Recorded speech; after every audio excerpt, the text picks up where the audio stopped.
Chapter 109. The completion of the contract. Assassination is not merely a crude act of wielding blades to extinguish a life. It is an elegant art, a form of lethal artistry. An assassin must undergo rigorous training to master this precise craft. Whether it involves sowing chaos to exploit the confusion or lurking in the shadows to deliver silent death when least expected, the art remains unchanged. Grindelwald's efficiency was remarkable on the very day after Ezio's arrival in North America. He made contact, presenting Ezio with a list. Following Ezio's directives, he arranged for reconnaissance and the identification of targets. This revenge contract was unlike any task undertaken before through Ezio's keen perception. These targets of vengeance were illuminated, marked distinctly for him alone.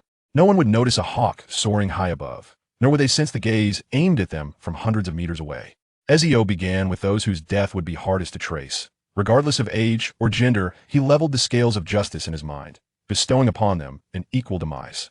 The list of targets dwindled swiftly, achieving an efficiency that left even Grindelwald astounded. Within 4 hours, Ezio flitted across North America, his feet barely touching the ground, cloaked in invisibility like a specter. Members of the Stewart family vanished one after another, and only Grindelwald, who was attuned to the situation, took note of these occurrences, while the wizards of North America remained blissfully unaware. Strangely, Grindelwald felt an unnerving sensation as though an invisible blade was poised at his own throat. For the first time, he comprehended the absurdity of his initial orchestration of assassination. The silent, stealthy killings induced a far more chilling dread, for it instilled in people an instinctive belief that death lurked perpetually at their side.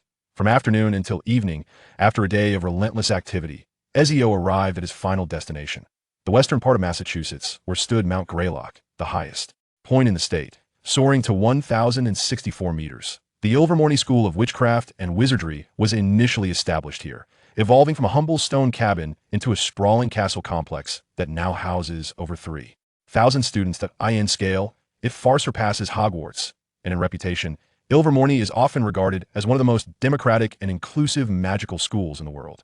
This institution was founded on the fantasies and stereotypes that Aesop Searle held about Hogwarts. She never attended Hogwarts herself, but envisioned a scenario where she was sorted into Gryffindor, having been born into a once noble pureblood family. Her magical education was imparted within her family, rather than through formal schooling at a wizarding academy. Much like Hogwarts, this castle is safeguarded by formidable magic. Although the history of Ilvermorny is relatively brief, shorter than the lifespan of even the longest-lived wizard, it is undeniable that over the past century, many exceptionally talented witches and wizards have emerged from its halls. Once they have ascended to power within the magical congress, they often give back to their alma mater, as Ilvermorny represents one of their political assets. The stronger the institution becomes, the more support it provides them. Soaring high above, Neil observed the scene below with keen eyes, while Ezio meticulously scanned everything.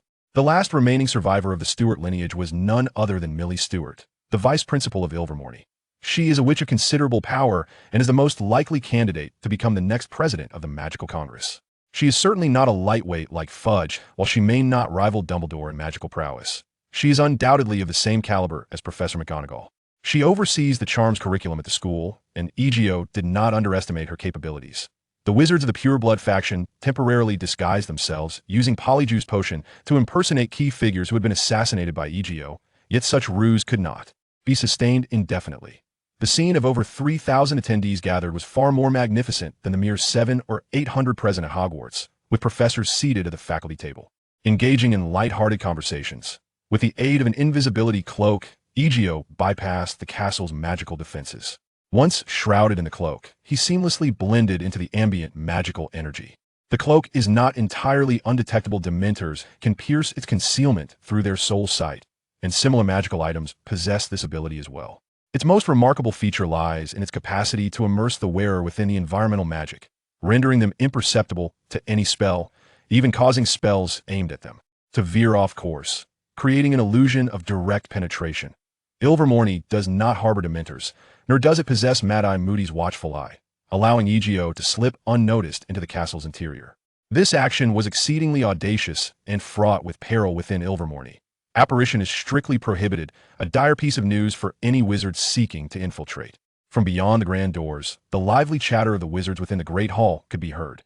Ezio quietly set down a timed C4 explosive, equivalent to 500 kilograms of TNT, sufficient to blast the Great Hall's doors open from the outside, providing them with a Spine-chilling surprised to assassinate a wizard of Professor McGonagall's caliber, particularly one as skilled in charms as Professor Flitwick. It was imperative to first distract her before delivering the fatal blow. In addition to Millie Stewart, two students, also members of the Stewart family, were particularly conspicuous in Ezio's keen vision.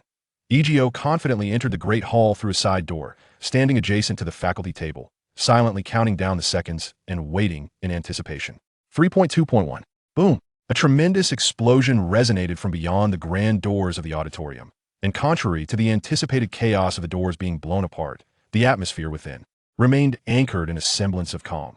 The Ilvermorny school, having previously endured assaults from Muggles, had fortified itself against their weaponry. Thus, the explosion, potent enough to obliterate a building, merely caused the walls to tremble violently. The flames and shockwaves effectively contained by the instantly activated magical defenses. The startling commotion rendered the auditorium momentarily silent, capturing the attention of all present, who were left to ponder the source of the disturbance. Professors seated at the faculty table rose simultaneously, their brows furrowed in a collective premonition of impending peril within the school. Remain calm. There is no need for panic. The professors are here, declared Miller Stewart, the esteemed vice principal, whose authority commanded respect throughout the institution. The young witches and wizards, initially poised to erupt into chaos, settled back into their seats, refraining from any reckless actions. The heads of each house and the student council presidents will guide their respective students. An elderly wizard interjected, taking the floor. He was the headmaster of Ilvermorny, a venerable figure whose thoughts of retirement had long lingered in his mind. Please exit in an orderly fashion. Do not crowd, he instructed. Following his directives, the previously anxious young students began to rise, while the professors swiftly descended from the platform to position themselves at the front of their respective houses. Although the explosion did not yield the anticipated results, Ezio remained largely unfazed, even as several professors brushed past him, mere meters away, without eliciting any reaction. It was only when Miller Stewart approached, coming within 2 meters of Ezio, that he silently leaned forward, subtly raising his left hand as his concealed blade sprang forth. Undetected amidst the chaos, preoccupied with the welfare of the students, Miller's body suddenly stiffened, a line of crimson appearing abruptly upon her neck. In that moment of rigidity, another blade pierced the back of her skull, accompanied by a faint crack as Ezio twisted the weapon, swiftly shattering her brain. As the assault unfolded, Miller instinctively sought to conjure a protective spell, but as she raised her hand, she was horrified to find it passing through her own corporeal form. Looking down in disbelief, she transformed into a newly birthed specter, her final moments filled with shock and resignation. The pearlescent ghost manifested within the auditorium. Gasps of astonishment erupted. None could comprehend why their esteemed Professor Miller had suddenly morphed in such a manner. Dark crimson flames ignited, the ferocious fire surging forth in a tumultuous eruption. In the wake of this unforeseen incident, Ezio was compelled to adopt extreme measures to manage the aftermath. His lethal curse was conspicuously evident, yet the fierce flames were not. They retained the guise of ordinary fire, albeit with a core of destruction significantly intensified. The exterior manifestation of devastation remained unchanged, still embodying the terrifying Inferno. The incantations surged forth the moment the apparition of Miller materialized. A tempest of fierce flames erupted, hurtling towards this direction. The faculty at Ilvermorny was nearly quadruple that of Hogwarts, comprising numerous wizards of extraordinary prowess. The instant an anomaly transpired, they recognized an intrusion upon their sanctum. Although the intruder remained unseen, it was imperative to thwart further installation of terror and demise. A radiant azure glow emanated as the headmaster of Ilvermorny, positioned not far from Miller, brandished his wand. Fiendfire lacks a specific countercurse. It can be subdued by the universal counterspell, yet the raging flames proved more formidable than he had anticipated. A powerful dark wizard has arrived. In New York, Grindelwald felt an unsettling chill, and instinct warned him that trouble was looming on the horizon. The specter encircled by flames emitted a harrowing wail. Fiendfire is one of the few magics capable of incinerating ghosts, and although the universal counterspell did not extinguish the blaze, it did diminish its potency. The now torched Miller, with a gaze filled with malice, pointed in a specific direction. After enduring the excruciating agony of the flames, the flurry of spells surged forth in an instant. Yet that location was devoid of presence. Various forms of magic pierced the air, exploding against the walls behind. I detest unforeseen circumstances, muttered Ezio, his eyes cast downward. Is it not simpler to meet death quietly? Why must this be such a spectacle? The students' terrified screams were belated, and as chaos erupted within the Great Hall like never before, an even graver turmoil ensued. Suddenly, at a distance of several dozen meters from Inferno's origin, a professor wielding a spell was abruptly elevated, a phantom blade severing his neck. His head soared, tracing an elegant parabola through the air. Ezio's development of the dimensional leap allowed him to move silently within the confines of the disillusionment charm's reach. Though his movements were restricted to his line of sight, it sufficed he deftly evaded a spell hurtling towards him, seizing the invisible blade solidified by the god's hand. His senses, heightened to their zenith time, seemed to decelerate. He gracefully wielded the ethereal blade, and amidst a series of rapid flickers, the hall blossomed with the crimson flowers of blood. In that moment, death danced elegantly, accompanied by screams of terror and frantic cries, as dozens of blood-red blossoms unfurled. Professors of formidable strength were not easily vanquished by Ezio, however. They were now rife with vulnerabilities and flaws. The panicked students diverted their attention, and a throng of fleeing bodies jostled against them. Yet, Ezio maneuvered effortlessly through the interstices of the crowd, one by one. Figures fell, foes that once posed a significant threat were dispatched in rapid succession. Panic continued to proliferate, and a shroud of death loomed ominously over all that a ghost, elusive and untraceable, vanishes in a thin air after ushering death, while the incantations of the spellcasters, always a step behind, futilely strike at the vacant atmosphere, inciting further chaos and unrest. The novice wizards, in a frenzy, brandish their wands in a desperate attempt to shield themselves from this intangible terror, yet their actions only exacerbate the tumult surrounding them. Within mere moments, the once orderly hall descends into utter pandemonium. Individuals, driven by sheer panic, frantically seek to escape, yearning for a sanctuary. However, the inferno that erupts at the exits extinguishes their hopes. Those who attempt to breach the flames with fire protection spells find themselves transformed into human torches, yet they are spared prolonged suffering, their anguish reduced to mere breaths before they are reduced to ashes. That Miller's spirit has been consumed, and amidst the chaos of the hall, Ezio eliminates two more marked crimson shadows hidden among the students. Revenge contract. Annihilation of the Stewart family. Hostile mark mission difficulty. Contract requirement. Eliminate all members of the Stewart family. 172-172. Revenge contract completed. As the flames at the sealed exits suddenly extinguish, the frenzied crowd surges forth, professors helplessly witnessing the upheaval, finding themselves caught in the same web of terror. A new wave of panic sweeps through the North American magical community, while the orchestrator of this chaos has quietly departed from the epicenter of turmoil. In less than 10 minutes, news of the attack on Ilvermorny spreads throughout the magical realm, prompting countless parents to rush to the school in search of their children. Some crumble into tears, devastated by the realization that they cannot even carry away a handful of ashes in that instant. The institution's reputation lies utterly shattered. Amidst the chaos enveloping the magical world, it is also a time for opportunism. Having fulfilled his revenge contract, Ezio sets about attending to another group. Members of the Butte family have been disappearing one after another, yet in this frantic environment, no one notices their absence. Ezio invests more time in dealing with the Butte family than he did with the Stewarts, but by the end of 3 days, he has successfully eliminated 80% of the targets on Grindelwald's list. That is sufficient. Grindelwald sighs wearily after their meeting. It seems your recent endeavors have been fruitful. Ezio, sipping warm water, reclines comfortably across from Grindelwald. Quite troublesome, yet relatively successful, Grindelwald replies with a wry smile. During such disarray, people yearn for a regime that can offer stability and refuge, and the Pureblood Party is positioned to provide that. However, I advise against conducting large-scale attacks at the school. In the future, the repercussions are too dire.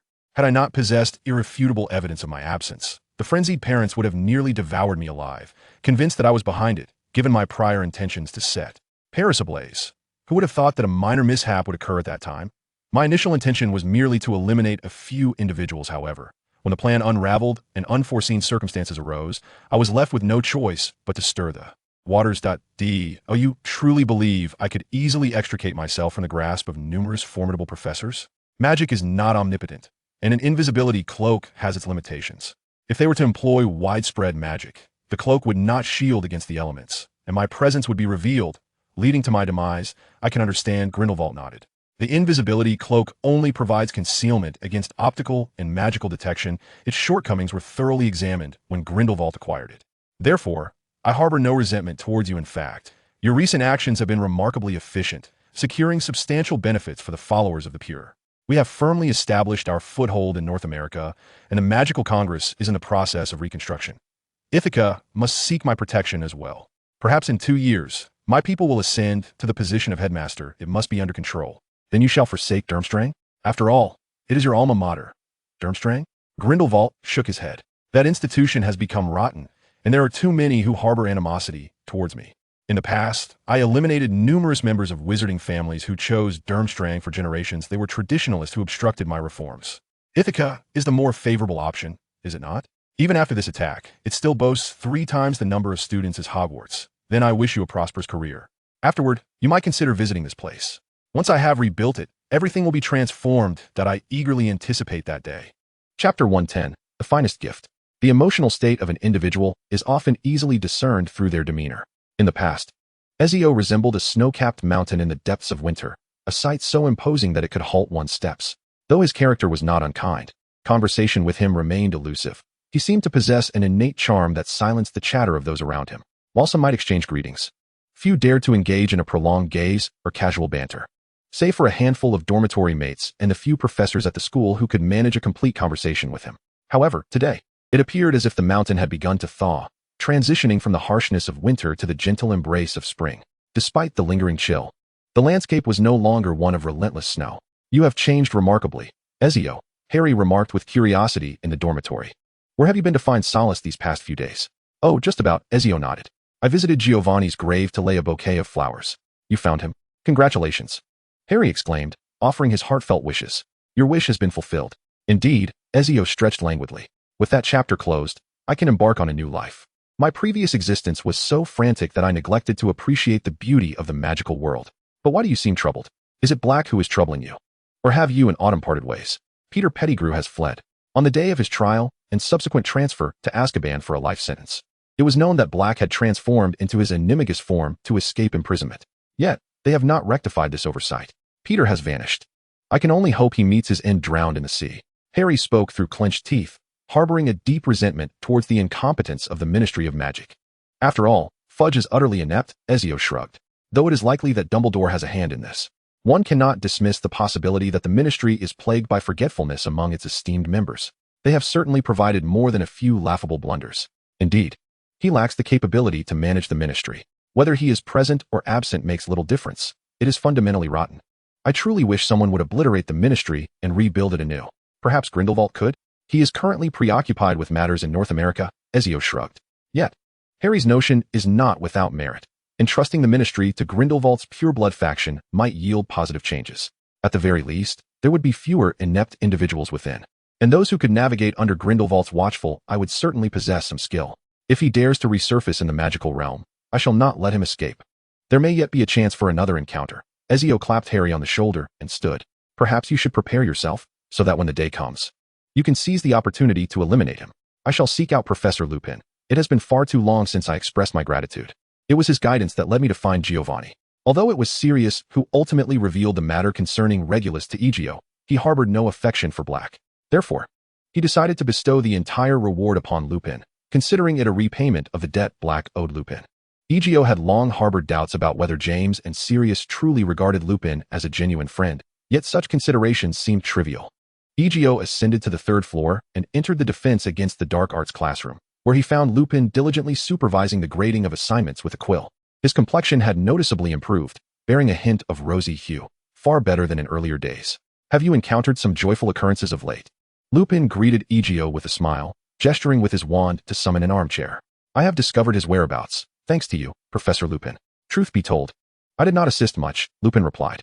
Without your insightful remarks, I might have meandered for quite some time. I initially pursued the wrong leads. Had this situation not arisen, I may have remained oblivious to the issue for an extended period. Ezio placed a heavy gold brick upon the desk. 10,000 galleons. The amount I initially offered as a reward. Please do not decline. This sum is inconsequential to me, merely an appetizer. He nudged the gold brick closer to Lupin. I once vowed that if someone could assist me in locating Giovanni's remains, I would be willing to offer 1 million galleons as compensation. However, that figure might be rather intimidating for a wizard, hence I refrained from including it in the reward notice. Rest assured, I honor my word.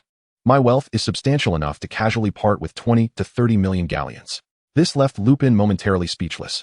He had previously deemed the value of the gold brick amounting to 10,000 galleons, considerable, only to realize that it was but a trivial fragment of a much larger sum. I am willing to uphold my earlier promise. But for you, Professor, I believe you may require something else. Though it may not equate to 1,000,000 galleons, it could very well be priceless. Ezio produced a finely crafted wooden box from his robe. Upon opening it, a brilliant red gem was revealed within, the Philosopher's Stone of Nicholas Flamel.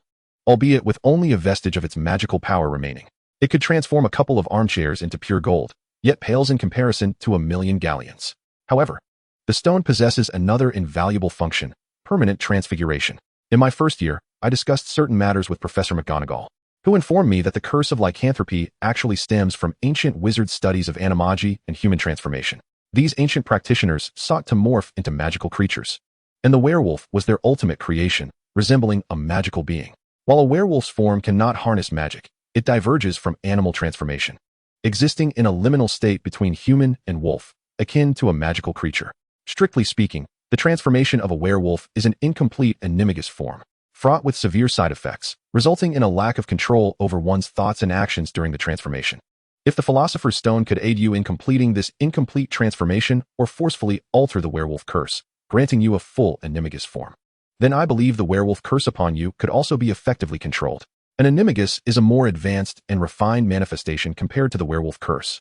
However, my assertions are merely theoretical speculations based on my understanding of the werewolf curse and animagus transformation, representing but one possibility. Upon witnessing Lupin's excitement, Ezio calmed him momentarily before asking, "Will you choose the reward of 1,000,000 galleons, or the potential to lift the werewolf curse?" The latter. Lupin could not afford to be modest at this juncture, fearing he might relinquish what could be his sole opportunity to escape his torment. He had endured enough of being ostracized and discriminated against. Even a glimmer of hope was worth pursuing with all his might. "Please, remain patient. Since you have chosen the second option, I shall compose a letter for you. I know a formidable master of transfiguration, Professor Uvalru, who possesses profound insights into the animagus transformation. He is even capable of helping individuals shed their animagus forms. I will write to him, and I believe he will take a moment to explore this intriguing study. The werewolf curse has persisted for centuries, and to date, only the wolfsbane potion has been discovered to render werewolves harmless during the full moon. Should this curse be unraveled, he would undoubtedly be delighted. This would also be a worthy endeavor for the marvelous Philosopher's Stone, as opposed to concocting an elixir of immortality, which I deem less valuable. Thank you, thank you, thank you." Lupin's voice trembled with disbelief at the words he had just heard. Yet, Ezio's propositions were not mere fantasies. That crimson gem, the legendary Philosopher's Stone capable of creating countless miracles, might indeed bring forth this astonishing possibility. Before we arrive at a definitive conclusion, kindly exercise a little patience. I will ensure everything is in order. This is the reward you rightfully deserve, and I am equally grateful for your assistance. Anticipate my good news." Ezio inclined slightly before departing from Lupin's office. This outcome was not entirely unexpected for Ezio. It represented the utmost reward he could offer Lupin after much contemplation. He was not wholly confident that Lupin could break the werewolf curse, but the Philosopher's Stone was a legendary magical artifact capable of miracles. Perhaps, at this moment, it could unleash its wondrous powers. As he made his way toward the Slytherin common room, Ezio encountered Severus Snape. "Come with me," Snape said, pausing briefly upon seeing Ezio, his expression as cold as ever. Though uncertain of Snape's intentions, Ezio followed him to his office. "What is it you seek from me?" Ezio casually pulled a chair and sat down, his mood remarkably buoyant as he cast a smile at Snape. "You have truly accomplished something remarkable." Snape let out a cold scoff before unfurling a newspaper. "During your absence this past week, quite a commotion has arisen at Ilvermorny," he remarked darkly. Fixing his gaze upon Ezio, "I came across a rather alarming report. A ghostly dark wizard invaded Ilvermorny, brutally murdering Vice Principal Millie Stewart, and then unleashed a massacre within the school using an invisible blade. Why does that sound so familiar? An invisible blade, is it?" Snape suddenly raised his hand, and an unseen knife sliced through the air, narrowly missing Ezio's nose and instead threatening only the empty space. In an instant, Ezio evaded the surprise attack and calmly departed from the spot, a broken spear pressed against Snape's throat. "Do you truly wish to embrace death, Professor Snape? I made a promise to Professor Dumbledore not to lay a hand on Hogwarts students, and you fall outside that protective agreement. Killing you would yield me no advantage. Dumbledore would merely appoint another potions master. Do you honestly expect him to pursue me over your demise?" A thin line of blood appeared on Snape's neck, and at that moment, he finally comprehended the folly of challenging an assassin at such close quarters. Coupled with the inability to disapparate, he realized he could not easily eliminate any who dared to provoke him in such proximity. No magic could withstand the lethal edge of death. No entity could endure the sheer force of annihilation. What right do you have to dictate terms to me? You have grown arrogant, Snape. Even if that so-called invisible blade is indeed your signature spell, the Sectum Sempra, what then? Would you not take the fall for me, sacrifice yourself? Ezio revealed a malicious grin. You think I am unaware of your secret? Lucius shared an intriguing tidbit with me. Once, a certain individual informed him of Harry and his prophecy, and coincidentally, at that time, you, who were once overlooked by Voldemort, garnered his favor and trust. You must have been elated, were you not? That joy persisted until silence. Snape interjected coldly, though his voice betrayed a slight tremor, revealing a secret he had long buried. If one is diligent, there exists no trace that cannot be uncovered. Many wizards may lack meticulous reasoning, but I am not among them. So, what authority do you possess to judge me? The spear withdrew from Snape's throat, and Ezio lightly tapped the side of Snape's chest with the spearhead. Remember to fulfill my request, dear Mr. Regret. For you would not wish for Harry to discover that his esteemed Professor Snape, like Black, is indeed one of the culprits responsible for his mother's demise, would you? I have already been sufficiently amiable towards you, Professor Snape. Do not push your luck. You are an astute individual, and wise men do not engage in folly. You still hold value for me, unlike that imbecile Black. Snape trembled slightly. A secret that he believed was known only to himself and Dumbledore was now shared with a third party. You should consider yourself fortunate. For I am a proponent of equitable transactions. I am not the sort to exploit weaknesses for my own gain. As Ezio exited, he left Snape in a state of utter disarray. He was now ready to embrace his new life, with scant time to waste on a cantankerous old bat. A long journey awaited him. Neil, soaring freely in the sky, landed upon Ezio's shoulder. He felt a sense of unease entrusting the letter to other owls. Given the considerable distance and dangers that lay ahead, however, Neil possessed the strength to confront those perils, his combat prowess being formidable. Watching Neil take flight, Ezio finally felt a sense of relief wash over him. He had settled his debts, and now bore no burdens. If there were anything that could compel him to take action, it would be the singular, paramount task of eliminating the failed immortal. Unlike his vendetta task, this was a genuine mission, and the reward attached to it was rather enticing. Although he held no particular desire for immortality, how could he possibly turn away from such an opportunity?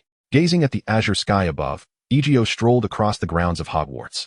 Though a brisk wind had begun to blow, the warmth of the sun dispelled the chill of late autumn and the approaching winter. The Quidditch pitch was alive with figures soaring through the air, as training sessions were in full swing. In just over a month, the Hogwarts Quidditch matches would commence. Suddenly feeling a surge of excitement, Ezio drew his firebolt, and, with a gentle push against the ground, his figure shot forward with remarkable speed. A fleeting golden shadow darted past, yet no matter how swift it was, it could not outpace Ezio's hand. As he effortlessly captured the golden snitch, Harry, who was mounted on his broom, suddenly halted. Slytherin was engaged in a practice match against Ravenclaw, and due to Harry's involvement, the two houses frequently trained together. Although Harry was not yet the captain of the Quidditch team, his standing within Slytherin was quite substantial. Egios, what brings you to the pitch today? Harry inquired, his tone laced with cheer. To assess your level of skill, Ezio replied, releasing the golden snitch and beckoning the players to approach him. Let us have a match, 10 minutes, and I shall face all of you. The match will conclude regardless of whether the snitch is caught within that time frame. But should it be captured, the match will end early, with an additional reward of 150 points. If I lose, I shall buy each of you a firebolt, including those from Ravenclaw.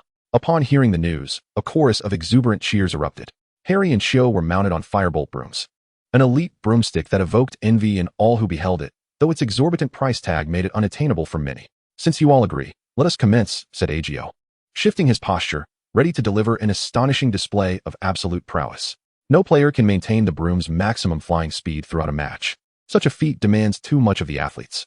The firebolt boasts a top speed nearly 50% greater than that of the Nimbus 2000, reaching an astounding 440 kilometers per hour, equivalent to 122 meters per second. This speed can only be sustained momentarily during a sprint, as most players typically do not exceed 200 kilometers per hour in competitive play. Even teams in the World Cup tend to keep their speed below 100 kilometers per hour during confrontations to ensure greater stability and precision in their movements. However, for Ezio, the distinction between 400 kilometers per hour and 40 kilometers per hour was negligible, especially when he skillfully maneuvered past the bludgers and entered a fleeting state of slowed time. He could trace an intricate path in the sky at 440 kilometers per hour, executing a series of 18 consecutive sharp turns. As the two 10-minute training matches concluded, the exhausted players from both Quidditch teams collapsed onto the grass, their eyes devoid of luster, staring vacantly at the sky, as if they had just emerged from a harrowing nightmare. Now I understand why you have no interest in Quidditch, Harry remarked, wearily tossing aside his firebolt. Despite several attempts to catch the golden snitch, he found it consistently eluding him, darting past him as Ezio effortlessly swatted it away like a bludger. After enduring 10 grueling minutes, the match finally ended with Ezio capturing the snitch. Yet, the occasional playful banter is rather enjoyable, Ezio chuckled, eliciting a chorus of resentful glares from the others, who felt like mere playthings for the past 10 minutes. All right, do not be too disheartened. I shall place an order shortly. While the firebolt may elude you, I will gift each of you a Nimbus 2000. The upcoming Quidditch matches next semester must be more engaging. Do not let me down. As the affluent Ezio dismissed the monetary concerns, the players, who had initially been despondent, rose in jubilation, smiles returning to their faces. As the month drew to a close, he inquired, "Are there any tickets available? A few monthly votes and recommendations would be greatly appreciated. Thank you all." Chapter 111. Stop it, you wretched humans. Observing his spirited demeanor, it seemed that the long journey had not drained him in the slightest. In the letter, Master Ovaru expressed great interest in the proposal put forth by Ezio. Werewolves are rather uncommon in Vagadu, and it can be said that after departing from Europe, sightings of werewolves become exceedingly rare in other parts of the world. While North America has a few, many werewolves clandestinely crossed over during the initial waves of immigration.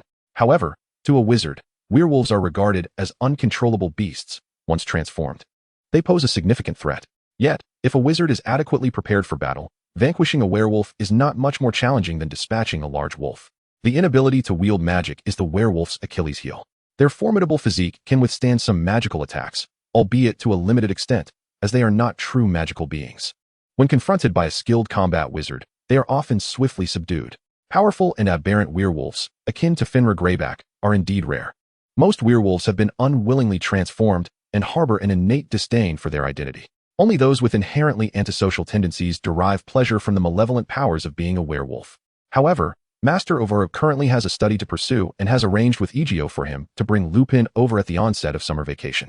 He is keenly interested in discovering how to heal a werewolf or, more specifically, how to restore the incomplete animagus transformation within a werewolf. Ezio conveyed this news to Lupin, and it was evident that a glimmer of hopeful anticipation for a brighter future illuminated Lupin's eyes. Life at school ought to be tranquil and untroubled.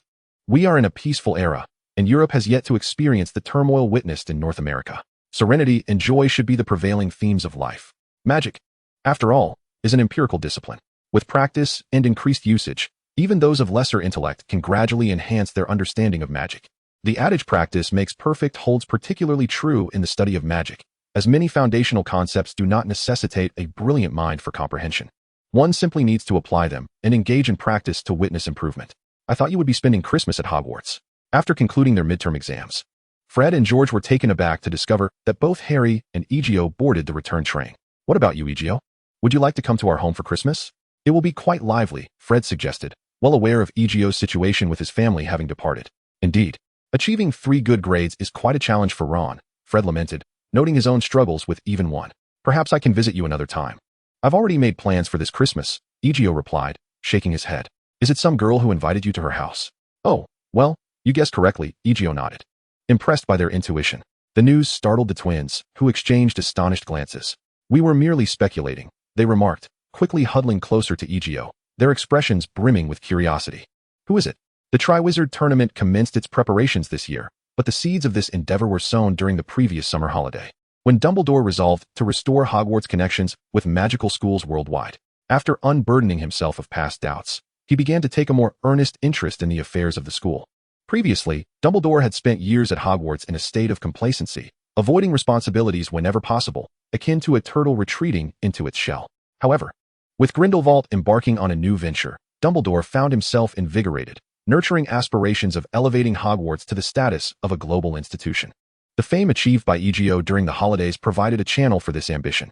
The initial step was to solidify Hogwarts' preeminence in Europe before contemplating a resurgence on the world stage. After being dormant for several centuries, the Triwizard Tournament was set to shine once more. The Hogwarts Express whistled as students hurriedly boarded, their footsteps crunching on the snow. The train, puffing clouds of steam, left a long trail behind, while swirling snowflakes and biting winds could not diminish their longing for home and family. The journey from London to Paris required multiple uses of apparition, while the Flu network significantly enhanced the travel experience with only a few transfers. Since Ezio was not conducting business with the Ministry of Magic, he bypassed the need to register his wand. After paying a nominal fee, he queued to enter the spacious fireplace. Engulfed by emerald flames, Ezio spun rapidly and, after 2 transfers, arrived at the public Flu network exit located on the banks of the Moon River. With the Christmas holiday underway, this magical commercial street buzzed with activity. Enchanted snowflakes danced above the heads of the crowd, while charming snowmen waved in greeting. If one were to pull apart a swaying Christmas cracker that fluttered into view, a pop would announce the release of colorful ribbons, revealing a small gift provided by the shopkeepers.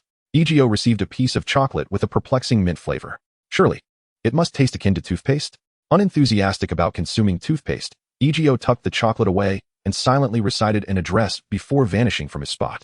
Furon's residence was not situated within the city of Paris, but rather in the Yvelines province, 20 kilometers west of the city center, on the northern banks of the Seine River and south of the Saint-Germain forest.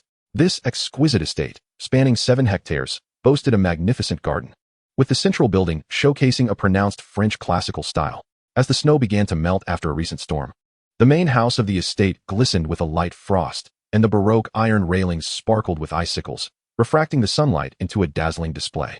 The eagle sculpture atop the columns was dusted with fresh snow, and the lapis lazuli pupils mirrored the bright family crest of the Draco family, from which dangled a crystalline Christmas star that chimed melodiously in the breeze, reminiscent of wind chimes.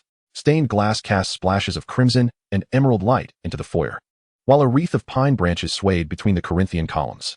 The warm aromas of cinnamon and roasted chestnuts seeped through the cracks of the oak door, and the swaying wind flags froze into still silver foil, casting elongated shadows that sliced through the snow blanketing the rose garden. The conical yew trees, adorned with icing sugar, resembled dark cakes dusted with powdered sugar, embellished with a myriad of colorful Christmas decorations. The exquisite gates of the estate swung open before Ezio, and 2 figures, one large and one small, trod lightly upon the soft snow as they approached him. Beside them, a beautiful raccoon, its bushy tail held high, followed closely like a guardian escort. Brother Ezio. As they drew near, Gabrielle, clad in warm winter attire, scampered over, her little legs moving with a sprightly rhythm. Ezio crouched down, lifting her high into the air with a whoosh. The little girl gasped in delight, bursting into peals of laughter. Did you miss me, Gabrielle? Gabrielle settled in the crook of Ezio's arm, resembling a large doll, her charm utterly delightful. Indeed, but my sister misses you even more, Gabrielle replied sweetly. She made some treats just for you today, not allowing me to steal any. Only a little is left for Ezio. You've nearly eaten everything. Fleur smiled as she stepped forward, linking her arm with Ezio's. In response to Gabrielle's complaint, she playfully poked a dimple into the little girl's cheek. I didn't tea. I only had a tiny bit. It was all Papa who ate. My stomach is small and cannot hold much. Gabrielle pouted, crossing her little arms. Come, let us head inside. It's still a bit chilly out here. Fleur exhaled, a puff of mist scented with hazelnuts escaping her lips. Papa and Mama are quite thrilled that you're here. Are you feeling a tad nervous?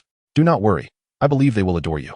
As the grand door swung open, a warm breeze greeted them, instantly clearing the snowflakes clinging to their clothes and the mud beneath their feet. Stepping onto the soft wool carpet, Ezio felt a wave of relaxation wash over him. Yet, reflecting on his penchant for extravagance, he couldn't help but recognize a hint of nouveau riche about himself. Upon entering, Ezio encountered Fleur's parents for the first time, and he was momentarily taken aback by Mr. Dracula's striking appearance. He possessed a beauty that blurred the lines of gender, though lacking the enchanting allure that characterized Fleur. Yet, this sheer beauty was equally astonishing, perhaps even surpassing that of Mrs. Dracle, who stood nearby. What a handsome young man he is. I knew Fleur had exquisite taste. Just like me, wouldn't you agree, dear? Mr. Dracle, sensing Ezio's slight apprehension, did not impose any challenges at their meeting. He graciously invited Ezio to sit on the sofa and began to recount tales of his youthful escapades, where he was surrounded by blossoms, his pockets filled with petals. Ezio listened, momentarily bewildered, pondering whether such intimate anecdotes were truly appropriate for him. However, soon enough, the ever-smiling Mrs. Dracle reached over and playfully tugged at his ear. This is the 4th entirely new version I have heard, dear. Shouldn't you provide me with a proper explanation regarding which version is authentic? What if I were to claim that they are all genuine? In that case, you would be in quite a predicament today. As Mr. Dracle, pursued and frantic, darted about the room, Ezio found himself momentarily dazed, casting a bewildered glance at Furon beside him. It seems somewhat childish, does it not? Furon appeared to have grown accustomed to such peculiar developments. My father possesses a lineage of 1/2 Maiwa blood, and my grandmother is a Maiwa. Although he cannot inherit certain unique magical abilities from the Maiwa, he enjoys a lifespan nearly equivalent to theirs. 36 years is considered adolescence for a Maiwa. My mother, on the other hand, is of mixed heritage, a forest elf, not a fairy, but an elf. You must have heard of the legends surrounding Merlin. The lake nymph is a type of forest elf. Strictly speaking, they are both still quite young. This is common in mixed blood families. As you engage more, you will become accustomed to it. Furong languidly leaned against Ezio's shoulder. Perhaps it will take another 30 years for them to exhibit the maturity of adults. However, both of my parents cherish one another deeply and will share at least 200 to 300 years together, so a little more playfulness and joy should indeed be welcome. I suddenly have the impression that you are the adult in the household. Ezio pondered this notion, realizing it was the only fitting interpretation. Thus, I desire to find someone I admire without the burden of worry. Oh, so you prefer the older gentleman type? Not at all. Age has no bearing on maturity. I appreciate someone who can provide care. Furong began counting on her fingers. First, the person I admire must be highly capable, excelling in their passions beyond others. Second, they must possess a sense of responsibility. I dislike those who abandon their pursuits midway. Third, they ought to be able to take good care of me, as I am still a child myself. Therefore, does physical appearance hold no significance? As long as I am sufficiently attractive, that suffices. Furong proudly straightened her posture. Yet first impressions remain crucial. Allow me to share a secret. I have inherited the magical abilities of my grandmother and grandfather, ensuring my beauty endures throughout my life. Even when I am an elderly woman, I shall remain as I am now. Maiwa do not age, and they are laid to rest in their most beautiful forms. Thus, being with someone like me, who has inherited the magic of the Maiwa, presents a considerable challenge. When you become a grandfather, others may inquire about the age of your great-granddaughter. I certainly would not allow you to revel in that. Ezio playfully pinched Furong's nose. Are you also of mixed heritage? Furong's eyes sparkled with intrigue. She had reservations about revealing this to Ezio, for while it may seem inconsequential now, over time, it could become rather difficult to accept. Having a partner with an ageless visage is undeniably delightful. However, witnessing one's own gradual aging while the other remains unchanged can easily evoke unpleasant emotions. Furong is well aware of this truth, which is why many wizards in Paris are of mixed heritage. This serves two purposes: to diminish the likelihood of their offspring becoming squibs or muggles, and to facilitate harmonious unions, predominantly through the blending of the enchanting and elvish bloodlines. As both races possess unique magical traits conducive to this end, it is not that I am simply a paragon of enduring vitality. Your assertion is rather peculiar. Yet I trust you do not deceive me. Furong had no intention of probing deeper. Everyone harbors their own secrets, and, in due time, she would come to know what she ought to. Footsteps echoed from above, and upon raising her gaze, she beheld Mr. Drackle with his wife perched upon his shoulder, dashing down the corridor from the second floor, reminiscent of youthful lovers exuberantly enamored with all things. How juvenile. Furong cast a fleeting glance before turning away, wishing to partake in their merriment. You are clad in a dress today, remarked Ezio, his eyes trailing downwards to the slender legs adorned in white stockings, swinging at the edge of the sofa. I am wearing leggings, she retorted. There could be no worse revelation. You lecherous rogue. Ezio, how much you have changed. Furong rested her chin upon Ezio's shoulder, adding, Yet I prefer your current self. Your smile is captivating, though it pales in comparison to mine. For Giovanni also wished for my happiness and joy in his absence. Ezio reclined comfortably on the sofa, then straightened up, inquiring, I heard your cat can perform a backflip? Indeed. Furong nodded, beckoning to the resplendent feline, Woof, who was being pampered by Gabrielle. Woof, do a backflip. The astute cat glanced at its little master and then leapt gracefully into the air, executing a splendid backflip. Is it truly so? Ezio suddenly found himself intrigued by the prospect of petting the cat, yet Woof seemed indifferent to his presence. Another flip? Ezio suggested, but Woof merely rolled its eyes, ignoring him entirely. You must offer Woof some fish treats, Gabrielle advised from the side, for Woof only showed affection for their family, disregarding all others. Not to worry. I have a plan. Ezio positioned himself directly in front of the grand cat, then, with swiftness, placed his hand atop its paw. The law of cat paws was invoked at that moment. However, Ezio's reflexes were quicker. Woof, initially dismissive of this foolish human's antics, found its paw unexpectedly tapped, causing it to freeze in astonishment. Skeptical, it extended its paw once more, only to be gently tapped again, its claw resting beneath Ezio's hand. The first instance may have been a mere oversight, the second perhaps an accident, but 3 strikes would not occur. Woof, serious and unyielding, now fixated on Ezio, shifted its gaze to his hand. No cat could tolerate such provocation. Foolish human, prepare yourself. Smack. Its paw was once again struck down, and its eyes widened in astonishment.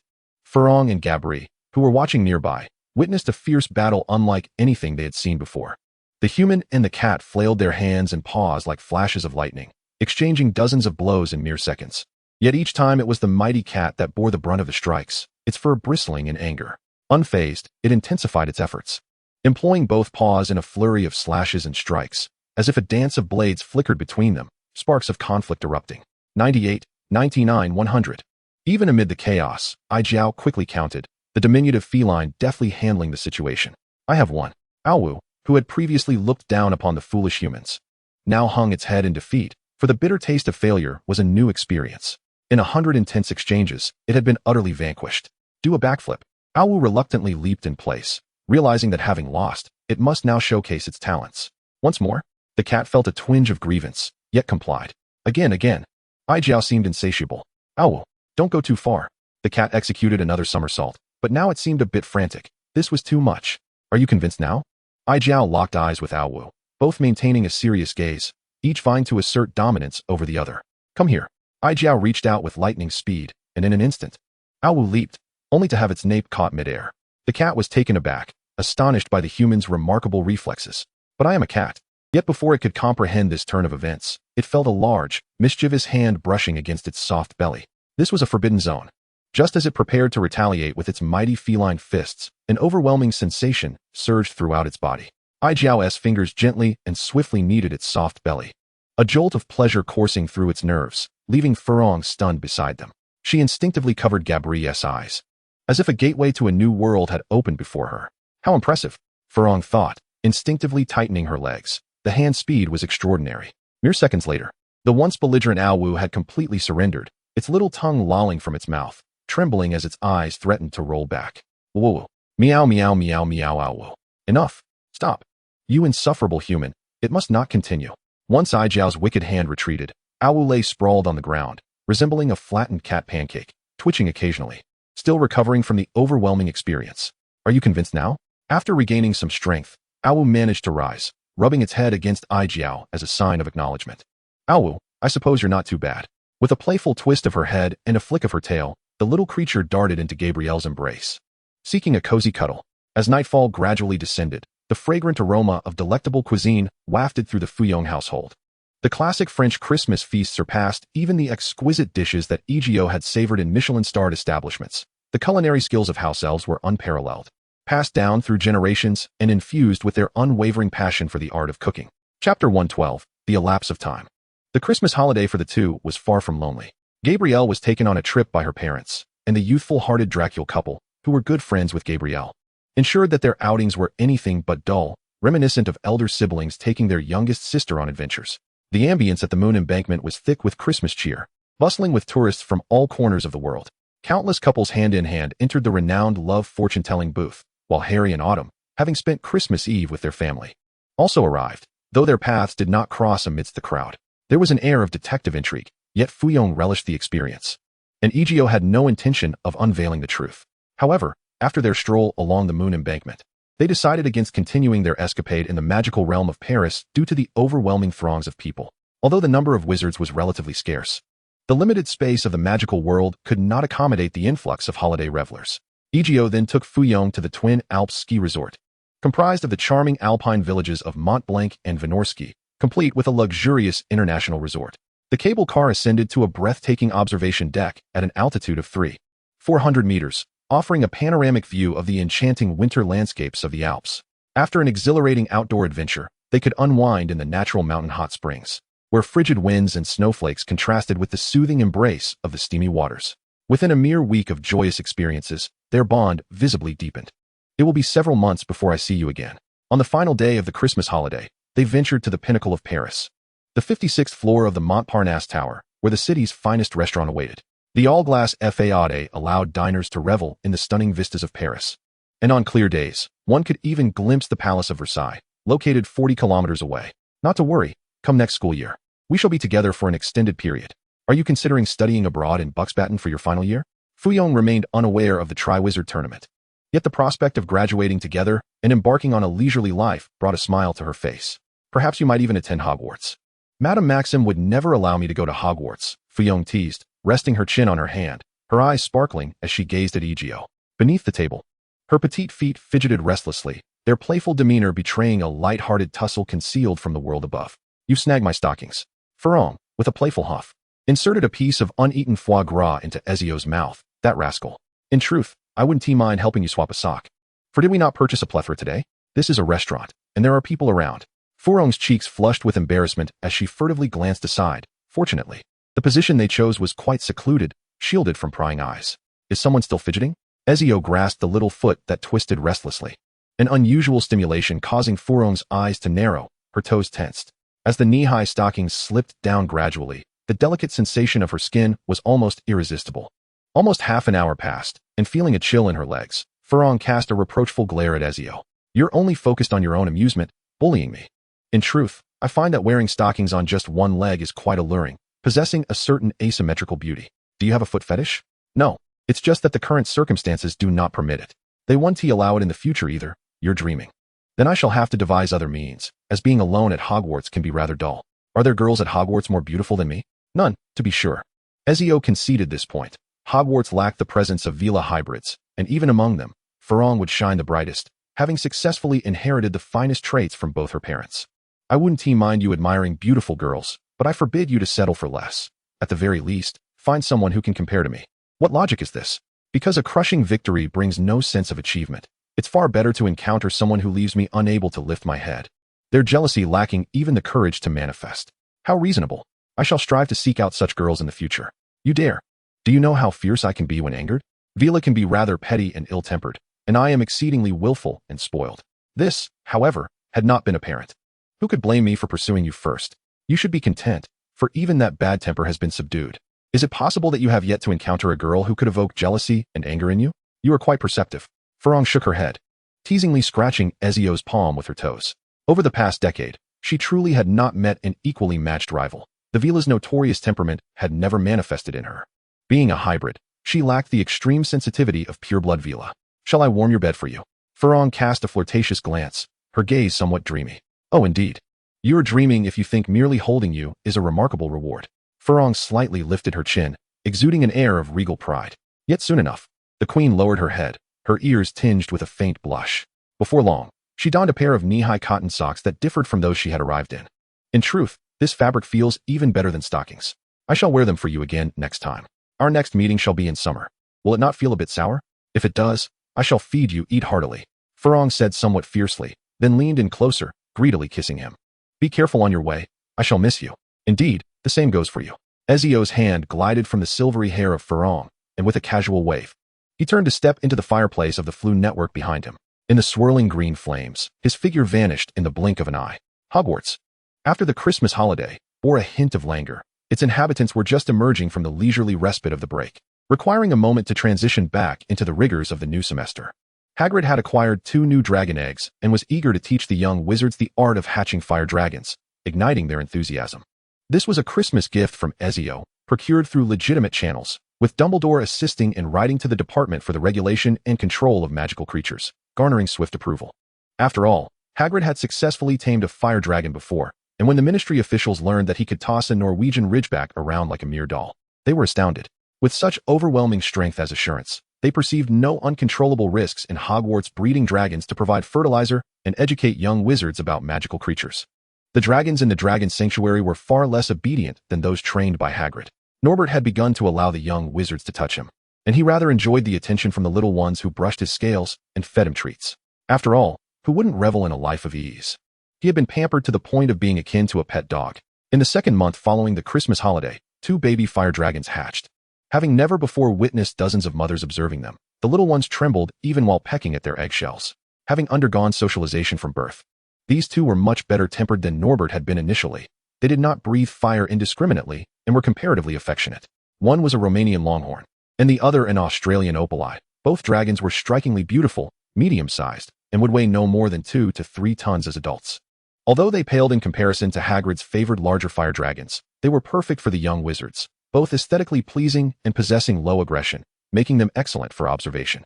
In addition to the delightful care of magical creatures class, the latter half of Lupin's curriculum thrilled the students.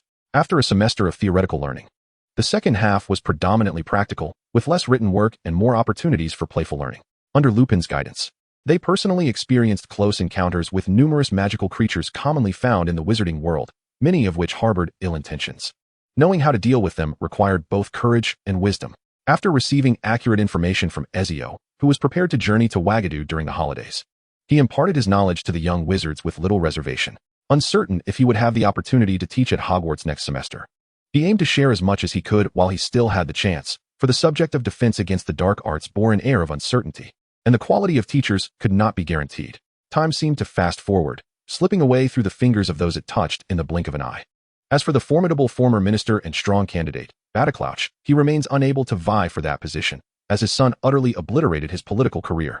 The only avenue available to him now is to use the Department of International Magical Affairs as a springboard to extricate himself from the British Ministry of Magic and venture towards the International Confederation of Wizards. After all, Voldemort and his Death Eaters possess virtually no international influence. They are merely a localized criminal syndicate, incapable of extending their reach beyond England. However, according to what Ezio has gathered, neither Fudge nor Scrimgeour stands a chance. Grindelwald has resurfaced, possessing a far keener eye for talent than Dumbledore.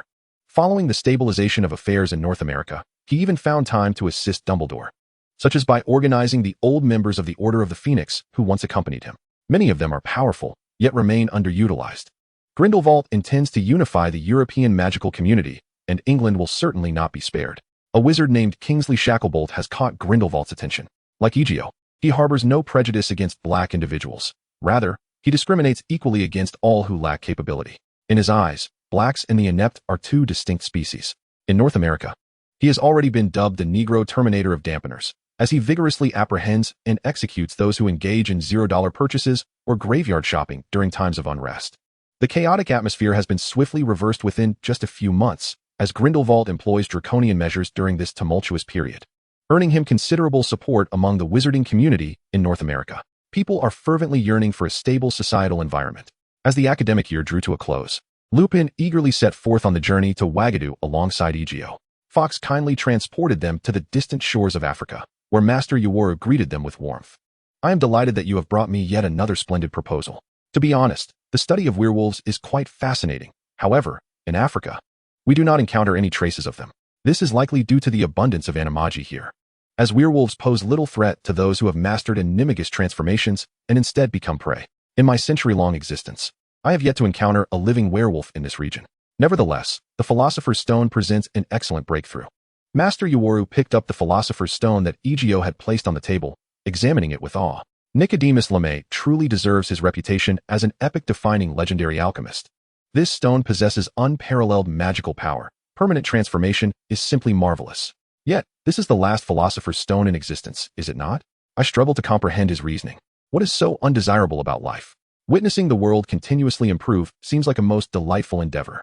Master Uwaru shook his head, not intending to interfere with Nicodemus's decisions. Each individual harbors their own aspirations, and perhaps after over 6 centuries of existence, he has his own unspoken burdens.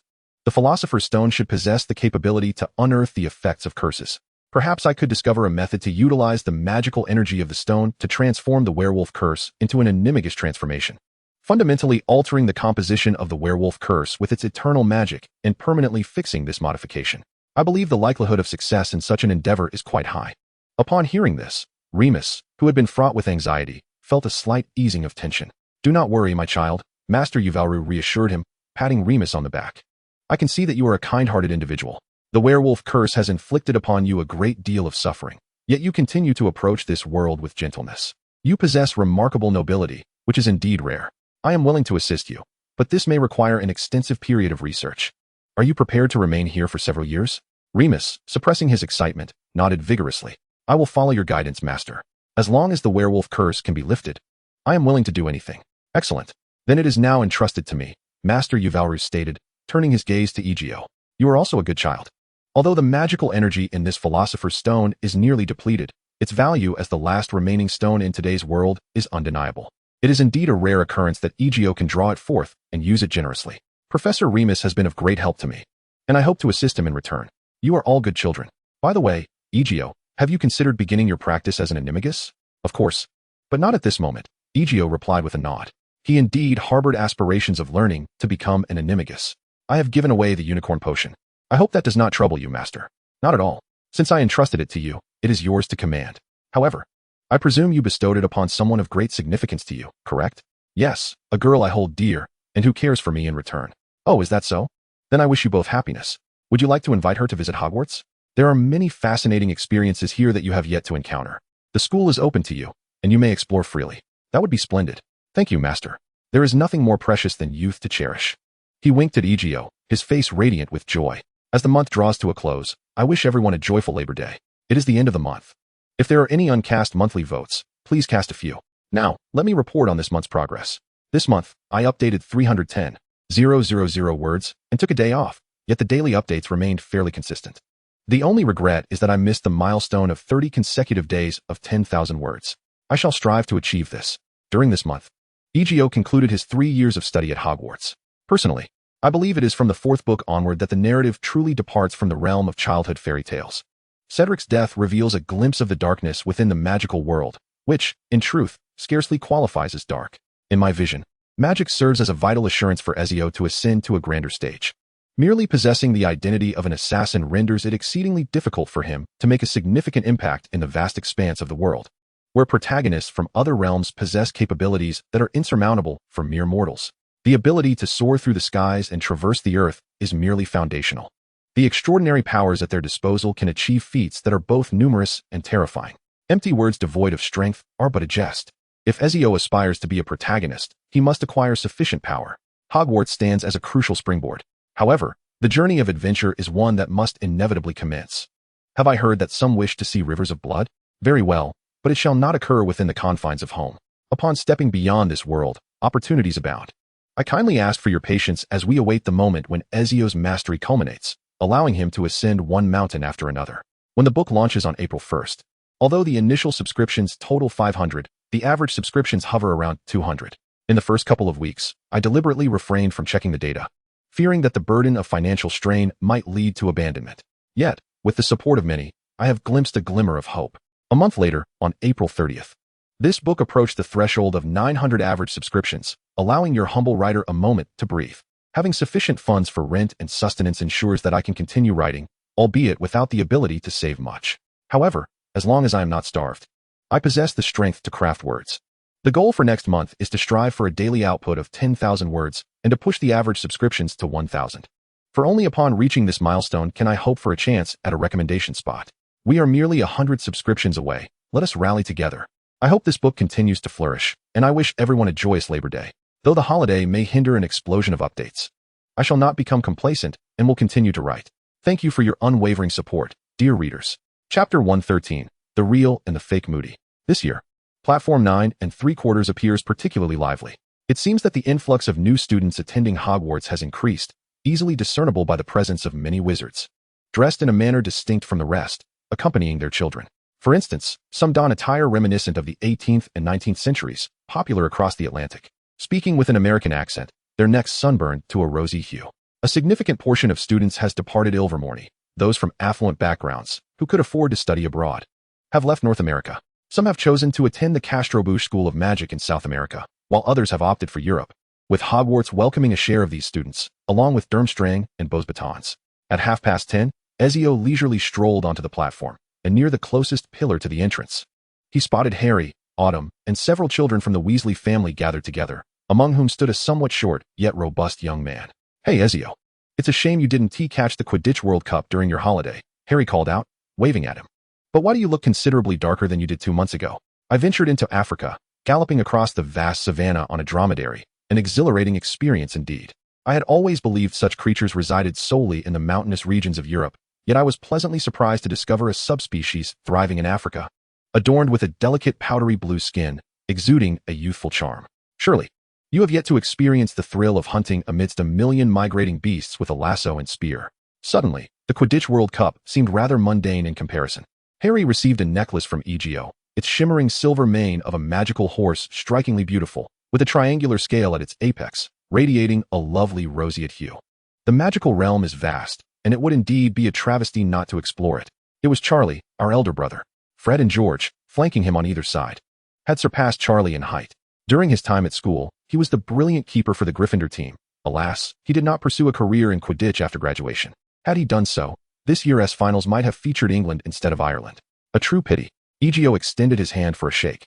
Noting the roughness of Charlie's palm, calloused and bearing scars from burns, a rare sight among wizards. These marks were remnants of encounters with dragonfire. Charlie, noticing Ezio's gaze lingering on his hands, rolled up his sleeves, revealing a scar obtained during his first year in Romania, where he encountered a particularly temperamental female dragon, a reminder to himself to exercise caution. Dragon taming? How splendid. Hagrid would undoubtedly be thrilled. I always enjoyed spending time with Hagrid at school. Just last year, he wrote to me inquiring about the care of Romanian longhorns. These magnificent creatures require a special local mineral to ensure their horns develop into a stunning golden hue. Charlie was quite the conversationalist, especially when discussing fire dragons. His eyes sparkling with enthusiasm. He adored these fierce yet beautiful magical beings. You must not miss the African expedition.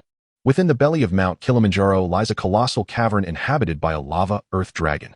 Initially, I mistook them for elemental creatures, truly marvelous.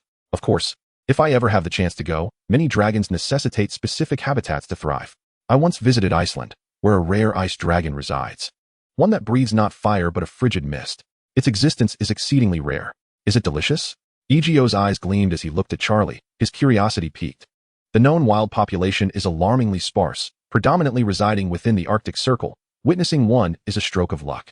No wizard has yet captured a live specimen, as they possess remarkable agility in cold environments and can even freeze flames with their breath.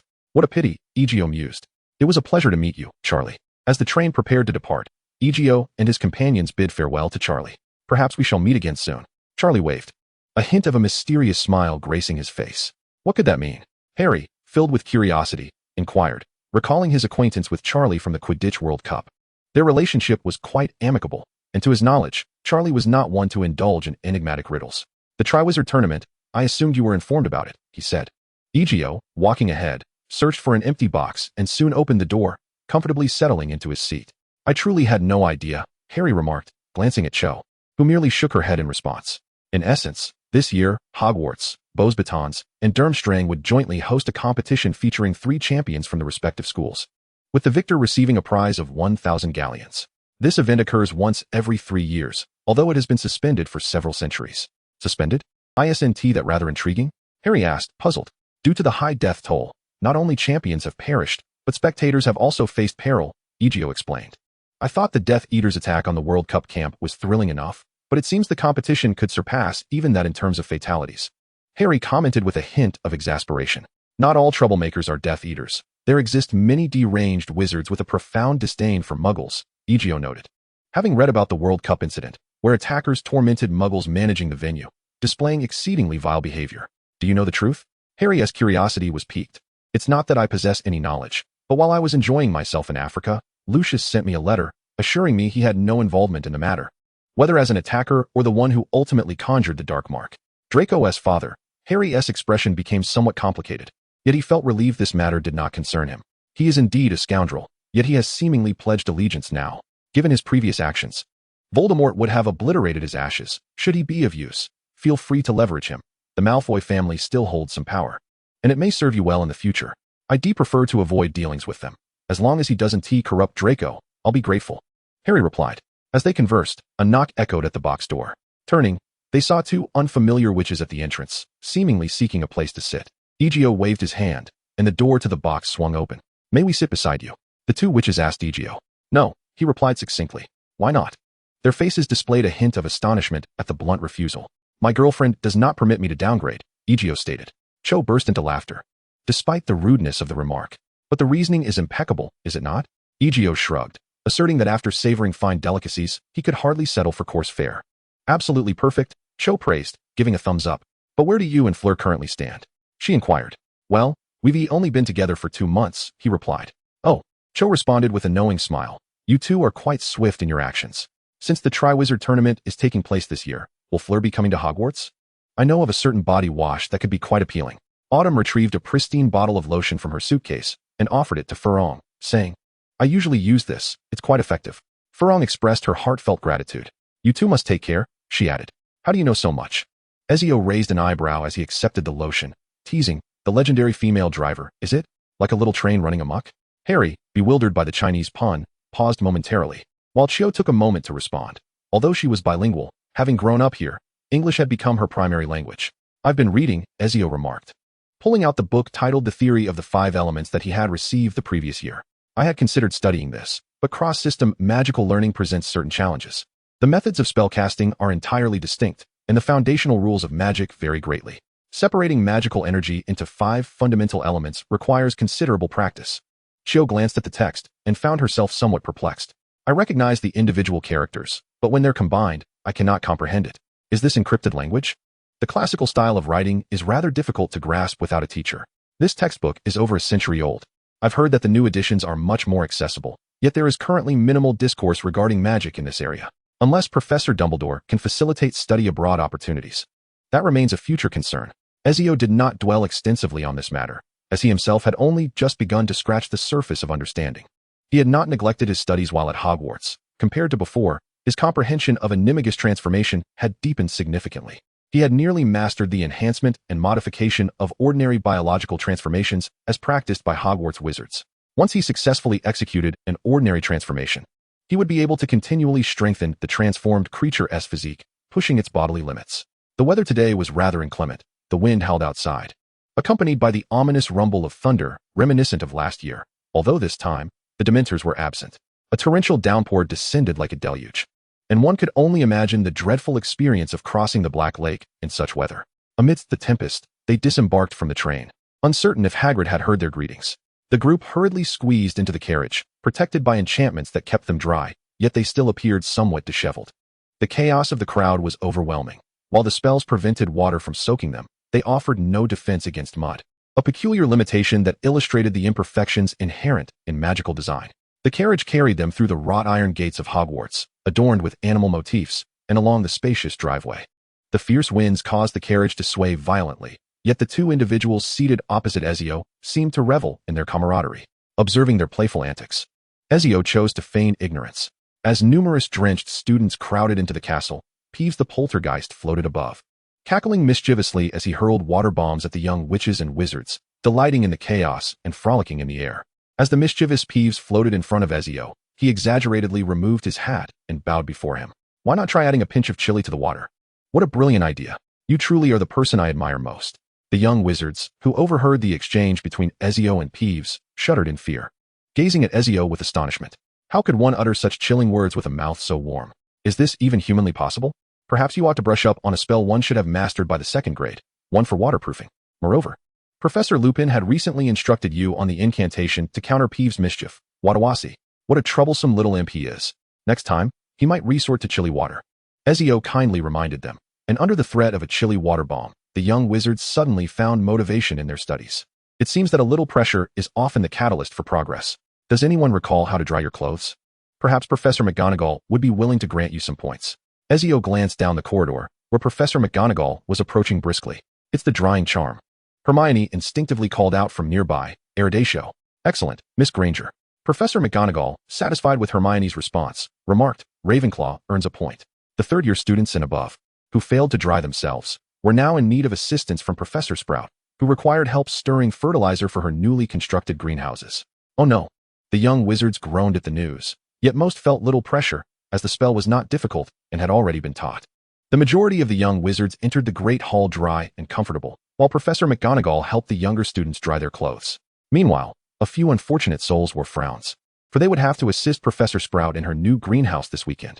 Stirring fertilizer was hardly a delightful task, especially considering Hagrid's 3 fire dragons, each more voracious than the last. The previously rampant acromantula in the Forbidden Forest had been effectively controlled. This was, in fact, a positive development for Hogwarts. After 50 years of breeding, Aragog's offspring numbered in the hundreds of thousands, and the Forbidden Forest was nearing its capacity to contain them. Even with the 3 fire dragons working tirelessly to consume their prey, it was only enough to prevent a drastic increase in their numbers. With a bit of help from the woodland creatures, the acromantula would no longer pose a significant concern for Hogwarts. The evening's proceedings continued as usual. But compared to previous years, there were several older students among the first years. They were transfer students from Ilvermorny. However, one commendable aspect of Ilvermorny is that their educational system closely resembles that of Hogwarts. Although the curriculum differs, they can quickly adapt to their new academic environment. After the Sorting Hat sang the new school song, many new faces appeared at the tables of each house.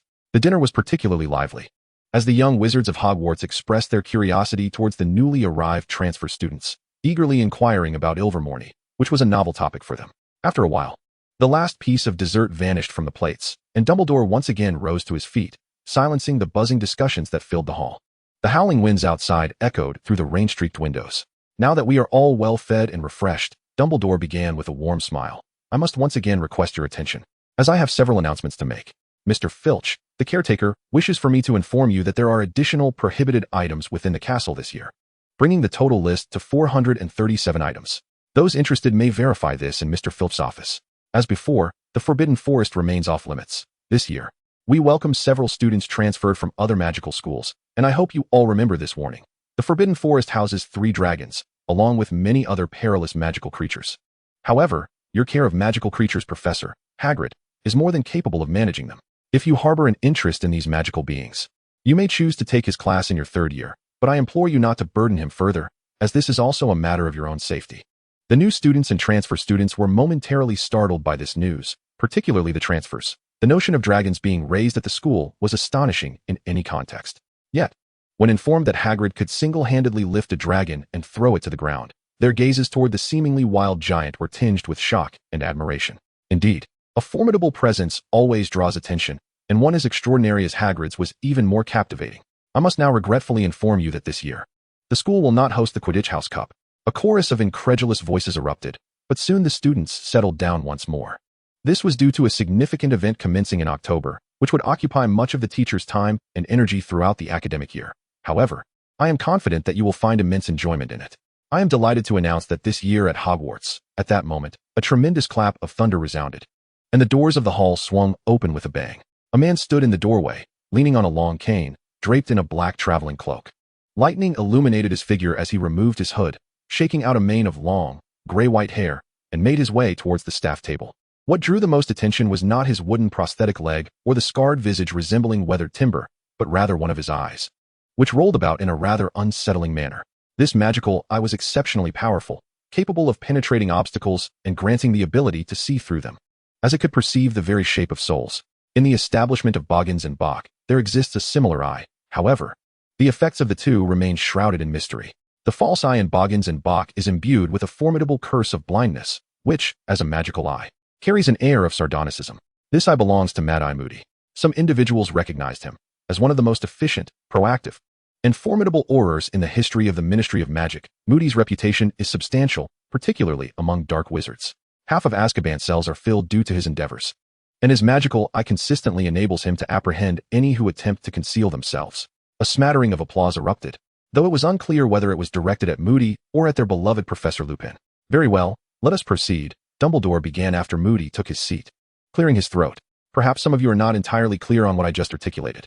The Triwizard Tournament, established approximately 7 centuries ago, serves as a friendly competition among the 3 largest magical schools in Europe, Hogwarts, Beauxbatons, and Durmstrang.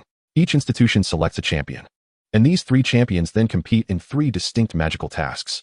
Originally, this tournament was held every 5 years. However, we believe it more beneficial to host it every 3 years to strengthen the bonds among schools. In the future, we will invite additional magical institutions to partake, transforming the Triwizard Tournament into an international contest to determine the mightiest 3 champions. This competition was once discontinued for several centuries due to a high mortality rate. Nonetheless, we shall enhance safety measures during this year's tournament, as it presents a rare opportunity for wizards from different nations to forge friendships through competition. No one would decline the honor associated with such contests. However, Dumbledore raised his hand to quell the excited murmurs of the younger students, stirred by the prospect of generous rewards. To ensure greater safety, this year's Triwizard Tournament will be restricted to students in their 6th and 7th years, as we deem it essential to acknowledge the inherent risks involved, especially given that this marks the first tournament in centuries. Students below the 6th year would find it exceedingly challenging to engage in this endeavor, as the tasks demand exceptional individual prowess. Once the competition commences, I believe you will comprehend the rationale behind this decision. The 4th and 5th year students emitted groans of despair, lamenting their exclusion from this year's tournament and the subsequent opportunity 3 years hence. There could be no worse news. Very well, now you may disperse. I trust you all long for your cozy beds. Upon Dumbledore's announcement concluding the feast, the Great Hall erupted with lively chatter regarding the Triwizard Tournament, particularly among the 6th and 7th year students.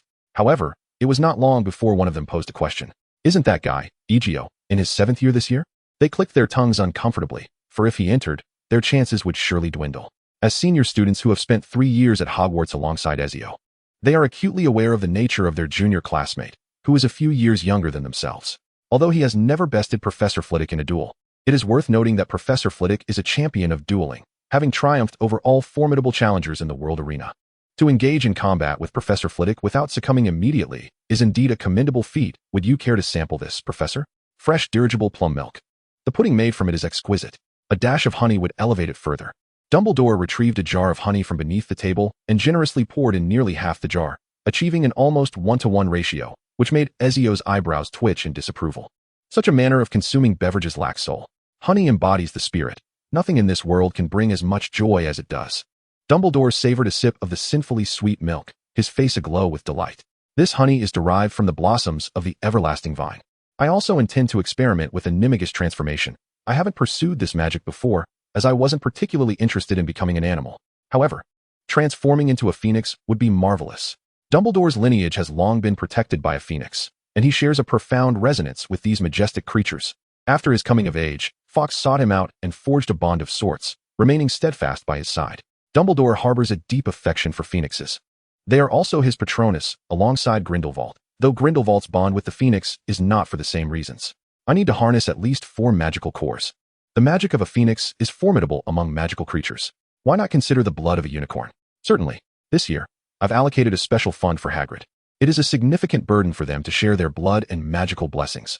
I wish for them to live joyfully in the Forbidden Forest. This year, you will be participating in the Triwizard Tournament, correct? Dumbledore glanced at Ezio, sipping his sweetened milk. I need not speculate. You will undoubtedly astound everyone. In your final year at Hogwarts, I hope you relish every moment. I thought you might try to persuade me to stay. The magical world is vast and beautiful. You have traveled to many places, yet these are merely glimpses of a much grander reality. What reasons could I possibly muster to keep you here indefinitely? The yearning for freedom resides within us all. However, your visit today seems not solely to discuss this matter. Indeed, the dirigible plum milk is delightful. Perhaps I should procure more to introduce a new dessert to the table. Hagrid would likely be quite pleased. That is precisely the reason. Ezio tossed a piece of parchment onto Dumbledore's desk and leaned back in his chair. You might want to seek out Professor Moody. Perhaps his true name is not Moody at all. Dumbledore set down his cup, narrowing his eyes slightly as he picked up the Marauder's map. His gaze fell upon the location of the defense against the dark arts professor's office on the 3rd floor of the castle. This space had once been occupied by Lupin, but now belonged to Moody. However, the office bore more than one name. Indeed, Alastor Moody's name was inscribed here. Yet another name graced the office, Barty Crouch. Quite curious, isn't it? Aegeus munched on a piece of unidentifiable jerky, a trophy from his hunting expedition in Africa. The surplus had been transformed into local delicacies, perfect for gnawing. He felt he was aging rapidly. After 2 months in Africa, he had sprouted nearly 5 centimeters. He thought it prudent to indulge in something nourishing. To my knowledge, Barty Crouch is the head of the Department of International Magical Cooperation at the Ministry of Magic. How could he possibly come to Hogwarts? Especially barging in rudely through the Great Hall? Dumbledore's eyes sharpened at the mention of the polyjuice potion. Moody was an old friend, a former member of the Order of the Phoenix, but they had not seen each other in ages. Perhaps there was another Barty Crouch. His son bore the same name. Though he was supposed to have perished in Azkaban long ago, Dumbledore furrowed his brow. For the entire magical community of England was aware of young Barty Crouch's treachery against his father, and many knew of his demise in Azkaban. Dumbledore lightly tapped the table, contemplating the pros and cons of taking action against him. After a moment's reflection, he nodded. What do you think we should do? He inquired, looking at Aegeus. But Headmaster, didn't you already have a decision? Aegeus shrugged. Please don't burden me with everything. I have only just begun to enjoy my happy life. I would rather not be constantly given tasks. I believe we can afford to wait a little. Since he has already infiltrated, I suspect he will soon reveal his intentions. Especially now that we are on our guard. I knew it. Aegeus rolled his eyes. You are truly tedious. Frankly, I am not fond of this approach. We should confront him directly, extract his memories, and clarify the situation.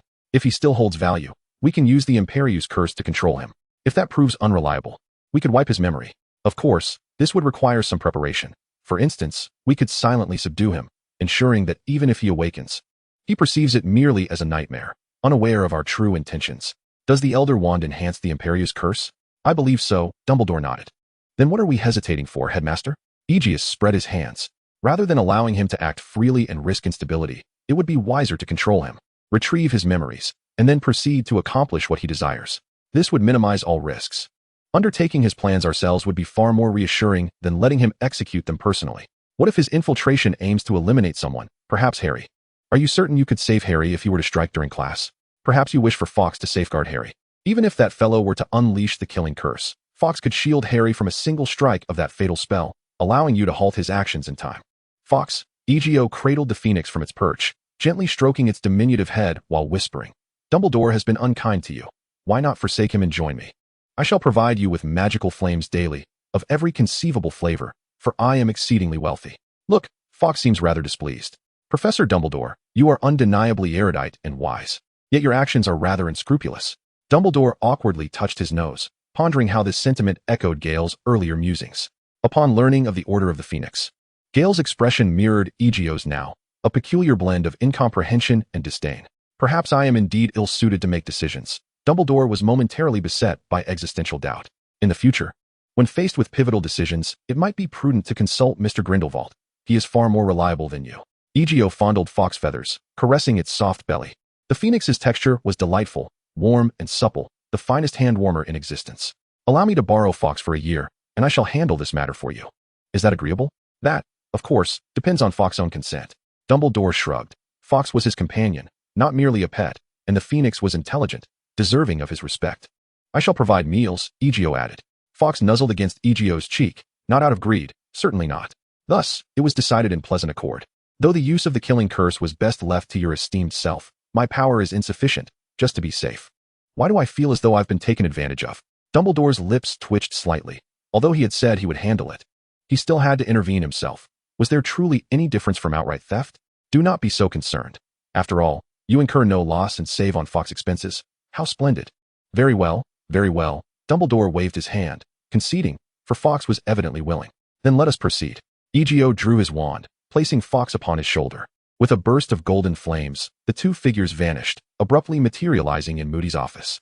Disarm. Stupefy. Two beams of red light flashed, and Moody, bearing a look of surprise, collapsed to the ground, his wand soaring into the air, caught deftly by Ezio. The sound of clattering echoed as he retrieved a plethora of familiar items from his bag. First, we shall torment the mind and shatter the will.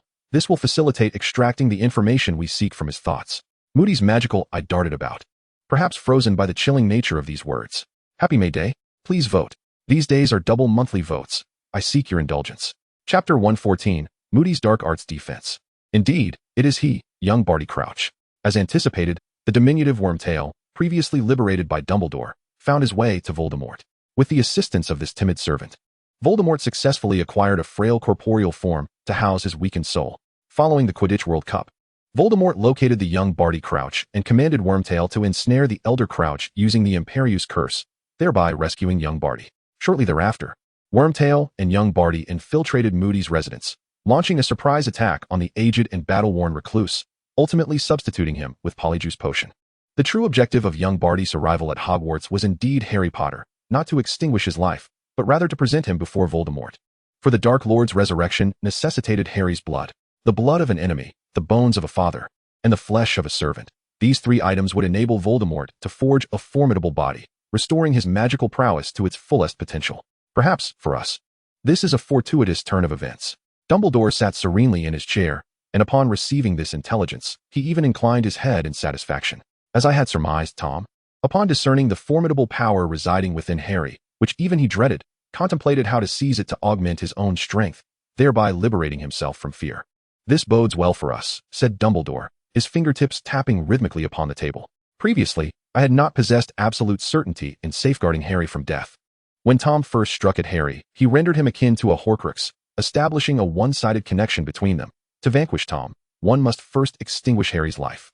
Yet, within Harry dwelled two independent souls, presenting a 50-50 chance of life or death. I could endeavor to enhance Harry's probability of survival, but the specter of death still loomed. Should Tom utilize Harry's blood as the essence for his revival, the magic bestowed upon Harry by Lily would transfer to him, thereby creating a bidirectional connection. To a certain extent, Tom would become a Horcrux for Harry, or akin to a blood pact, as he harbored Lily's magic within him. Under the influence of this magic, his own power would instinctively seek to protect Harry. If Tom wished to slay Harry, he would first have to eliminate himself. The killing curse he cast upon Harry would merely extinguish the fragment of his soul residing within Harry, for Lily's magic would shield Harry from the fatal incantation, rebounding all force back upon Tom himself, that is, upon the soul fragment within Harry. The killing curse directed at Harry would precisely obliterate only the soul fragment within him, as even Tom's own magic would serve to safeguard Harry's soul from harm. Is it not wondrous? Laughter escaped Dumbledore, his demeanor more jubilant than ever before. Magic. It encompasses an abundance of mysteries. Tom may wield numerous formidable spells and magical powers, yet having never experienced the essence of love, particularly that of familial affection, he will eternally remain oblivious to one of the most potent forces in existence. Magic is a force that emanates from the depths of our souls, and emotions serve as its formidable driving force. While hatred may amplify the destructive power of magic, love can transform into the most resilient shield in existence. I recall that during our first year, Professor Flitwick enlightened you on the 3 essential elements that determine the strength of magic, one of which is the wizard's will or emotion infused into the spell. A pure-hearted saint, filled with compassion and benevolence towards all, is incapable of casting the killing curse. One must possess the intent to take a life and unwavering determination to wield the Avada Kedavra. This extreme magic derives its potency from the user's will. The world abounds with extraordinary occurrences, and when these coincidences coalesce, can they not be deemed a form of destiny? Only one of the two can survive. As foretold by Sibyl's prophecy, I believe this prophecy is on the verge of fulfillment. As the prophesied individual treads the path indicated by fate, the outcome becomes inevitable. Previously, I could not guarantee that Harry was the sole survivor, yet now we are filled with certainty, especially since Voldemort has used Harry's blood to resurrect himself. Dumbledore rose from his chair, suddenly recalling another significant individual, Alastor, who has suffered greatly. He withdrew his wand and waved it, causing Moody's trunk to open. Inside, a larger trunk contained smaller ones, and as he reached the innermost one, a descending staircase appeared, leading to a modest room where an unconscious man was bound to a chair, missing an eye and a leg. Dumbledore cast a spell to free him from his restraints and levitated him out of the trunk. Is there a revitalization potion? Perhaps the true Professor Moody could benefit from a sip, as he had been struck by both the sleeping curse and the soul-sucking curse, and had likely undergone forced memory extraction. His condition was rather poor. Ezio produced a vial of emerald green potion and handed it over. The revitalization potion is a practical remedy that Ezio always carries. Excellent. Dumbledore dispelled the sleeping curse on Moody and administered the revitalization potion to him. Although the soul-sucking curse still lingered, this magic can be resisted through willpower. Once consciousness was restored, a flicker of struggle appeared on Moody's face. But it did not last long. He soon broke free from the curse's grasp. Albus, Moody gasped, catching his breath. Upon recognizing Dumbledore's visage, he felt a slight sense of relief, though he quickly regained his guarded demeanor. Calm down, Alastor, it's me. Look beside you. Is that not the one who attacked you? Following Dumbledore's pointing finger, Moody spotted young Barty. There was another presence, Peter Pettigrew. Moody did not erupt in anger at that moment. Instead, he spoke with composure. He has impersonated my identity, hasn't he? He infiltrated Hogwarts. I apologize for that.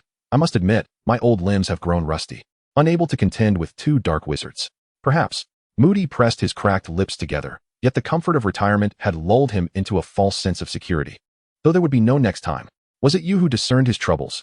Or did Moody's remaining eye fall upon Ezio? Or was it him? Ezio Florentia. My most accomplished pupil. Undoubtedly, he is remarkable. Moody nodded and, using the armrest of his chair for support, rose to his feet. I ought to extend my heartfelt gratitude to you, my child. He enveloped Ezio in a firm embrace, patting him on the back. Are you interested in becoming an Auror in the future? I shall do my utmost to nurture your potential. Never mind. I have little interest in being a magical law enforcer. Ezio waved his hand dismissively. I merely hope that when I inevitably stray into unlawful conduct, the Aurors will spare me, considering your esteemed position, Professor. Ha! Moody laughed heartily. However, that cannot be allowed. It is a matter of principle. Yet, should I be the one to apprehend you, I might consider turning a blind eye. He gestured to his blind eye. After all, I have only one eye to observe with. Surprisingly, Moody was not as difficult to engage as one might expect. Perhaps it was due to Ezio having saved him, for he harbored considerable fondness and bias towards Ezio. So, do you now have a plan?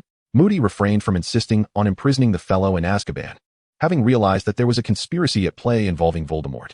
Locking this individual away in Azkaban would bear little significance. He was not the puppet master, merely a pawn. Indeed, Alastor, and I hope you will cooperate with us. Dumbledore nodded and proceeded to elucidate everything to Moody. If they could resolve the trouble that was Voldemort, it would undoubtedly be a fortuitous outcome. However, I implore you to remain vigilant, Albus, for I do not wish for you to repeat my mistakes. Of course, everything will remain within our control. Soul extraction. Dumbledore drew his wand, pointing it at young Barty. The soul-capturing curse is a spell that can be escaped through willpower, but it depends on the wielder. With the Elder Wand in his possession, Dumbledore's magical prowess places him among the elite in the world. If one were to compare the soul-capturing curse of others to a noose made of rope, then Dumbledore's would be akin to one forged from steel cables. There exists a possibility of escape, yet that individual would certainly not be young Barty Crouch. I will personally oversee him until all matters are resolved. Excellent. Moody nodded. Dumbledore's involvement reassured him. Then let us proceed with our plan to have Harry become the 4th champion in the Triwizard Tournament. You shall assist Harry in managing those tasks. Pretending to be young Barty, That should pose no difficulty for you, correct? Perhaps I should prepare tonight. Tomorrow I ought to impart some knowledge to the children, teaching them self-defense. I understand that the previous defense against the dark arts professor has equipped them with numerous survival skills. I shall instruct them on how to guard against risks and confront dark wizards. This is precisely your area of expertise. Dumbledore nodded, acknowledging that Moody's prowess may have diminished with age and injury. Over the decades, he had amassed numerous injuries that could have proven fatal to others, and his current physical condition was far from what it once was. Otherwise, he would not have chosen to retire. However, Moody's experience was undoubtedly worthy of trust. Once again, thank you, my child. To be honest, I am at a loss as to how I should express my gratitude. Perhaps I could present you with a sneakoscope? The sneakoscope is a magical device designed to guard against prying eyes, yet it is not infallible. I would rather trust my instincts, Ezio declined, preferring to rely on his exceptionally keen sixth sense, a remarkable ability akin to magic that a skilled assassin possesses. Perhaps your lineage is extraordinary, Moody remarked, having discerned that Ezio possessed qualities that set him apart from other wizards.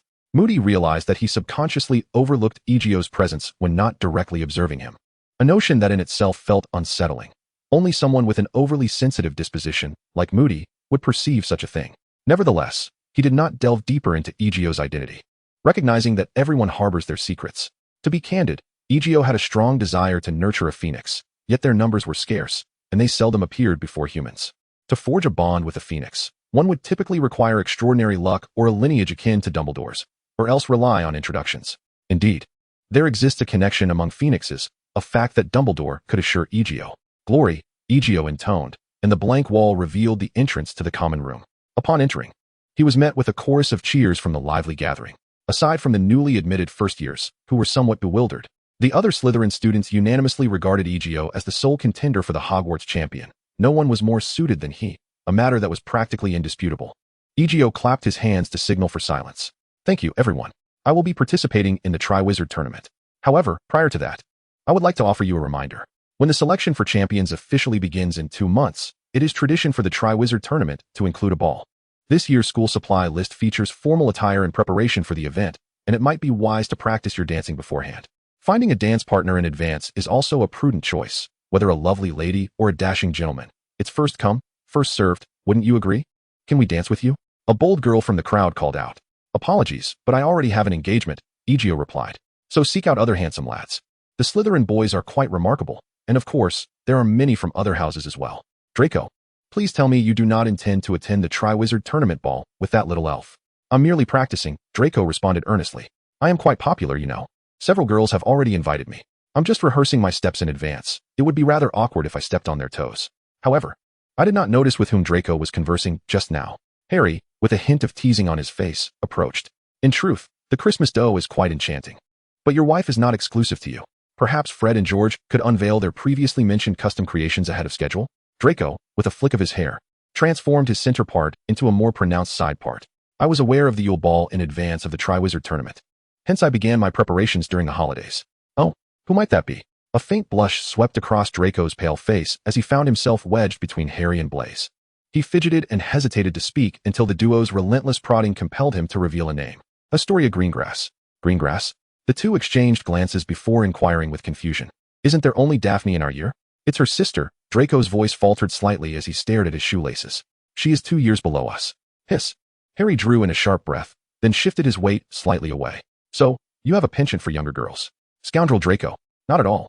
My father is also 2 years older than my mother. What of it? Draco glared fiercely at Harry, retorting, must one only fancy those of the same age? Autumn is a year older than you, is she not? Silenced by the logic of his argument, the two fell into a moment of contemplation, their gazes eventually landing on Blaise. Oh, here is another neglected singleton. The Black Hound leapt forward, barking incessantly. The new semester, new teachers, and the Triwizard Tournament had the students buzzing with anticipation, yet they harbored a certain apprehension towards the newly appointed defense against the dark arts professor. Little Barty Crouch's performance was remarkably convincing. His entrance was distinctly Moody-like. After substituting Moody with the original, his actions mirrored those of the real Mad-Eye perfectly, leaving no trace of the switch. Barty chose not to kill Moody but to keep him close, not only to brew Polyjuice Potion, but also to continuously extract Moody's memories, allowing him to embody Moody more effectively, to comprehend his past and the events that transpired in his life. Additionally, he needed to glean knowledge from Moody to fulfill his role as a competent instructor. Moody was no quarrel. His lessons must be rich in substance, practical, and profound. There was no need to summon her cherished specimen from Greenhouse 1. Merely the magical plants suitable for combat would be enough to leave Egidio in a fluster. The moment Professor Sprout produced a plump mandrake, she could wreak havoc within a radius of several dozen meters, as its scream, akin to the gaze of a basilisk, could prove fatal. Only those with considerable prowess would dare cultivate such a specimen. However, compared to the mandrake, it was exceedingly gentle. If Hagrid's 3 adorable little dragons were to lose their way in Greenhouse 1, they would leave no bones behind. Professors serving as deans are not to be underestimated. And Egio's foremost aspiration is to ascend to their ranks as a preeminent wizard, a pursuit that demands extensive study and the honing of one's craft. The students entered the classroom for defense against the dark arts, textbooks in hand, where Moody awaited them, his magical eye scrutinizing each individual. Once all students were seated, he commenced the roll call. Now, please stow away your books. Practical application is invariably the swiftest and most efficacious method of mastering magic, he declared, eliciting a sense of delight among the students, who appreciated Moody's approach. In the previous 2 years, your 2 defense against the dark arts instructors have equipped you with the skills necessary for survival in the wild and for confronting common magical creatures. I find little need to elaborate on that. I was once an Auror, adept at combating dark wizards and imprisoning them. What I can impart to you is how to confront those adversaries that pose a threat to your safety. Perhaps not merely humans, but also malicious traps and dark magical artifacts. This year, I shall instruct you on how to identify and neutralize such dangers. Consider this year's lessons as a preliminary Auror training course, particularly for those of you in your 7th year. After this year, you must contemplate your futures. And those of you who achieved exemplary grades last year possess the potential to become competent Aurors. You must bear in mind that dark wizards will not announce their intentions before attacking. They will not disclose the incantations they intend to cast, leaving you unprepared. Now, who can tell me an effective protective spell against these treacherous assaults? Several young wizards eagerly raised their hands. Robert Pattinson, you may respond. Moody selected a Hufflepuff student who had been the first to raise his hand. The commonly used defensive spell is the Shield Charm, which can deflect the vast majority of spells. However, its efficacy diminishes against area of effect spells. One can employ an advanced variation of the Shield Charm to counteract such widespread magic, ensuring that both the wizard and their surrounding area are safeguarded by protective enchantments. When confronted with particularly powerful spells, if your Shield Charm lacks sufficient strength, the incantation may breach its defenses. Can anyone provide an example? Moody scanned the room and, seeing no hands raised, called upon a student directly. In comparison, magic driven by will and emotion tends to possess a higher ceiling of intensity. Given equal magical output, such spells can yield more formidable results, contingent upon the skill of the wizard wielding them. Exemplars of this type of magic include the 3 unforgivable curses. Of course, there are instances in conventional magic as well, though most are not lethal, such as the Memory Charm and Obliviate. Magic dominated by willpower can indeed directly dismantle the ironclad charm. Yet this demands a greater level of proficiency from the wizard. The practitioner must possess formidable magical energy, coupled with an in-depth understanding of the incantation and equally powerful control over their magic. In simpler terms, if you encounter a wizard capable of shattering your ironclad charm through such means, your sole recourse would be to flee or surrender. Should such a wizard harbor malicious intent towards you, as Moody elaborated, you might as well resign yourself to your fate, for the overwhelming force of superiority is insurmountable, rendering technique nearly ineffective in such dire circumstances. Now, let us delve into the first scenario, how to contend with those whose magic is predominantly will-driven, enabling them to more easily penetrate the protective efficacy of the ironclad charm, unless you can enhance your resistance to magic, thereby raising the threshold at which the killing curse can claim your life. It is exceedingly difficult for an ordinary wizard to slay a magical creature with the killing curse due to their insufficient magical power. Even if the resolve of the target is unwavering, if the curse's potency does not meet the necessary threshold, it will merely cause a trickle of blood from the nose. Magic is not omnipotent, and neither is the killing curse. A significantly extended health bar remains the sole method to withstand the killing curse, a feat that is inherently challenging, as it is a natural limitation. Next, we consider the Cruciatus Curse. While this spell has countercharms, there are none specifically designed to negate its effects. A universal countercharm can forcibly interrupt the Cruciatus Curse, yet the damage inflicted cannot be mitigated by this spell. The Ironclad Charm offers some defensive capabilities against the Cruciatus Curse, although its efficacy is somewhat diminished, making it more susceptible to breaching the Ironclad Charm's defenses. Moreover, the defensive capabilities effective against the Killing Curse are similarly applicable to the Cruciatus Curse. To illustrate, the Cruciatus Curse can be likened to an enormous, blood-sucking mosquito. Should this mosquito bite you, it may draw blood but is not fatal, leaving behind an excruciating welt. However, if it were to bite a goblin, that goblin might be drained of blood and perish, while a bite on an elephant would evoke no pain whatsoever, even going unnoticed. A powerful physique can confer immunity against the Cruciatus curse. For instance, giants can withstand most wizards' killing curses and are also entirely immune to the torments of the Cruciatus curse. Although they may lack magical prowess, their immense magical energy and physical strength render them the bane of will-driven spells. Lastly, we encounter the soul-snatching curse. This spell differs slightly from the previous two. It can be weakened by magical resistance, but the most effective means of resisting its effects lies in an individual's willpower. As long as you maintain a steadfast resolve, you can liberate yourself from the grasp of the soul-snatching curse. When affected by this curse, you might perceive a beguiling voice incessantly whispering in your ear, compelling you to act according to its suggestions. However, if we remain resolute and resist the seductive murmurs, we can break free from the spell's constraints and liberate ourselves from its control. Years ago, the soul-binding curse wreaked havoc throughout the magical realm. Many individuals exploited this chaos to evade culpability. In truth, the Veritaserum could ascertain whether these individuals were deceitful or genuinely under coercion rather than merely succumbing to temptation. However, the Ministry of Magic maintains stringent regulations regarding the use of Veritaserum, allowing cunning individuals to exploit the loopholes. Can the universal counterspell disrupt the effects of the soul-binding curse? A young wizard inquired. Indeed, it can, but the crux lies in identifying whether a person has fallen victim to the soul-binding curse. Unless it is a clumsy sorcerer wielding a poorly cast version of the curse, its subtlety is remarkably potent. Not only can the universal counterspell achieve this, but powerful magical entities such as the True Waterfall and Purifying Spring also possess the capability. As I have stated, the universal counterspell is a versatile antidote. While it may not always surpass the effectiveness of specific counterspells, it invariably yields some degree of efficacy. Only a select few unique enchantments can exempt it from fundamentally nullifying a curse. For instance, during a capture operation, one of my colleagues inadvertently fell victim to this. His explosive spell, which typically created only a small crater, obliterated an entire building, resulting in his demise and costing me my leg. Moody thudded his wooden prosthetic against the ground, producing a heavy, muffled sound. This incident promptly deterred the young wizard from contemplating the use of the universal counterspell against fellow wizards. After all, no one wishes to encounter such a terrifying mishap. Among the three unforgivable curses, the most insidious is the soul-binding curse, prized by dark wizards for its subtlety and practical magical effects. Yet, it is also the curse you are most capable of learning to counter. Steadfast resolve. Moody emphasized this point, asserting that a resilient spirit is the paramount quality for becoming an Auror. This quality will serve you well in your future endeavors, even if you do not pursue a career as an Auror. However, the use of the soul-binding curse is strictly prohibited for you, as is any clandestine practice of this perilous spell. Should you be discovered, the consequence would be a direct sentence to Azkaban. Even the lightest judgment would confine you there for an entire year, and I am certain you would not wish to experience life in Azkaban. We must learn to resist the soul-binding curse, and steadfast resolve is not merely a fleeting phrase. It is a quality that must be cultivated through rigorous effort. Beginning this semester, each of you must bid farewell to late nights and lazy mornings. I shall train you as an Auror would. Assembling at the front gates of Hogwarts each morning at 5 o'clock. I will extract every drop of sweat from you. Mere suffering will not fortify one's resolve. Only by traversing the river of hardship can you truly be tempered. The young wizards seated below were left in shock. They had come to learn magic, yet suddenly found themselves facing military-style training.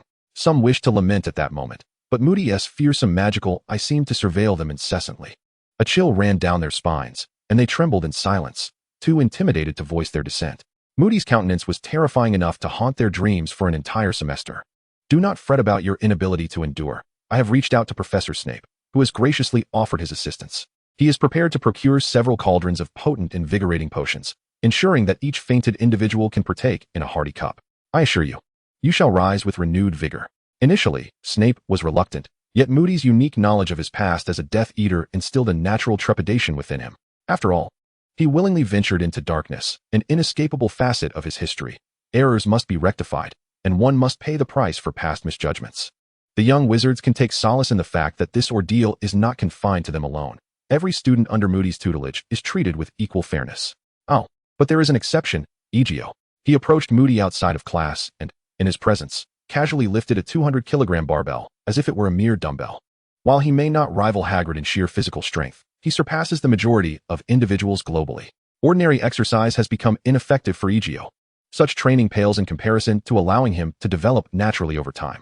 Since Moody's arrival at Hogwarts, every morning, one can witness hundreds of young wizards being urged to engage in rigorous endurance training, a regimen that relentlessly challenges their bodies torments their spirits, and fortifies their wills.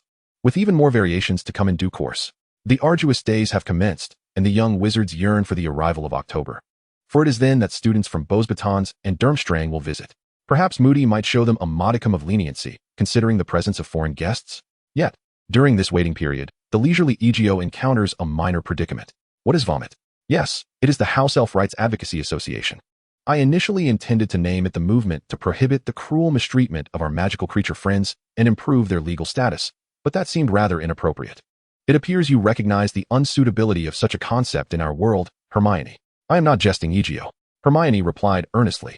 If you were to join, I believe more individuals would be inclined to participate. However, I do not wish to wield my influence to lead well-meaning people astray, Ezio retorted sharply. From where did you glean this peculiar notion? A newspaper, Hermione sighed, then produced an article concerning a Quidditch attack, revealing the severe discrimination and violence inflicted upon house elves. Such behavior must be curtailed in a civilized society. Upon learning that Hogwarts harbors over 100 enslaved elves, some for centuries, I felt compelled to act. It seems you possess considerable courage, Ezio shrugged, yet your bravery is misapplied. Are you aware of the 3 Goblin Wars? Hermione nodded, acknowledging her familiarity. And who instigated these 3 wars? It was the goblins, Hermione had to concede. The 3 Fairy Wars are referred to as the First Fairy War, the Second Fairy Rebellion, and the Third Fairy Rebellion. The very nomenclature reveals that following their initial defeat, the fairies became subservient to the wizards. They betrayed the treaties they had signed on 2 consecutive occasions, aspiring to seize dominion over the magical realm. As sentient beings, endowed with their own language, civilization, and magic, they too yearned to be the sovereigns of the magical world. This conflict represents a clash between civilizations. The very fact that the fairies were not entirely annihilated stands as a testament to the wizards' mercy. The pixies, as a form of reparation ceded by the fairies to the wizards, were valued merely as tools to be utilized. While we may cherish these instruments for their worth, we must not conflate them with our own humanity. How can one utter such callous words? Hermione was taken aback by Ezio's remarks. The emergence of such a form of slavery is inherently anti-civilizational. It ought not to exist. You are, in fact, a descendant of genocidal perpetrators, invaders, and exploiters, enjoying the spoils of conquest and plunder along with your family. What right do you possess to speak from a position of superiority? You may have read books, but I suspect you have not delved into history. Perhaps you should peruse the annals of world history to discover the numerous instances of genocide instigated by the Anglo-Saxons. The innocents who perished at the hands of the English number at least 100 million. Visit the British Museum and ponder how many artifacts therein truly belong to you. As a scion of thieves, once your life improved, you began to adopt a stance of moral superiority, expressing concern for the so-called oppressed. While this is commendable and may even serve as atonement for your forebears' transgressions, why not extend sympathy to your fellow humans? Why not procure some affordable sustenance to distribute among those suffering from disaster and war? Providing even a single meal to the famished refugees is a far more noble endeavor than your fervent advocacy for the pixies.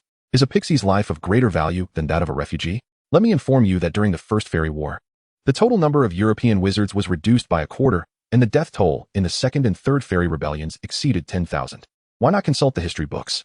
They contain photographs depicting the fairies flaying the wizards' skins to serve as banners, where one can clearly discern the contorted, anguished faces.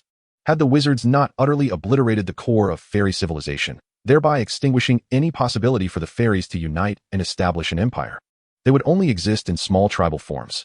The largest gathering of fairies, Gringotts, is subjected to stringent numerical restrictions, should their numbers exceed 500. The magical covenant permits wizards to slaughter them without cause, seizing all their wealth until the fairy congregation is decimated. Do you perceive the warfare between 2 civilizations as mere child's play, akin to a game that can be resolved with a simple reconciliation? The sacrifices of countless wizards, who laid down their lives for the benefit of future generations, are being trampled beneath your feet. As beneficiaries of the existing order, we cannot engage in such actions. Would you betray your country? Would you forsake your national insurance number? Perhaps you might aid the house elves in igniting their first revolution, overthrowing the wizards to establish a world dominated by elves. In that scenario, you could enslave the wizards under the guise of an elf, could you not? Or do you believe that benevolent elves would not resort to such measures? What delusions are you entertaining? Heed my words. After your graduation from Hogwarts, endeavor to perform acts of kindness for those who suffer. If your heart is truly compassionate, striving to alleviate the world's pain, show us all. Remember, you are human. A wizard, not an elf. Their plight bears no relevance to you. At most, you could purchase an elf and treat it kindly. I have discarded this trash for you. You shall no longer require it. The notion is quite nauseating. It is impossible to reason with Hermione, who, like a statue, stands lost in thought, believing that such actions are wrong without contemplating the underlying reasons for such circumstances. She struggles to find a justification for herself, as her arguments are insubstantial and unconvincing. As a beneficiary, she cannot seek to overturn the very system that has afforded her these privileges, for that would be akin to undermining her own foundation. Unless she could relinquish all the benefits she has consumed and sever ties, which is implausible, for without the elves, she would struggle even to prepare her own meals. To persist in such efforts would equate to treachery against the wizarding community, leading to her utter ruin. And the very elves she wishes to assist would not come to her aid in such a scenario. Her actions would be perceived as incomprehensible aberrations in the eyes of the elves. Hermione has departed, and her future endeavors are of no concern to Ezio. They were merely casual friends, devoid of deep ties. Chapter 115. With the atmosphere reaching such a climax, do you still wish to flee? October proved to be more arduous than they had anticipated. The young wizards endured what was arguably the most painful month of their lives with the fervor akin to waiting for the stars and the moon. Initially, they possessed the energy to discuss when Beauxbatons and Durmstrang would arrive, but soon they lost the strength to engage in such conversations. Moody's training regimen was simple yet rigorous, evolving from running laps to weighted runs, followed by sprints and obstacle courses, rain or shine, every morning. By mid-October, they were also required to dedicate 2 hours each evening for training. Although other professors reduced the homework assignments, it offered little respite. However, the results were undeniable. Not only did their physical fitness improve significantly, but under the weight of this burdensome training, they also cultivated a resilient spirit. Many girls cried until their tears ran dry.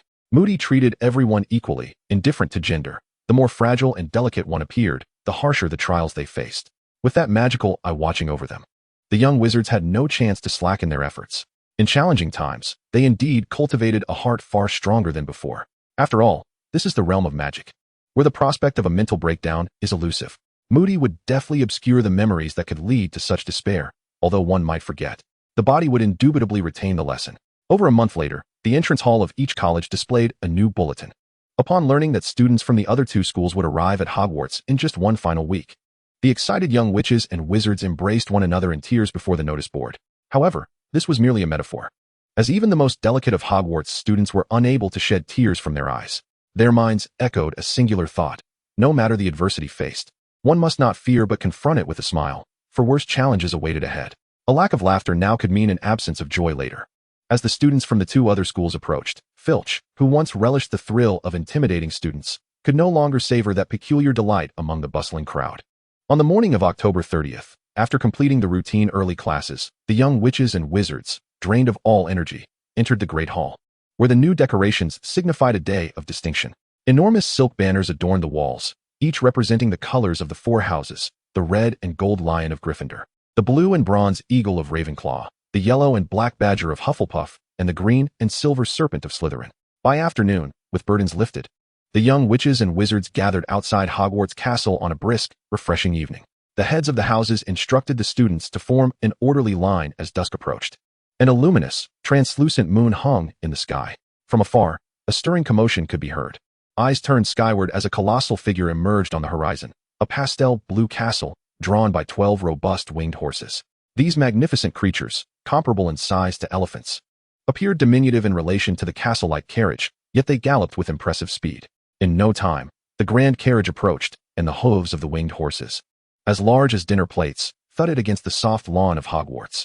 The carriage settled steadily before the welcoming crowd. The crest of Beauxbatons came into view as the carriage door swung open. A boy clad in a light blue robe was the first to leap down, followed by the unveiling of a golden spiral staircase.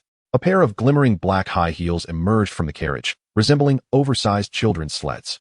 Unsurprisingly, a woman of towering stature, surpassing even Hagrid by a head and a half, alighted from the vehicle. Madame Maxime had arrived in splendid attire, adorned in a luxurious black satin gown. Her fingers graced with an opulent opal ring, while a pearl necklace, the size of a child's fist, radiated a soft, gentle glow, perfectly complementing her ensemble for the day. Ezio noticed that, not far away, Hagrid was momentarily transfixed. He donned a bespoke suit crafted from the finest black dragon leather, utilizing the exquisite abdominal hide of 7 adult black dragons. After shedding his well-worn leather coat, Hagrid's remarkably robust physique was indeed imposing. A paragon of pure muscle, he possessed both strength and resilience, with an endurance and explosive power that were formidable. Through the thick layer of fat, one could still discern the contours of his muscles. When he exerted himself, the sinews of his muscles would tighten like steel cables, revealing an awe-inspiring strength and primal ferocity, rivaling that of a pure-blood giant. The tailored suit.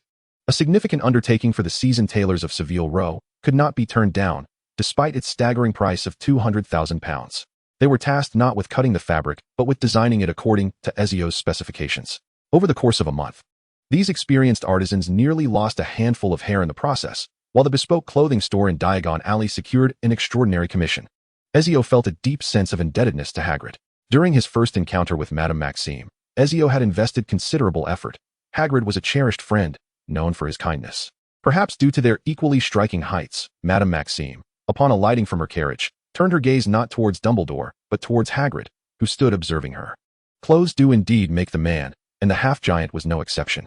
At that moment, Hagrid's strength and wild charm were so palpable that they seemed to invade her senses from 10 paces away. "Dear Madame Maxime," Dumbledore greeted with a warm smile, approaching her. While he was not short among wizards, he had to tilt his head back to meet her gaze, thus maintaining a distance of nearly 2 meters between them. "Welcome to Hogwarts. I sincerely hope you find it to your liking," he said, extending his hand in greeting. "My students." Madame Maxime's massive hand waved carelessly behind her, drawing attention to the 12 or so witches and wizards from Beauxbatons who followed her. Beauxbatons was not strictly an all-girls academy, though the female student population was slightly higher, with a gender ratio of approximately 46. At that moment, many eyes widened, for at the forefront of the students stood a figure with a cascade of brilliant silver hair. Though she wore the same silk-like light blue uniform as the other students, it draped upon her in a manner that set her apart. Fleur was now 17, entering the pinnacle of her beauty. The silk enveloped her form, accentuating her curves and embodying an exquisite silhouette that transcended conventional standards of beauty. If the previous ideals had been calculated by mathematical ratios, her very existence redefined such concepts of allure, though this beauty was singularly her own. "Is Karkaroff coming?" Madame Maxime appeared to glance about, her gaze subtly directed towards Hagrid's location. "He would arrive at any moment. I believe it shall be soon." Dumbledore's eyes turned towards the distant Black Lake, its shore merely a few dozen meters away. "Ah, my thestrals require tending. This is certainly no concern. Our care of magical creatures professor is more than willing to look after them." Dumbledore's gaze shifted in Hagrid's direction, for he possesses considerable experience in caring for these splendid creatures. "Does Hogwarts also have thestrals?" Madame Maxime inquired, somewhat astonished, for these magnificent winged horses are rare and seldom seen. Though not exactly, Hagrid has extensive experience in the domestication of magical beasts. Within Hogwarts, there exist 2 thestrals, both of which he has raised. As a perceptive individual, Dumbledore readily discerned a glimmer of intrigue in Madame Maxime's eyes. "Perhaps you might converse with him." "I would be delighted. Caring for thestrals is indeed quite different from tending to other winged horses." Madame Maxime gracefully made her way towards Hagrid.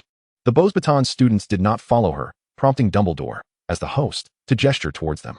Perhaps Beauxbatons is considerably warmer than here.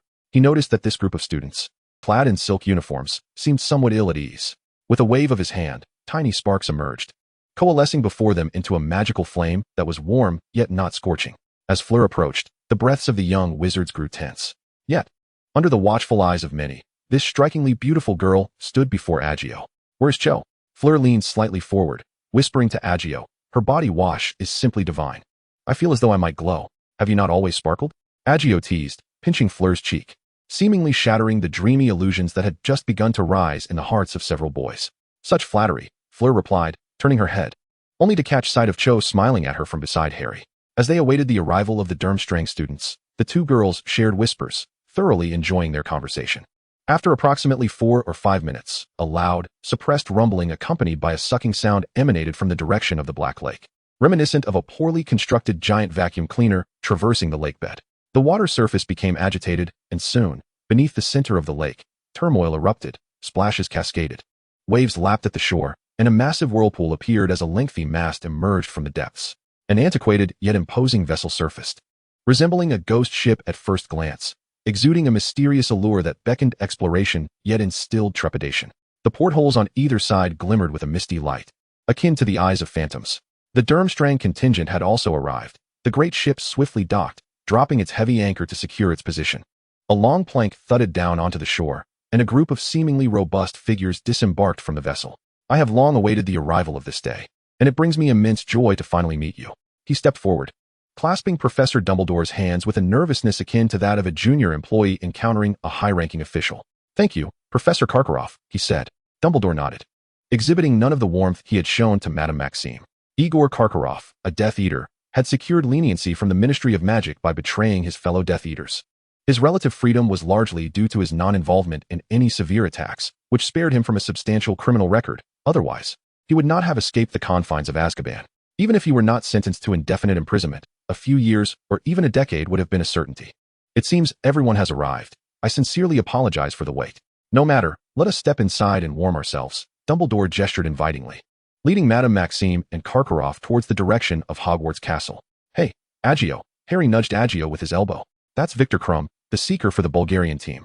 I saw him at the World Cup. Is he formidable? Perhaps not enough for you to handle with just one hand. Oh, Harry regretted mentioning Quidditch. Why did he even bring it up? It was evident that the combined student body of Beauxbatons and Durmstrang was no more than 20. Yet the Great Hall felt unexpectedly crowded today. The students from Beauxbatons sat alongside Slytherin, while the Durmstrang students hesitated before taking their seats at the Hufflepuff table. This arrangement sparked envy among the Gryffindors and Ravenclaws. However, the Slytherin students, seemingly fortunate, felt a tinge of internal conflict. Could someone possibly separate these two public displays of affection? They were already feeling stuffed even before the meal began. They wielded their cutlery with fervor, grinding their teeth as they sliced through the sumptuous fare laid before them. The house elves had outdone themselves today, presenting an unprecedented array of dishes, many of which were making their debut at the table, predominantly French and German cuisine. Yet, Agio couldn't shake the feeling that the German dishes bore a striking resemblance to the familiar flavors of northeastern cuisine from a past life. Large pork knuckles, sour cabbage, and hearty sausages paired with beer. Hogwarts French cuisine was indeed authentic. Fleur savored a bowl of French bouillabaisse, made with a medley of seafood, her eyes slightly squinting as she breathed in the warm aroma. They conversed softly in French, a language the nearby Hogwarts students could not comprehend. Fleur was proficient in English, yet her heavy French accent prompted her to engage in their native tongue with Agio, ensuring a seamless exchange between them. But what was that secret surprise you mentioned during the holidays? Secrets are, by nature, meant to be kept. Revealing them too soon diminishes the element of surprise. How annoying. Fleur pouted, tossing her head slightly and leaning against Agio's shoulder. Someone observant brought her a napkin to dab at her lips. Would you like dessert? The CRMEBRLE seems delightful. It has become rather indulgent. I have recently embarked on a weight loss journey. Yet the mere thought of a Madeleine cake tempts me to indulge in a bite, leaving the remainder for you, as you seem impervious to weight gain. Ezio tapped lightly on the plate before him, softly requesting 1 serving of Madeleine cake. Such a manner of ordering was not officially sanctioned at Hogwarts, yet Dobby, who had been brought from the Malfoy household and was currently employed at Hogwarts, was more than willing to oblige. Dobby would accompany Harry only after his graduation, harboring immense gratitude and respect for Ezio, though for Ezio, it was merely a transaction in exchange for Dobby's magical expertise. Before long, a shell-shaped butter sponge cake was presented upon Ezio's plate. The freshly baked Madeleine, crisp on the outside and moist within, was drizzled with refreshing lemon icing. Paired with a glass of apple brandy, its flavor would be enhanced splendidly. While Hogwarts only provided alcoholic beverages for the professors, Ezio had brought his own, a bottle of 45-year-old Normandy Calvados, renowned as the Roman economy of apple brandies, with notes of roasted hazelnuts, aged cheese, beeswax, and black truffle in its finish. The 42-degree alcohol content was meant for mere sips, and upon taking a small taste, Fleur's cheeks flushed ever so slightly. Was it intentional? Ezio emptied the remaining contents of his glass in one gulp, casting a glance at Fleur, who was smiling coyly beside him. Indeed, to entice you. Fleur's fingertips traced along Ezio's jawline as she whispered, I turned 17 last month. Did her lips brush against Ezio's ear, her warm breath tinged with a raspy allure, suggesting a hint of mischief? Certainly. Ezio gently brushed against her lips, inquiring, tonight? You rogue, Fleur teased, playfully pinching Ezio's waist, her doe-like eyes shifting away, leaving behind a faintly flushed profile. The final morsel of dessert vanished into the golden plate, and at that moment, the students straightened in their seats. Dumbledore rose, flanked by 4 newly added seats. Alongside Madame Maxime and Karkaroff, 2 unfamiliar faces from the Ministry of Magic joined them. The moment had finally arrived. Dumbledore cheerfully addressed the assembly, smiling at each upturned face. The Triwizard Tournament is about to commence, but I would like to clarify a few points before we proceed. He continued to outline the activities for the academic year and introduced the 2 esteemed guests from the Ministry, as some were yet unfamiliar with them. This is Mr. Barty Crouch, Director of the Department of International Magical Cooperation. The young wizards offered polite applause. And this is Mr. Ludo Bagman, Director of the Department of Magical Games and Sports. As a former moderately famous Quidditch player, Bagman's applause surpassed that of Crouch, likely attributed to his ever-present cheerful smile and amiable demeanor, which starkly contrasted with Crouch's stern, unyielding expression, seemingly meticulous about every detail. In recent months, both gentlemen have tirelessly organized the Triwizard Tournament's proceedings. They shall join me, Madam Maxim, and Mr. Kakarov to form the adjudicating panel that will evaluate the valiant efforts of the champions. Now, allow us to unveil the artifact employed to select the warriors for our tournament. Mr. Filch approached, bearing a splendid, jewel-encrusted wooden box, which he placed upon a stone dais before the faculty. This year's Triwizard Tournament comprises 3 distinct challenges designed to test the champions' various abilities, intellect, strength, and even luck, all integral elements of the competition. However, the most crucial attributes are bravery and courage, for the champions shall encounter myriad risks throughout the contests. To ensure a fair selection of 3 champions representing the 3 schools, we shall employ a just selector, the Goblet of Fire. With that, Dumbledore withdrew his wand and waved it, causing the wooden box to spring open and reveal a seemingly crude, albeit unremarkable wooden cup. While it appeared to be a shoddy creation from an unskilled carpenter, the blue and white flames dancing within granted it a value far beyond its humble appearance. I shall place the Goblet of Fire in the Great Hall, but to prevent younger students from succumbing to temptation, I will delineate a boundary around it. Of course, should anyone possess true skill and manage to surpass my selection, even if they have yet to reach the 6th or 7th grade, they may submit their name. This is a privilege granted by the organizers, and the headmasters of Beauxbatons and Durmstrang have consented to this procedure. I am willing to extend this opportunity, yet I urge you to remember, this is a perilous competition. Without sufficient prowess, such an endeavor may merely inscribe your name upon the list of the fallen. Perhaps you cannot fully grasp the gravity of this matter at present, but I assure you, understanding will dawn upon you in due course. Those chosen by the Goblet of Fire must complete the tournament. Withdrawing midway is not permitted unless one suffers grave injury, death, or chooses to abandon the school and bring shame upon it. This is a challenge for the brave, and I implore you to tread carefully. To attain the honor of recognition and respect, one must be prepared to confront genuine challenges. Dumbledore's tone was remarkably solemn, casting a shadow of hesitation over some eager young wizards, for most could discern their own limitations. The simplest form of self-assessment lies in the midterm and final examinations. If one cannot excel in studies, how can they claim strength and prowess? Thanks to Moody, the young wizards have come to realize their own inadequacies over the past 2 months. Running 5 kilometers takes them 40 to 60 minutes. Their bodies frail as those of chickens. Though they have improved, they remain acutely aware of human frailty. Do they truly possess the capability to represent their school in such a competition? Only the delightful Furong held Ezio's hand as they strolled across the grassy expanse beneath the luminous full moon, taking a leisurely walk to aid digestion. The night breeze posed no hindrance to them. Magic enveloped their bodies in a warm embrace. Now, you must reveal to me the surprise and secret, right? Furong wrapped her arms around Ezio's neck as they sat closely together on a swing, their faces mere inches apart. The 2 months spent in each other's company during the holiday had fostered a deep familiarity between them. If you can manage it, Furong playfully remarked, a lingering blush adorning her cheeks. Then give me your hand. Ezio dismounted the swing, and Furong hopped down, clasping his right hand in hers. And then we shall push open the door and step inside. Ezio extended his left hand forward, and an invisible door swung open at his touch. With a single step, Furong was astonished to find herself standing before the entrance of a splendid 3-story castle. Welcome to my home, Ezio beamed at her, and now, it is yours as well. Do you accept this, Furong? Are you confessing your feelings to me? Where's the ring? Furong pouted, attempting to feign displeasure. Yet her inability to suppress her smile rendered her efforts futile. This is your least romantic moment, she teased, tapping his chest lightly, but I am more than willing. If you wish to visit in the future, simply reach out, and you shall be able to open the door. Presently, the summer sanctuary allowed only one entry, and once Furong consented, the world held only the 2 of them who could unlock the door to this place. Furong paused, suddenly feeling a profound connection with the castle, instantly aware of the possibilities now at her fingertips. Only you and I? She gazed intently into Ezio's eyes, her own sparkling like rippling water. Indeed, just us. Take me inside to see. She linked her arm with Ezio's, filling the gentle void with her softness. The 1st and 2nd floors of the castle felt somewhat vacant, as Ezio had yet to complete the arrangements, but the 3rd floor, designed for living, bore the marks of his careful thought. A bath filled with magical rose petals exuded a misty vapor, shrouding everything in a dreamy haze. Even at close range, their features remained obscured. After dining and taking a stroll, nothing could be more relaxing than a warm bubble bath. Previously, during their adventures in Africa, they had visited the seaside, basking in the golden sands and sea breeze, riding fantastical creatures of the ocean who guided them through the waves. Yet today was different. In the ethereal mist, the veil provided a unique sense of beauty. Furong glided through the warm waters of the petal-strewn bath like a mermaid, then emerged before Ezio. Her silver hair adorned with rose petals, shimmering softly as if wishing to blend the rosy hues into her radiant silver locks. Feeling the tender and snug sensation before him, Ezio found himself stirred, his gaze into the abyss becoming increasingly intent. Is it truly so captivating? Furong wrapped her arms around his neck, inching closer. The abyss nearly engulfing Ezio, leaving him little room to breathe or struggle. Allow me a moment of playful argument. I merely wish to gauge the specific measurements. This is but an observation filled with artistic appreciation and analysis.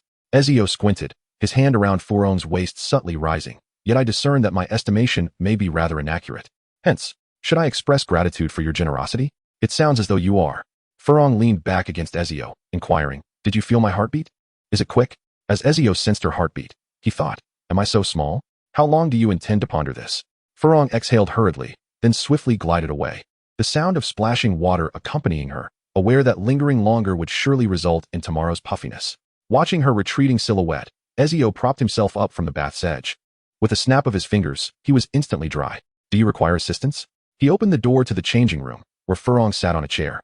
Drying her hair before the mirror, clad in a silk nightgown, droplets of water rendering the delicate fabric somewhat translucent. I am not particularly fond of using magic to dry myself. It feels devoid of ritual, that pre-sleep ceremony. She handed the towel to Ezio.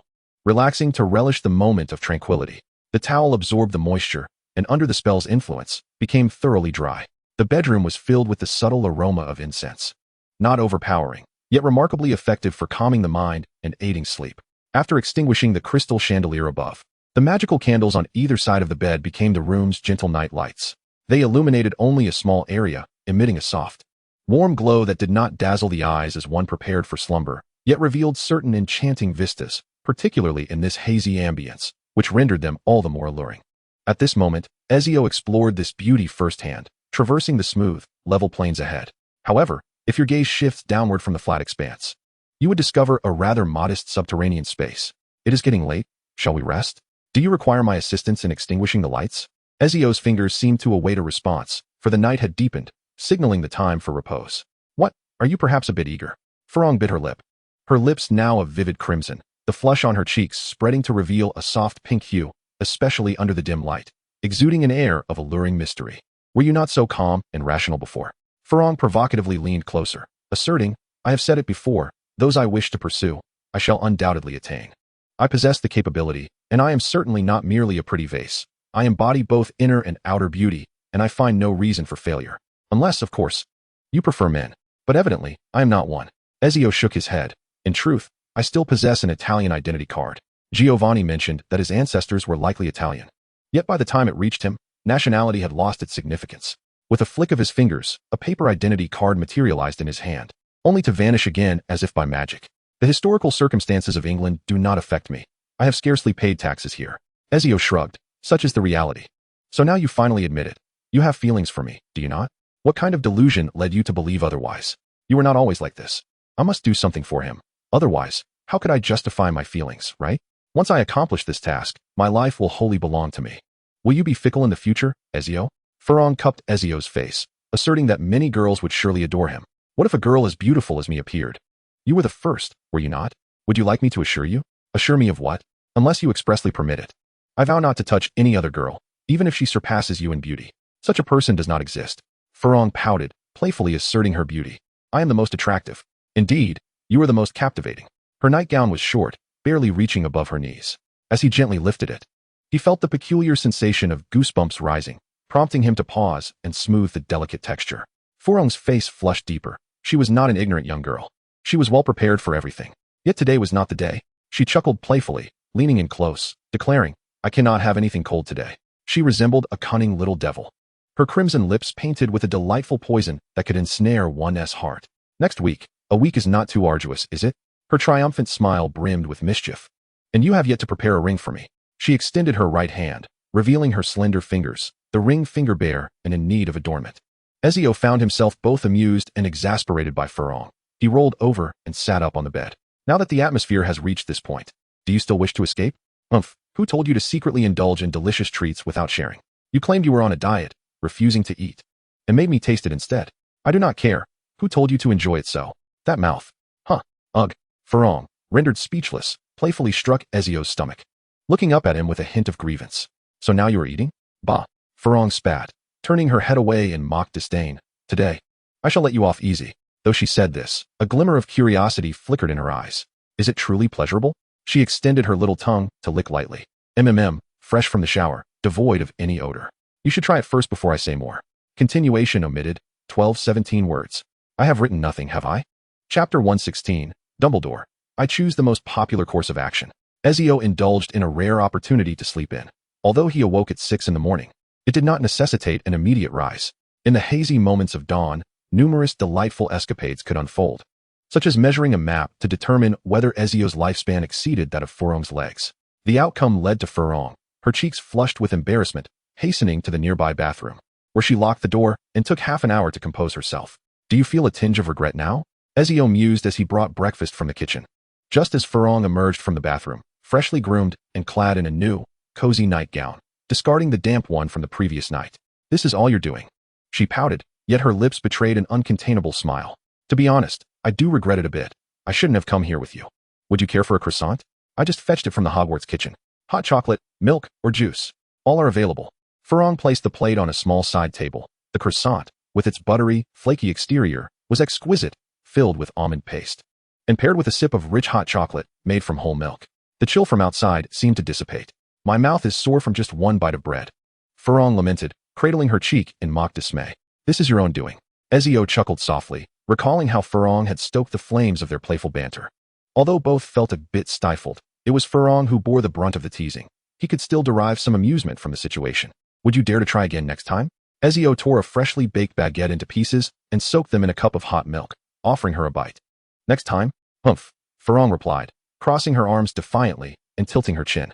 Next week, it will be you pleading for mercy. Oh, if I were to bet my manly dignity on this, that would be quite the predicament. I shall be on top. Furong wore a triumphant expression, radiating confidence. The victor shall reign above. Nonsense, Ezio thought to himself, uncertain of how he might lose. Though Furong possessed strength as a half-blood, and while Vila were not renowned for their physical prowess, they certainly surpassed wizards in many respects. Furong inherited some of those advantages, yet Ezio's physique was robust, without stamina. How could he partake in the joyous games that spanned from the southern to the northern city? Sparks seemed to fly between them, yet the steaming breakfast silenced their playful banter. Revitalized, Furong donned her Beauxbatons uniform. Students from Beauxbatons and Durmstrang would also partake in a year of studies at Hogwarts. Their timetables arranged prior to their arrival. However, neither seemed particularly concerned with this matter. As they drew back the curtains and stepped onto the small balcony, the view outside flooded their senses. The once desolate fields had been transformed by Ezio, filled with a myriad of magical flowers. He had previously consulted Professor Sprout for recommendations on hardy, yet beautiful garden plants. With the aid of magic, cultivating such flora proved to be a delightful endeavor. What a delightful chaos. Although Furong is quite fond of the scenery outside the window, she cannot help but point out its flaws. Let me handle it from now on. You have no idea how to arrange a garden. This haven of summer possesses its own concealment, distinct from the magical protections of this world. As long as one is not granted permission by Ezio, no approach can be made here, whether by apparition or any other means. The Flu network is not closed due to inability, but rather because Ezio harbors reservations about it. Although the door that disregards spatial distance remains open for 72 hours, he can still create a key. I fashioned a reusable key for you, borrowing from the old wand. Its effective range is sufficiently vast. Though traveling too far can be quite uncomfortable, London is the farthest location that can be accepted. The site of Hogwarts is located in the Scottish Highlands. Not too far from here, but to utilize the key, one must venture into the Forbidden Forest or exit through the main gate of Hogwarts. What if I wish to bring Gabrielle and my parents here later? You can authorize temporary visitors, but their stay cannot exceed 24 hours. This is a magic of the castle that strictly limits visitors. Currently, only you and I possess full autonomy. A secret base? Furong's eyes sparkled. I always wanted a secret base when I was a child. I thought it was a notion exclusive to boys. I used to quite dislike boys. They always sought to attract my attention and pulled off pranks I found utterly distasteful. Such childishness. Furong pouted, acknowledging that being attractive and popular can indeed be quite troublesome. Do you encounter such individuals at school often? Would you like me to help you vent? That was the end of the matter. Furong shook Ezio's arm. Madame Maxim has protected me very well, and now, wherever I stand, there are hardly any brave souls willing to approach me, even if they muster the courage to speak. They are usually stammering. Being with me requires a certain level of bravery. Do you remember your arrival at Beauxbatons? Furong said, gazing at Ezio's profile. You were the first to claim I was taking advantage of you.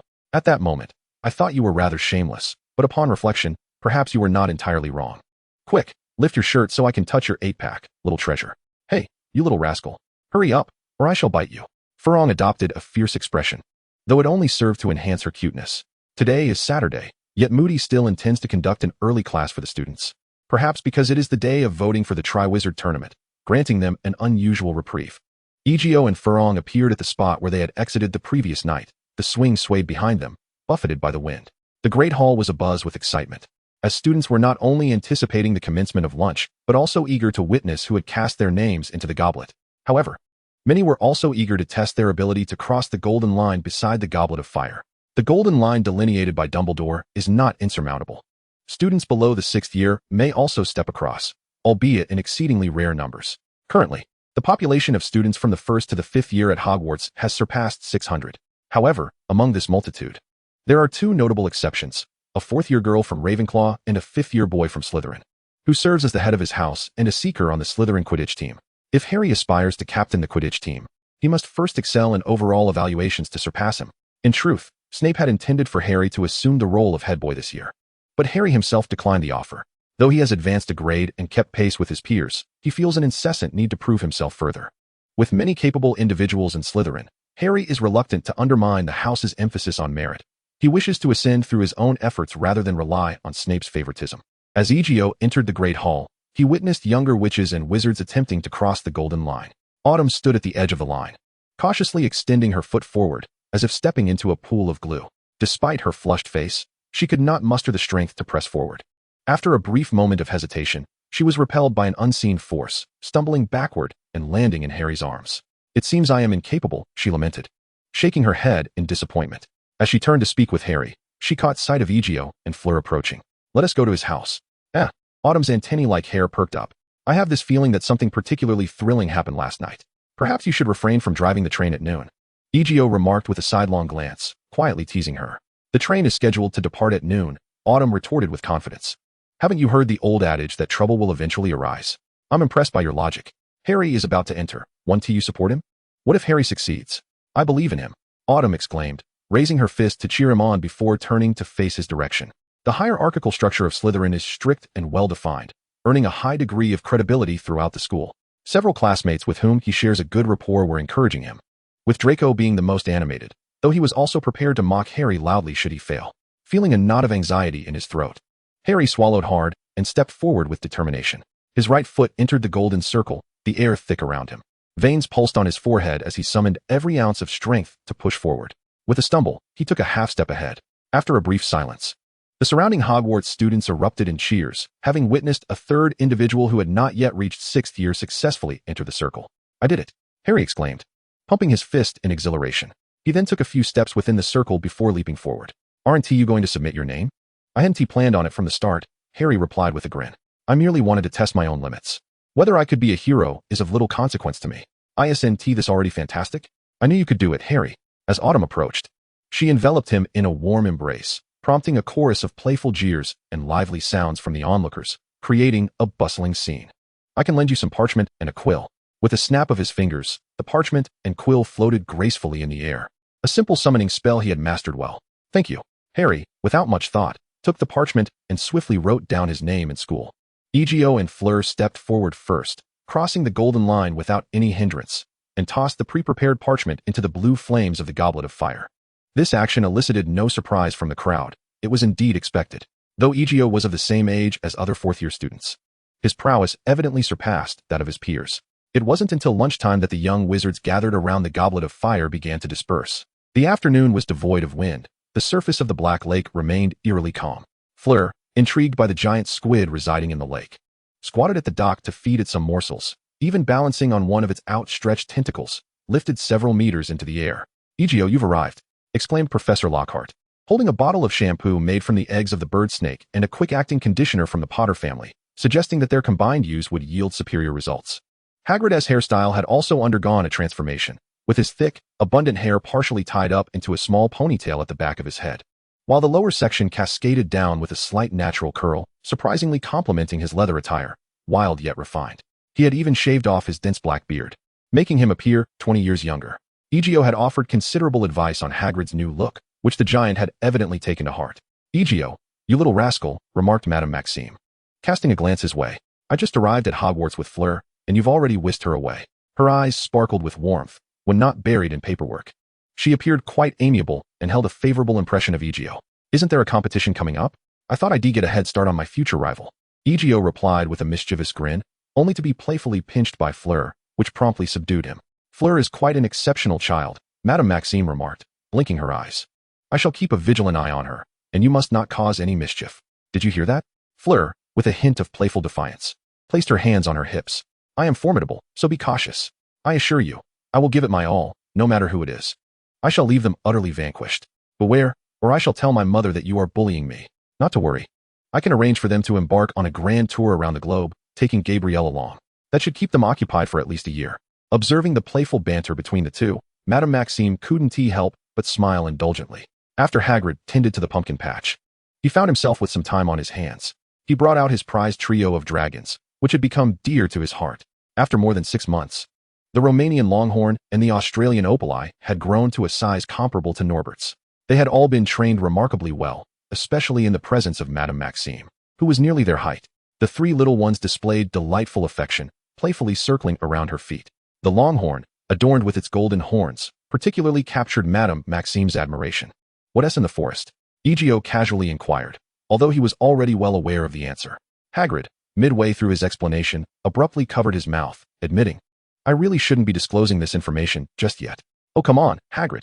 Cheating is a tradition in the Triwizard Tournament, Ezio replied candidly.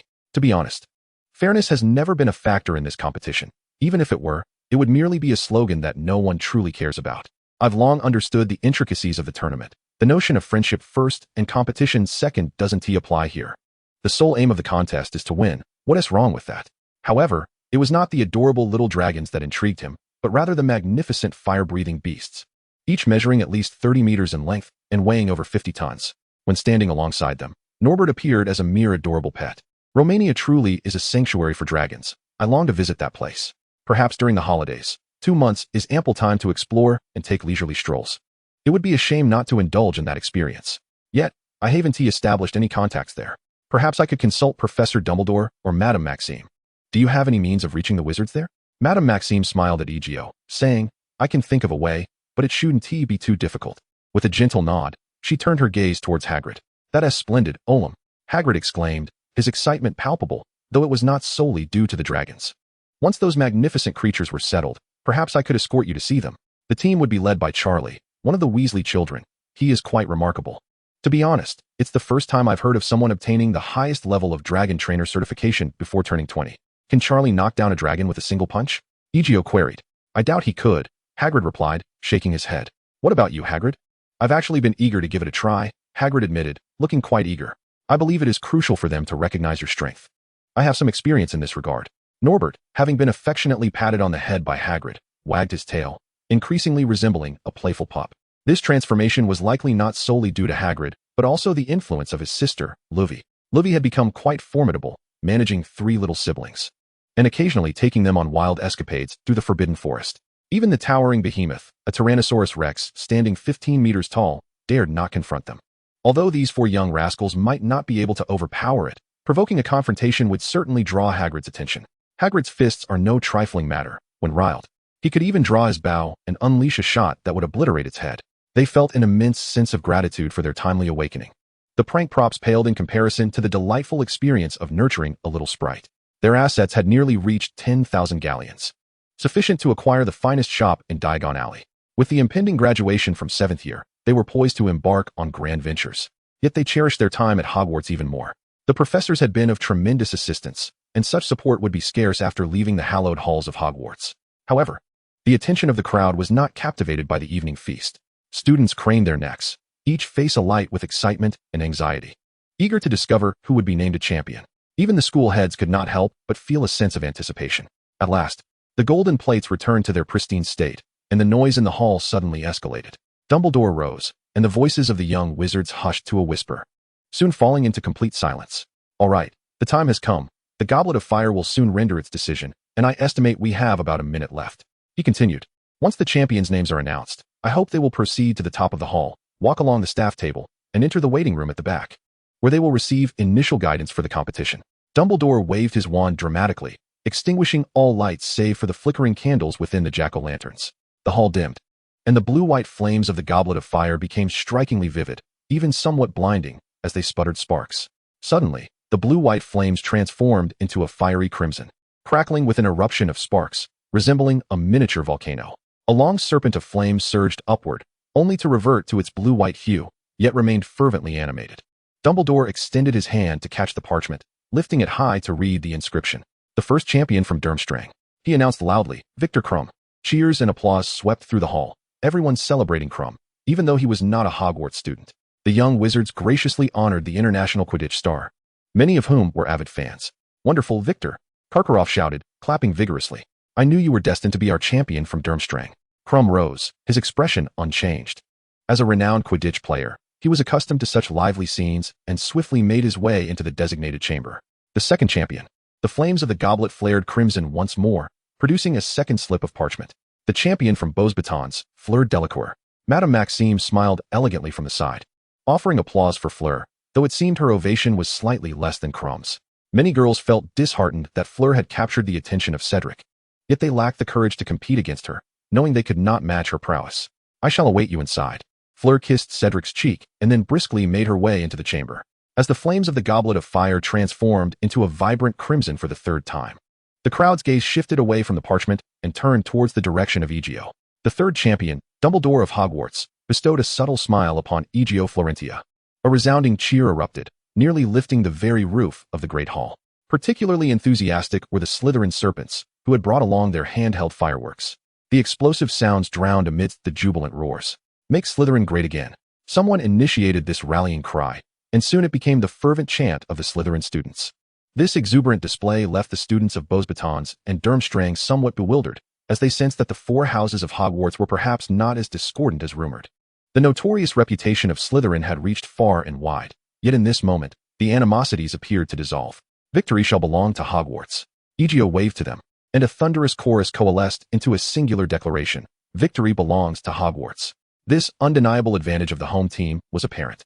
Just as Ezio prepared to depart the hall, the flames of the goblet flickered once more into a vibrant red, leaving both students and faculty, including Dumbledore, momentarily stunned. His performance was impeccable, no flaws were detectable. This fourth flicker of flame was orchestrated by him, a continuation of the plans involving young Barty Crouch and Voldemort. However, due to the prearranged sacrifice of Harry, Dumbledore had laid some groundwork beforehand, as he wished to prevent Harry from becoming the target of the crowd's ire. He already felt a slight debt towards Harry and did not wish for that burden to grow heavier. Perhaps an unexpected complication has arisen in our arrangements? Dumbledore caught the parchment, speaking in a voice tinged with uncertainty that resonated throughout the hushed hall. Madame Maxime inquired, puzzled, as to why there was a fourth champion. Perhaps a technical error has occurred. Our initial intention was to expand the competition to include more schools, ultimately determining the top 3 champions. Indeed, Madame Maxime nodded, intrigued by this concept. If the competition could extend globally, allowing magical schools worldwide to send fourth champions every 3 years, it would greatly enhance their influence and foster exchanges between European and other magical realms. This notion held promise, yet it seemed premature for implementation. There may have been an unforeseen magical occurrence. After all, the goblet, a creation of sorcerers from 7 centuries ago, possesses enchanting powers that connect magic through names, assessing a wizard's capabilities and selecting the most worthy.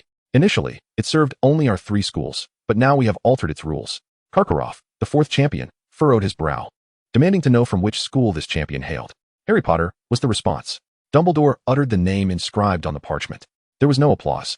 Only puzzled glances were cast in his direction. A bewildered Harry rose to his feet, feeling somewhat disoriented as he glanced around. The gentle grip of Cho's hand offered him a modicum of calm. Professor, I indeed placed my name into the cup, but rest assured, Harry, this is not your predicament, but ours. Dumbledore reassured him with a subtle gesture, indicating that he need not worry. Perhaps this year's Triwizard Tournament would be more vibrant than its predecessors. Dumbledore opted for the most audacious course of action. He flicked his wand at the goblet of fire, causing the flames to solidify. Let the students of Beauxbatons and Durmstrang submit their names once more, ensuring fairness. Each school shall present 2 champions to compete for the true Triwizard title. Very well, Madame Maxime nodded, and Karkaroff beside her also acquiesced to the terms. So, was this an accident? Harry inquired, now grasping the situation. An accident, indeed, but one we can accept, Dumbledore replied cheerfully. As the inaugural tournament following the restart, a bit of excitement is only fitting. Then let Hogwarts select another champion. I cannot simply claim a position due to an accident. What if there are more deserving candidates? Such words alleviated the concerns of other Hogwarts students. With Harry having spoken thus, it would be rather underhanded for anyone to trouble him further. Of course, Dumbledore nodded. You possess commendable qualities, Harry. I merely believe this approach is fairer for all of us, despite my genuine desire to see you participate in the Triwizard Tournament. Harry, feeling a touch bashful, scratched his head and smiled, casting a glance at Cho and winking at her. Then let us commence. With a grand flourish, Dumbledore waved his hand, causing the Goblet of Fire to expel all the previously submitted parchments, which flew into the hands of each student. Those who had previously entered their names formed a line. I shall provide you with fresh parchment to rewrite your names, one at a time. New sheets of parchment and quills were summoned, landing in the hands of each student who had initially submitted their names. A considerable number of students, over 200 from the 6th and 7th years, were gathered. Though only a little over half would participate, it took approximately 5 to 6 minutes for them to sequentially deposit their newly inscribed names into the cup, including students from Beauxbatons and Durmstrang. The still flames ignited once more, quickly turning a vivid red. The champion from Durmstrang, Victor Krum, a robust, tall boy, leapt up, excitedly whispering a cheer, and then joyfully waved to his classmates as he strode forward. Well done, Karkaroff patted him on the shoulder. Excellent work. And the champion from Beauxbatons, Fleur Delacour, a slender girl, delicately covered her mouth in surprise, rising to her feet before making her way to Madame Maxime's side. Yet, within Madame Maxime's gaze lingered a hint of concern. Do not overexert yourself, Elodie. Be mindful of your health. Thank you, madam. I assure you I am quite well. She gently replied, smiling and nodding. And now, the champion of Hogwarts. Dumbledore reached for the third parchment, a smile gracing his face, for no matter the circumstances, this name was predetermined. Harry Potter.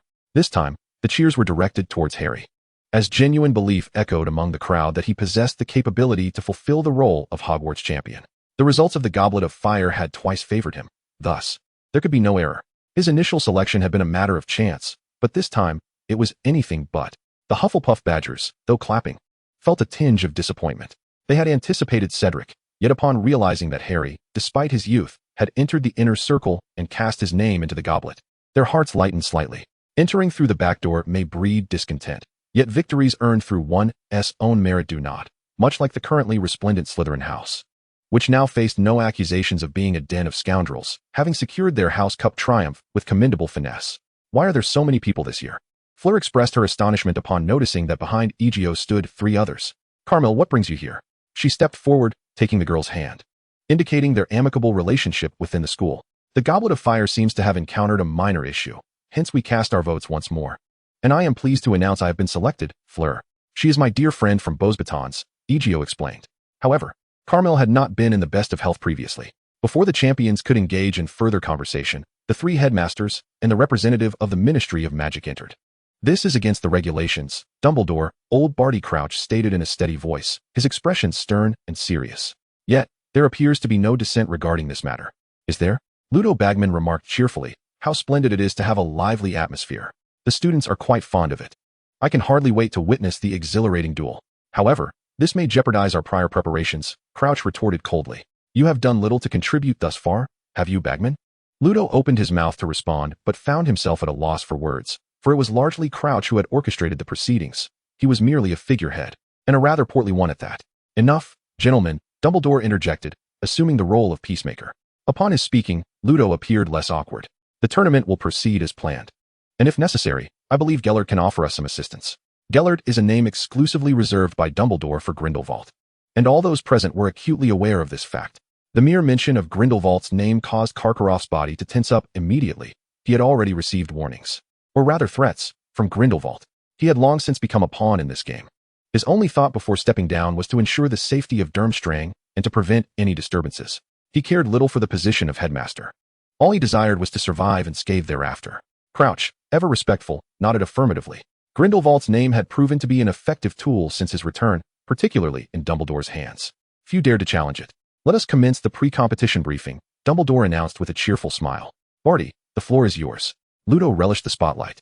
Yet he believed it prudent to afford old Barty some respect. Once Barty became serious, Ludo knew he would be at a disadvantage. Very well, old Barty Crouch nodded. The first task is designed to test your bravery and courage, qualities indispensable to becoming a true champion. We will not disclose its nature in advance. The ability to confront the unknown is a vital attribute. The initial task will take place on November 24th, in front of all others, where you will face a formidable challenge. I must reiterate, withdrawal from the Triwizard Tournament is strictly prohibited. This is a contest that requires unwavering forward momentum. Only in the event of severe injury or death may one withdraw, or alternatively, choose to abandon the school and forsake the honor.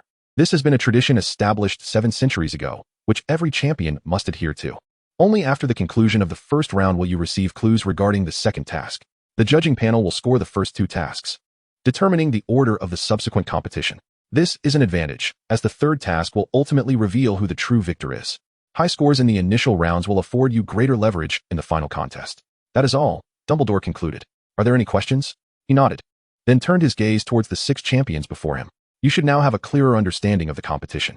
The upcoming 3 weeks will serve as your preparation period for the first task. I expect you to approach it with utmost seriousness, for it concerns not only your honor, but also your very lives. Even with thorough preparation, unforeseen circumstances may arise. Now, disperse and relish your accolades. Today is a day worthy of celebration. Chapter 117, Ezio's Bedtime Story.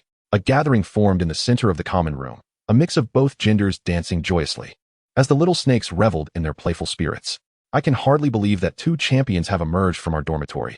It's truly remarkable, isn't it? Draco's cheeks flushed, appearing slightly inebriated despite the absence of alcohol in the butterbeer. It is indeed impressive, Blaise chimed in. I even contemplate crafting a statue for the 2 of you to display in the common room, one that would glimmer splendidly. Wouldn't that be magnificent? Perhaps not, Blaise.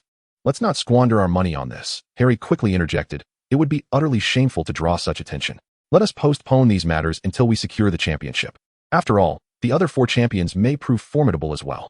Ezio had already donned his pajamas, reclining leisurely against the headboard. I had never contemplated such things.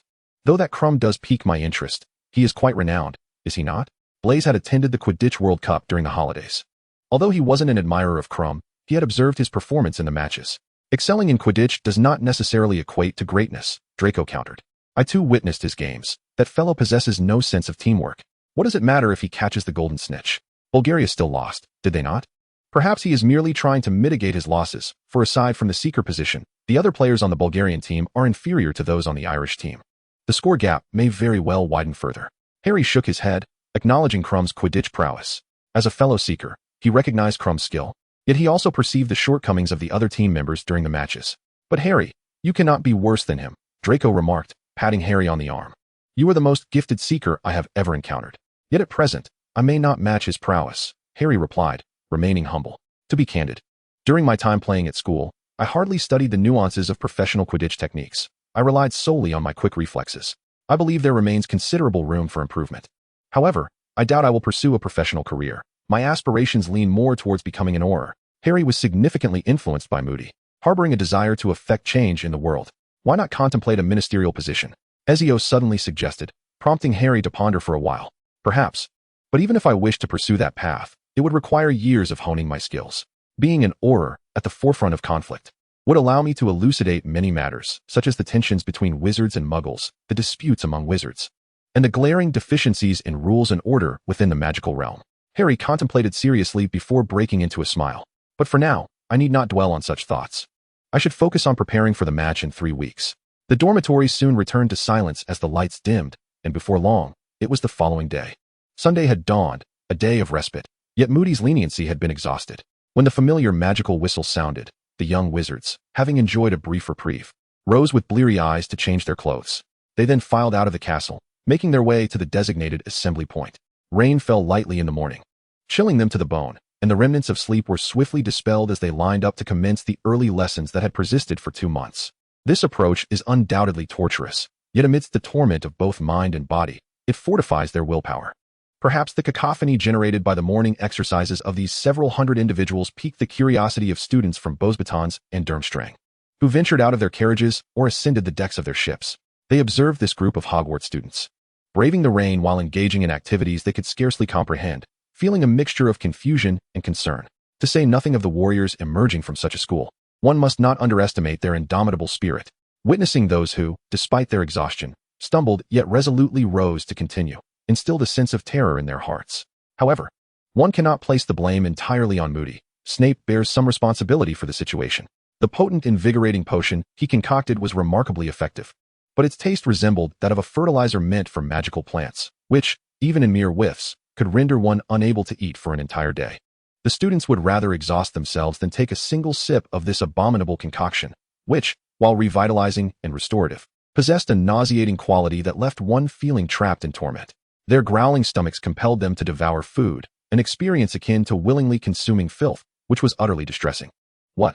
Protests? One might wonder if Moody and Snape would heed such grievances.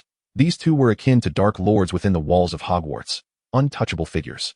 Previously, Dumbledore had attempted to intercede on behalf of the students, only to be forcefully silenced by Moody, who insisted that the headmaster set an example for the students. Consequently, Dumbledore found himself running alongside them for an entire morning, after which he vanished entirely from sight. Now, he would circumvent Moody whenever they crossed paths. This, however, did not intimidate the true Moody, as the two had been friends for half a century. Even if Grindelwald were to appear, Moody would show no fear. After all, Grindelwald was once a dark wizard, and Moody had extensive dealings with such individuals. As for Snape, the man with a dulled sense of taste, he could nonchalantly consume an entire bottle of his own invigorating potion to demonstrate its safety. With no recourse for protest, they could only grit their teeth and endure. As the duration of their exercises increased, the visible enhancement in physical fitness allowed many of them to complete the morning regimen. As more peers escaped the clutches of this ordeal, those still entangled in it pushed themselves even harder, unwilling to remain at the bottom and suffer the daily indignity of that unpalatable potion. The improvement in their physical condition invigorated their studies as well. Those inexplicably developing abs found themselves receiving attention they had previously lacked. Thus, amidst the pain lay undeniable benefits. Take Neville from Gryffindor, for instance, who shed nearly 40 pounds in 2 months, garnering the courage of girls approaching him for conversation, in pain yet joyfully. This encapsulates the shared understanding among the students of Hogwarts. However, it was not long before the students from Beauxbatons and Durmstrang, upon commencing their classes alongside the students of Hogwarts on Monday, joined the ranks of those undertaking the morning jog. Moody, a fair instructor, treated all students equally. "Why aren't you joining, Ezio?" Fleur gazed at him with a look of dismay. Although he had accompanied her to the venue, he stood beside Moody, administering invigorating potions to those struggling to keep pace, while he himself remained leisurely. "Because I don't need to," he replied. "The combined strength of all the students here is insufficient to match my own. Aside from Hagrid, no one at Hogwarts possesses superior physical prowess. I could wield 2 20-kilogram weapons and cut through Paris, chasing down guards and taking out over 30 strongholds in one go. My personal best for a single-arm lift stands at 900 kilograms, and my explosive punching power reaches 6,400 kilograms, allowing me to launch a 125-gram throwing knife at double the speed of sound, approximately 1.8 times the theoretical limit of human power. Moreover, this is merely my current limit, not what I might achieve in the future. So, Fleur, are you not eagerly anticipating our joyful moments next week?" She emitted a sound akin to the adorable whimper of a young beast, her body nearly collapsing from the weight of her emotions, but was promptly caught by a supportive hand.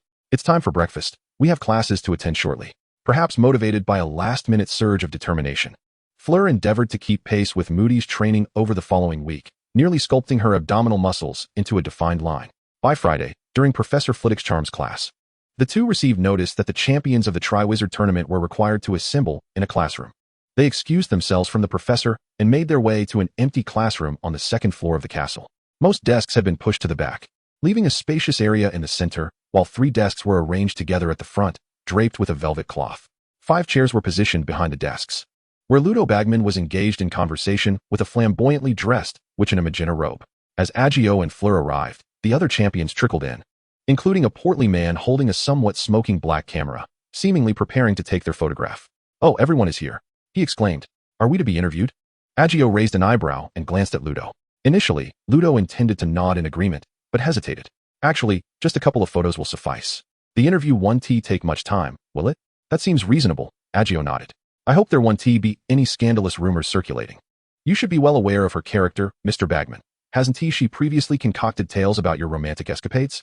"Absolutely unfounded," Ludo Bagman interjected forcefully, waving his hand dismissively. "I just spoke with her.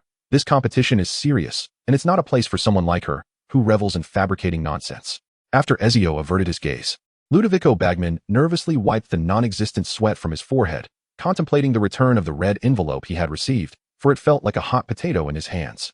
Though he was not particularly concerned about his romantic exploits, having once been a somewhat renowned Quidditch player in his youth, he knew that admitting to such trifles would be utterly unacceptable.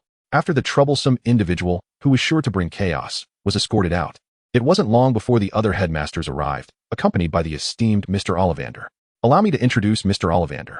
Dumbledore, seated at the head of the table, addressed the assembled champions. He will examine your wands to ensure they are in optimal condition before the competition, as they are your most vital tools during the event. Let us proceed in the order of the draw, beginning with Mr. Crumb. Upon hearing this, Ollivander nodded, and Victor Crumb stepped forward, presenting his wand to him. Elder, with a dragon heartstring, 14¼ inches, crafted by Gregorovic, correct? Ollivander immediately recognized the wand with a mere glance, being an exceptional wand maker, although he found his style rather audacious. A flock of birds, with a flick of his wand and a resounding bang. A myriad of magical birds burst forth from the tip, demonstrating impressive power. Next was Miss Delacour. Ollivander returned Crumb's wand and turned his attention to Fleur. As she handed over her wand, it erupted with a dazzling display of pink and gold sparks. Very good, indeed. 9½ inches, excellent flexibility, made of maple. Ollivander remarked, his eyes gleaming slightly. Containing a hair from Avila. Fleur chuckled softly, covering her mouth, my grandmother's. Very temperamental, yet somewhat capricious. But I believe it suits you well. With a wave of his wand, he exclaimed, orchid blooms. A delicate flower appeared at the wand's tip before vanishing swiftly. Mr. Florence. We meet again. Ollivander beamed at Ezio. I am curious to know if you treat your two wands equally? Of course, and they are both in excellent condition. Ezio's wand sprang forth from his wrist, grasped firmly in his hand, but before Ollivander could take it, he gasped. What have you done to them? Ollivander nearly leapt with astonishment. In one glance, he discerned that these two wands had undergone a profound transformation, a phenomenon he had never witnessed before. May I place them on the table? Ollivander intently focused on the elder wand in Ezio's right hand, particularly the one with the phoenix feather, his gaze unwavering. To be honest, I am quite taken aback. Ollivander appeared to possess an extraordinary perception of magical essence, far beyond that of a typical wizard. He sensed the potent magic entwined with the wand, deeply embedded and inseparable from it. The allure of death magic captivated him even more than that of destruction. Yet he was hesitant to touch it directly. Certainly. Ezio shrugged, placing his wand gently upon the velvet-covered table. The wooden portion of the wand was infused with intricate patterns of eerie green and dark red. Ollivander donned a pair of dragonhide gloves and carefully lifted one of them. Measuring 13¾ inches, crafted from elder, and featuring a phoenix feather, I distinctly recalled acquiring this feather from an injured phoenix on the brink of rebirth. I believed it possessed a natural affinity with elder, and my assumption proved true. It indeed bore a formidable capacity for the forces of death. Although the exact nature of this wand's past remained a mystery to me, I perceived within it a captivating and pure essence of magic. However, this power sent a shiver down Ollivander's spine, evoking a sense of fascination intertwined with profound fear. It was breathtakingly beautiful, and it surely wielded unprecedented strength in certain spells. Did it not? Ezio nodded in affirmation, then inquired, will this cause any harm to the wand? Not at all, Ollivander replied. The materials used in its creation harmoniously align with its power, which in turn has transformed it, altering it forever. Next, he presented a redwood wand, adorned with a thunderbird feather stretching 14 inches in length. The American redwood is a formidable plant. Those imbued with magic can grow to exceed 200 meters in height and possess girths of 30 to 40 meters. Yet, it is not their size that renders them fearsome. Rather, it is their propensity to attract lightning, allowing bolts to strike them and thereby igniting forest fires that incinerate smaller trees, which would otherwise siphon nutrients from the soil. Many wildfires have originated from their presence. Yet these magnificent trees inherently possess fire-resistant qualities. Flames cannot destroy them, but rather consume other trees, leaving behind ashes that enrich their growth. Thunderbirds favor nesting in redwoods due to their towering stature and ample size. Remarkably, thunderbirds share similar attributes. They can naturally harness lightning, drawing storm clouds to them as they soar. Thus, it is said that wherever a thunderbird flies, thunderous roars accompany their passage. They revel in thunderstorms, allowing the lightning to cascade upon their feathers and bodies. When a thunderbird schemes the ground in low flight, it unleashes ferocious storms that lay waste to the land, transforming it into scorched earth. These extraordinary beings are rare, perilous, and powerful, dwelling only in remote areas, with each thunderbird feather being greatly cherished. Both the redwood and the thunderbird possess an innate command over destruction and devastation. This wand is perilous yet remarkably stable. Ollivander discerned the destructive force of the wand, steeped in malevolent fire, and thus treated it with utmost caution. Compared to the previous deathly magic, this power was equally terrifying. Today has truly opened my eyes. It is simply marvelous, Ollivander declared as he returned the wand to Ezio. He hesitated to experiment with either wand, fearing the dormant magic might unleash unforeseen consequences upon him. Despite his advanced age, he harbored no desire for folly. Just a moment, Mr. Ollivander, Ezio implored. Would you mind taking another look at this wand? As Ezio sheathed his two wands, a sudden thought struck him. With a flick of his wrist, he effortlessly grasped a double-handed sword. Its blade measuring approximately 1.5 meters in length, with a single hand. The Eden artifact possesses several hidden attributes. It can merge with the human body, rendering itself completely concealed, but requires the bloodline of ISU to wield. Additionally, it can alter its appearance and mimic other forms, though to unleash its true power, it must revert to its original shape. This sword abruptly transformed into a silver wand, which Ezio placed upon the table. It felt somewhat heavy, weighing in at 15 kilograms. Made of metal? Ollivander's eyes widened. Something was amiss. While some metals exhibit remarkable magical conductivity, a wand necessitates an enhancement of magical perception to assist the wizard in amplifying their casting ability and effectiveness. Is this some sort of alchemical object? Ollivander struggled to lift the silver wand, which was adorned with intricate golden patterns of complex and indecipherable designs. It seemed to bear a type of magical script unfamiliar to me, Ollivander remarked, though he was not particularly surprised. The variety of magical scripts in the world is vast, and even specialists might hesitate to claim comprehensive knowledge of them. This presents an intriguing notion. However, to be candid, I cannot render an extensive evaluation of this wand, for its construction transcends my understanding. Yet, if it proves suitable for your use, I foresee no issue. You transformed it earlier, did you not? Truth be told, I have a certain nostalgia for the days when wizards wielded a sword in one hand and a wand in the other. The Ollivander family once endeavored to fuse wands and swords, but before any fruitful results could be achieved, the wizarding sword was rendered obsolete. As the innovation of spells had already been completed, perhaps I shall resume those experiments during my leisure time, Ollivander said with a cheerful demeanor. It was precisely the sudden inspiration to utilize this item in the upcoming tournament that prompted Ezio to present it. After all, the Triwizard Tournament permits only the use of wands, and he had already registered. Regardless of its unconventional nature, it undeniably qualifies as a type of wand. To Ezio, the Triwizard Tournament was merely a whimsical game. He cared little for victory or defeat, relishing the joy of participation. Next came the wand inspections for the other 3 participants, each of whose wands passed Ollivander's scrutiny and were deemed fit for the competition. Once all matters were concluded, the afternoon classes came to a close. The evening feast in the Great Hall was lavish. Furong appeared unperturbed by the prospect of overindulgence and relished her meal, even indulging in an entire serving of dessert for the first time. I need to walk off some of this. I am quite full, she remarked, gently patting her slightly rounded belly, her gaze wandering. Ezio naturally did not decline her invitation, but as they strolled, an invisible door transported them to their doorstep. It had been several days since they last visited the garden. Is it not far more beautiful than the Black Lake of Hogwarts? You are a wicked person, Ezio, Furong lamented, kicking at the small stones in the garden, though the fragrant blossoms wafting through the air brought her a sense of comfort. The most notable distinction between this place and the Booth Barton garden lies in the absence of those whimsical sprites dancing about, which renders the garden somewhat lacking in romantic ambience during the night. After meandering through the expansive garden at a leisurely pace, a glance upwards revealed the grand gates of the castle before them. Fuyong found herself momentarily entranced by the sight of the castle, and then, with a resolute clench of her jaw and a determined stomp of her foot, she declared, "Consider it as though I were bitten by a dog. Are you a gnawed-bone or a tender, juicy morsel?" "Humph." Folding her arms and tossing her head, she announced, "I am angry and shall ignore you." She attempted to flee, but her feet were suddenly lifted off the ground. "Will you grant me a chance to apologize? I am a bit frightened. In that case, I shall tell you a story, and you will no longer be afraid." Once more, the bathroom became enveloped in steam, under the warm cascade of water. The remnants of fatigue and tension were washed away. On the soft bed in the bedroom, a small night light illuminated a cozy corner. "You tell the story first." Fuyong clutched the quilt, revealing only her little head. "This is an adventure tale, merely a story, so please refrain from overthinking it. Sit tight, and listen as I unfold it slowly."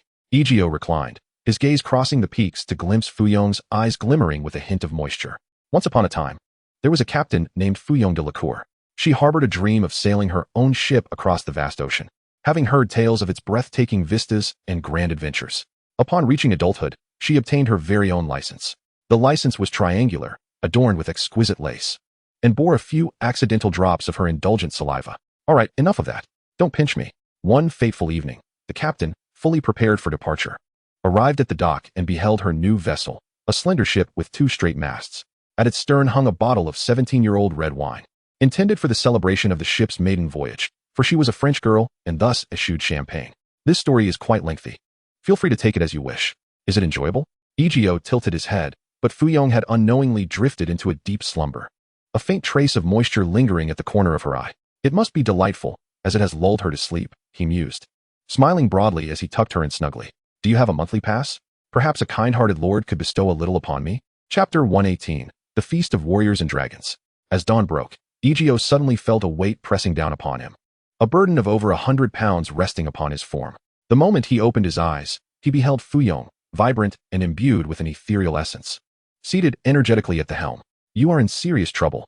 Her voice brimmed with a fierce determination, as if the unfinished adventure tale from the previous night had left her with a simmering frustration. Oh, Ezio raised an eyebrow. What wisdom do you impart, Captain? Yesterday, I was careless. Today, you are doomed. By your measure? Ezio grinned.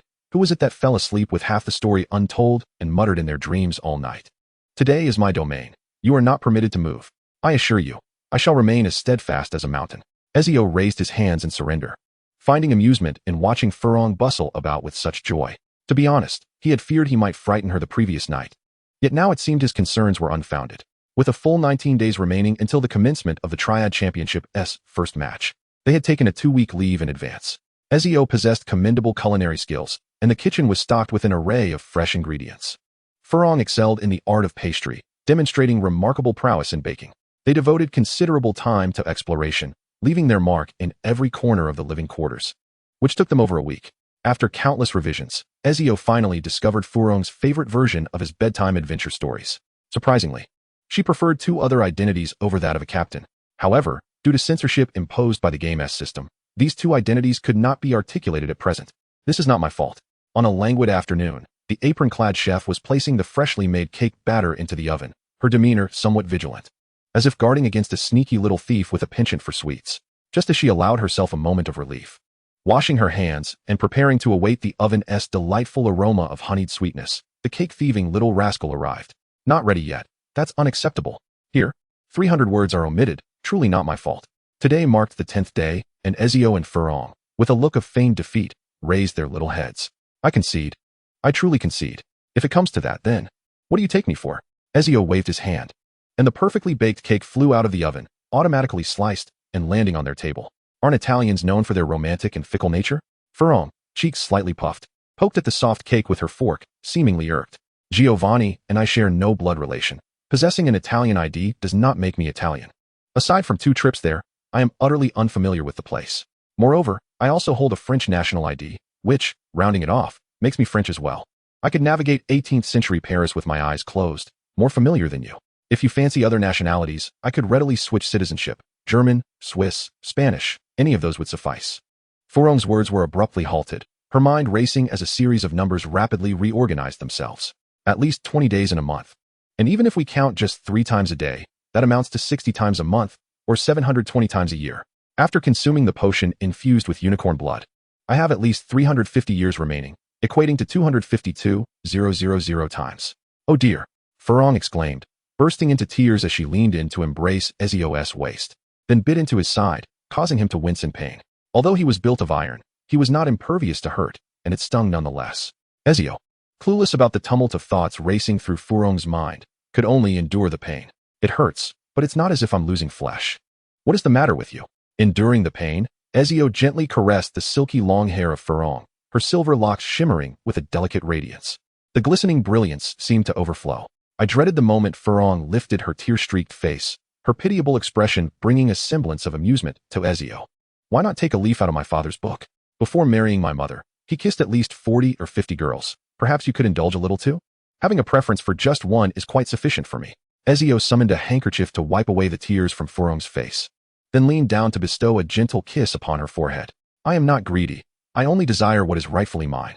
Moreover, even though Uncle had kissed so many girls, in the end, he truly adored only your mother, did he not? Yet, he would not be occupied from 6 in the morning until 8 in the evening.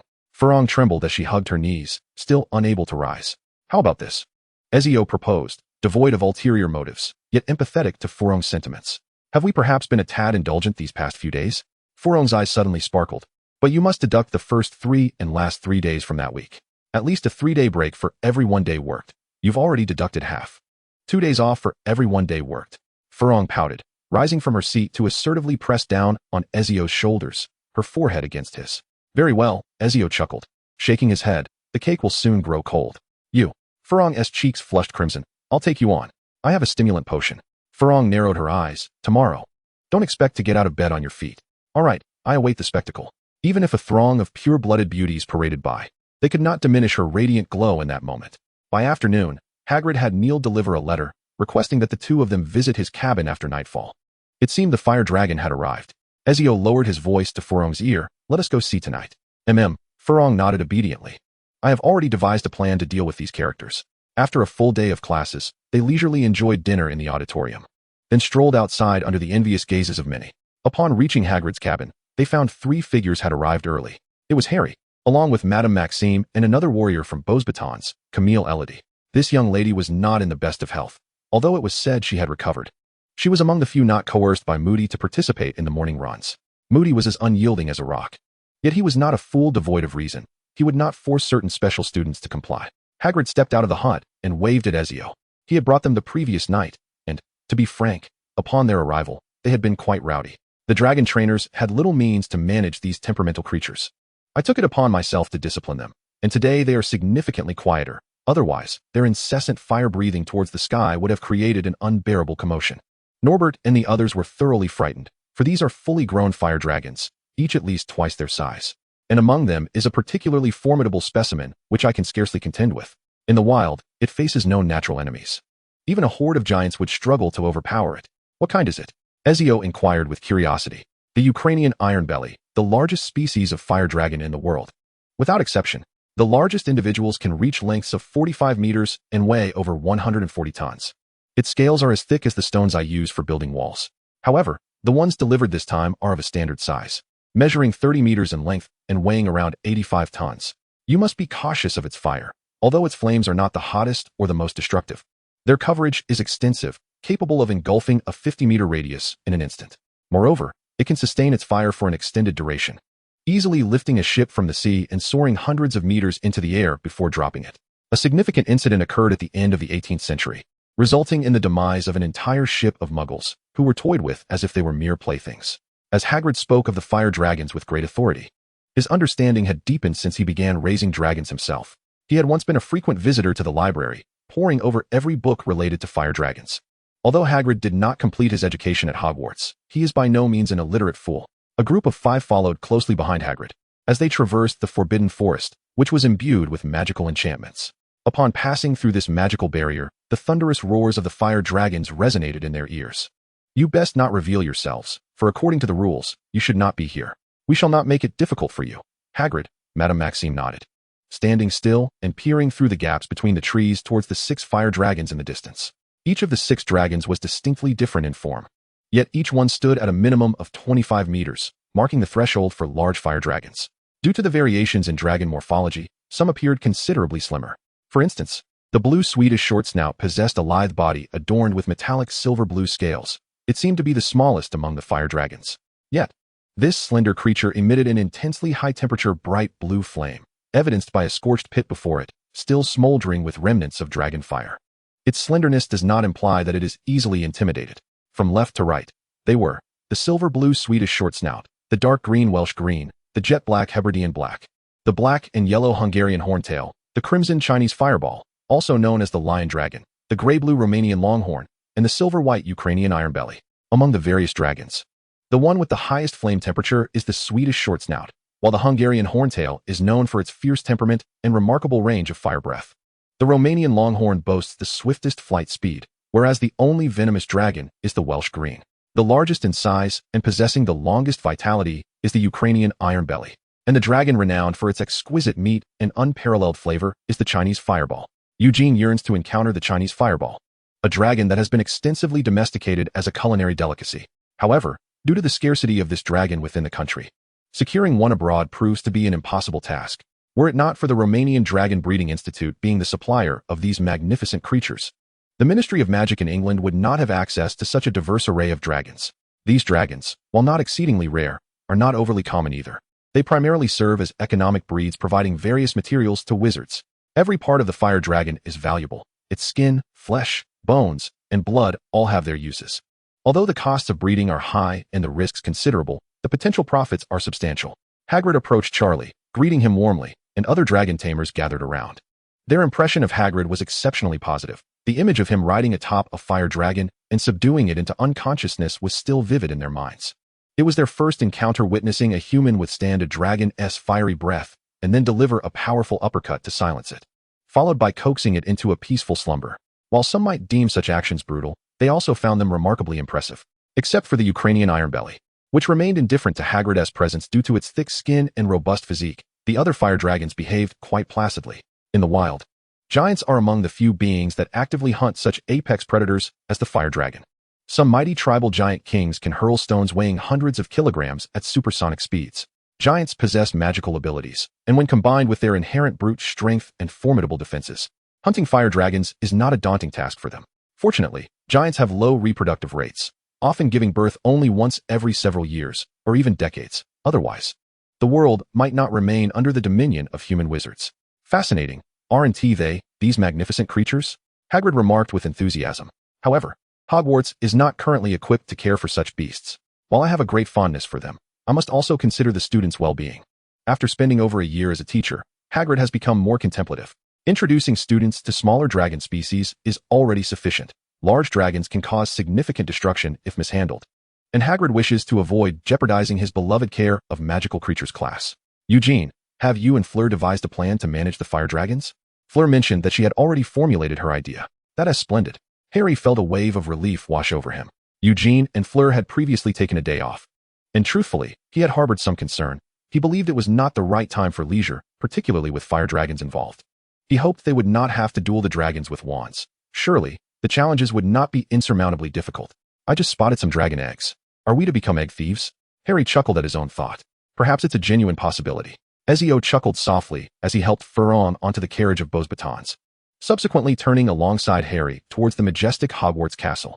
It was highly probable that the warriors from Durmstrang were also aware of the necessity to confront the fire dragon. During his time in the library, Ezio had observed them several times frequenting the section dedicated to magical creatures. Although Karkaroff held the title of headmaster, his capabilities paled in comparison to those of Dumbledore and Madame Maxime. Were it not for Durmstrang's inclination towards dark magic, he would scarcely have gained a foothold there. Nevertheless, when it came to fire dragons, irrespective of whether one employed dark or light magic, their inherent magical resistance allowed them to withstand or evade the majority of spells. To incapacitate a large fire dragon, at least 10 wizards would need to cast the stunning spell simultaneously on a single target area to render it quiet for a few minutes. The most effective method, however, would be to administer an excessive dose of tranquilizers, allowing the creature to slumber peacefully. Soon, the day of November 24th arrived, and a colossal stage was erected upon the vast, manicured lawns of Hogwarts, adjacent to the Forbidden Forest. This structure, far grander than the Quidditch pitch, bore resemblance to the ancient Roman Colosseum, with its circular stands allowing spectators to select their vantage points freely. Journalists from the Daily Prophet commenced their interviews with the contestants in a fervent manner. In contrast to Rita Skeeter, who thrived on distorting facts for sensationalism, the editor present displayed a commendable level of professionalism. The pre-match interviews served merely as an appetizer. The post-match analysis would be the main course. After a brief disruption, the 6 champions retreated into their waiting tent. Ludo Bagman, serving as both referee and host, donned his old team robe from his days with the Wasps and merrily paced within the tent. Now that everyone is gathered, allow me to introduce the situation. Bagman began with enthusiasm. Once all the spectators are settled, I shall pass this bag in front of you in turn. The contents of your first task lie within, each marked with a number that determines your order of participation, along with a small model of the creature you will face. I must also inform you that your task today is to retrieve the golden egg. The champions nodded in acknowledgement, though some exhibited signs of anxiety, particularly the girl from Beau's batons, who appeared slight and frail, nervously biting her lip as if questioning her preparedness. A cacophony of footsteps echoed from all directions as the audience entered, creating a significant uproar. At that moment, Bagman untied the strings of the bag and presented it before Crumb. We will proceed in the order revealed by the Goblet of Fire, with Crumb going first and Harry last. With a furrowed brow, Victor Crumb took a step forward, his feet turned outward, and rolled up his sleeves before reaching into the bag. He slowly withdrew his hand, revealing a curled-up, crimson Chinese fireball dragon that unfurled itself in the palm of his hand. A small tag hung from the dragon's neck, inscribed with the number 1. Ezio sighed with a sense of disappointment, for he yearned to encounter the fireball dragon, not for any particular reason, but simply because it was delicious. Next was Miss Drackle.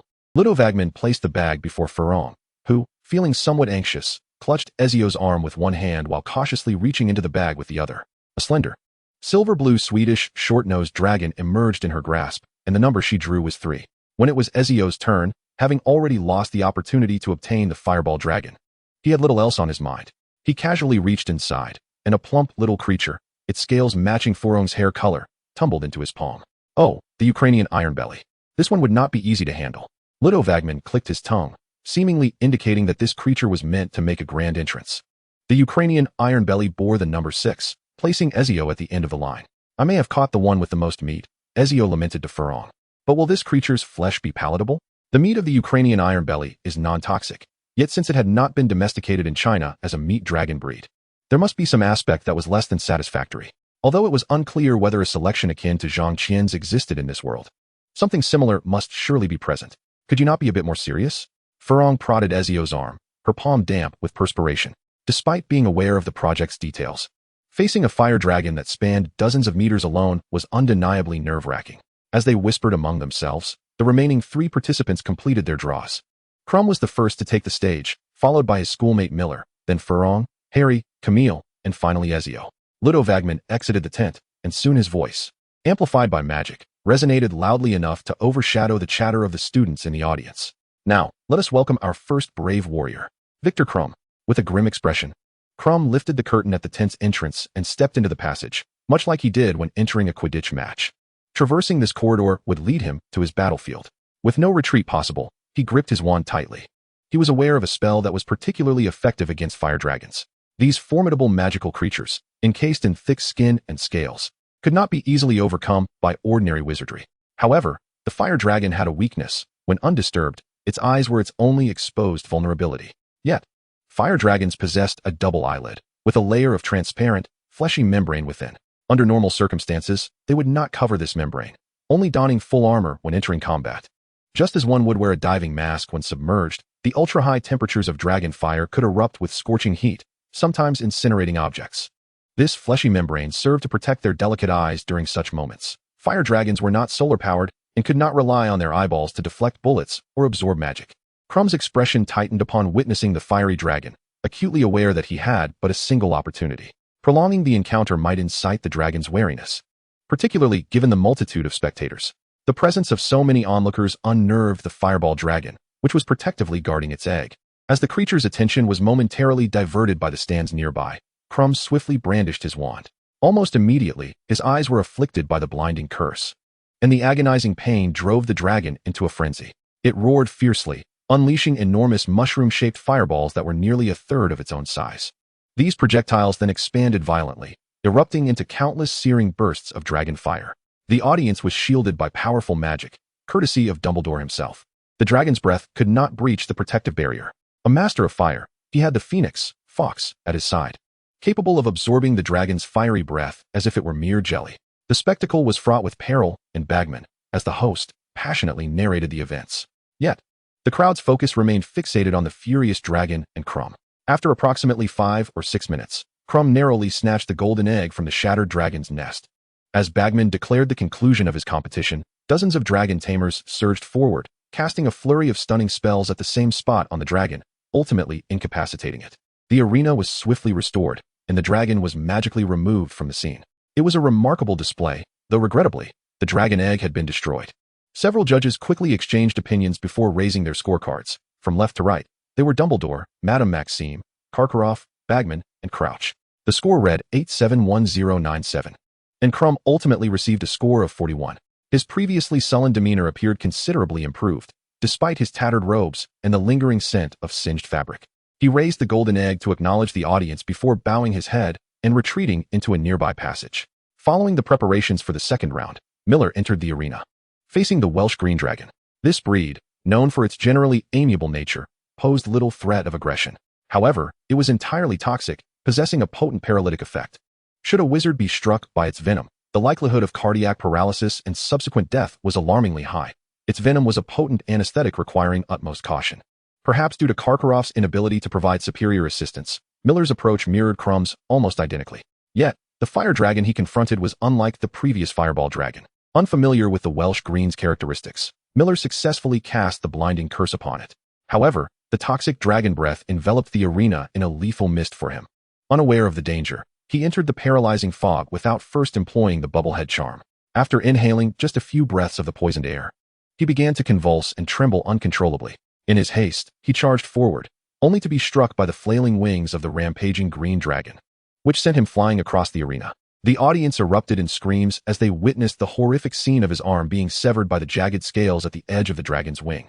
His body propelled several meters away. In an instant, the entire venue fell eerily silent. Ludovagman, his expression grave, blew a sharp whistle, prompting the dragon tamers to swiftly enter the arena and subdue the fire dragon.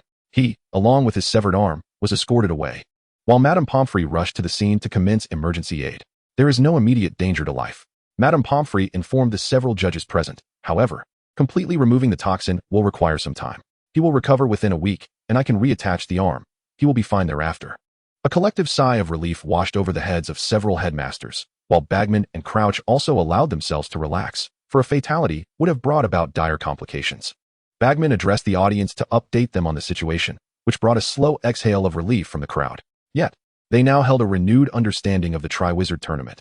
If one lacked sufficient prowess, entering truly meant signing one's name on the ledger of death. It was now Fleur's turn to take the stage.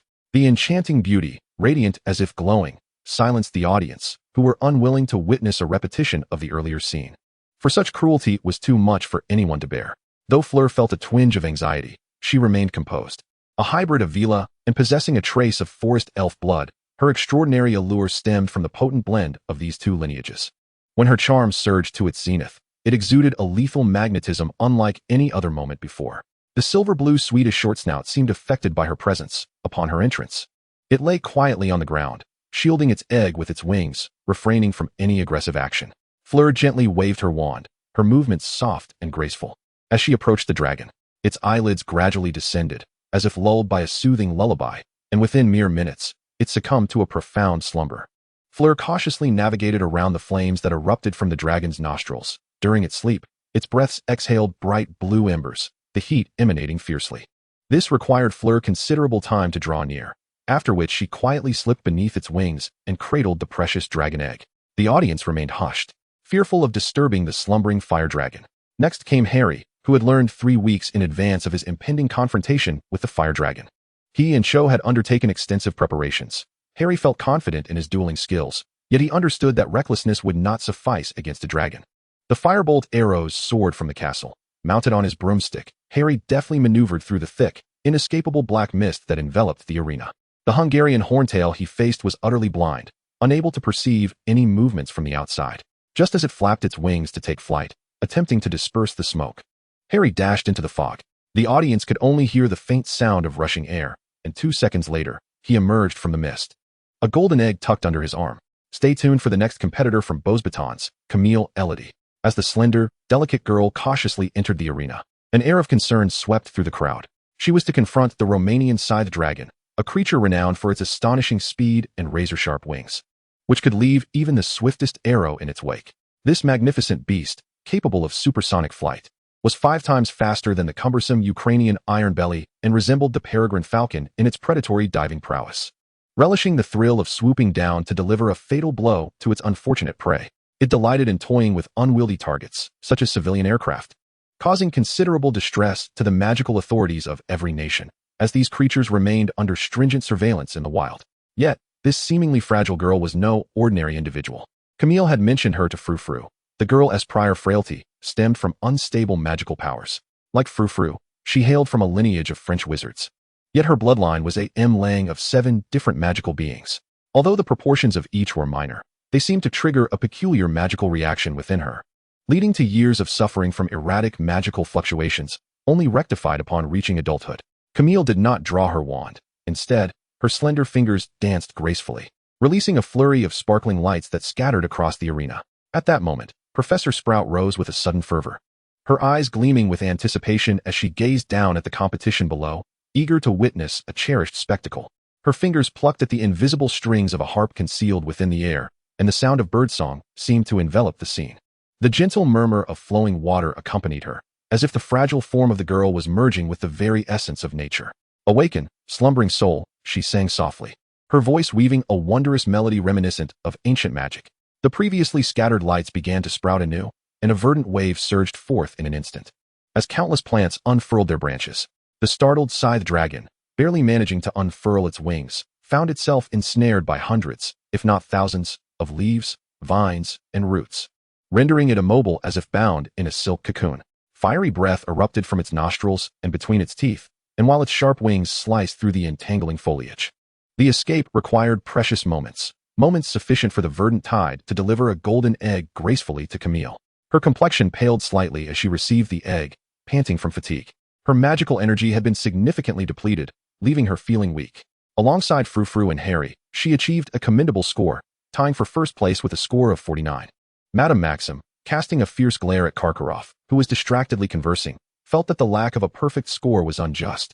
After all, how could a mere 49 truly reflect the brilliance of these two remarkable young women?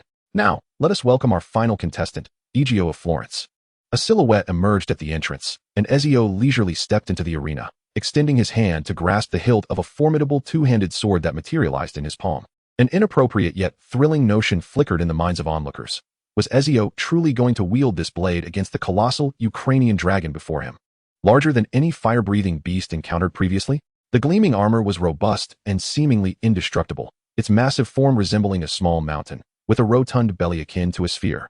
Yet, it bore no trace of clumsiness, for this was a creature clad in sharp fangs and claws, a formidable contender. Even someone as powerful as Hagrid would find it challenging to confront this beast, unless he resorted to the bow that only he and the giants could draw. And even then, overcoming this creature would demand considerable effort. Name, Sword of the Oath of Victory. Tier, Artifact. Function, Overcharge, Energy Release. Shockwave, Charge Status, 1000, Overcharge. As the silver blade of the sword was raised high, a distinct yet perceivable wave of power, unlike magical energy, surged forth.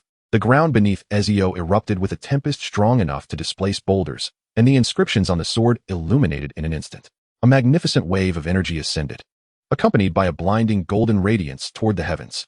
In that fleeting moment, a vision appeared before the spectators. A figure traversed a mountain of corpses and a sea of blood, the skeletal remains beneath him serving as the steps to ultimate victory. The resplendent golden flames adorned him with a celestial armor, and the stars crowned him king, breathing life into a glorious stream of existence. A subtle smile graced Ezio's lips, and he felt an urge to indulge in a moment of youthful bravado. At this moment, the resplendent holy sword transcended realms. Fatal strike. Unerring. Invincible. Accept this, he declared, gazing at the dragon, which had become rigid with fear. A beam of golden light, seemingly capable of birthing worlds, left a dazzling arc in the eyes of the onlookers. There was no anticipated carnage or thunderous roar, only an impossibly swift vertical slash. As the golden pillar faded, Ezio casually rested the sword of the Oath of Victory upon his back and strolled forward at a leisurely pace. The dragon, dazed, watched helplessly as Ezio bent down to retrieve a golden egg. In that instant of his departure, a torrential downpour of crimson rain erupted, accompanied by two resounding thuds. The dragon, cleaved in two, unleashed a deluge of blood, cascading behind Ezio as he walked away, untouched by a single speck of dirt. Is it over? Ezio inquired, glancing at Ludovico Bagman, who stood in stunned silence above. Indeed, it is, Bagman stammered, his head nodding fervently. That is correct, score it. He hastily grasped the scorecard on the table, revealing a score of 10. Even Karkaroff, who had maintained a stern demeanor, raised his scorecard for the second time after a thoughtful touch to his neck, feeling a chill in his throat, as if the air was seeping in. Chapter 119, The Christmas Ball. The first round of competition unveiled the disparities among individuals, showcasing the distinctions among the champions. However, no one mocked the Durmstrang warrior, Myler von der Leyen, who had failed to pass the previous trial. The mere fact that he stood before a dragon demonstrated a courage that many lacked. Unfortunately, his unfamiliarity with the dragon led him to employ less effective strategies. The Welsh green dragon is known for its relatively mild temperament, favoring sheep as its prey and seldom attacking humans unless provoked by a wizard. Had Myler transformed a flock of sheep or summoned one directly on stage, he might have enticed the dragon aside, seizing the opportunity to claim the golden egg. The I Spy spell proved effective, yet it was not suitable for every scenario, nor applicable to all dragons. His failure served as a stark reminder of the brutality of the Tri-Wizard tournament for the young wizards, although Myler would recover within a week. The impact of his injury appeared to weigh heavily upon him. Given his previous wounds, the judges consented to his withdrawal from the competition. Karkaroff's expression darkened, yet he ultimately acquiesced. Myler had suffered a severed arm and a grievous gash across his chest, which, despite the efficacy of magic and potions for rapid healing, did not diminish the severity of his injuries. Upon learning of Myler's plight, The other champions who had passed the trial could not help but temper their initial exhilaration, now filled with heightened caution regarding the forthcoming challenges. The opening round featured a dragon. What might follow? The 5 champions who completed the first task participated in a brief interview with the Daily Prophet, gathered together by Ludo Bagman before their departure. One champion has withdrawn. Yet I believe Mr. von der Leyen has demonstrated remarkable bravery. He was simply unfortunate. I hope his experience does not unduly influence you all. Before they parted ways, Bagman had a few matters to address. The 3-month intermission between tasks left many reluctant to unravel the secrets of the golden egg. The exhilarating dragon trial required time to digest and calm their fervent spirits. However, Ezio felt little urgency, even without the need. He possessed various means to handle the Ukrainian iron belly. Though not as visually captivating, Ezio was inherently practical. Had it been a mission rather than a competition, he would have teleported to the dragoness side in an instant, swiftly drawing his emerald sword to slay it, and then seize the golden egg before vanishing, an endeavor that would take no more than a heartbeat. As others made their way towards the castle, carriages, and pirate ships, Ezio discreetly ventured to the back, to the location of the Forbidden Forest. The dragon tamers had successfully brought over the Ukrainian iron belly, and they had gathered all the dragon's blood that had been spilled on the ground. Their faces radiated joy, showing no signs of dissatisfaction or sorrow over the death of the fire dragon. "Hey, Charlie," Ezio called out to a familiar figure ahead. Turning at the sound of his name, Charlie spotted Ezio approaching him. "Oh, look who has arrived," Charlie exclaimed with laughter, welcoming him warmly. "You've truly surprised us." He enveloped Ezio in a hearty embrace. "Tonight we're having a feast. Would you care to join us? You've surely never tasted fresh dragon meat hot pot, have you? I've met a few colleagues from the East in Romania, and they taught me how to prepare hot pot. It's absolutely fantastic. The iron belly's meat is non-toxic, wonderfully chewy, and even has a delightful springiness, so it must be sliced exceptionally thin, thinner than parchment. Is the meat truly delectable?" Ezio inquired, his eyes lighting up. "I came to ask you about that. Are you selling that fireball dragon? I've longed to experience its flavor.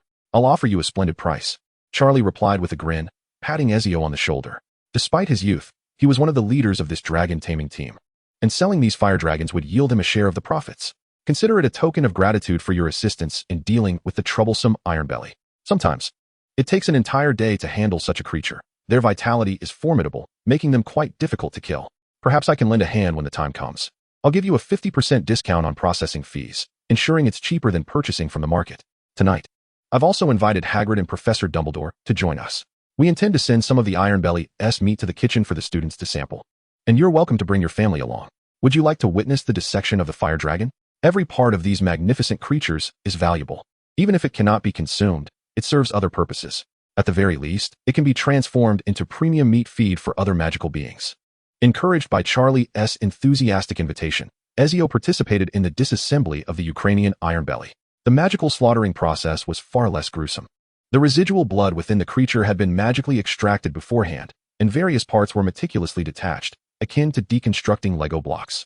Neil delivered a letter to Ezio and Ferrong, Harry, and Cho all received correspondence as well. Prior to dinner, they arrived at the Forbidden Forest. "Oh, poor creature," Hagrid remarked, holding a roast as thick as a human thigh. Although he spoke words of pity, they did not hinder his enjoyment of this dragon delicacy. Hagrid was neither an extreme animal rights activist nor a strict vegetarian. He often hunted in the Forbidden Forest, yet the flavor is truly remarkable. "It's my first time savoring such a chewy roast." He took a hearty bite of the roast, which was nearly the size of a small head, savoring every morsel. Lady Maxim appeared far more refined in her eating habits, but she showed no disapproval of Hagrid's somewhat rugged approach, even kindly offering him a glass of dragon blood vodka to soothe his throat. Ezio had not informed the other 2 warriors, yet both Lady Maxim and Kakarov were quite concerned for their respective champions. The gathering of these few dozen individuals in the Forbidden Forest for the Dragon Feast was hardly inferior to the dinners held within the Hogwarts Great Hall. Although the absence of house elves was felt, the dragon tamers present were skilled not only in the art of dragon training, but also in the culinary preparation of dragon meat. Upon the conclusion of the feast, Ezio negotiated a favorable price with Charlie. He required only the most delectable edible portions, significantly lowering the overall cost. The most valuable parts of the fireball dragon remained its skin, horns, and magical organs, while the meat, though plentiful, held a lesser value. For merely 3,000 to 4,000 galleons, Ezio procured the most exquisite portions of this fireball dragon, which, when preserved magically, would retain its flavor for an entire year. It was certain that he and Fleur would not be able to consume it all within that time frame. Ezio packaged numerous portions to send to various acquaintances. Yet even after that, a substantial quantity remained. After a satisfying meal, the festivities naturally continued without a hitch. I am aware that you have all been informed of this news in advance, so I shall refrain from elaborating further. I only wish to impress upon you one point. Do not disgrace Slytherin at the ball. Snape's temperament had improved considerably, though he still remained one of the most formidable professors at Hogwarts. As champions of the Triwizard Tournament, Ezio and Harry were required to perform the opening dance with their respective partners at the ball, an event eagerly anticipated by the young ladies. Unfortunately, both had already made their selections. They were left to vie for the only male spot among the remaining 5 competitors. After the midday meal, a commotion arose at the entrance of the Great Hall. What is going on? The decorum of Hogwarts students leaves much to be desired. Fleur's expression darkened. Camille had been harassed. Hadn't she found a partner? Just as they were conversing near the entrance, a red-haired individual had rushed over, shouting at her, claiming that if she did not invite him, he would not be able to attend, spewing a torrent of nonsense that had frightened her. You know, although her health had improved, she still required nurturing, having overexerted herself while dealing with the Reaper Dragon. Fleur bitterly remarked. Fortunately, Camille was unharmed. That boy named Cedric exhibited some courage and chased the offender away. Red-haired, Ezio surmised the identity of the miscreant. It must be the youngest Weasley, who was originally in his 4th year, but had performed so poorly that he was repeating 2nd year. No invitations were extended to students below the 4th year for the Christmas ball, yet how could he behave in such a manner? Fleur frowned in disdain. Such individuals were utterly deplorable. Indeed, who could argue otherwise? Ezio shrugged, showing little inclination to engage with such an individual. If memory served him right, in the original narrative, Ron had frantically shouted at Fleur, imploring her to accompany him to the ball. Unexpectedly, the object of affection had shifted. Camille, among the girls, possessed a striking beauty, her delicate demeanor evoking a strong desire to protect her. Perhaps it would be prudent to converse with Madame Maxime and Professor McGonagall, the head of Gryffindor, who was an exceptionally responsible educator. I shall certainly mention it, Fleur nodded. By the way, would you care to visit the carriage at Beauxbatons? I have arranged my room quite nicely. My parents sent a number of items my way. The previous pillow was somewhat uncomfortable, so I had them send over a spare set from home. It's quite soft, indeed. Fleur's eyes sparkled with enthusiasm, and Ezio acknowledged her with a subtle nod. Though I have ridden in it before, I have yet to tour your carriage. I have heard it is as grand as a castle. Indeed, it boasts 3 spacious tiers. A splendid gift from the Nicholme couple to Beauxbatons 2 centuries ago. It is a remarkable alchemical artifact, the only one of its kind in the world. Speaking of the Nicholme, is he still alive? Ezio inquired with curiosity as they departed the hall, heading towards where the Beauxbatons carriage was located. Of course, he is still alive. Last year, they visited the school to discuss their donations. I heard he can no longer create a second Philosopher's Stone, and thus he is arranging matters concerning his legacy. Beauxbatons has received numerous gifts from the couple, and the school has even established a grand exhibition hall dedicated to showcasing the precious alchemical items donated by Mr. Nicholme. We have fortified the hall with powerful magic to deter any would-be thieves. Fleur spoke animatedly to Ezio about the treasures, her excitement palpable. Although the exhibition hall was not yet open to the public, she had managed to sneak a glimpse inside, where extraordinary alchemical artifacts exuded remarkable magical power. Nicholme's mastery of alchemy undoubtedly placed him among the elite few of the wizarding world, and his departure represented a significant loss to the magical community. Ezio, now standing at a height of 1.79 meters, found that even with Fleur donning high-heeled shoes at the ball, he would not need to stand on his toes to dance with her. The surface of the Black Lake had formed a thin layer of ice, easily shattered upon contact. Some eager witches and wizards wishing to skate would enchant their skates, ensuring the ice beneath their blades remained solid. The giant squid in the lake appeared lethargic during winter, lazily waving a long tentacle above the water's surface, ever ready to scoop up any young wizards who might accidentally tumble into the lake. It was a beloved companion to the students, and none would entertain the thought of harming it. Ezio spent the night in the Beauxbatons carriage, a cozy little castle with excellent soundproofing and soft, comfortable bedding. This year's Christmas banquet commenced at 6:30, with the Christmas ball beginning at 8. With no classes in the afternoon, the students joyfully slid down a massive ice and snow slide, swiftly descending from any floor of the castle to the entrance of the school. Hogwarts made extensive preparations for the Yule Ball of the Triwizard Tournament. The grounds before the castle's entrance were transformed by the professors into a magnificent cavern, adorned with countless magical flowers and plants, while a multitude of tiny fairies flitted amidst the blossoms, shimmering with myriad fairy lights that illuminated the cavern.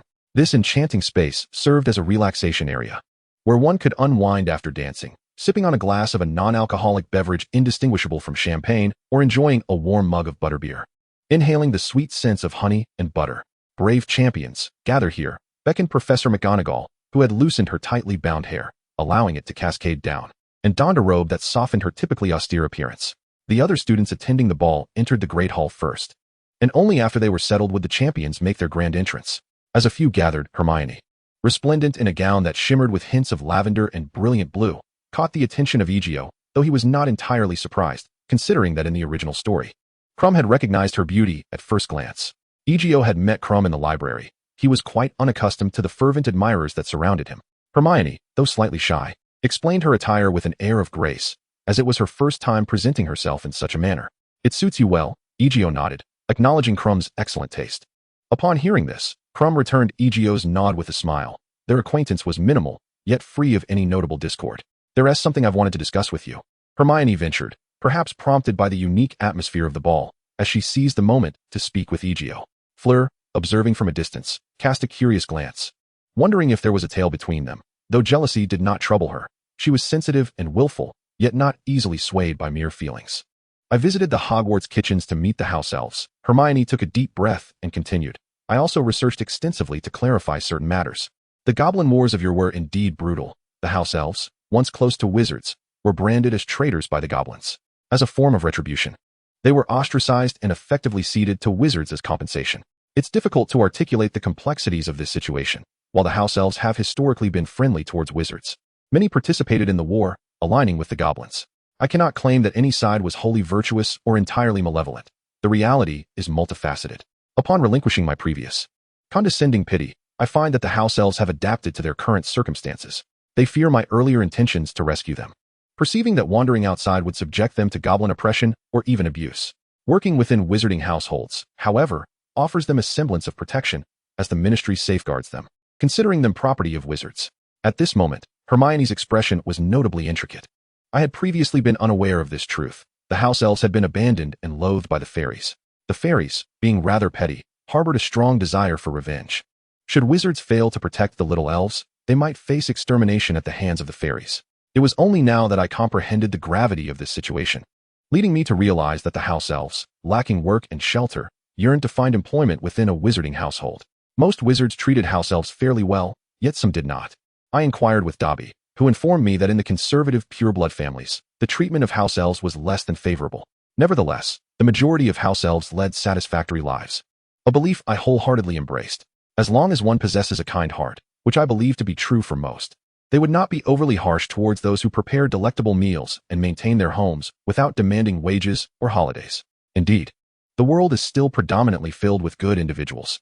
Hermione exhaled softly, realizing that my previous perspective had been somewhat naive, as I had only seen one facet of the situation. As long as she did not become obstinate, Hermione was a remarkably astute witch. Ezio attentively absorbed her words, and he acknowledged her change in perspective with approval. "I am delighted to see you think this way, Hermione." A smile graced Ezio's face, though he advised her not to dwell on such matters today and to enjoy the forthcoming ball, for her classmates were bound to witness a side of her that was distinctly different. "Thank you." Hermione's cheeks flushed slightly after receiving Victor's invitation. She took the matter quite seriously. "You look beautiful today, Hermione," Victor remarked, his English tinged with an accent, yet it was evident that he was genuinely pleased. "It's Hermione," she replied slowly, enunciating each syllable with a serious expression, though she bore no anger. It was reminiscent of a teacher instructing a student, and the two appeared quite harmonious. "Hermione, you have made significant progress. That is much more accurate." She looped her arm through Victor's, causing him to stand up straighter. After exchanging greetings with Harry and Cho, who wore a pale yellow gown that accentuated her fair skin, Harry's face was flushed throughout, and his gait was somewhat stiff. "Just be mindful not to step on Cho's toes," Ezio teased, patting Harry's shoulder. Before long, Professor McGonagall approached. "You may enter now. Follow me." Ezio and Fleur positioned themselves at the forefront. Today, Fleur was even more captivating than before, adorned in a silver gown embellished with countless aquamarine gems and shimmering diamonds, her slender stiletto heels elevating her elegance. As she entered the hall, arm in arm with Ezio, the jealousy directed towards her was utterly obliterated by the radiance she exuded. "Do you truly believe you are worthy rivals?" Though she uttered no words, her demeanor conveyed a multitude of sentiments, causing many girls to lower their heads in disappointment, some with tears welling in their eyes. The valiant ones and their partners were assigned a dedicated table. Today, the hall was devoid of house divisions. The long tables had been transformed into smaller ones, allowing close friends to gather and enjoy their pre-ball meal together. Before each individual lay a small menu, while the golden plates remained empty, devoid of any food. Dumbledore stood upon the stage, noticing the multitude of young wizards gazing at him. And thus he declared with a clear voice, "Pork chops." Instantly, the dish he desired materialized before him, and the young wizards comprehended the implication. promptly following suit by selecting their favorite dishes from the menu. A serving of burgundy braised dragon meat. Ezio opted for a dish not listed on the menu, taking a portion of fireball dragon meat to the kitchen, where the house elf gladly prepared a special delicacy tailored to his taste. What would you like, Farong? Just a souffle will do. I can nibble on yours a bit since I'll be dancing later. Farong surveyed the surrounding decorations, her focus entirely diverted from the food. Just like this, she hummed a gentle tune, her slightly husky voice imbued with charm. Here is your souffle. Ezio offered a silver spoon, upon which the quivering cake found its way to Farong's mouth. Perhaps it would be better to savor it later. Today is a holiday, after all. Farong mischievously winked. I shan't sing for you. Compared to the previous Christmas feast, the duration of today's banquet was significantly shorter. Once everyone had nearly finished their meals, Dumbledore rose, prompting the students to stand as well. With a wave of his wand, the tables were shifted to the corners, clearing a substantial expanse of carpeted floor. At the wall's base, a raised platform appeared, adorned with an array of musical instruments.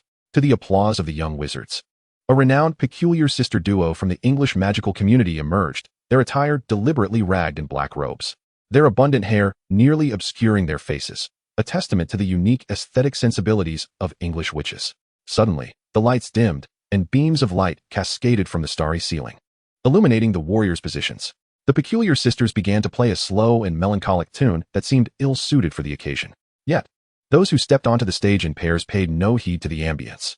Ezio wrapped his arm around Farong's slender waist, taking her hand. A stunningly exquisite gemstone necklace adorned her long, pale neck, with a sizable sapphire possessing a depth and purity akin to the ocean. Drawing one's gaze into its captivating abyss, their eyes met, and they simultaneously smiled, gliding gently across the stage to the rhythm of the accompanying music. Twirling as the hem of her dress shimmered with brilliant light, dancing the waltz, they appeared to be oblivious to everything around them, the crowd parting to grant them space. As the first slow accompaniment concluded, the peculiar sisters, amidst the applause of the young wizards, transitioned to a new, much more lively piece. Ezio altered his steps, leading Farong into a tango. The ensuing melody grew increasingly jubilant, and Farong, bubbling with excitement, pulled Ezio into a modern dance, swiftly weaving through the throng. How delightful! Farong exclaimed, pressing a hand to her chest, her breath slightly erratic from the sheer number of people and the ensuing chaos. She expressed a slight discontent regarding the uncoordinated nature of the ball, where everyone danced independently, creating a rather chaotic scene. Let's step outside for a moment and unwind, she suggested. Earlier, she had spotted a beautiful rose bush. As they passed by a cave, they took 2 empty wine glasses. Ezio mused that a touch of genuine champagne would be preferable to the beverages at hand. Dried apricot, gingerbread? Farong inquired, sniffing the aroma and taking a tentative taste. Her curiosity piqued as she glanced at Ezio. Isn't it your first time experiencing this flavor? Isn't the crystal semi-sweet wine from Princess Louise to your liking? Ezio asked. It's acceptable. It must be from Muggle vineyards, lacking a hint of magical essence. I have a winery at home. I shall let you sample something extraordinary when the time comes. But I wish to try it now, she insisted. Ezio leaned forward, questioning what the essence of magic might be. Of course, it's akin to someone like me. Farong gently nibbled at Ezio's lips, teasing, isn't it sweet?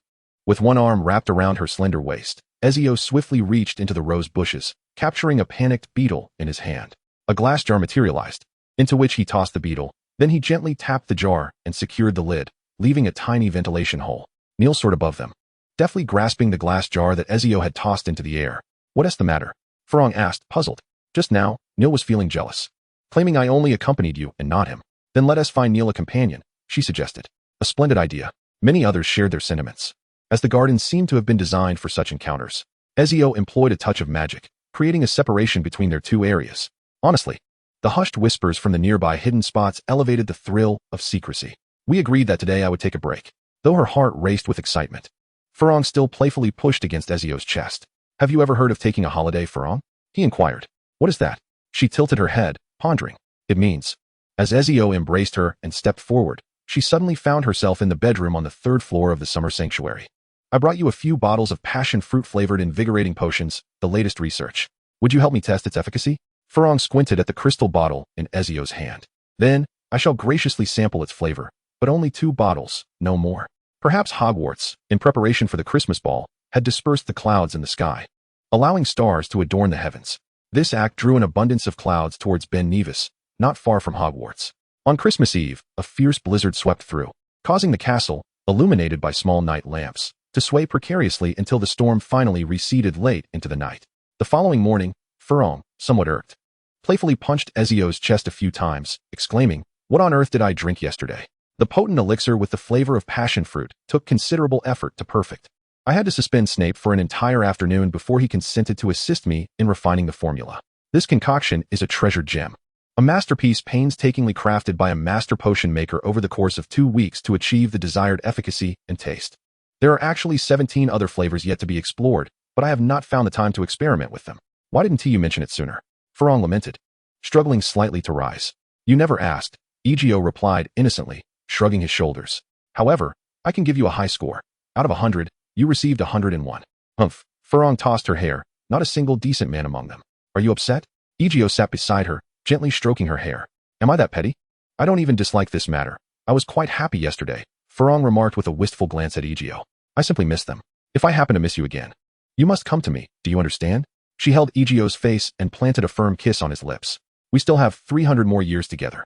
And I shall remain this beautiful until the day I close my eyes. There's no rush, my dear. Yet, if you wish to pursue other endeavors, your consent is required. Farong donned a long robe she had previously left here, and with a wave of her hand, she vanished from the bedroom with a sound, leaving a hint of a hasty escape.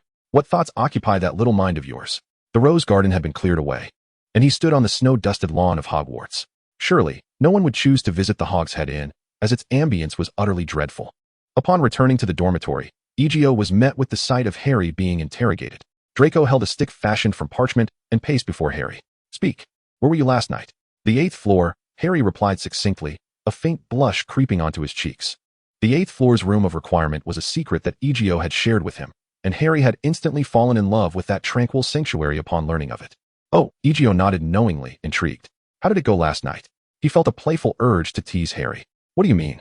Harry's eyes widened, and he quickly added, No, it's not what you think. We suddenly remembered that we ought to study the golden egg. The second task is on February 24th. And 2 months have slipped away in an instant, haven't they? So what have you discovered? A little bit. Harry's expression brightened, a silly grin on his face. In the water, is it? Yes. Harry nodded vigorously. It's in the water. What kind of riddle are you two concocting? Draco, slightly bewildered, observed the exchange. He was still an innocent boy. Yesterday, while dancing with Astoria, his face had flushed like a ripe tomato. It's all about deciphering the golden egg. Ezio waved his hand dismissively, releasing Harry from his bonds. Harry was diligently examining the preparations for the second task, having uncovered some secrets last night. Is that so? Draco nodded, still skeptical. Well, I shall let you off the hook this time. Beside them, Blaise had turned away, stifling laughter, his stomach cramping from the effort. Ha ha ha. Unable to contain himself, Blaise rolled on the ground with laughter upon witnessing the perplexed expression on Draco's face, which in turn caused Harry to chuckle. Remember to use this, said Ezio, tossing a small box to Harry. I have no use for it, but perhaps you might. Glancing at it briefly, Harry swiftly tucked the box away. What on earth have you been hiding from me? Damn it, Draco exclaimed in impotent fury, as the dormitory was filled with an atmosphere of joy. Leave of absence request. Uncle has come. I need a day off. In truth, he was contemplating the subsequent plot developments and the details of the second and third matches, feeling somewhat unsatisfied despite having penned several thousand words.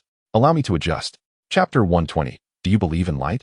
Neil flew over, clutching a glass vial containing a rather limp beetle, its eyes adorned with an unsightly pattern reminiscent of the glasses worn by Rita Skeeter during their first encounter.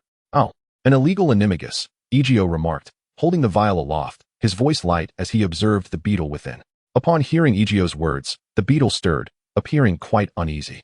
Animagi can transform into insects or animals, though the latter is far more common. Transformations into insects are rare. Frankly, Rita Skeeter's form is quite exceptional.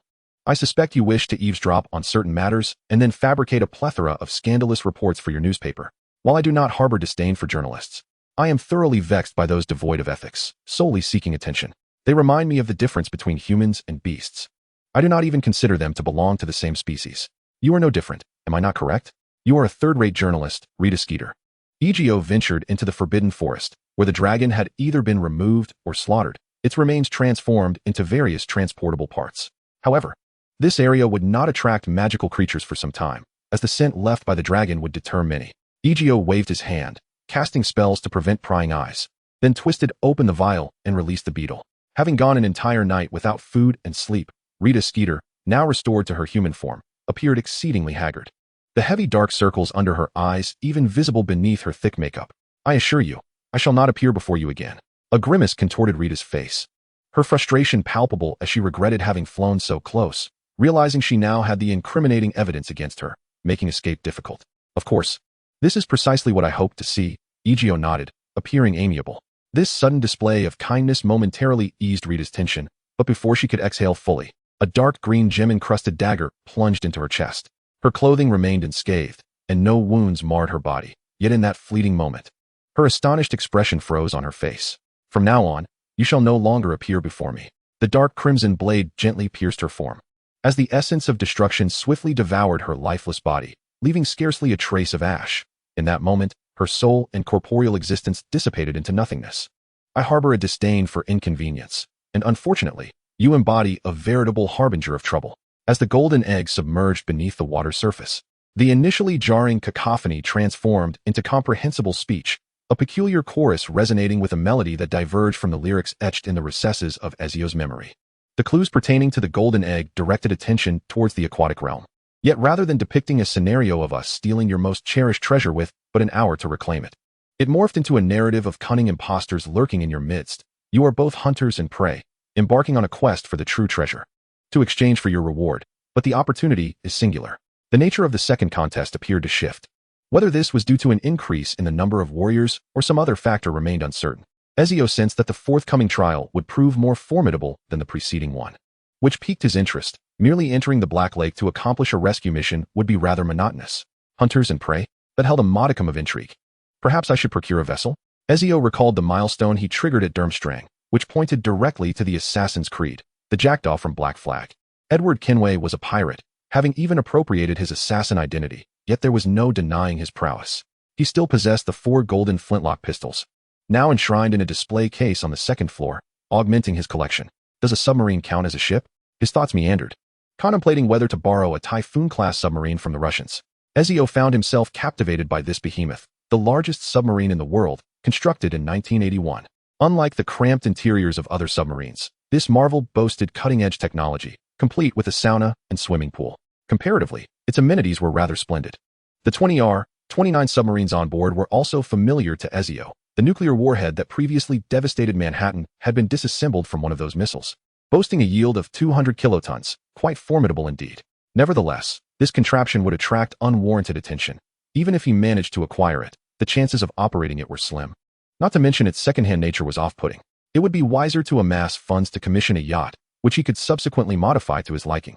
The thought of crafting a magical warship reminiscent of the jackdaw was not pressing for Ezio. He struggled to envision its current utility beyond leisurely escapes, and there seemed little urgent need for it. Life had taken on a rather mundane quality. He stretched languidly, relishing the tranquil days devoid of pressing obligations. Yet an inexplicable sense of something missing lingered.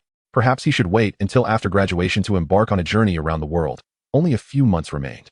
With the leisure of these days at hand, why not delve into this matter further? Previously, in his dealings with Snape, Ezio nearly drained this individual of all his resources. He had mastered 2 spells invented by Snape, the Shadowless Curse and the Reversal Shield, along with some dark magic taught to him by Voldemort himself. Although Voldemort was not a man of decorum, his technical prowess was undeniably remarkable. His own research into dark magic yielded intriguing results, such as a spell that enabled wizards to soar through the air without the aid of a broomstick. He ingeniously combined transfiguration with enchantments, creating a fascinating spell known as the Wings of the Night. While this spell may not boast exceptional speed, it could still rival the slower broomsticks, offering remarkable agility, allowing the wizard to cast spells while in this state and simultaneously decreasing the likelihood of being struck by other enchantments. Nox Volare. Ezio transformed into a thick cloud of black mist, his form becoming ethereal, adorned with dark particle effects that exuded a hint of brooding charm. However, this spell delved into the realm of dark magic, inspired by the Dementors, creatures Voldemort possessed profound knowledge of. The essence of a Dementor resembles that of a jellyfish, with a protective outer layer and an interior filled with their distinctive dark magic. While soaring as black mist, a wizard can move silently. Though there are spells in the magical world that enable flight, most rely on specialized levitation charms. After all, there are numerous convenient and inexpensive tools available, and in England, few wizards delve into such enchantments. During daylight, using this spell to fly is quite conspicuous, but at night, it allows one to meld seamlessly into the darkness. Perhaps Voldemort truly is a treasure trove of knowledge, though his perspective is somewhat limited. Otherwise, he would be far more intriguing. This year's Triwizard Tournament marked the conclusion of Ezio's task at Bojan's Bog. The power of Hermes' wand is undeniably formidable. Even though Ezio does not possess an urgent desire for immortality, he requires this wand to be with the one he loves. Just as Fleur once remarked, if your partner ages over time while you remain unchanged, it becomes a torment for both. The mixed-blood wizards of Paris often seek partners of equal standing to marry, believing that only those of similar existence can alleviate the sorrow of companionship.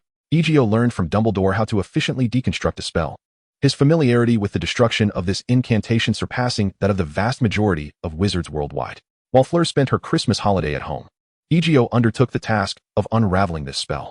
Initially, he approached it as a mere pastime, but unexpectedly, he stumbled upon some intriguing revelations. The spell evoked a peculiar sense of familiarity, reminiscent of his earlier experience when dissecting the Patronus charm.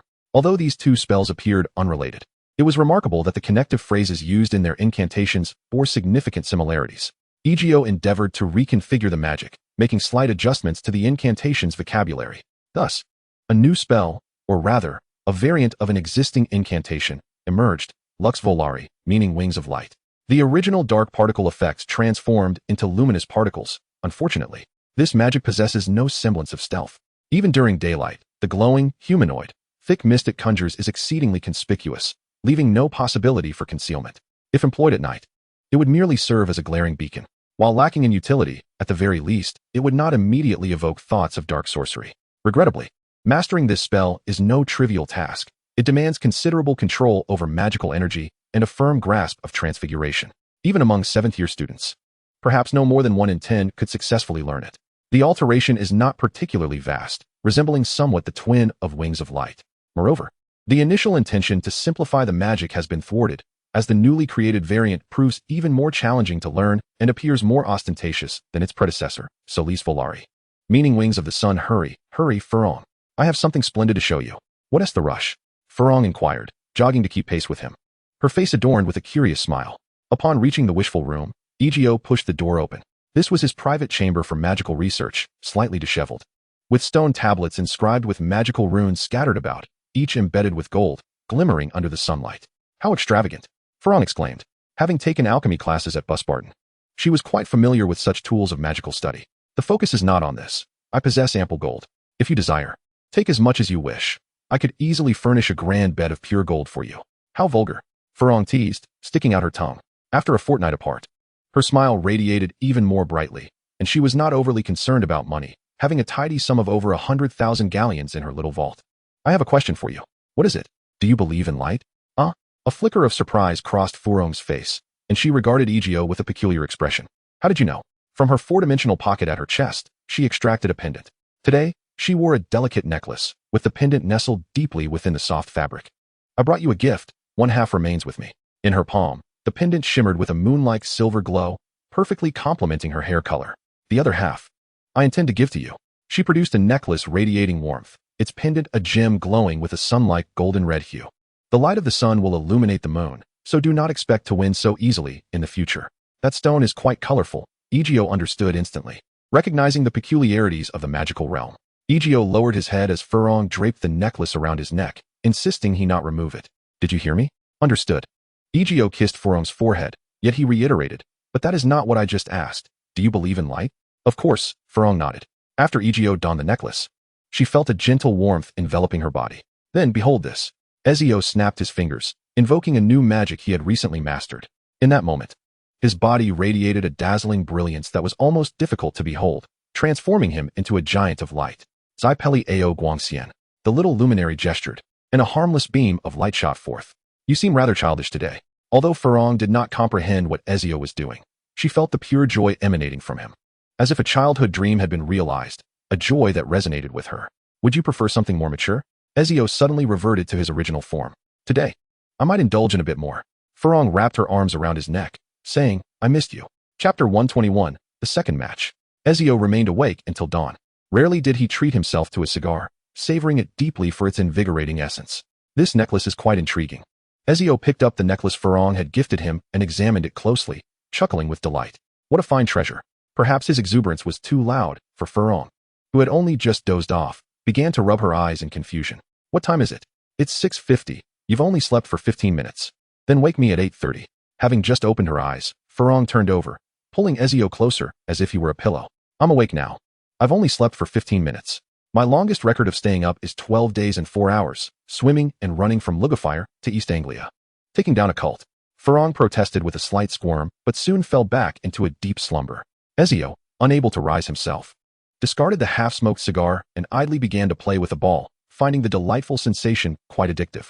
The solar pendant of the necklace allowed him to share certain aspects of himself with the wearer of the lunar pendant. Just as the moon's glow is a reflection of the sun's radiance, the more brilliant the sun, the more luminous the moon. Yet, remarkably, Ezio did not feel any significant loss of stamina. The limits of magical capacity determined the minimum amount of magic a wizard could infuse into a single spell. With the same level of proficiency, a more powerful wizard wielded spells with greater potency than their weaker counterparts. This subtle, yet perceptible enhancement of magical energy left Ezio feeling somewhat enchanted. By 8:30, after a 2-hour rest, Farong had regained much of her vitality. Feeling somewhat sluggish, she swatted Ezio's hand away irritably. You only know how to bully me. She pouted. I need to shower, attend class, and today I shall rest. Trying to be lazy again? Ezio teased, playfully pinching her nose. Have you forgotten the time? For the next 2 weeks, you shall have no such thoughts. I still have not unraveled the secret of the golden egg. No hints. I want to figure it out myself. Very well, she acquiesced. Ezio lifted the blanket, seizing the somewhat damp Fleur, and kicked open the bathroom door, tossing her into the pool, creating a magnificent splash. You are no longer of any use. You are doomed. Ezio, the water spirit, her hair cascading around her, clawed her way to the surface, dragging Ezio into the steaming waters. And the sounds of their playful scuffle echoed once more. As the Christmas holidays drew to a close, Hogwarts buzzed with life once again. January had arrived, and the second match on February 24th was fast approaching. However, the champions seemed remarkably untroubled by the impending date. Even Harry, the most vulnerable among the five, was methodically seeking solutions after uncovering the secret of the golden egg. It appeared that the relationship between Krum and Hermione was blossoming. In the days following the ball, they were frequently seen together around the school, much to the chagrin of the girls from Krum's fan club. To them, Hermione was not particularly attractive and unworthy of Krum's affections. Unlike Fleur, who possessed an undeniable allure that silenced those who disapproved of her pairing with Ezio. Under such pressure, Hermione felt compelled to devote some time to her appearance. After washing her hair in the morning, she would spritz a bit of smoothing spray, a recipe from the Potter family that proved effective. Her previously unruly hair was tamed into soft, shoulder-length straight strands with a slight curl at the tips. If anyone at school had cause for discontent, it was likely Cedric. Due to Ezio and Harry, he had missed the opportunity to become a champion, one through sheer strength and the other through undiscovered connections. This was a chance that could have liberated him from the label of a pretty boy. Moreover, after the ball, Camille had not continued her relationship with him. The girl, hailing from a mixed-blood wizarding family in France, was often quite discerning and cautious in her search for a partner. As February arrived, Fleur finally unraveled the mystery of the golden egg. With 3 weeks remaining, she diligently practiced the bubblehead charm, the first spell that came to mind to aid her underwater endeavors. Hogwarts in February remained cold, although winter was nearing its end and spring was on the horizon. The waters of the Black Lake were still frigid, the thick ice yet to melt. Perhaps only on the day of the competition would the lake's waters be magically thawed. As the days passed, anticipation for the second task of the Triwizard Tournament grew among the young witches and wizards. The first task had been thrilling enough, and they were certain the second would not disappoint. On the morning of February 24th, the eager students were escorted by their professors to the competition grounds. As expected, the Black Lake served as the venue for the second task. Several massive wooden stands had been erected, and amidst the chilly breeze, the banners of the 3 magical schools fluttered. By the water's edge, a long table adorned with a golden tablecloth was set up, where Dumbledore and several judges were engaged in animated discussions, soon reaching a consensus. Welcome, everyone, to the second match of the Triwizard Tournament. He cast a glance at the warriors beside him. Unlike their previous attire of flowing robes, they had changed into garments suitable for the impending underwater contest. Farong and Camille were draped in large, thick towels, their attire beneath sparking the imagination, while Harry and Krum wore heavy cloaks, having donned outfits more conducive to submersion. Only Ezio remained in his everyday attire. The legendary assassin's ensemble he had received previously was both striking and understated. With the hood pulled up, he became an inconspicuous passerby.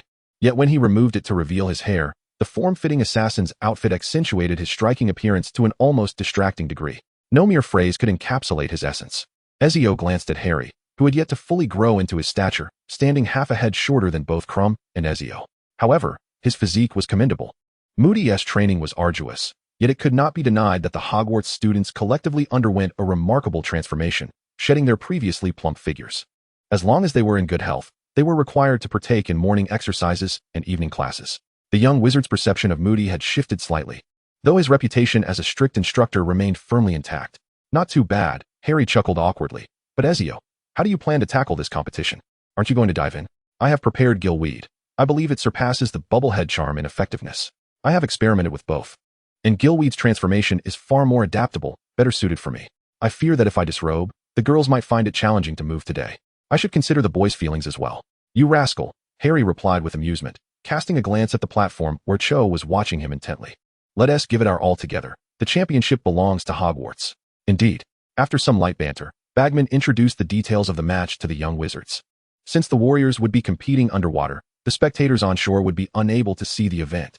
However, Dumbledore had suggested employing a bit of magic to project the underwater images onto the surface. Otherwise, sitting idly for an hour without witnessing anything would hardly be entertaining. The warriors' performances underwater would serve as a reference for the judges' scores. This time, the scoring system was slightly different. The judges would award a maximum of 10 points. But the warriors could earn additional points for treasures discovered beneath the waves, which could be exchanged for various rewards, each valued at 15 points. They had only an hour to complete this challenge. Now, then, Ludo Bagman called to them. Please stand 10 feet apart. We have marked your starting positions. The competition will officially commence when I blow my whistle. 1, 2, 3. The sharp sound of the whistle pierced the air, and the warriors sprang into action. As the spectators' little wizards, their gaze primarily fell upon the two female contestants. When they removed the towels wrapped around their bodies, it came as no surprise that they wore swimsuits underneath. Both Farong and Camille opted for athletic one-piece swimsuits, which were nonetheless breathtaking. The two splendid mermaids gracefully glided into the water, followed by Crumb, who transformed his body into that of a shark, perhaps to enhance his magical prowess underwater. His transformation was limited to his upper body, as the shark human wielded his wand and plunged into the depths. Meanwhile, Harry consumed a gillyweed. Feeling discomfort as he touched his neck, where a pair of gills had sprouted, and webbing had formed between his fingers and toes, making him more suited for aquatic movement. After the other contestants entered the water, Egidio leisurely moved forward, drawing his wand and giving it a gentle wave. The water parted to the left and right. Reminiscent of Moses parting the sea, he continued to wave his wand, creating a spherical space that expanded the lake's waters. His body transforming into photons as he quietly floated in midair, drifting into the fissure ahead and submerging beneath the surface. Once the warriors had all entered the Black Lake, a thin mist enveloped the lake's surface, and the underwater scenes were projected onto the water's surface. Each of the 5 warriors had their own close-up shots, as well as an overview of their positions, with the spectators' perspectives fixed at an angle slightly behind the warriors. Egidio was no stranger to the underwater scenery of the Black Lake. The glass from the Slytherin common room offered a view of the lake's depths. However, even if one were to open the window, there would be no fear of water flooding in, as this was a magical projection.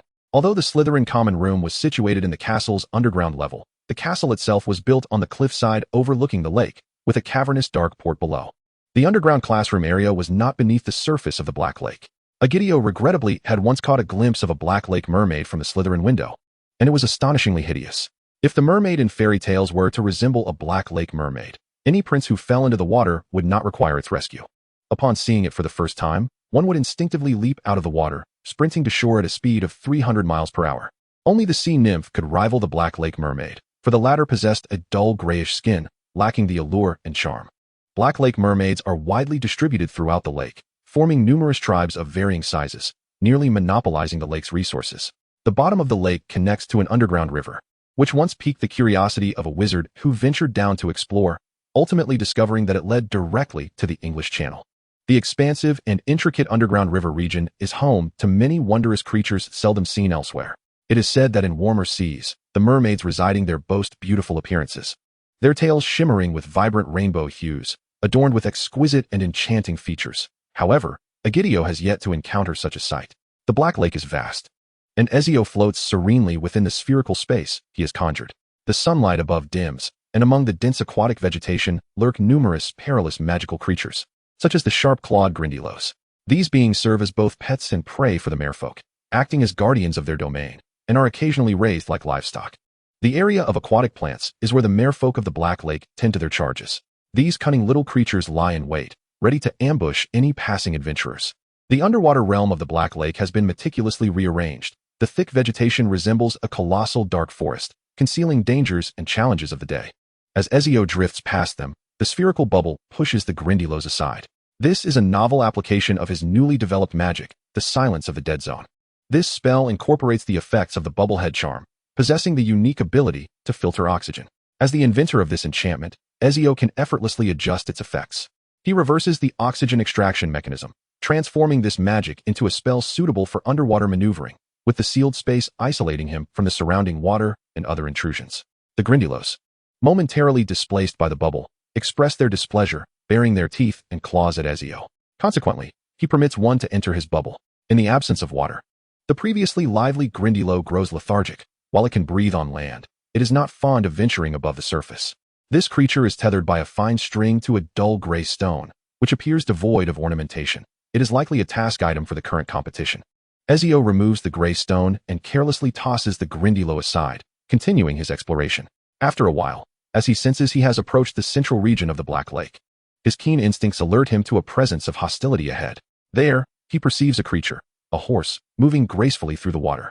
Yet, in the blink of an eye, it transforms into a serpent, adorned with a long horn atop its head and a striking gem embedded in its forehead. Among the students on the shore, a transfer from Ilvermorny to Hogwarts recognizes the creature instantly. That is a horned serpent. I studied at Ilvermorny, but I have never seen one in person. It looks exactly like the illustrations in our textbooks. But wasn't he at a horse just now? Someone queries, perplexed. That is a kelpie, another explains. Our previous professor of magical creatures often used it for demonstrations. It can transform into something of similar size, whether a horse, a snake, or even a dragon, though their dragon forms cannot breathe fire. The former Professor Kettleburn lacked Hagrid's formidable abilities. He couldn't roam the forbidden forest freely. So to introduce various magical creatures to the students, he relied on these transformative beings as substitutes. The kelpie was his frequent classroom assistant. This creature has the capability to drag a person into the depths of the water to drown, subsequently consuming all their internal organs. I never anticipated that Black Lake harbored more than one of these beasts. The male witch, who had just begun to speak, suddenly let out a startled cry. Not only Ezio, but other valiant warriors also encountered this aquatic monster. Thus, the horse-shaped water creature must indeed be the cunning imposter alluded to in the hints. Although the horse-shaped water monster can morph at a rapid pace, Ezio still managed to discern its transformation. This indicates that a genuine longhorned water snake has been released into Black Lake. If these gemstones symbolize the points we can accrue in the lake, then the longhorned water snake should represent 5 points. In the dim light, numerous large beings encircled them, their elongated and robust bodies gliding effortlessly beneath the surface. The longhorned water snakes, typically residing in rivers, also navigated the depths of Black Lake with ease. Had it been other competitors, upon entering this true testing ground, they would undoubtedly feel overwhelmed by such numerous threats, needing to identify which creature was the authentic longhorned water snake, and then engage it in combat to achieve victory. The combat prowess of the longhorned water snake is not formidable. They hunt by constriction to eliminate their prey. The long horns atop their heads serve merely as decoration and do not confer any magical abilities. Some wizards, who can speak Parseltongue, keep longhorn water snakes as pets, such as the founder of Ilvermorny, the betrayer and thief of the Gunter family, Isosceles, with Gunter blood coursing through her veins. She was born with the ability to speak Parseltongue and established the Longhorned Water Snake Academy, believing that the gemstone on the snake's forehead represented wisdom, hence the Academy's resemblance to Ravenclaw style. However, this notion is utterly baseless. Longhorn water snakes are hardly intelligent creatures. They are slightly more astute than ordinary snakes. Yet their intelligence is limited due to their weak magical powers. As opponents for the second examination, they are indeed fitting. Considering that Black Lake is the longhorn water snake's domain, warriors face considerable challenges when dealing with them, and selecting the horse-shaped monster by mistake would prove even more troublesome, as it is far more formidable than the longhorn water snake. Provoking them could indeed lead to death, as these creatures have a history of consuming humans. Though most victims are muggles, the water snakes did not initiate an attack. Instead, they circled around Ezio, attempting to heighten his pressure. However, an invisible blade cleaved through the lake, severing 2 of the swimming snakes in half. Blood stained the waters crimson, inciting the snake swarm into a frenzy. Yet they were met with relentless slaughter. Ezio wielded his wand, and whether it was the horse-shaped monster or the genuine longhorned water snake, they swiftly transformed into lifeless corpses sinking to the lake's bottom.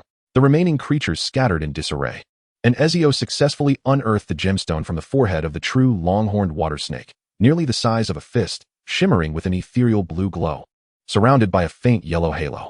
The gemstones of the magical realm far surpass those of the Muggle world.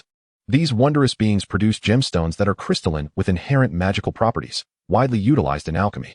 The The most abundant resource is undoubtedly the rubies produced by the fire crabs, varying in value from 10 to 40 gallons. When Ezio and Dumbledore orchestrated their bank heist, they managed to seize several hundred of these exquisite gems, all of the finest quality. This should indeed be a 5-star accomplishment. Although Ezio's journey may seem straightforward, it poses a significant challenge for other warriors. After securing the gems, he was in no rush to depart. Hagrid had mentioned that at the bottom of the Black Lake, there exists a colossal freshwater clam known to yield magnificent, flawless pearls in a dazzling array of colors: white, lapis lazuli blue, rose pink, buttery yellow, and black, with some rare pink ones as well. Occasionally, the giant squid in the lake would request Hagrid's assistance in cleaning itself, and in exchange, it would regurgitate a few pearls, which Hagrid generously gifted to Madame Maxime, filling a sack over 2 meters long. The magical creatures of Hagrid's collection were often measured in sacks. Even unicorn horns filled several baskets.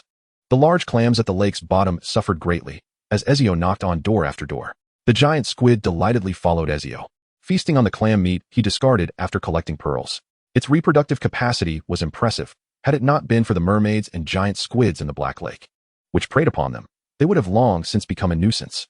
Ezio gathered a substantial sack of large pearls, yet among the dozens he examined, he found only one pink gem, albeit of good quality, roughly the size of a baby's fist. Calculating the time, he surmised that the other warriors must have nearly completed their tasks as well, prompting him to drift towards the center of the Black Lake, the designated endpoint of the competition.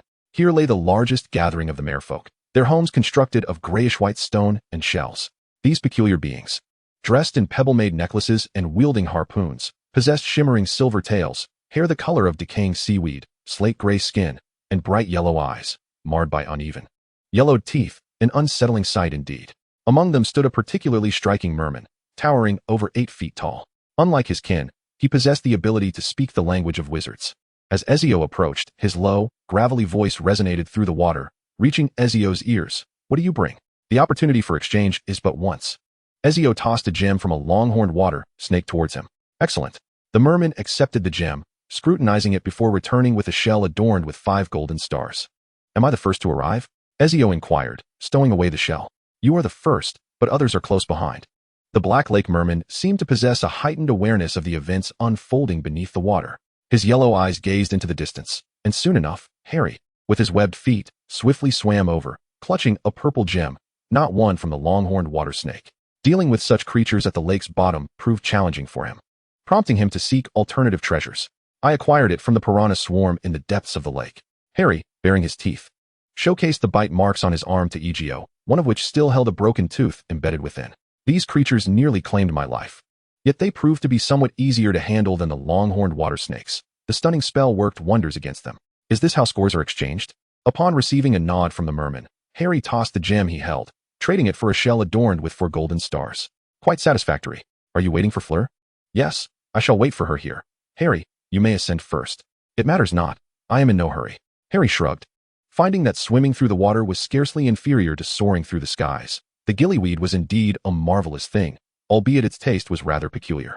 "You might venture to the lake bed over there. There are clams, most of which contain pearls. I found one for Fleur." Ezio displayed a pink pearl he had just unearthed, causing Harry's eyes to gleam with interest. "I shall go take a look. Is there a trick to opening them?" "Use the blasting curse. Its efficacy is remarkable underwater. Just be sure not to get too close. The clam meat can be fed to the squid, which relishes it." In a flash, Harry darted away, his speed akin to a torpedo. Like Ezio, Harry was not overly concerned with triumph or defeat. In truth, he had never entertained the notion of winning the championship. He approached this competition with a spirit of participation, unburdened by any pressure.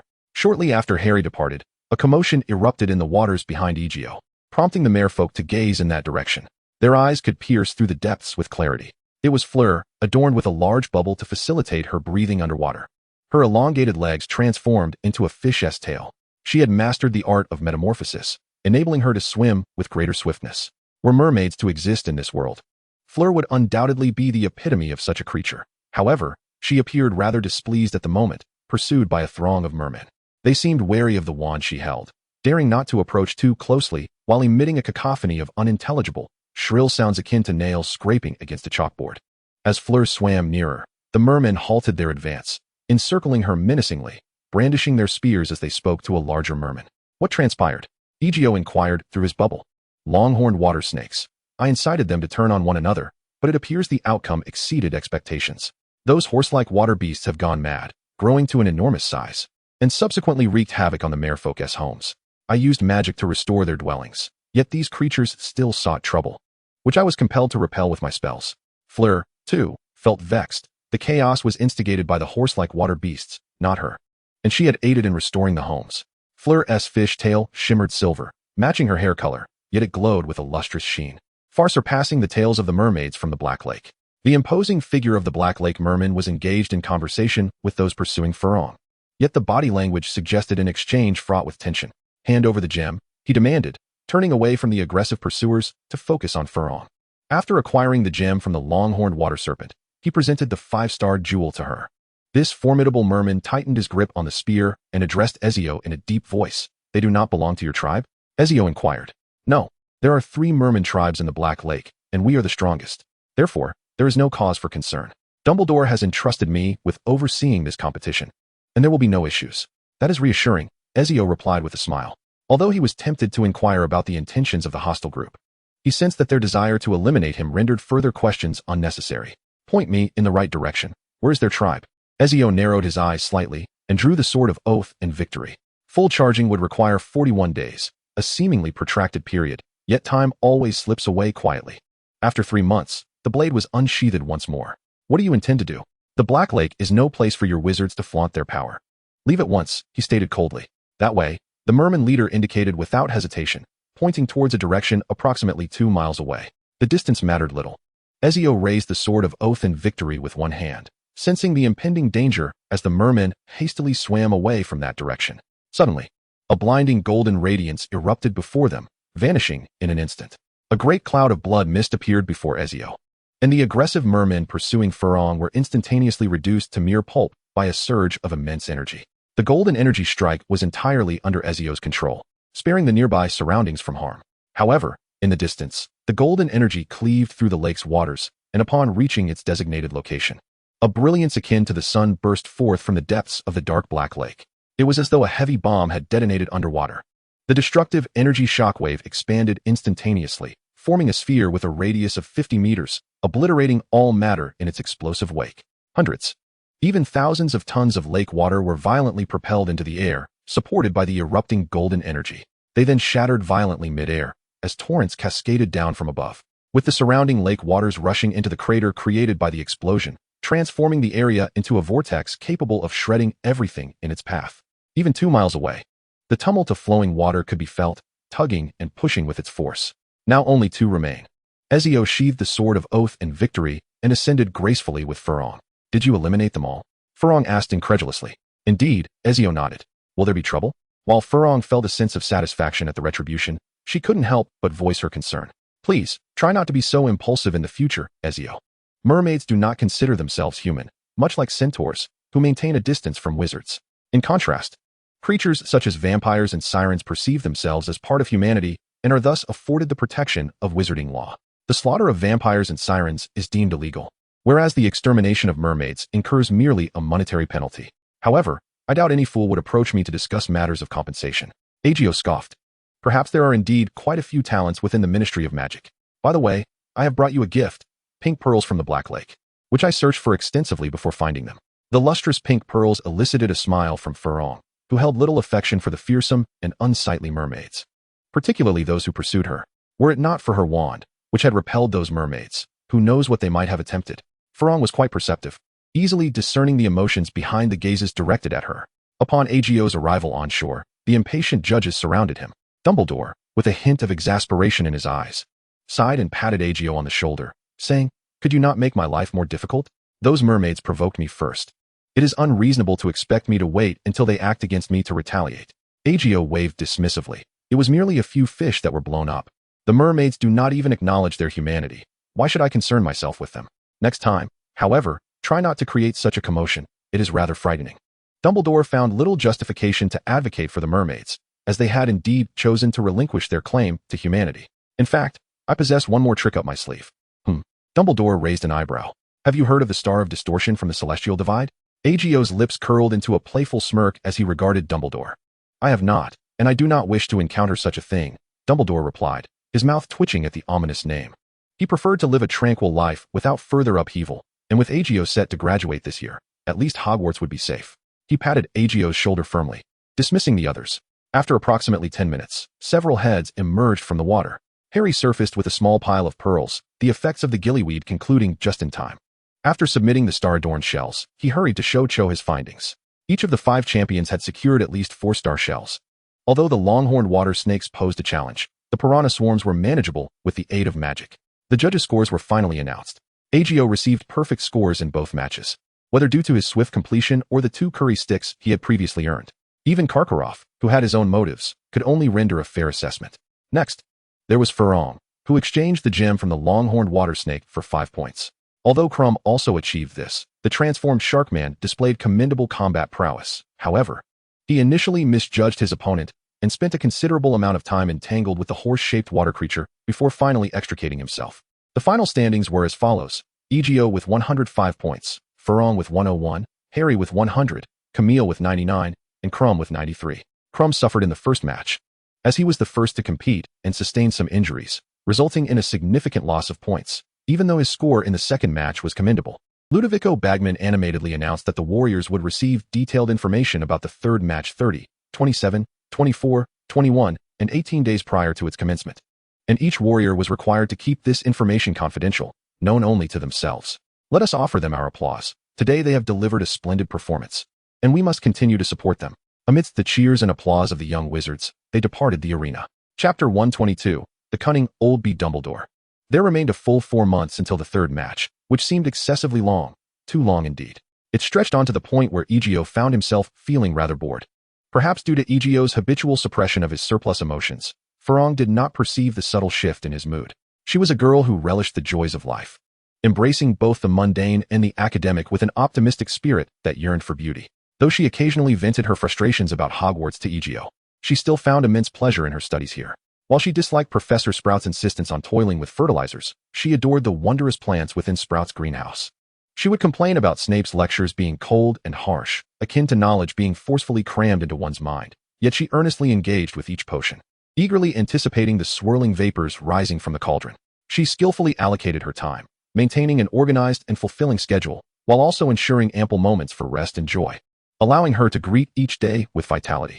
All right, Ezio, I wish to go to the beach. The weather has warmed up. Teach me how to surf. Sure. Ezio, why are you still daydreaming? Are you free this afternoon? Yes. You seem to enjoy basking in the sun? Not really, but I always see you idling about. Is that so? You look like a retired old man from the neighborhood, yet he only left his post at 140 years old, and you haven't even reached a fraction of that. Then doesn't that mean I've saved myself over 100 years of detours? There's a hint of truth in that, but not much. I must head to class now. I didn't expect Hogwarts alchemy class to be quite engaging. I was a bit dismissive at first. Watching Farong leave, Ezio squinted at the sky, feeling the warmth of the early spring sun enveloping his body. Do I resemble an old man? Ezio stretched lazily, hesitating for a moment before closing his eyes, his consciousness sinking into a profound space. Entered training space, remaining available duration, 5,763 hours. Upon arriving in this remarkably familiar world, Ezio stretched his limbs, noting that his current stature exceeded that of his real-world self, being a height of 193 centimeters and weighing approximately 90 kilograms. His appearance bore no distinction from reality, as this body represented the pinnacle of his physical development, compared to his 15-year-old self outside. The attributes of this form could only be described as extraordinary. He could effortlessly grip a rocky crevice with 2 fingers and perform a pull-up, soaring nearly 6 meters at a 45-degree angle. Even in the face of an onslaught from a cyclopean giant, a mythical creature, he could withstand the blows, suffering little more than being knocked back and spitting blood. The giantess might rival that of Hercules, perhaps even exceeding it. After all, Hercules could not unleash a sonic boom with a single shout, nor could he cause stones to tumble from the cave with a mere stomp. Previously, adversaries that required skill and experience to defeat now fell to him in a mere exchange. Even heavily armored cavalry charging at him could be cleaved in two, horse and rider alike, with a single stroke. The difference between a massacre and simple mowing down foes was significant. One offered a degree of exhilaration and accomplishment, while the other was merely monotonous. Ezio glanced around, finding himself once again in the familiar Caphalonian Islands. Though absent was the Spartan warrior named Cassandra and the golden-handed cult enforcer known as Alexios. However, upon entering the trial space this time, Ezio discovered 2 additional weapons in his possession, namely the broken spear of Leonidas and the sword of victory, both of which he had unlocked. His attire had seamlessly transformed into that of a legendary assassin. With a flourish of his sword, which felt identical to the one in reality, Ezio summoned the map interface. As a map he had traversed numerous times before, all synchronization points were illuminated. Had he not retained this progress, his navigation would have proven fatal. Yet, this feature led him to perceive this world, no matter how tangible, as a mere illusion. The foes he had vanquished time and again always reappeared once the map reset. The method for resetting this Odyssey map involved eliminating all elite cult members and defeating the kings and leaders of Sparta and Athens, after which the world would transition to a randomly generated map.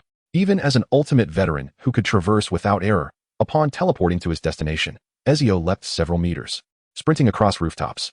From 500 meters away, he hurled a throwing knife, his form vanishing in an instant, reappearing miles away. The knife, leisurely soaring through the air, curved gracefully before striking the target's neck with precision through the window. Accompanied by the soft rustle reminiscent of wind through wheat fields, the target bled out within seconds, their life extinguished, all while Ezio remained concealed from view. In less than half an hour, Ezio, feeling increasingly bored, kicked open the grand doors of the Spartan palace. Behind him lay countless Spartan soldiers, bare-chested and shield-bearing, forming a crimson line that extended from the city gates to this very spot. It was utterly devoid of interest.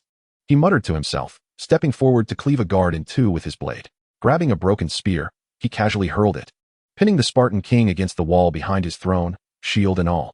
The world before him began to darken, and with a blink, he found himself in the familiar yet tumultuous Paris of the 18th century, amidst revolution. How tiresome. Ezio sighed wearily, extracting the flintlock pistol he had acquired and firing a shot at a thief pilfering nearby. With a resounding bang, screams erupted amidst the smoke, and the thief scattered, while guards, alerted by the gunfire, rushed to the scene, but Ezio had already vanished from sight. Yet, was this world not equally mundane? Ezio opened his eyes to a clear sky, warm sunlight enveloping him. Like a languid fish, he lazily turned over. After all my efforts to settle here, I cannot transform into a husky and wreck the place, can I? He muttered softly to himself, pondering what he might do next.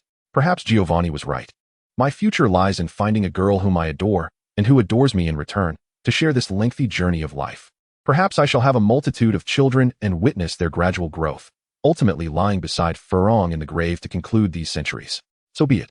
Ezio grasped a book from the nearby table, A Year with the Yeti of Tibet, penned by Roard, nearing completion of this final novel. In a few years, my life will consist solely of travel, devoid of adventure. He scratched his head, adjusting into a more comfortable position, accepting this existence. At that moment, the identity of the assassin seemed to lose its luster. If there were no arena for power to manifest, what worth held such strength?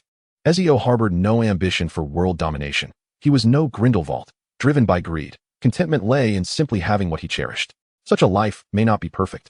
Yet ordinary existence is not devoid of happiness. Ezio considered that perhaps he had been too tightly wound before, and now that he had relaxed, he felt a slight disorientation. He was trying to adapt and believed he would gradually find his footing. Time slipped away slowly, and this ordinary, tranquil life allowed Ezio to rediscover the serenity he once shared with Giovanni. Back then, he would enter the trial space each night, honing his skills and achieving one milestone after another. Those were the goals he had fervently pursued. On May 24th, Ludovico Bagman arrived at Hogwarts bearing a letter for Ezio, gesturing for him to open it. Inside, he found intelligence regarding the third round of the Triwizard Tournament. Do not disclose the content to other competitors. We have implemented confidentiality measures. Should such an event occur, you will face penalties during the competition. Bagman reminded Agio, then casually remarked, you will win the championship, won't you? Agio, perhaps. Agio briefly scanned the letter before returning it to Bagman, stating, I am merely seeking a distraction from my boredom. The championship is inconsequential to me. As long as I enjoy myself. Things that come too easily are seldom cherished. I prefer challenges. Professor Dumbledore has matters to discuss with me, so I shall head to the headmaster's office. Agio waved him off and made his way toward the staircase. Perhaps Bagman had placed a bet on him? Yet, it mattered little. It was of no concern to Agio. Strolling leisurely to the 8th floor of the castle, the password for the headmaster's office had turned into syrup jar. Something Dumbledore had recently become quite fond of, tirelessly pursuing his love for desserts. As usual, upon seeing Agio enter, Dumbledore set aside his paperwork and regarded him with a gentle gaze. Would you care to try the newly arrived black tea? It was sent by Gale and is quite delightful. I shall not be polite, Professor. With a flick of his wand, Dumbledore summoned a teapot that skillfully brewed tea for them. Is there something on your mind? I simply have not seen you in a while. Would you mind sharing a cup of tea? I have been well, and it has been a long time since I felt this relaxed. I have always believed you to be a person brimming with passion and zeal for life. Dumbledore's gaze was deep and serene as he observed Ezio. He had always thought Ezio would achieve great things in the future, reminiscent of a young Grindelwald, filled with ambition to conquer and create. Perhaps I have come to realize that there is little worth pursuing in life. It often feels bland and monotonous. Even the most robust tea aroma diminishes with each infusion, ultimately becoming as insipid as plain water. Ezio sipped the black tea, indeed a rare and exquisite blend, a treasure in a market of scarcity. Perhaps I shall find the seasoning to enrich my life later, though such things are quite rare, isn't it? That was 3 years ago. Time has flown by. Hasn't he it? Back then, I was merely a novice stepping into the magical realm, lacking even the strength to protect myself. Yet, even for the protagonist, daily life remains tranquil and soothing. This sentiment was indeed accurate. However, in Dumbledore's eyes, Ezio had not merely dulled his sharp edges but resembled a once great sword now gathering dust, evoking a tinge of regret. Nonetheless, he could not help but feel a slight relief, for at least in this state, Ezio would not cause any significant turmoil. Should he do so in the future, it would be after leaving Hogwarts, and thus, it would no longer concern him. After a brief pause, Dumbledore broached the matter for which he had summoned Ezio today. There is something I believe I ought to share with you. Oh, I hardly noticed. People merely assumed he was under immense pressure, having shouldered the burden of 2 significant events almost single-handedly. Consequently, he delegated some responsibilities to Percy, his capable assistant, who handled the tasks admirably, thus avoiding any considerable upheaval. I have ensured his well-being. Old Barty has endured considerable torment. His memories were violently extracted, and he has been affected by the soul-sucking curse. Currently, his mental state is somewhat unstable, but I am confident he will recover. We have also gleaned pertinent information regarding Voldemort's situation. Young Barty has earned Voldemort's trust, and all preparations for his resurrection ritual are in place, awaiting Harry's arrival. The third task represents the final element of their scheme, as it requires a vast expanse of space. When they previously controlled Crouch, they intentionally shifted the location to the fringes of Hogwarts' protective enchantments, namely the Forbidden Forest. The Portkey serves as the instrument to transport Harry to the designated position. You should recall our visit to the village of Little Hangleton, yes? The graveyard there is where they intend to bring Harry. Originally, the plan was to transform the Goblet of Fire into a Portkey, but due to your formidable presence, they deemed that course of action too risky. Thus, they conferred and decided to substitute the Portkey with another object, casting a Confundus charm on Harry to make him perceive that object as the Goblet of Fire. What are your thoughts on this, Ezio? Then let us play along. Allowing Harry to proceed, enabling Voldemort's revival, and subsequently letting Voldemort take Harry's life, while I strike simultaneously to end Voldemort's existence. Would there be any issues with this approach? It seems rather cruel to Harry, does it not? He has already faced the terror of death once, yet now he must confront the sudden specter of demise again. If Harry lacks the courage to confront death, Ezio posed a new question: will Harry die? Must he willingly choose to embrace death, lest Voldemort claim his soul, or will it be the case that once the two-way passage is established, Harry's blood and Lily's magic entwined within Voldemort will render him incapable of killing Harry with the killing curse? I believe it would be preferable for Harry to possess the courage to face death. Given that Harry is destined not to perish regardless, let us inform him. Reveal to him that he is a Horcrux, and that unless he dies, Voldemort cannot be entirely vanquished, or rather, should Voldemort be slain, he would resurrect within Harry. Ezio observed Dumbledore's expression at that moment, and felt a sudden urge to laugh. Professor, oh Professor, if one cannot even discern the truth, what courage can he muster to confront his own death? You wish neither to disclose this brutal reality to Harry, nor to instill in him the bravery akin to embracing death. Does that not seem a touch fanciful?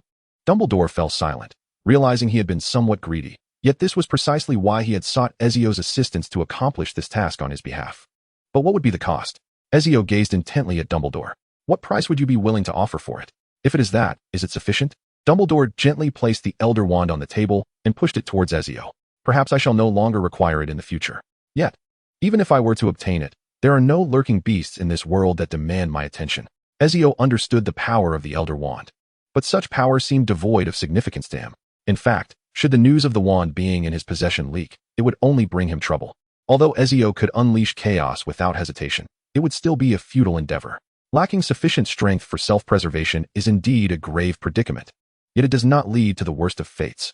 The most dismal and tedious scenario would be possessing formidable power that serves no purpose. For a world devoid of pursuits that ignite one's passion can lead to despair and degradation. Perhaps it is only now that I comprehend why Farong likened me to a retired elder. Ezio smirked, belatedly realizing this truth. Because I have nothing left to pursue, I must learn to adapt to a long, tranquil life ahead. I may not feel lonely, for there are those beside me. But the fervor I once cherished seems elusive now. I once believed I would tread the tightrope of life, perpetually anxious. Yet I did not anticipate a protective net waiting below, cradling me securely. Is it somewhat ironic? Ezio chuckled as he addressed Dumbledore. This world is truly damned. Isn't it, Professor? Ever since I personally vanquished Voldemort, I find myself at a loss. Rising to his feet, Ezio casually picked up the Elder Wand from the table, tossing it lightly as he made his way toward the door of the headmaster's office. Consider it a collectible. After all, you have no further use for it. Dumbledore remained still, comprehending Ezio's intent. He felt at ease in trusting the wand to someone like Ezio, for it was not a benign artifact. Dumbledore had only entertained the thought of relinquishing it after gaining clarity on certain matters, yet he was far from as unburdened as Ezio was at present, for he held little interest in the wand's formidable power. Perhaps this is for the best, akin to the moment Dumbledore waved his hand, summoning a mirror that nearly grazed the ceiling, the mirror of Ariste. It seemed that only the happiest individuals in the world could regard it as an ordinary mirror, just as the Elder Wand is best suited for someone who does not covet its might. Ultimately, I harbor some regrets, Ariana. Dumbledore approached the mirror, gently touching its cold surface, murmuring, "It is I who has wronged you, dear brother." He sighed and closed his eyes, appearing to age several years in an instant. Upon exiting the headmaster's office, Ezio carelessly tucked the Elder Wand into his pocket. He held little regard for the power it might bestow upon him. It was somewhat useful, yet not enough to elicit any thrill. Since Dumbledore had willingly relinquished it, and it had subsequently come into Ezio's possession, the wand was now undeniably his. Perhaps he could conjure some feats that would elude ordinary wizards, but its utility was limited to that. Unless the world were to be suddenly besieged by fantastical creatures requiring him to transform into a beacon of light, embodying a savior of righteousness.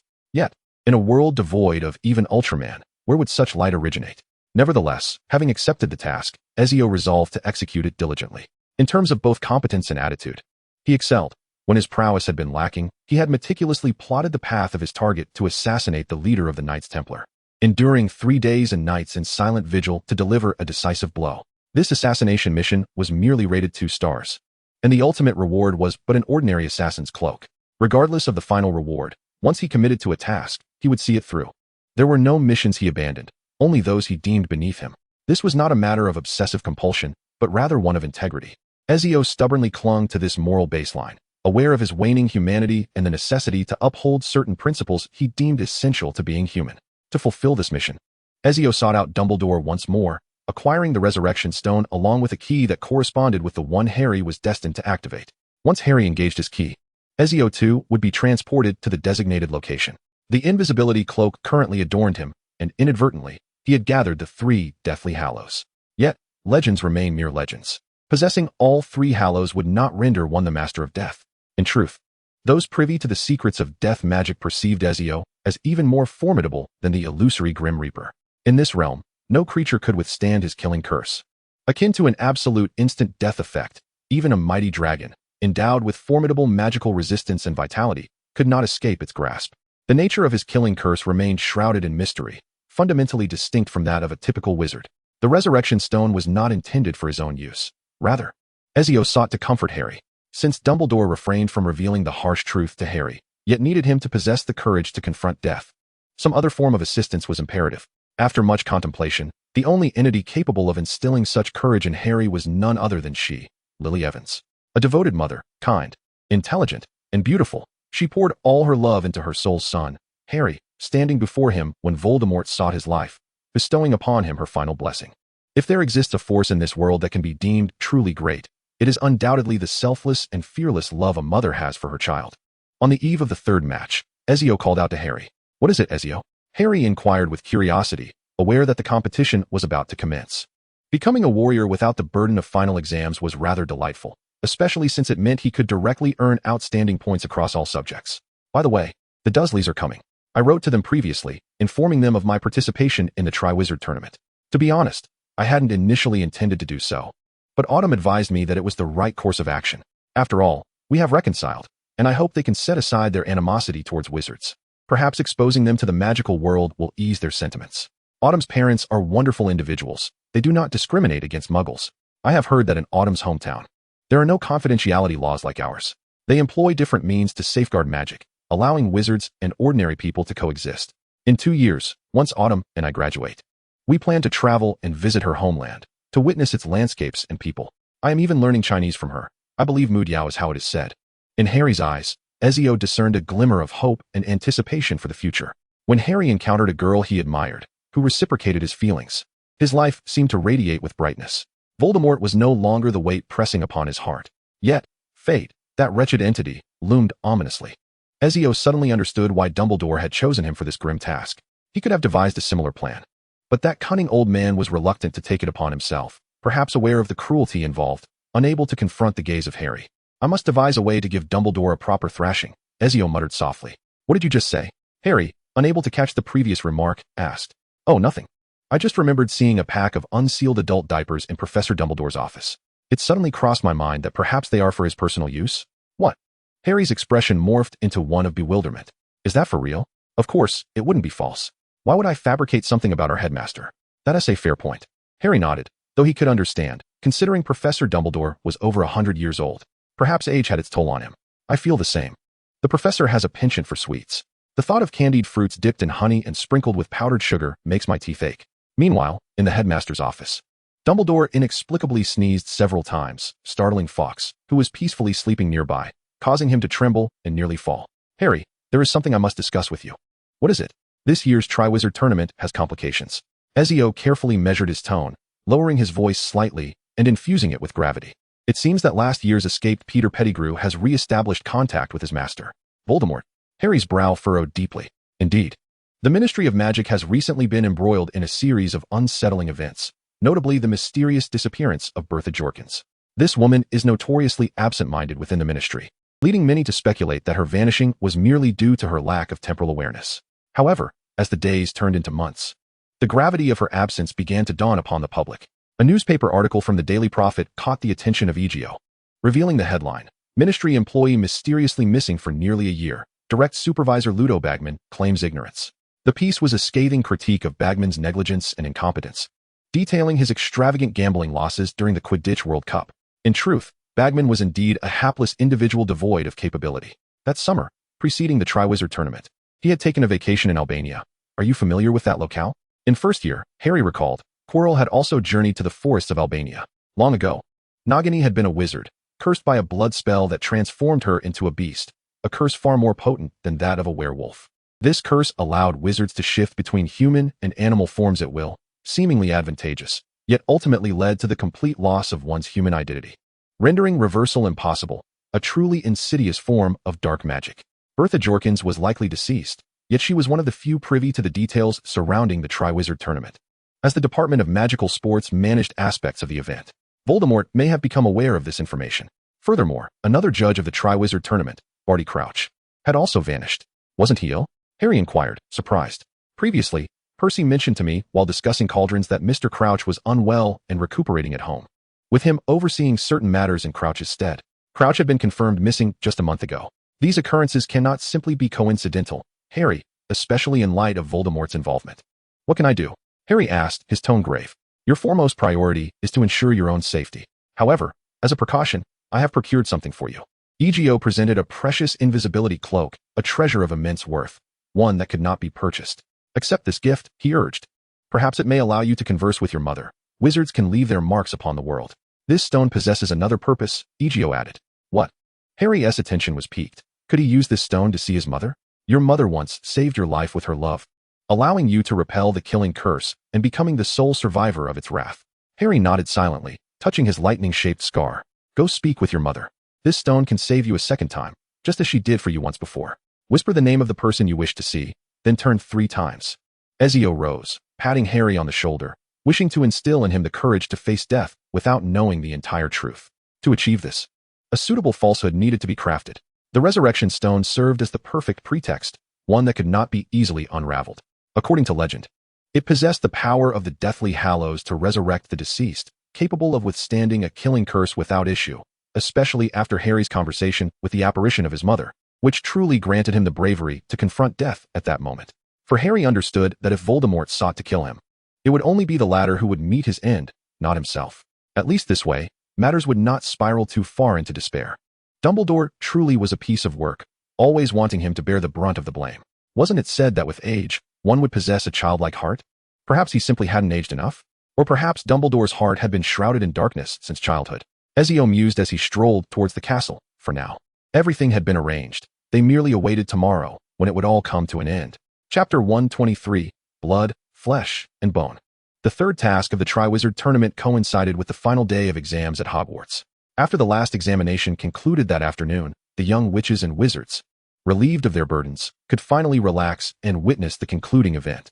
However, prior to the commencement of the competition, the champions were summoned together. For the third task, "We have invited your families to join us," Professor McGonagall announced succinctly. This had been known to some in advance, at least to Harry, as his family was Muggle, rendering him somewhat unique compared to the other champions. Naturally, Ezio's family was not present, but he paid it no mind. Fleur's parents had arrived, dressed in vibrant couple shirts that matched their youthful appearance, making them appear at first glance like Fleur's older siblings. Gabrielle, holding their hands, bounced over upon spotting Ezio, joyfully calling out to him as Ezio brother, before he lifted her with a smile and placed her upon his shoulders. The delighted little girl giggled, her innocent demeanor brightening the mood of everyone who cast their gaze upon her. No one could resist such a charming little angel. Fleur linked her arm with Ezio's, and they appeared as a family. Both Mr. and Mrs. Delacour expressed their satisfaction with Ezio, being somewhat superficial. They held even higher standards for Fleur's partner's appearance than she did herself. Previously, they had whimsically declared that if Fleur married someone they deemed unattractive, they would refuse to attend the wedding. Mr. Delacour had undergone a slight transformation since their last encounter. He had grown a beard, claiming it added a touch of masculinity. Yet, he later confided in Ezio that he had once worn Fleur's mother's dress, and upon his wife realizing that his outfit was more flattering than hers, he had been compelled to grow a beard. To this, Ezio could only respond, "Uncle, you certainly know how to have fun," particularly concerning Dudley. His school no longer provided suitable uniforms for him to wear, as his weight approached that of a juvenile whale. The endeavor of weight loss proved exceedingly challenging for Muggles, demanding both perseverance and effort, requiring them to sweat profusely. However, for wizards, as long as they consumed a potion that induced diarrhea, they could shed pounds in no more than a week. Thus, during the Christmas holiday, Uncle Vernon and Dudley transformed the restroom into their makeshift bed, lounging there for entire days. The outcome, however, was quite gratifying. After consuming a course of potions, they successfully lost nearly 50 kilograms, with their skin remaining taut and aesthetically pleasing. Severus Snape's potions were indeed reliable, yielding exceptional results. Once they discarded their protruding bellies, the father and son duo appeared markedly transformed. While they had initially harbored suspicions that Harry was poisoning them during their potion regimen, their perception of him underwent a significant metamorphosis. Although they struggled to comprehend the nature of magic, its remarkable effects were irrefutable. Regarding their visit to Hogwarts for the competition, the trepidation and reluctance they once felt diminished considerably. Even Cho's parents attended, having received a special invitation from Harry, who was aware of their knowledge concerning his relationship with Cho. He understood that unlike other wizards, Cho's parents possessed a more amicable and equitable view towards Muggles. As Harry had anticipated, the Dursleys and Cho's parents engaged in pleasant conversation, with both sets of parents expressing commendations for the two children. It was the Dursleys' first genuine interaction with reputable wizards, and compared to their initial encounter with James, this formal exchange was far more enjoyable. Though Harry's father claimed to have changed during his 7th year, certain ingrained beliefs remained unaltered. The Potter family exhibited a relatively friendly disposition towards Muggles, akin to the present-day Weasley family. However, this kindness was marked by a sense of superiority, an implication that their goodwill was a favor bestowed upon Muggles. Mr. Weasley was renowned for his amiable attitude towards Muggles, yet even he, an exceptionally Muggle-friendly wizard, never contemplated genuinely understanding them. He merely found Muggle artifacts fascinating and believed that kindness should be extended to them, not out of a desire to comprehend their world or to recognize the fundamental similarities between them and wizards, but rather as a way to avoid discrimination. Magic engenders a sense of pride, or rather, power elevates them to a lofty position. In Europe, few wizards could genuinely treat Muggles as equals. At that time, the Dursleys found it challenging to communicate with James, who hailed from a pure-blood lineage. It was difficult for ordinary individuals to engage with those who were inherently pretentious. Ironically, James relished in his pretentiousness, appearing rather nonchalant during their meeting. Nevertheless, the Dursleys remained somewhat cautious. Magic was an extraordinary phenomenon to them, yet their curiosity compelled them to explore intriguing aspects of this mystical world. Due to the mysterious disappearance of Barty Crouch and the Ministry of Magic's efforts to suppress the matter, during the third task, Cornelius Fudge hurriedly stepped into his role, becoming the judge of the Triwizard Tournament. In stark contrast to his previous standing, his current predicament was utterly dire. Had he not resorted to family resources and desperately maneuvered through challenges, he would have already been ousted. However, that moment was approaching. As the ministry was preparing for the election of a new Minister of Magic, if all went as anticipated, Kingsley Shacklebolt would be the next minister. He was the candidate chosen by Grindelwald and Dumbledore, possessing both strength and responsibility, with a demeanor that was calm and composed, and he cooperated well with both of them. Fudge regarded the Triwizard Tournament as a pivotal bargaining chip, although perhaps there were other motives at play. He sought out Aegeus, yet Aegeus wished to ignore him.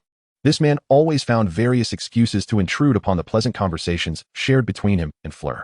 Just as Aegeus contemplated casting a curse to make him vanish, Fleur, equally exasperated by the interruption, urged Aegeus to swiftly dismiss this pest. What is it? Aegeus stepped aside, visibly impatient as he regarded the intruder. Fudge appeared incensed by Aegeus' demeanor. After all, he was still the Minister of Magic, and few dared to speak to him in such a manner. His countenance darkened. Yet he ultimately restrained himself to engage Aegeus in conversation. You engaged in a serious transgression. Are you aware of that? Did I? Aegeus raised an eyebrow. The mermaids. You are implicated in the slaughter of the merfolk in the Black Lake during the second task. What concern is that of yours? Aegeus could scarcely be bothered to entertain his words. Are they your kin? If anyone should be overseeing this, it would be the Department for the Regulation and Control of Magical Creatures. I have yet to receive a lengthy missive from Amos Diggory admonishing me for my actions or demanding a fine. This is not merely about fines. You should realize the gravity and absurdity of this situation. Fudge spoke sternly, yet Aegeus disregarded his intimidation. I have kept this matter under wraps for you. Otherwise, you would be entangled in trouble by now. Is that so? Then I should thank you, I suppose. Perhaps you have saved me some galleons. But I am not in want of money. How much do you propose? 100,000? 200,000? Or even 1,000,000? What of a few dozen mermaids from the Black Lake? Should I commission life-sized statues of them in pure gold? You are only acting this way because your position as minister is precarious, Fudge. You ought to have realized by now that you lack the genuine capability to maintain your ministerial office. Do you expect me to speak favorably of you to Dumbledore or Grindelwald? Even if I could do so, what would you offer me in return? Threaten me? Aegeus unleashed a mocking laugh. By all means, feel free to attempt to imprison me in Azkaban, just as they did with Black, convicting me without trial. But you should also be prepared to face the consequences of such actions. Perhaps I ought to threaten you instead. Ezio leaned slightly forward, playfully patting Fudge's chest. I shall render the name Azkaban a mere relic of history. Naturally, the Fudge family name will also vanish entirely from the esteemed list of the Sacred 28. Quite amusing. Isn't it, Fudge? He chuckled heartily, waving his hand dismissively. Just a jest, of course. Why would I ever entertain such notions? I am, after all, a law-abiding citizen. Yet, I do not contribute taxes to the Ministry of Magic, for I possess no interests here. Not even a single galleon bearing my name can be found in Gringotts. I am not a British wizard, nor do I hold British nationality. Do you truly believe you can impose such constraints upon me? Relish your final days as minister. You have made the gravest error in attempting to coerce me into compliance without offering a fair exchange.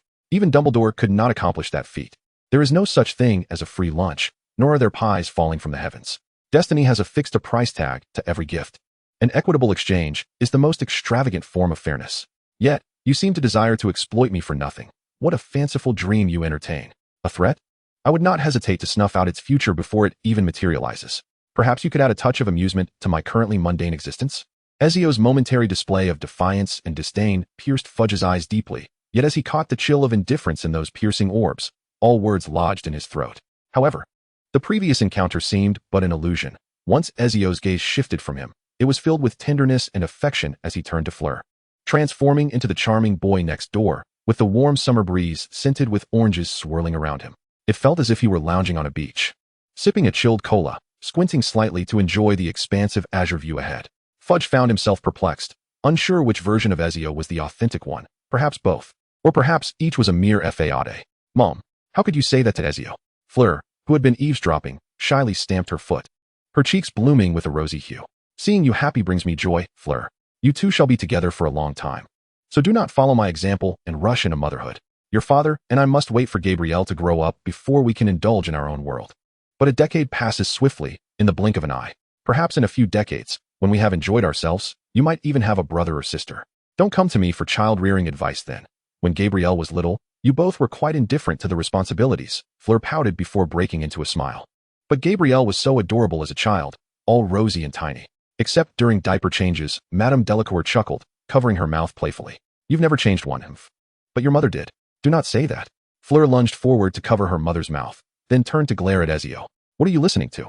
ABA. Ezio gazed skyward, feigning ignorance of the entire conversation. A sumptuous banquet welcomed all the guests at Hogwarts.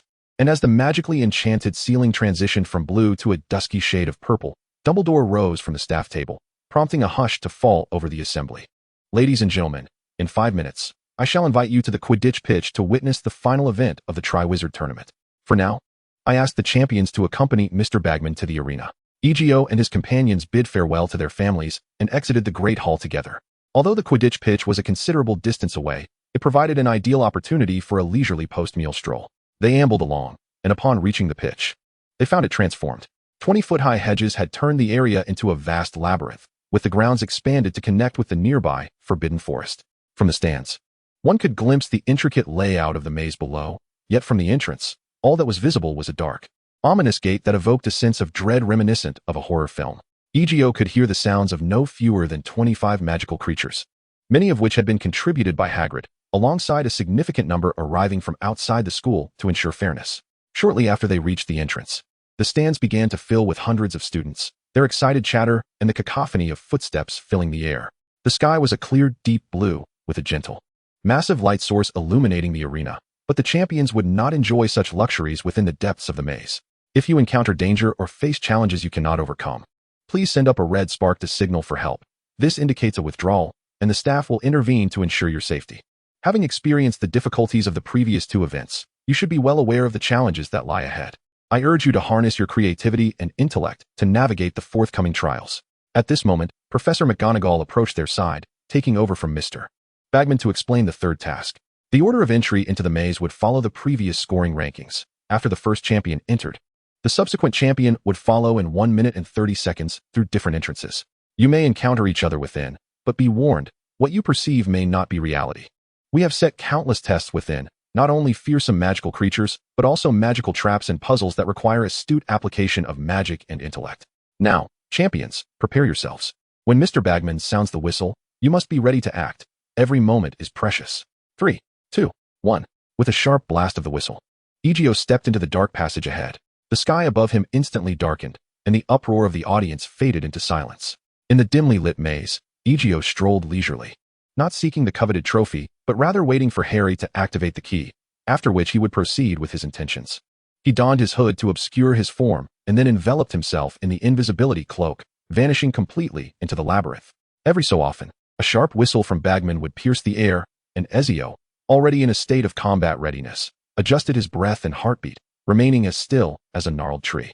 After patiently waiting for approximately 20 minutes, the key entrusted to him by Dumbledore suddenly emanated a force, rapidly spinning his body until, in the blink of an eye, he had departed Hogwarts and arrived at an abandoned graveyard in the village of Little Hangleton. Not a trophy?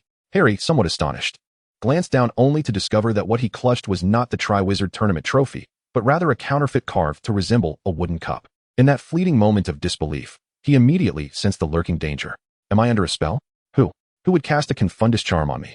A flash of realization surged through him as he gripped his wand and raised his gaze to survey the surroundings. He found himself in a dark graveyard overgrown with weeds, where a towering yew tree to his right revealed the black silhouette of a small chapel, while to his left loomed a hill crowned by an exquisite old house. Instead of illuminating his wand, Harry cautiously scanned the area, convinced that someone would suddenly leap from the shadows to launch a surprise attack. He slightly bent his body, his muscles not rigid but rather coiled, ready to spring into action. Suddenly, rustling in the nearby underbrush caught his attention, though it was a mere illusion. A figure was advancing step by step between the graves. Instinctively, Harry swept his wand in an arc, unleashing an invisible, razor-sharp blade that sliced through the air with deadly precision. The spell cleaved through the stone tombstones, leaving them with clean, stark cuts. The distant shadow let out a ghastly cry as it hurriedly conjured a spell, raising a shield that clashed with the cutting sound of Harry's spell. "You damned little brat!" A familiar voice screamed in rage.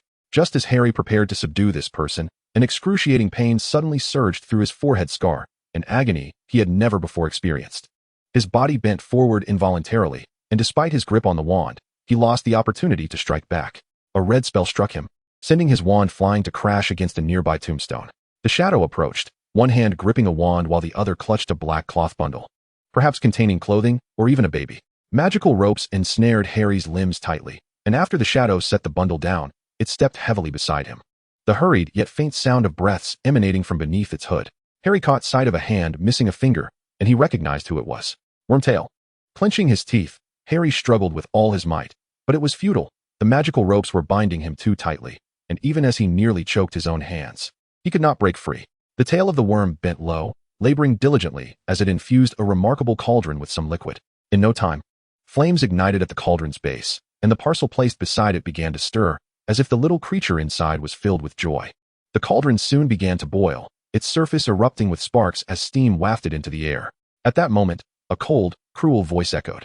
Quickly, the surface of the water within the cauldron shimmered with sparks, resembling a tapestry adorned with diamonds. "It is ready, master," the wormtail's voice trembled. The cold voice urged. "Now."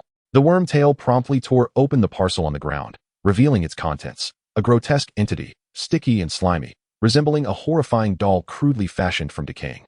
Foul flesh, yet bearing the semblance of an infant, covered in scales, its skin dark and crimson, akin to tender flesh exposed after peeling away a scab.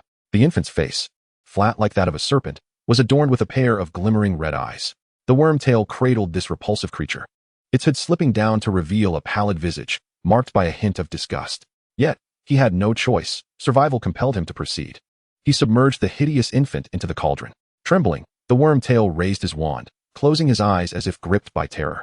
"The bone of the father, unwittingly donated, shall enable the rebirth of your son."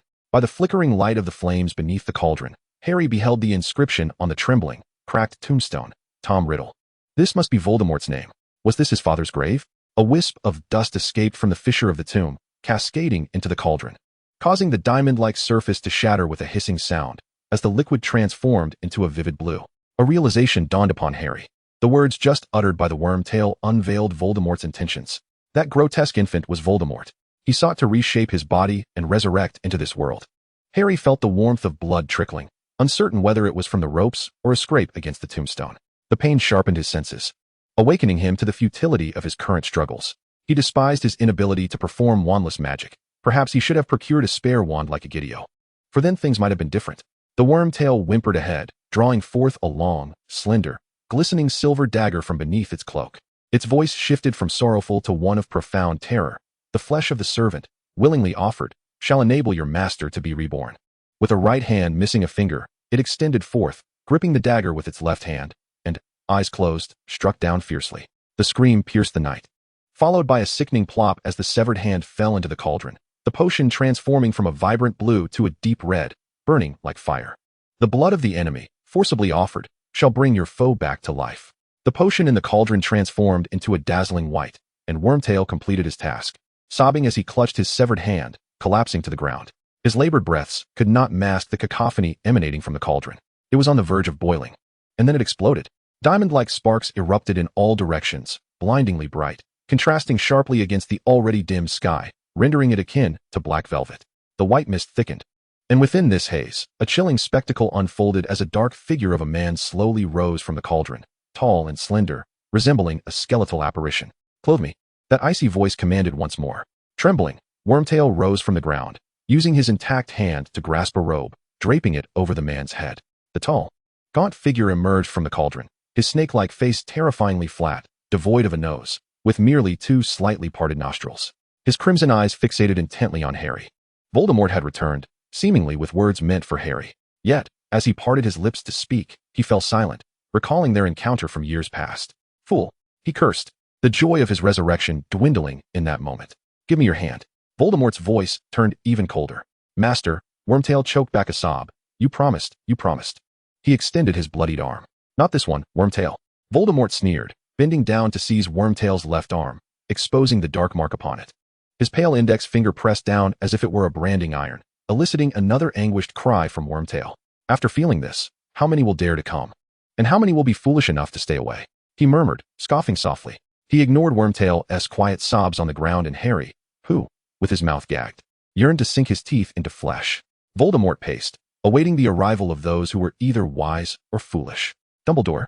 Severus's figure materialized like a specter behind Dumbledore, startling the other judges, particularly Karkaroff, who was fidgeting nervously, resembling a startled sparrow ready to take flight.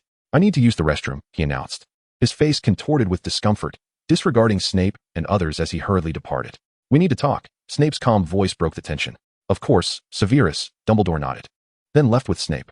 Once assured they would not be overheard, Snape spoke urgently, rolling up his sleeve to reveal the writhing dark mark. The snake within the skull flicking its tongue, the pain searing his arm. I know, it is tonight. Dumbledore nodded serenely, but Snape was suddenly agitated. This is my arrangement. My plan with Aegeus. Is that boy still competing? No, he has gone elsewhere. Snape narrowed his eyes dangerously. You should disclose everything to me, Dumbledore. It's a long story. Then make it brief. Very well. Dumbledore shrugged. To put it simply, at the beginning of the school year, Ezio discovered that young Barty Crouch was still alive, masquerading as Moody with the Polyjuice potion. His performance was so convincing that even I was deceived, yet he could not fool the Marauders map, created by Harry's father. We apprehended young Barty and rescued Moody, after which we decided to turn the tables. It is rather challenging to kill a dead man, or rather, a specter. But if he were to return to life, he would be much easier to confront. Tom's resurrection requires Harry's blood. Before Dumbledore could finish his explanation, Snape erupted.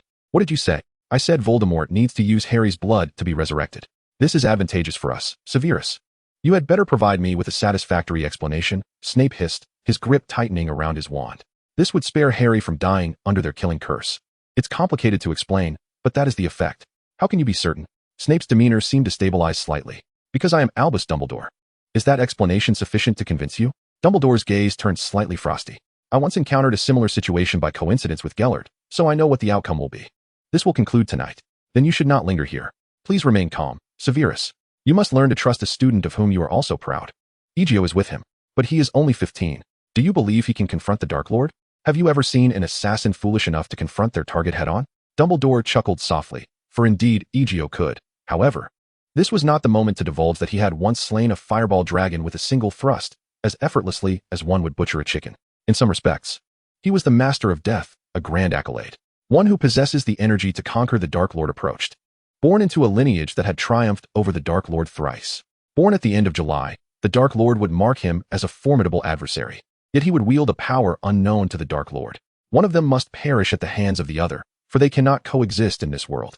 At that moment, Snape seemed struck by lightning, staggering back a few steps, then collapsing onto the ground in despair. His numbed gaze fixated on the ground before him. Nails digging into flesh, blood oozing forth. This was the most insurmountable pain within Snape's heart. It was he, through his past actions, who had pushed Lily Evans to the brink of irrevocable doom. Had that prophecy been known only to Dumbledore, perhaps the circumstances would not have unfolded as they did. To know any secret comes at a price, though the cost varies in magnitude and timing of its collection. He, like Sirius Black and James Potter, bore the burden of being the murderer of Lily, an act born from their own folly. Severus Snape's expression dulled, and he curled himself into a corner, enveloped in despair. Beside him, Dumbledore felt a sense of guilt as well. He had borrowed the invisibility cloak for research, which might have saved them at that moment. Perhaps Lily could have donned the cloak and fled with Harry, a lingering remorse that weighed heavily on Dumbledore's conscience. At least Harry had the opportunity to avenge his parents. At least you had nurtured him well over the years. After a brief moment, Dumbledore offered Snape some consolation, suggesting that perhaps he could bestow his blessings upon Harry at his wedding, allowing Lily to see that Harry was thriving. You need not tell me this, Snape retorted suddenly, rising with a frigid demeanor, reverting to his former self. This man, perpetually haunted by guilt, possessed a fortitude far greater than others might surmise. Do you intend to intervene? Do you plan to obstruct me? The two faced off once more. Yes, I advise against it. On what grounds? Snape was concerned for Harry. If he proceeded, he was confident he could elude the Dark Lord, prepared to act for Harry should the need arise, even at a grave cost. From my understanding of Ezio, he has reached a profound level of boredom. If you disturb his game tonight, I cannot guarantee your safety. Perhaps you might reach out to Lucius Malfoy. I believe he will not be present this evening. After a moment's pause, Voldemort's lips pressed into a thin line. The air suddenly crackled with the sound of rustling cloaks. Between the graves and behind the fir trees, every shadowy nook revealed the silhouettes of hooded wizards, cautiously approaching, as if unable to trust their own eyes. Voldemort stood in silence, awaiting them, as one Death Eater after another knelt before him, kissing the hem of his robe. Master, Master, they groveled, like dogs, their voices barely above a whisper. Ah, my family has arrived. Voldemort's cold voice resonated slowly. Are we all here? It seems not. Where is Lucius?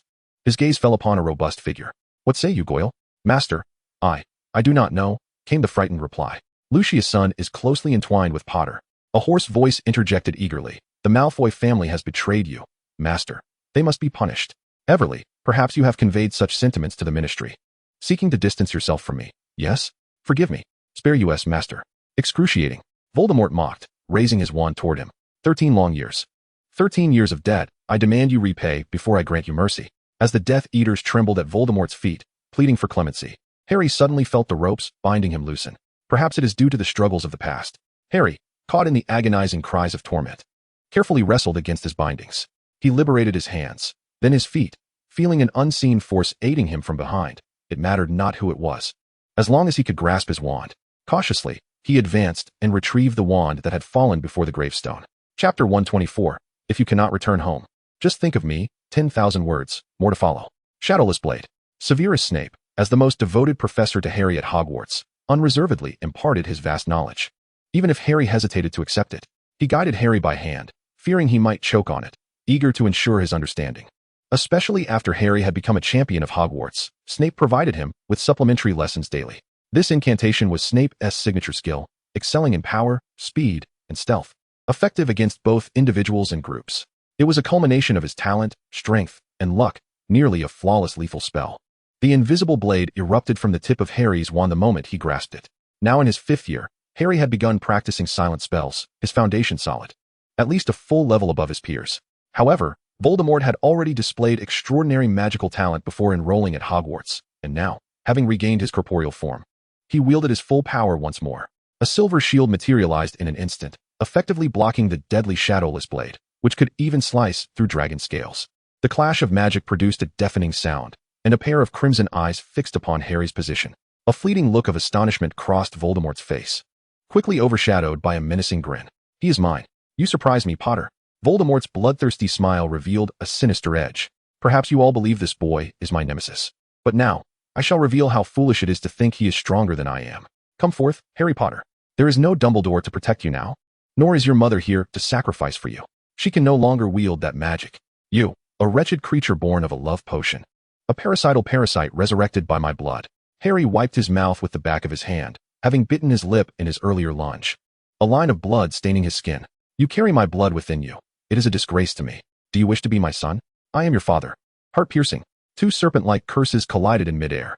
Harry leaped forth like a lithe cheetah. The invisible blade in his hand danced with serpentine grace, each sweep of his wand carving deep gashes into the graveyard. Is this all you have, Potter? The silver shield, having withstood the aftermath of the explosive curse with perfection, transformed into a razor-sharp blade, effortlessly slicing through the invisible edge that Harry had conjured in midair. The overwhelming display of power allowed Voldemort to maneuver through this battle with ease. I initially intended to gradually tear apart your foul mouth. With a swift motion of his wand, he unleashed magic that shattered Harry's ironclad defense like a whip, sending Harry hurtling away with a heavy blow. He felt his ribs crack, sharp bone fragments piercing through his skin, yet astonishingly, he felt no pain at that moment. For within him burned a fierce fire. Kneel and beg for mercy. Perhaps I might grant you a swift demise. Your muggle father was named Tom Riddle, wasn't he, Voldemort? Harry rose, supporting himself on his knees, panting heavily. Yet you audaciously proclaim to your Death Eaters that you seek the glory of pure blood? What a farce. You are nothing but a mongrel. Spitting blood. Harry let the crimson phlegm fall to the ground, as if it struck Voldemort's face instead. You know nothing of pure blood glory. The greatness of Slytherin was forged by this generation of Slytherins. You are merely a despised, wretched failure. The Death Eaters, upon hearing Harry's words, should have trembled in fear, yet they could no longer shudder. A ghost had approached them, silently piercing their necks and shattering their hearts. However, this silent assassination was so exquisite that the scent of blood did not permeate the air. Oblivious to the carnage occurring behind him, Voldemort remained unaware that his followers were perishing one by one in mere blinks of an eye. Currently, Ezio could not execute the phantom assassination that even Basim could not replicate. This individual likely possessed specialized agility, while Ezio leaned towards strength and physique. Until he fully matured, he could not attain Basim's extraordinary speed. Yet, dispatching 10 or so individuals within a second or two was still quite effortless, especially as the Death Eaters lay prostrate on the ground, presenting their necks for slaughter. Suddenly, Ezio removed the hood of his invisibility cloak, casting a glance towards Harry, who nodded slightly in acknowledgement, silently forming the shape of a mouth. In that instant of intuitive understanding, Harry comprehended that Ezio was signaling to him, "We have triumphed." At that moment, Harry raised his wand once more, and Voldemort's wand tip also aimed at his body. Avada! Avada Kedavra! A sneer emerged on Voldemort's serpentine face. His curse was unleashed before Harry's fatal spell could reach him. The green light of death struck Harry before he could respond. Death is silent. The victim of the killing curse does not experience any grand display of demise. Harry's hand fell limply to his side, his body stripped of all strength, collapsing softly to the ground. Yet, Voldemort, who had cast the killing curse, now stared wide-eyed in fury. An unprecedented terror engulfing his heart, as he sensed a peculiar change in his magical power at the very moment Harry was hit by the curse, a sensation that filled him with dread. As Harry succumbed to unconsciousness, Voldemort too fell into a state of synchronized stupor, as if gravely wounded. The connection between their two souls was ignited. When Voldemort personally extinguished the lingering fragment of his own soul within Harry, he suffered a backlash. A great serpent lunged forth from the shadows. Ezio, aware of Nagini's imminent arrival, wisely kept his distance, biding his time. The serpent's acute sense of smell rendered even the best preparations vulnerable, for the invisibility cloak could not mask the scent, and Nagini, transformed from a wizard, possessed a certain magical essence as a python. However, this mere serpent posed no impediment to Ezio. He hurled Leonidas's broken spear, pinning Nagini against Tom Riddle's gravestone. Swiftly, Ezio drew his wand, channeling the essence of death into a deep emerald sword that pierced Voldemort's chest.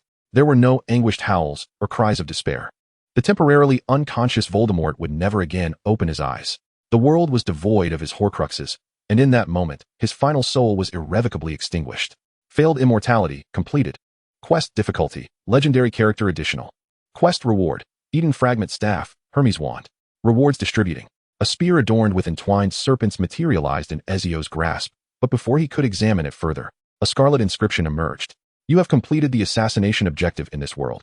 Ezio had encountered this phrase on numerous occasions, having traversed 13 maps within the trial space. Each successful assassination propelled him to a new map, culminating in a complete cycle of 13 before embarking on another randomized sequence of maps. I must leave this place. The thought flickered through Ezio's mind, igniting a surge of panic. This world was different for him. He had reluctantly embraced its reality, accepting it as his second homeland for over a decade, and he was unprepared for farewell. Yet, the panic was fleeting, for he did not experience the familiar sensation of seamless map transitions. He examined what appeared to be a malfunctioning system, quickly identifying discrepancies from before. He could no longer access the door to the Summer Sanctuary. The mapping tool had gone offline, and even the quest interface was unresponsive. Though he could store Hermes' wand within himself, its attributes remained obscured, as did those of the broken spear and the Sword of Oath Victory.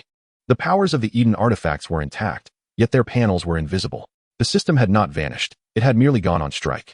Perhaps it was undergoing maintenance?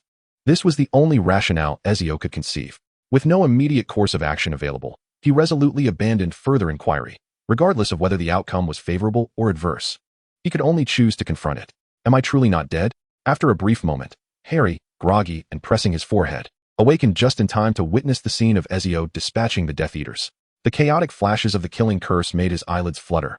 Yet upon realizing that these individuals were Death Eaters, Harry found solace in the situation. Of course, unless one believes that anyone in this world could bring about my demise. You are a good child, and you shall not follow me into perdition. Ezio waved his wand, stuffing the numerous corpses into his pocket, and, gripping Voldemort's robe, he dragged him over like a lifeless dog and unceremoniously tossed him before Harry. But he was dead, utterly dead, with no chance of resurrection. Voldemort had created 6 Horcruxes: the diary he used to open the Chamber of Secrets, Salazar Slytherin's ring and locket, Rowena Ravenclaw's diadem, Helga Hufflepuff's cup, and you, Harry. The first time he attempted to kill you, your mother's magic caused the killing curse to rebound, tearing his soul apart and causing a piece of it to inhabit you. You became a Horcrux for Voldemort. Unless the fragment of his soul within you was destroyed, he could never truly be vanquished. The situation unfolded as you imagined. That deceased infant was a shard of Voldemort's soul. After he resurrected using your blood, the magic your mother left and you transferred to him, establishing a reciprocal link between you two. Voldemort became your Horcrux, and until he was killed, you could not perish by his killing curse. He personally killed the fragment of his soul within you, freeing you from any further entanglement with him. So, once again, it was my mother who protected me? Harry retrieved the resurrection stone from his pocket, a flicker of happiness and tenderness gleaming in his eyes, as if he sensed someone opening their arms to embrace him warmly. The resurrection stone did not possess the power to counter the killing curse. Your mother saved you once more. You previously mentioned that the resurrection stone could save me a second time. Harry chuckled, remarking that lying was not the behavior of a good child.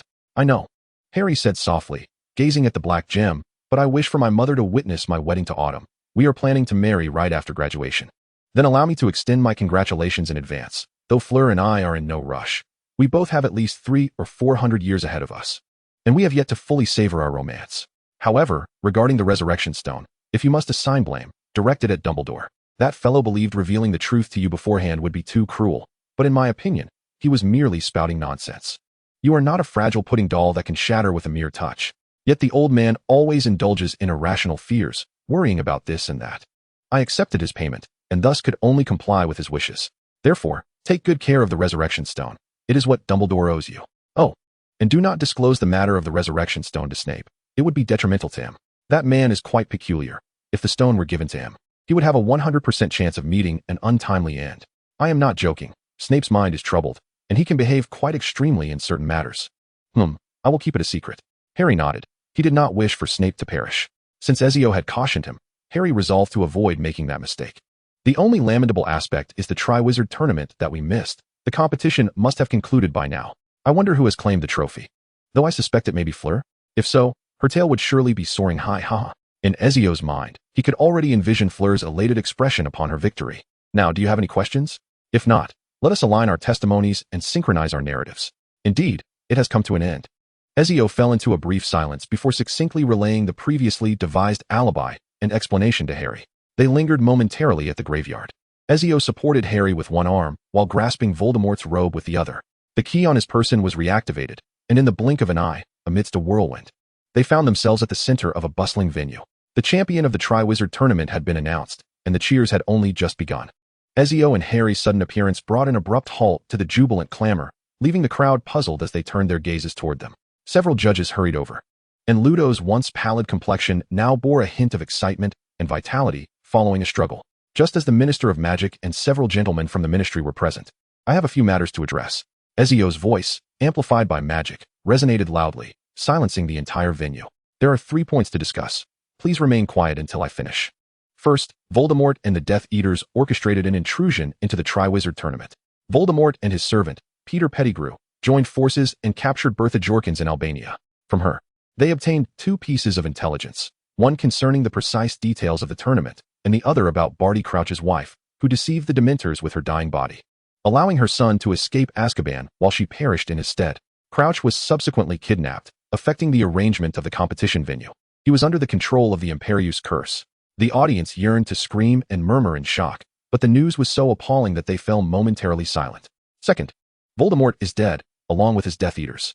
Ezio discarded a dozen corpses as if they were refuse, prompting many to flinch. Yet soon the exhilaration overshadowed any discomfort the deceased might evoke. Voldemort and the Death Eaters were no more. There is nothing in this world more joyous than that. They are utterly deceased, and there will be no second chance at resurrection. However, I believe that those Death Eaters who hastened to Voldemort's side upon his revival are beyond redemption. I hope the Ministry of Magic will expedite their capture as swiftly as possible, for it was Peter Pettigrew, the very one who escaped from the Ministry's custody last year, who facilitated Voldemort's return to corporeal form and restored his powers. Fudge's face turned ashen, understanding that his fate was sealed. Thirdly, our boy, who has miraculously survived yet again, has accomplished an extraordinary feat. The magic left within him by his mother once more shields him from harm and rebounded the curse of death. Lily Evans, a formidable witch and an exceptional mother, deserves to be commemorated on June 24th, so that we may forever remember her name. The magic imbued with love is among the most potent forces in the world, capable of even conquering death. Additionally, I must point out that over 50 years ago, when the Chamber of Secrets was first opened, the headmaster of Hogwarts, the professors, and even the foolish officials of the Ministry of Magic were mistaken about a critical matter. Rubeus Hagrid, whom we now revere as Professor Hagrid, was not the true perpetrator responsible for the opening of the chamber and the subsequent deaths of students. That blame belongs to Voldemort, Tom Riddle, a once handsome lad adored by nearly all students and teachers. He was the one who unleashed the chamber and committed the murder of Moaning Myrtle. He was the Voldemort of his student days. I cannot fathom why the Ministry of Magic, fully aware that Tom Riddle was Voldemort, did not exonerate Hagrid. I merely hope that such an injustice does not occur again. Lastly, Ezio turned to Fleur, who stood quietly nearby, her eyes shining as she gazed at him. Ezio opened his arms wide. Let us give a round of applause for the champion of our Triwizard Tournament. Fleur beamed and leapt into his embrace, spinning a few times before settling in his arms, triumphantly raising the trophy to acknowledge the cheers and applause from countless spectators. Today is a moment of joy for Fleur, and Ezio cannot steal her thunder. If he does not cherish her, should he allow others to do so? That would be unreasonable. Thank you, thank you. After Ezio had managed these affairs, Hagrid let out a few loud sobs. He is quite an emotional person, and at this moment, tears flowed uncontrollably. Madame Maxime stood by, her face reflecting concern for him. You are innocent. They have wronged you, Hagrid. Oh, I am at a loss for how to thank you, Ezio. Hagrid lifted Ezio in a bear-like embrace that could almost be fatal. I am going to be crushed by your pectorals, Hagrid. In the face of such overwhelming strength, Ezio's face turned red. Hagrid's power must exceed 15 tons. It was terrifying, and his ironclad body creaked ominously. Anyone else would have had their ribs shattered. Put Ezio down. Hagrid, do not be overly excited. Fortunately, Madame Maxime was quite rational. She pried Hagrid's arms apart and shot him a stern look. Only then did tearful Hagrid realize his error, appearing somewhat flustered like a child. Thank goodness it's me, Hagrid, Ezio grumbled while rubbing his body. If it had been Harry, you would have surely crushed him. I was too excited, Hagrid apologized, crouching down to examine if Ezio had sustained any injuries. I'm fine.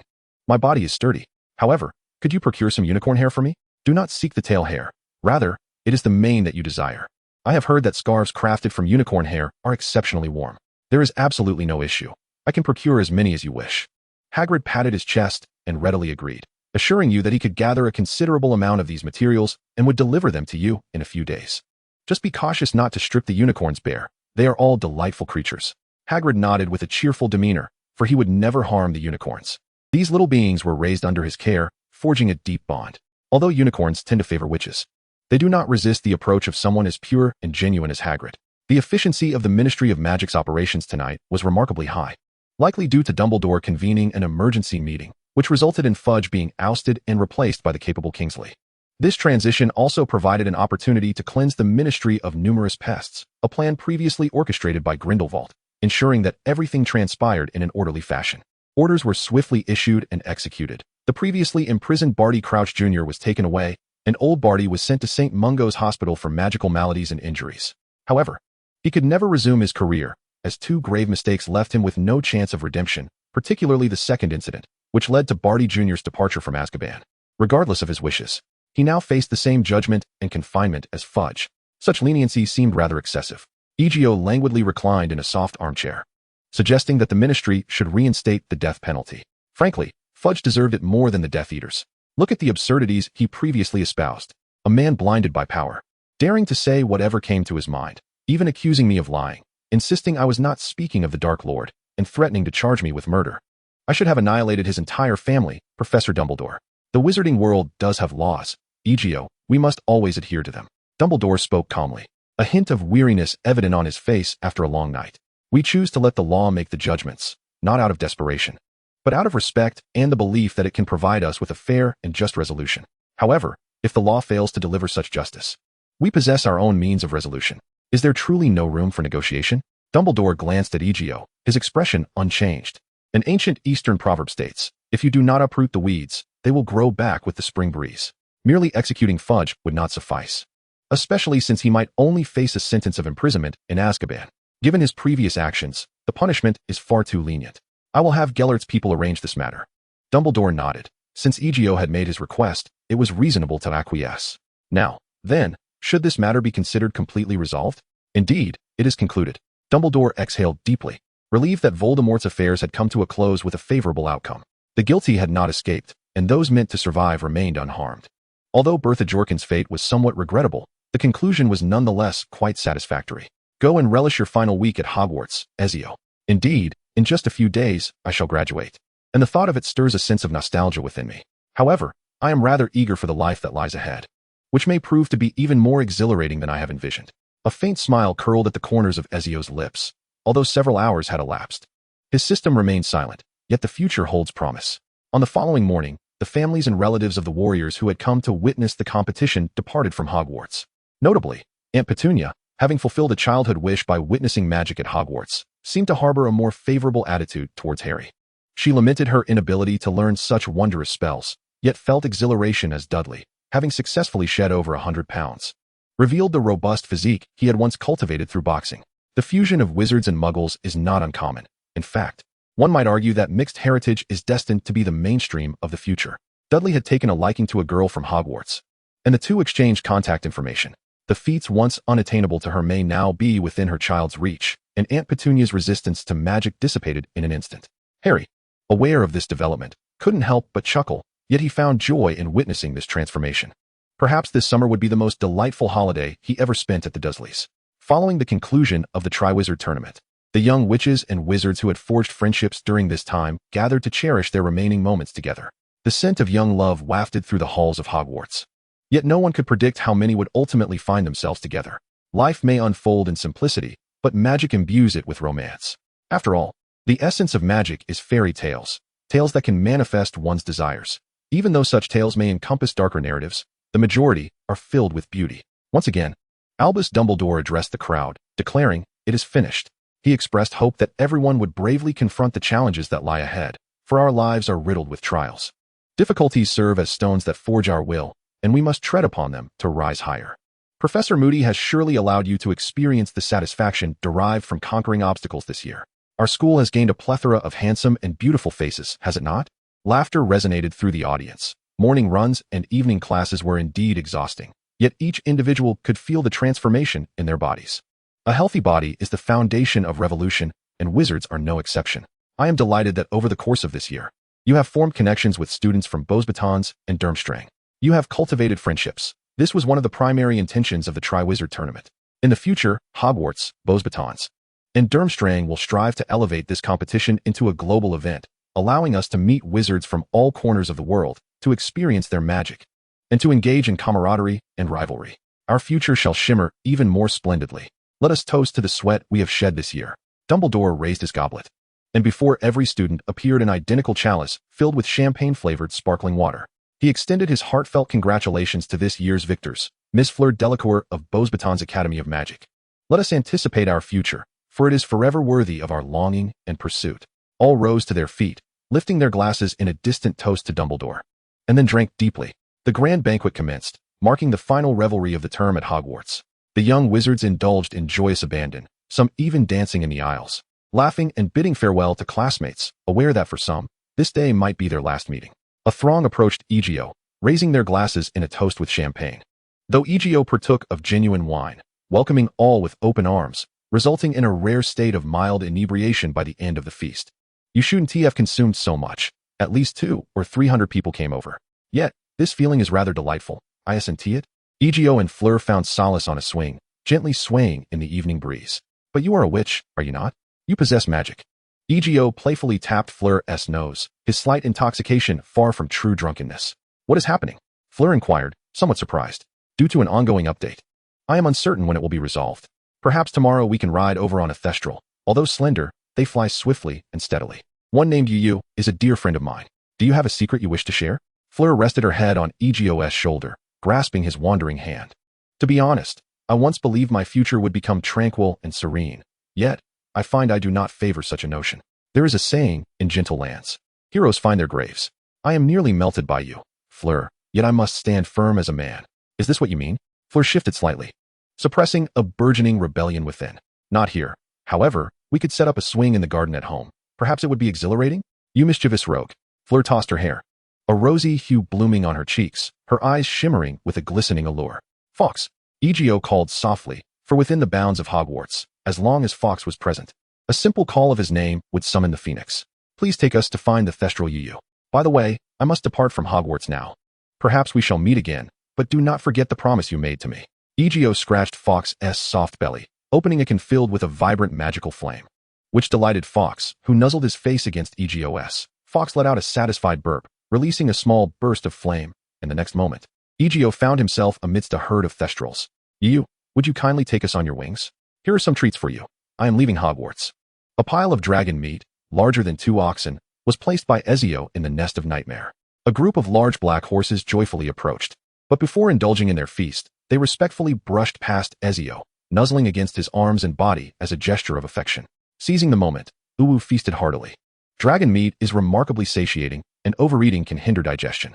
With 2 light passengers aboard, Uwu flapped its wings and took flight, escorting Ezio to his intended destination. However, Uwu could not approach the castle of the Summer Sanctuary, so it set Ezio and his companion down at the outskirts of the area. Thank you.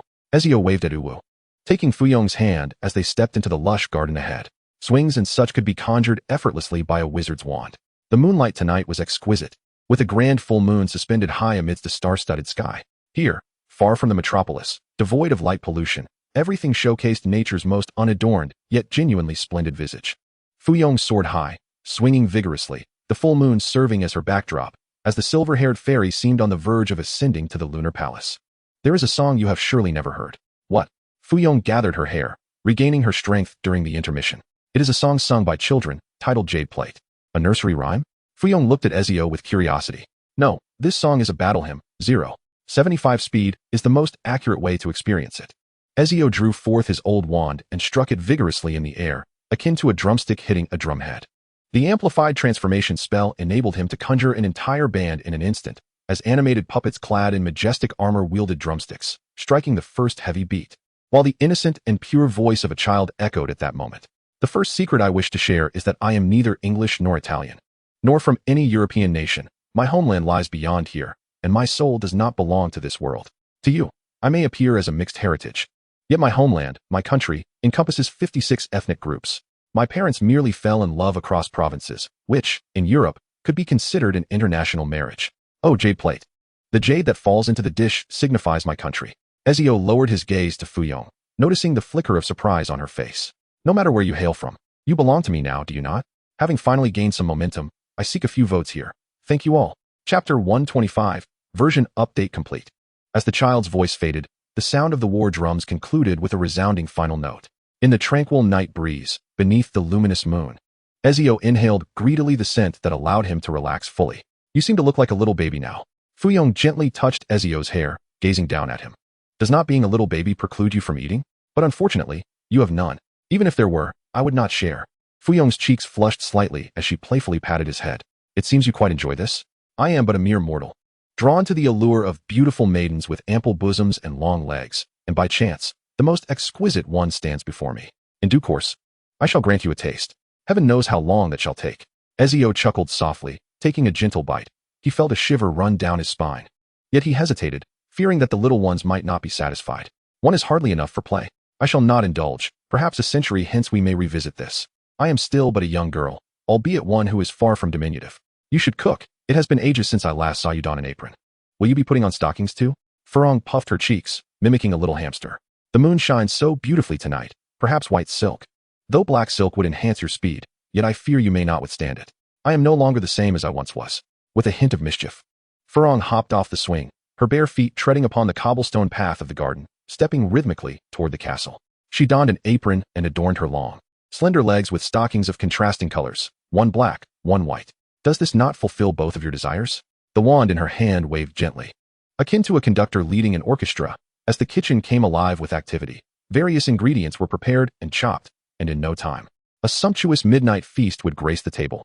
After two somewhat famished individuals shared this delightful repast, Ezio sank into the sofa, while Furong rested her head on his lap, closing her eyes in a brief respite. Just as Ezio intended to explore the effects of the Staff of Hermes, the previously vanished system introduction suddenly reappeared. Name, Staff of Hermes. Grade, Divine Artifact.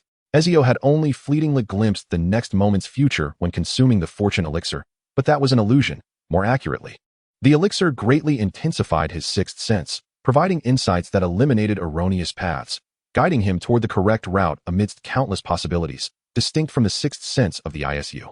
Must I await the pinnacle of my physical form, or is my sixth sense incapable of attaining the true level of an ISU? Ezio believed himself to be stronger than the protagonists of prior Assassin's Creed tales, yet the true prowess of an ISU remained a mystery to him. As the trial space offered no comparative reference, he was acutely aware that the constructs of this world diverged from reality. For instance, the original narrative and the magical world in which he now resided bore resemblances, yet the inhabitants were different, their appearances varied, rendering a direct application of the original story's settings unfeasible. In the original narrative, Furong was a capricious and proud girl, yet the Furong resting upon his thigh bore none of those traits. The world is indeed filled with disparities. To adopt everything blindly would only lead to one's own detriment. The Staff of Hermes was stowed away. While this auxiliary artifact bore limited utility in direct combat, it held significant value. At present, however, Ezio sought to comprehend the events that had transpired earlier. Permissions unlocked. Compiling the number of tasks completed in this world. Tasks completed, 9,153. The completion of tasks stands at 460, with 3 recently finished and 1 currently in progress. A total of 17 milestones have been unlocked, with 1 remaining incomplete. This world will cease to refresh any tasks or generate new milestones, retaining only the existing ones. Completed tasks will be converted into Eagle Emblem silver coins, which can be utilized for various upgrades and services. The current available amount of silver coins is 915-34600-300-1000-1700-41053. Silver coins can be acquired by fulfilling contractual tasks. The transformation rights for the Summer Sanctuary have been unlocked, merging trial spaces. Silver coins can be used to purchase trial time in these spaces, with a current available duration of 5,766 hours. Members within the Summer Sanctuary can attain formal assassin qualifications by completing the time in the trial spaces. With the current member count being 22, each world exploration permits an increase in membership by 1. The personal panel has been generated, detailing the following: name, Hoxing Agio Auditore de Forenza, profession, assassin mage. The imprint skills for the assassin class include Leap of Faith, Eagle Vision, Narrow Escape, Phantom Stealth, Silent Kill, Assassin's Instinct, Weapon Master, Brutal Grip, Frenzied Spirit, Ares Battle Cry, Conqueror of the Skies, Phantom Assassin, Spartan Kick, Divine Intervention, Heart of the Beast King, Wild Perception, and 49 foundational abilities. The innate abilities include Sixth Sense, Bloodline, Arcane Body, Bloodline, Rule of Death, Unknown, Rule of Destruction, Unknown, and Unknown, Unknown. The carried armaments consist of Leonidas Broken Spear, Artifact, partially damaged, Oath of Victory Sword, Artifact, Hermes Staff, Artifact, and Agio's Legendary Assassin Set, Epic Set, along with various common weapons, equipment, and items such as smoke bombs obtained from task completions. The world gifts received upon completing world explorations include Eternal Source of Arcane Power, restores 1 of total mana every 3 seconds. Note 2. Skills from incomplete imprints may not function or fully activate in other worlds, depending on their compatibility. Enhancement 3. Items and props that are unique to a world may experience efficacy loss or complete failure if brought into other worlds without proper registration based on compatibility. Note 4. Abandoning an ongoing world exploration will incur a deduction of a varying amount of silver coins. Note 5. The Summer Sanctuary may invite temporary visitors, who can stay for a maximum of 12 hours. Note 6. Upon acquiring new innate abilities, silver coins may be used to transform these abilities. Note 7. Members who have completed the trials in the trial space will share the same silver coin exchange privileges as you. Note 8. Silver coins can be used to purchase Edenic golden apples, facilitating the construction of buildings with special effects within the Summer Sanctuary. Tip 9. Different worlds may impose negative effects on assassins entering exploration due to the disparities in energy systems. Please be prepared when venturing into new realms. Such adverse restrictions can be alleviated through the construction of special edifices with Eden's golden apples. Tip 10. You can share your imprint skills with other assassin members by paying mithril coins, with a limit of 3 imprint skills per recipient. Ezio meticulously reviewed the contents of this version update. The 10 tips proved invaluable, and he quickly grasped the purpose of the current assassin system. Simultaneously, he felt a slight sense of relief. Frankly speaking, if he were cast into another world, it would be challenging for him to perceive it as a tangible reality. This notion served as a form of solace, a necessity for his peace of mind. Deep within every individual lies a tender space, one that aches with the slightest provocation. Ezio despised the days of wandering. He required an anchor, something he could call home. However, he couldn't help but chuckle at the mention of Hawkeye Ezio. It had been years since he last heard that name, and to think the system still remembered. This was indeed his birth name. In his previous life, he was part of the illustrious Ha family. It was said that his ancestors traced back to the renowned General Huatsubing, making him a descendant of Huiyun. Yet, it mattered little. He was still himself, devoid of any distinction. Setting that aside, Ezio turned his attention to a pivotal change in this update: mithril coins. The coins earned from tasks had increased tenfold. A 1-star task now yielded 1 point. If this scoring system applied to future tasks, then 12-star missions could be disregarded, as only those beginning at 3 stars, with a value of 100 points, would be worthwhile. Completing a milestone granted 1,000 points, equivalent to a 4-star task, which was excellent news for Ezio. Achieving milestones was significantly simpler than executing tasks, and it also directly rewarded him with a skill, making the rewards even more generous. Ezio's only regret was that this world had produced merely 1 5-star difficulty task. As the final boss of this realm, Voldemort's 5-star challenge was somewhat of a half-hearted offering. When he opened the mithril coin exchange section to view the available imprint skills for the wizard class, Ezio felt a tinge of exasperation. Each spell required 5,000 points, and with his current 40,000 in savings, he could transform 8 new spells into imprint skills. However, should he neglect this operation and find himself in a world devoid of magic, his spells, while still usable, might prove ineffective or yield only minimal results, transforming magic into mere tricks, or worse, failing entirely. Such a predicament would be quite troublesome for him. Mithril coins could even be utilized to repair Leonidas's broken spear, with the restoration price soaring to 20,000 points. Ah well, old friend. Such is the plight of my current poverty. Ezio toyed with the fragmented spear of Leonidas, harboring a flicker of anticipation for its complete form, yet regrettably, its restoration was not an immediate necessity for him. Though the phenomenon of interstitial transition has occurred, the art of apparition cannot be forsaken. The limitations of interstitial transition prevent it from covering great distances, whereas the conceptual prowess of apparition allows me to reach any desired destination effortlessly. The enchantment of this world lies in its fairy tale essence, imbued with a strong idealism that fundamentally distinguishes it from traditional Western sorcery. However, there is no need for haste. There are undoubtedly more pressing matters at hand. Ezio contemplated swiftly and subsequently compiled a list of spells. The foremost functional spells include the Silent Extension Charm, the Levitation Charm, weight reduction, the Cleansing Charm, to restore cleanliness, and the Animagus Transformation. The secondary priorities encompass Apparition, the Repairing Charm, Transfiguration, the Summoning Charm, to manifest, the Soul Snatching Charm, the Killing Curse, and the Fiendfire Charm. Ezio's considerations diverge from the norm. The functional items he prioritized for exchange are an invisibility cloak, various auxiliary potions, and an ancient wand. The classification of branding skills puzzled Ezio. The Animagus Transformation should belong to the category of human transfiguration, yet it has been categorized separately. The broader category of transfiguration is divided into 3 exchange classifications: object to object, object to living, and living to living transformations, representing the conversion and transfiguration of inanimate and animate entities, including the construction of virtual souls. Living to living transformations include human transfigurations, which is why the semi-permanent human transformation of Animagus stands apart. Nevertheless, it cannot be denied that, despite the transfiguration spell's exchange total reaching 15,000 silver coins, its versatility is profound. Ezio already possesses 4 spells that provide him with teleportation, intelligence acquisition, kinetic weapon protection, and area assassination. His immediate need lies in compensating for the limitations of these spells, as the Silent Extension Charm is of utmost importance. Without it, Ezio's capacity to carry items would be significantly diminished. He cannot stow away too many belongings in his clothing.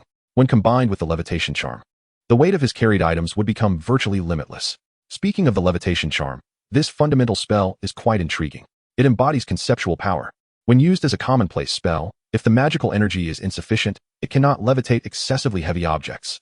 However, when utilized in the crafting of magical items, its magical energy can stabilize the weight of the enchanted object at a fixed value.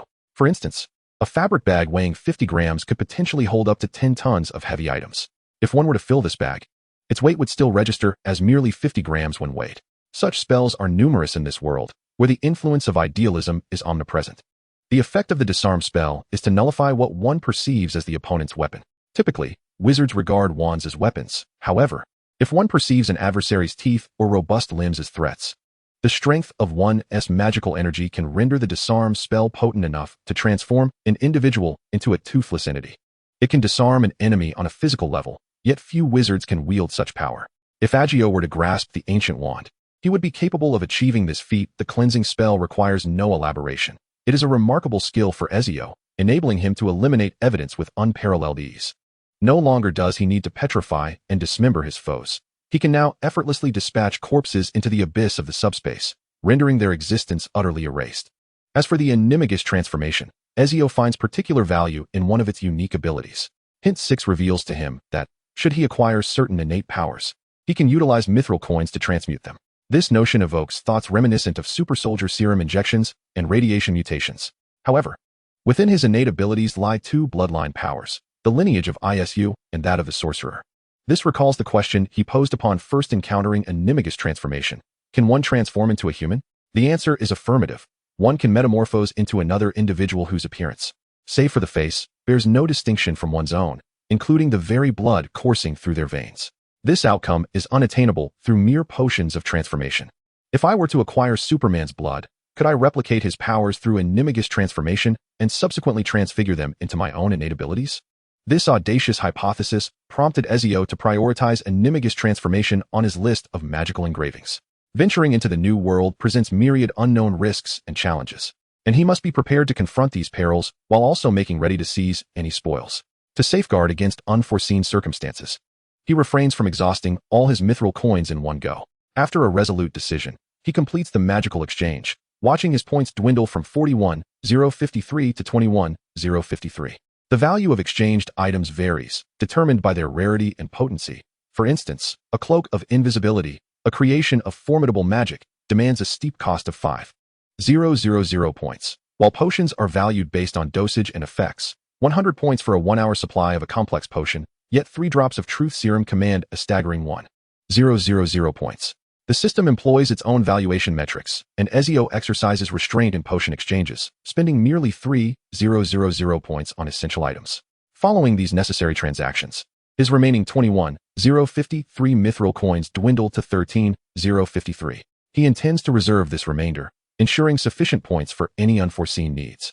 As the quantity of mithril coins required for transforming innate powers remains uncertain, yet assuredly will not be less than the cost of a spell, he eagerly anticipates his next world. The pursuit of thrill and adventure seems imprinted in his very essence. Perhaps a legacy of his ancestors' blood igniting within him an impulse to achieve greatness with a sword in hand. Alternatively, his identity as an assassin fuels his desire to traverse the shadows and pierce the dawn. Like Giovanni, he is willing to embrace death upon the path of his own adventures. A life of tranquility, monotony, and mediocrity is ill-suited for him. He must either live splendidly or perish heroically. While he cannot forsake the warmth and security of home, he yearns to embark on a journey of his own making. This is not a contradictory matter. Perhaps it once was, but now a harmonious balance has been achieved. I have discovered my future, my dear. He gently pinched the delicate face of Ferrong, an action that seemed to rouse her from her reverie. Ferrong opened her enchanting eyes, gazing at him with a radiant smile. Not today, I'm quite full, she declared. Then allow me to share my secrets with you. Ezio lifted her, cradling Ferrong in his embrace, meticulously recounting details about himself and his future, leaving no stone unturned. He wished to conceal nothing from Ferrong. She was the anchor that made his world feel real, irreplaceable in her position.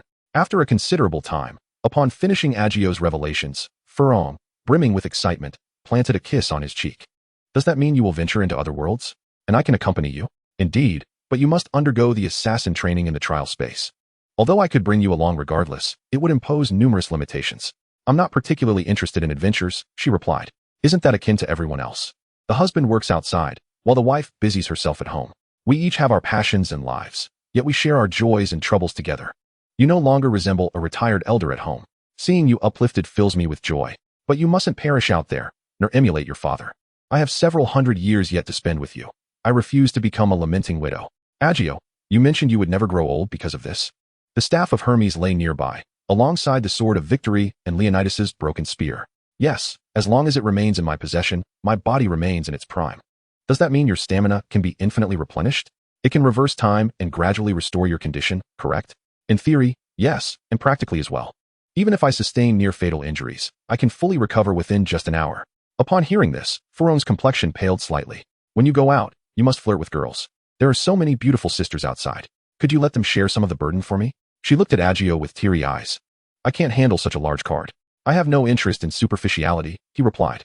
Yet, in the depths of darkness, I see as clearly as in daylight. Ferrong withdrew into herself, hugging her knees and turning away, engulfed in thoughts of the future. How will I endure the next 300 or 400 years? My dear, I'm hungry. When touched, Ferrong suddenly trembled. But I'm not hungry. I'm full. Then let us digest. Ugh. By the way, we shall venture out tomorrow. Where to? To book a ship. I have a milestone yet to claim, worth 1,000. A yacht? Ferrong inquired, her interest piqued. First, let us procure a muggle vessel. I have no inclination for second-hand crafts. We shall acquire a new one, though the construction will require a considerable amount of time. Once it is completed, we can proceed with its modifications. I have already decided on a name. It shall be called the Celestial Raven. What a rather unappealing name. What do you suggest? I have yet to contemplate it. I shall inform you once I have settled on one. You may take your time to ponder. As Princess Ezio lifted the lotus flower, a gasp escaped her lips, urging her to proceed with caution. Would you care for a bottle of potent, invigorating elixir? You have a selection of 17 flavors to choose from. Just one bottle, no more. Very well. Current word count, 17,000 words, with a target of 30,000. Let us push forward. I encourage everyone to lend their support, as it will invigorate the writing process. A brief conclusion. In the original narrative, Harry perceives Voldemort as a test, yet for the traveler who has arrived, this village-level terrorist is hardly a formidable opponent. The essence remains a fairy tale. Whether it be the innocent tales of childhood or the darker narratives that follow, the tone remains unchanged. The magical realm is vast and expansive. In the original text, we scarcely glimpse any magical worlds beyond Europe. Even in the film Fantastic Beasts, what we observe is merely a North America that closely resembles Europe. The magical domains on either side are strikingly similar, lacking in novelty. There exists an abundance of magical schools beyond Europe, such as Wagadu in Africa, Cortes Doritz in the Soviet Union, Castrobrush in South America, and the Magical Institute in Japan. These are merely mentioned in the texts, And there are still uncharted territories, including China, which has participated in Quidditch. Perhaps there are wonders yet to be discovered in India as well. In summary, there are countless stories to explore beyond the confines of the original narrative. It is important to note that Ezio is not a benevolent individual. He prioritizes his own desires before considering others, often refusing to engage in transactions unless the other party possesses equivalent strength. He is, in fact, rather unscrupulous, relishing in his audacity. As he has previously stated, he is a man deserving of damnation, a figure upon whom even Satan would choose to inscribe his name as a mark of honor. In crafting narratives from other realms, I shall adopt Ezio's perspective, personality, and thoughts, which may result in moments that lack warmth. The adventures in these new worlds will not be overly lengthy. I intend to distill the essence of each world's plot, crafting a more compact narrative. Anticipated word count for each world will be approximately 20 to 30,000 words, with the first 2 worlds already determined. As a spoiler, the next world shall not include any female companions, as even the threshold for mundane supplies is quite high. Those uninterested in the Naruto segment may skip directly to the conclusion of that chapter, where Ezio's experiences in the Naruto world are summarized, impacting subsequent readings minimally. Chapter 126, New World. December 25, 1995. Ezio has been graduated from Hogwarts for half a year. The 2 individuals were not married. Instead, on the 7th day of July, they gathered a few friends and, with the blessings of Furong's parents, became engaged, subsequently embarking on a delightful journey together. The world is vast, and despite the convenience and swiftness provided by sorcery, they were unable to explore all of Europe within the following months. Their farthest venture took them to Egypt, where they beheld the well-preserved magical and alchemical artifacts left by ancient Egyptian sorcerers within the pyramids. I have chosen the shop, and the renovations are complete. I am about to become the manager of a flower shop, Ezio. Furong eagerly anticipated opening her own flower shop. She had excelled in nurturing magical plants, and the garden outside the castle was now far more beautiful than when it began. The fairies assisting her in tending to the flower fields flitted about, diligently helping Furong. Their only demands being a safe haven and the right to enjoy nectar and dew at any time, requirements that were quite modest. And you are about to commence your own career, adventurer? I imagine it will be quite thrilling. That sounds promising. As if you haven't gone far from home at all. But do exercise caution out there, understood? Ezio crafted a new outfit enhanced with a seamless expansion spell, ensuring that only the completed imprints of magic would remain unaffected by the transition between worlds. The storage items he had purchased in Diagon Alley could not be carried over. Otherwise, should the magic fail, their contents would erupt in a chaotic display, scattering like petals in the wind. When you have the opportunity, do visit the trial space. I have taken you there before. Although the world is remarkably lifelike, the inhabitants are not real. It is a highly realistic simulated environment. Once you complete the assassin trial, we can venture out together. Yet, I do not feel prepared for that. Furong stuck out her tongue. The assassin trial, while not overtly bloody, inherently involved the act of killing, and she was not ready to take a life, even though she recognized the distinction between the trial space and the real world. Making such a decision was not a trivial matter. Unlike Ezio, who possessed a nature akin to a fourth calamity, where death and destruction were imprinted in his very being, he approached his tasks without the slightest hesitation. Ezio did not pressure Furong into any actions. He merely wished for her to pursue what she desired. Yes. Ezio kissed Furong's forehead and proceeded to organize the belongings she had prepared for him. I am also curious about which world I shall venture to next. Ezio adjusted his assassin attire, placing the invisibility cloak within easy reach. He had chosen not to bring his old wand, as casting spells barehanded would suffice for the tasks ahead. In embarking on this new journey, the paramount concern was ensuring his safety while swiftly gathering intelligence about the new world to establish a foothold.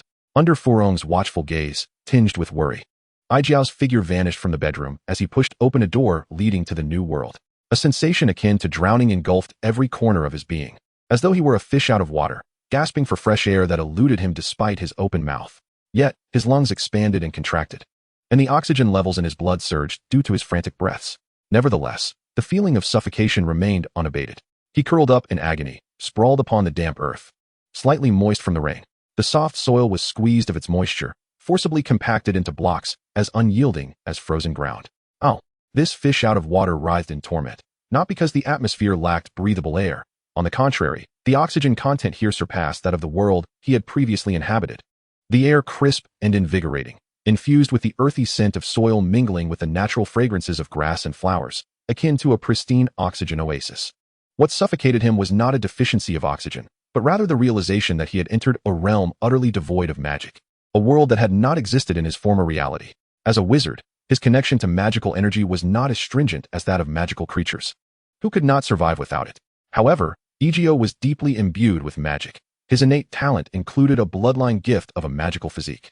Though this talent had not previously manifested, once his body fully matured and he reached the wizarding adulthood and subsequent pinnacle, this gift would endow him with a magical capacity far exceeding that of his peers, granting him heightened perception and control over magic. The magic continually reshaped his form, evolving towards greater strength. Though he lacked the bloodline of magical creatures, why could not a wizard be considered a form of such beings? It was merely that human wizards possessed a greater resilience, better suited to endure harsh environments. Yet, the initial encounter with a world devoid of magic was excruciatingly unpleasant. At this moment, his formidable mental fortitude came into play. Although his body had yet to fully adjust, he compelled himself to reclaim control over his own being. Ezio opened his eyes to find himself lying in the center of a muddy dirt road, marked by wheel ruts not made by automobiles, but by horse-drawn carts, with impressions of hooves indicating the presence of a small horse, possibly a pony, standing at a height of merely 1 meter 20 or 30. The hooves bore no shoes. Yet the wear was not severe. The cart that left these tracks was heavily laden, likely a freight wagon, and the impressions dated back approximately 2 to 3 hours. With rain falling only after the vehicle passed, lasting briefly and lightly, not exceeding 30 minutes. Ezio swiftly organized all this information in his mind. And as he struggled to turn his neck and shift his gaze, he spotted 2 men standing about 10 meters ahead, casting their eyes upon him. The imperative to regain control of his body surged within him, ignited by the urgent alarm of his assassin's instincts. 2 hostile gazes were fixed upon him, and he had to respond appropriately. In the realm of space-time ninjutsu, a man with a visage reminiscent of a shark emitted a low, sinister chuckle. He gestured in a manner suggestive of a severed head. Another man, clad in a black coat adorned with red cloud patterns, furrowed his brow in contemplation. Their hushed conversation, though subdued, reached the ears of Ezio, who effortlessly translated their words in an instant. His proficiency in Japanese was commendable, or rather, he possessed a considerable mastery over the languages he had studied. Upon hearing a particular name, his senses heightened instantly. The literal translation of the name was ferret, yet it also belonged to a man whom Ezio regarded as unworthy. If it were indeed Uchiha Itachi, then the other individual was likely Kisame. Unfortunately, Uchiha Itachi was one of the elite few in the world adept in illusionary arts, and the enhancement bestowed upon him by his Sharingan was formidable. However, Ezio had not entirely withstood the adverse effects of the absence of ambient magical energy. Just a few more seconds. Every 3 seconds, he could recover 1% of his magical energy from an eternal source, aimed at calming the tumultuous and rebellious magic within him. The absence of environmental magic had caused his own to surge outward frantically, attempting to construct a pocket of concentrated energy that would afford him a moment to breathe. Though he consciously halted this futile instinct, the amount of magic within him was perilously unstable.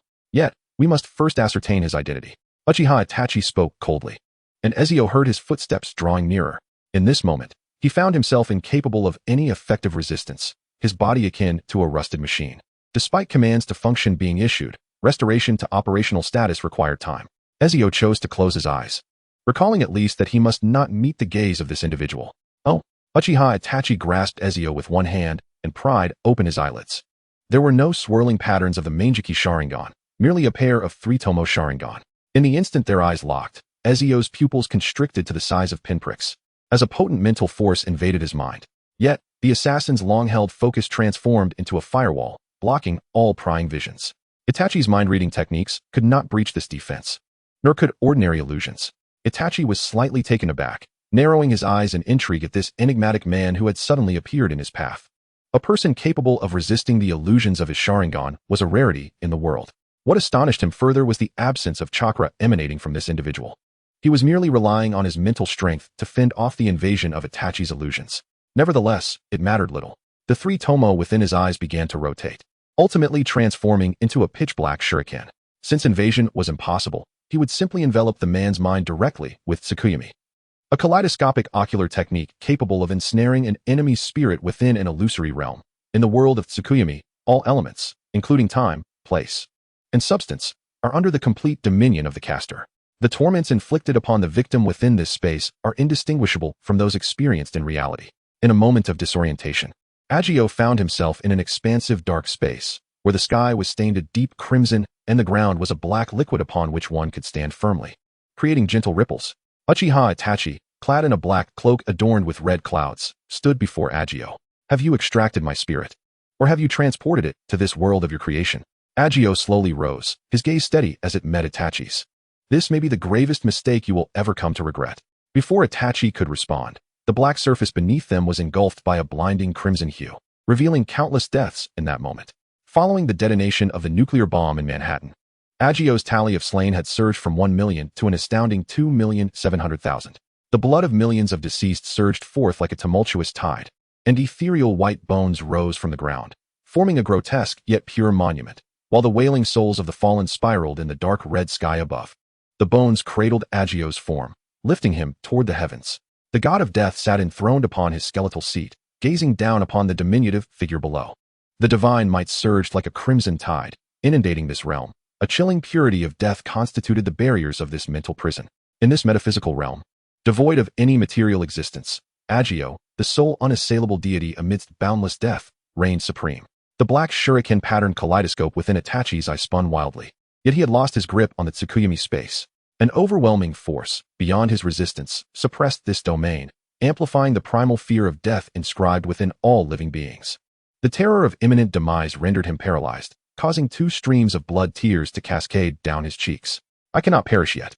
In the suffocating instant before death's arrival, Itachi's spiritual visage vanished from that harrowing space. In the physical realm, Itachi staggered backward, blood tears tracing his face, his eyes dimming, one of his Sharingan transforming into a pallid hue of death. Meanwhile, Kisame surged forward at the moment Itachi collapsed, but his great sword, Samahata, struck nothing but air. As Ezio awoke and executed a space leap, relocating to the farthest point within his sight. What has transpired? Itachi? Kisame, wary of his surroundings, lowered his voice to the incapacitated Uchiha. It is a monstrous being, a creature beyond humanity. Itachi covered his blind left eye, having completely lost the ability to wield Tsukuyomi. The harrowing experiences he encountered within that mental realm continued to shake his spirit. He had never witnessed such terrifying death, not merely in its quality, but also in its quantity. Even if the 5 great shinobi villages were annihilated, it would not amount to such a staggering toll. Clad merely in a guise of humanity, Itachi trembled slightly. His soul and spirit were akin to monsters that did not belong in this world. Uchiha Itachi forced himself to stand, his physical stamina intact. Yet his psyche was profoundly depleted. Do you want me to carry you?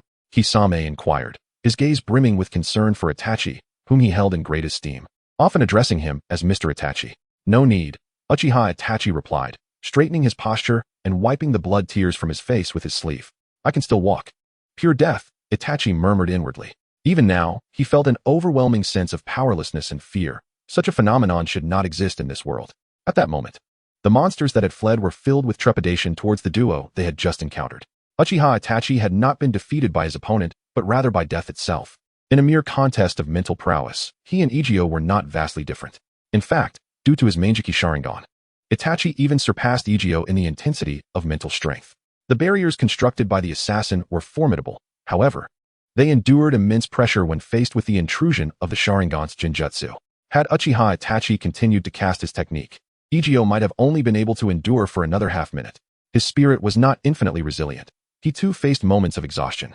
Yet Itachi's crucial misstep lay in his invocation of Tsukuyomi, a technique that directly connected their minds and drew them into a mental realm crafted by the Manjiki Sharingan. This powerful jutsu inadvertently brushed against the essence of Ezio's spirit. In his innate abilities, it was inscribed, the entry of Rule of Death. For reasons unknown, the Rule of Death had become a part of Ezio, which fundamentally accounted for the extraordinary potency of his life-claiming curse. Ezio's utilization of this power was narrow, manifesting primarily when he invoked the curse. A similar phenomenon could be observed with the Curse of Destructive Fire, a spell embodying the power of annihilation within magic. Setting aside this unforeseen circumstance, the alliance between Uchiha Itachi and Kisame would undoubtedly require Ezio to engage with utmost seriousness. His currently available spells were limited, and the assassin's abilities were finite. Until he fully comprehended the power of chakra, Ezio maintained a vigilant wariness towards ninjas. Underestimating an opponent recklessly jeopardized one's own life. Ezio relished the thrill of a challenge, but he detested the sensation of courting death. Such behavior was the folly of the foolish. The shinobi world, how intriguing it is. After a series of rapid teleportations, Ezio found his recently regained magic drained completely. Nevertheless, within this realm, Ezio could accurately calculate the precise amount of magical energy each spell would require. The consumption of magical energy for space transitions increases with distance. The maximum teleportation range requires approximately 5% of one's magic, translating to a 1% consumption for every 5 kilometers traveled. This level of expenditure is remarkably low and instantaneous. However, there exists a minimum consumption of 1%, regardless of whether one moves 999 meters, or merely 1 meter. Once assured of his safety, Ezio commenced testing the magical energy expenditure of the spells he had mastered. Simultaneously, he endeavored to employ the soul-snatching curse and the fiery curse, two spells that, without proper imprints, proved ineffective in this magic void world. Yet, Ezio could directly synthesize death and destruction energies, achieving effects identical to, or even surpassing those of the original spells without their invocation. Ezio exchanged for the soul-snatching curse, reducing his stock of mithril coins to 8,000. He aimed to seize the most valuable treasures of the shinobi world. For this realm was also known as the realm of legendary eyes. Bloodlines and lineage appeared to hold significant importance, whether in Europe, America, or Japan, and this very power was one that Ezio could acquire. "How long has it been since I left, and you've already missed me?" Farong exclaimed, embracing Ezio tightly and checking for any injuries. "Is that world truly terrifying? Are there monsters everywhere?" Ezio briefly explained the general situation of the shinobi world to Farong, attempting to soothe her anxieties. "Fear not, I am a wizard. You know how wondrous magic can be. There's a fellow over there named Kaguya, who is quite adept at taking the blame." Though Farong did not fully comprehend some of Ezio's terminology, her previous tension and worry began to dissipate. The malevolence of this substance even evoked a sense of psychological revulsion in the potion's master Snape. This was not poison, yet its effects were severely detrimental. Only someone as morally ambiguous as Ezio could harbor such dark thoughts to experiment with such sinister concoctions. Snape's special amortentia, concentrated version, after the addition of a single hair. This colorless and odorless potion induces an uncontrollable and intense infatuation in the drinker towards the intended target, reducing them to a puppet under the control of Love's potion. Once the effect wanes, the user will experience an equally strong hatred towards the target, and when combined with the soul-snatching curse, the results are even more profound. As twilight descended, Ezio, cloaked in invisibility, traversed a damp earthen path. At the end of the road surely lay a town or village bustling with life. Upon catching sight of the outlines of buildings ahead, Ezio slowed his pace, discreetly removing his invisibility cloak in a concealed spot and donning a hood as he approached the town. A massive character for Soup materialized before him. If he was not mistaken, he had entered the territory of the Land of Soup, a vacation haven not affiliated with any ninja village, specifically the Soup Ninja Village. The Land of Hot Water boasts the finest hot springs in the entire ninja realm, nestled amidst the sea, encircled by waters on all sides. Access is reliant upon maritime vessels. Although ninjas possess the ability to traverse water surfaces, this locale offers scant resources apart from its thermal springs. It is precisely this singular environment that has rendered the Land of Hot Water one of the few nations untouched by the ravages of war. Moreover, while the Land of Hot Water is home to a ninja village, it exists more in name than in substance, merely serving a role akin to that of a city management authority, maintaining order within the region. One cannot help but speculate that this is a deliberate strategy by the feudal lord of the Land of Hot Water. After all, as long as one remains weak and devoid of value, the neighboring nations of fire, lightning, and water are unlikely to bother with incursions. The logistics of waging war here would be a cumbersome affair. Although Ezio carries gold with him, such wealth is not a rarity in this world, and one need not exchange silver coins for it. Having once mingled in Monterey, he has long since acquired a most useful skill. Ezio discreetly navigates through the crowd, and were there an audible cue, it would echo with a series of clinks as his wallet swiftly swells in thickness. By the time he has traversed a single street, he has amassed a more than sufficient amount of seed money, an astonishing 200,000 Rio. Ezio, satisfied with the heft of his newfound wealth, muses on the affluence of these tourists.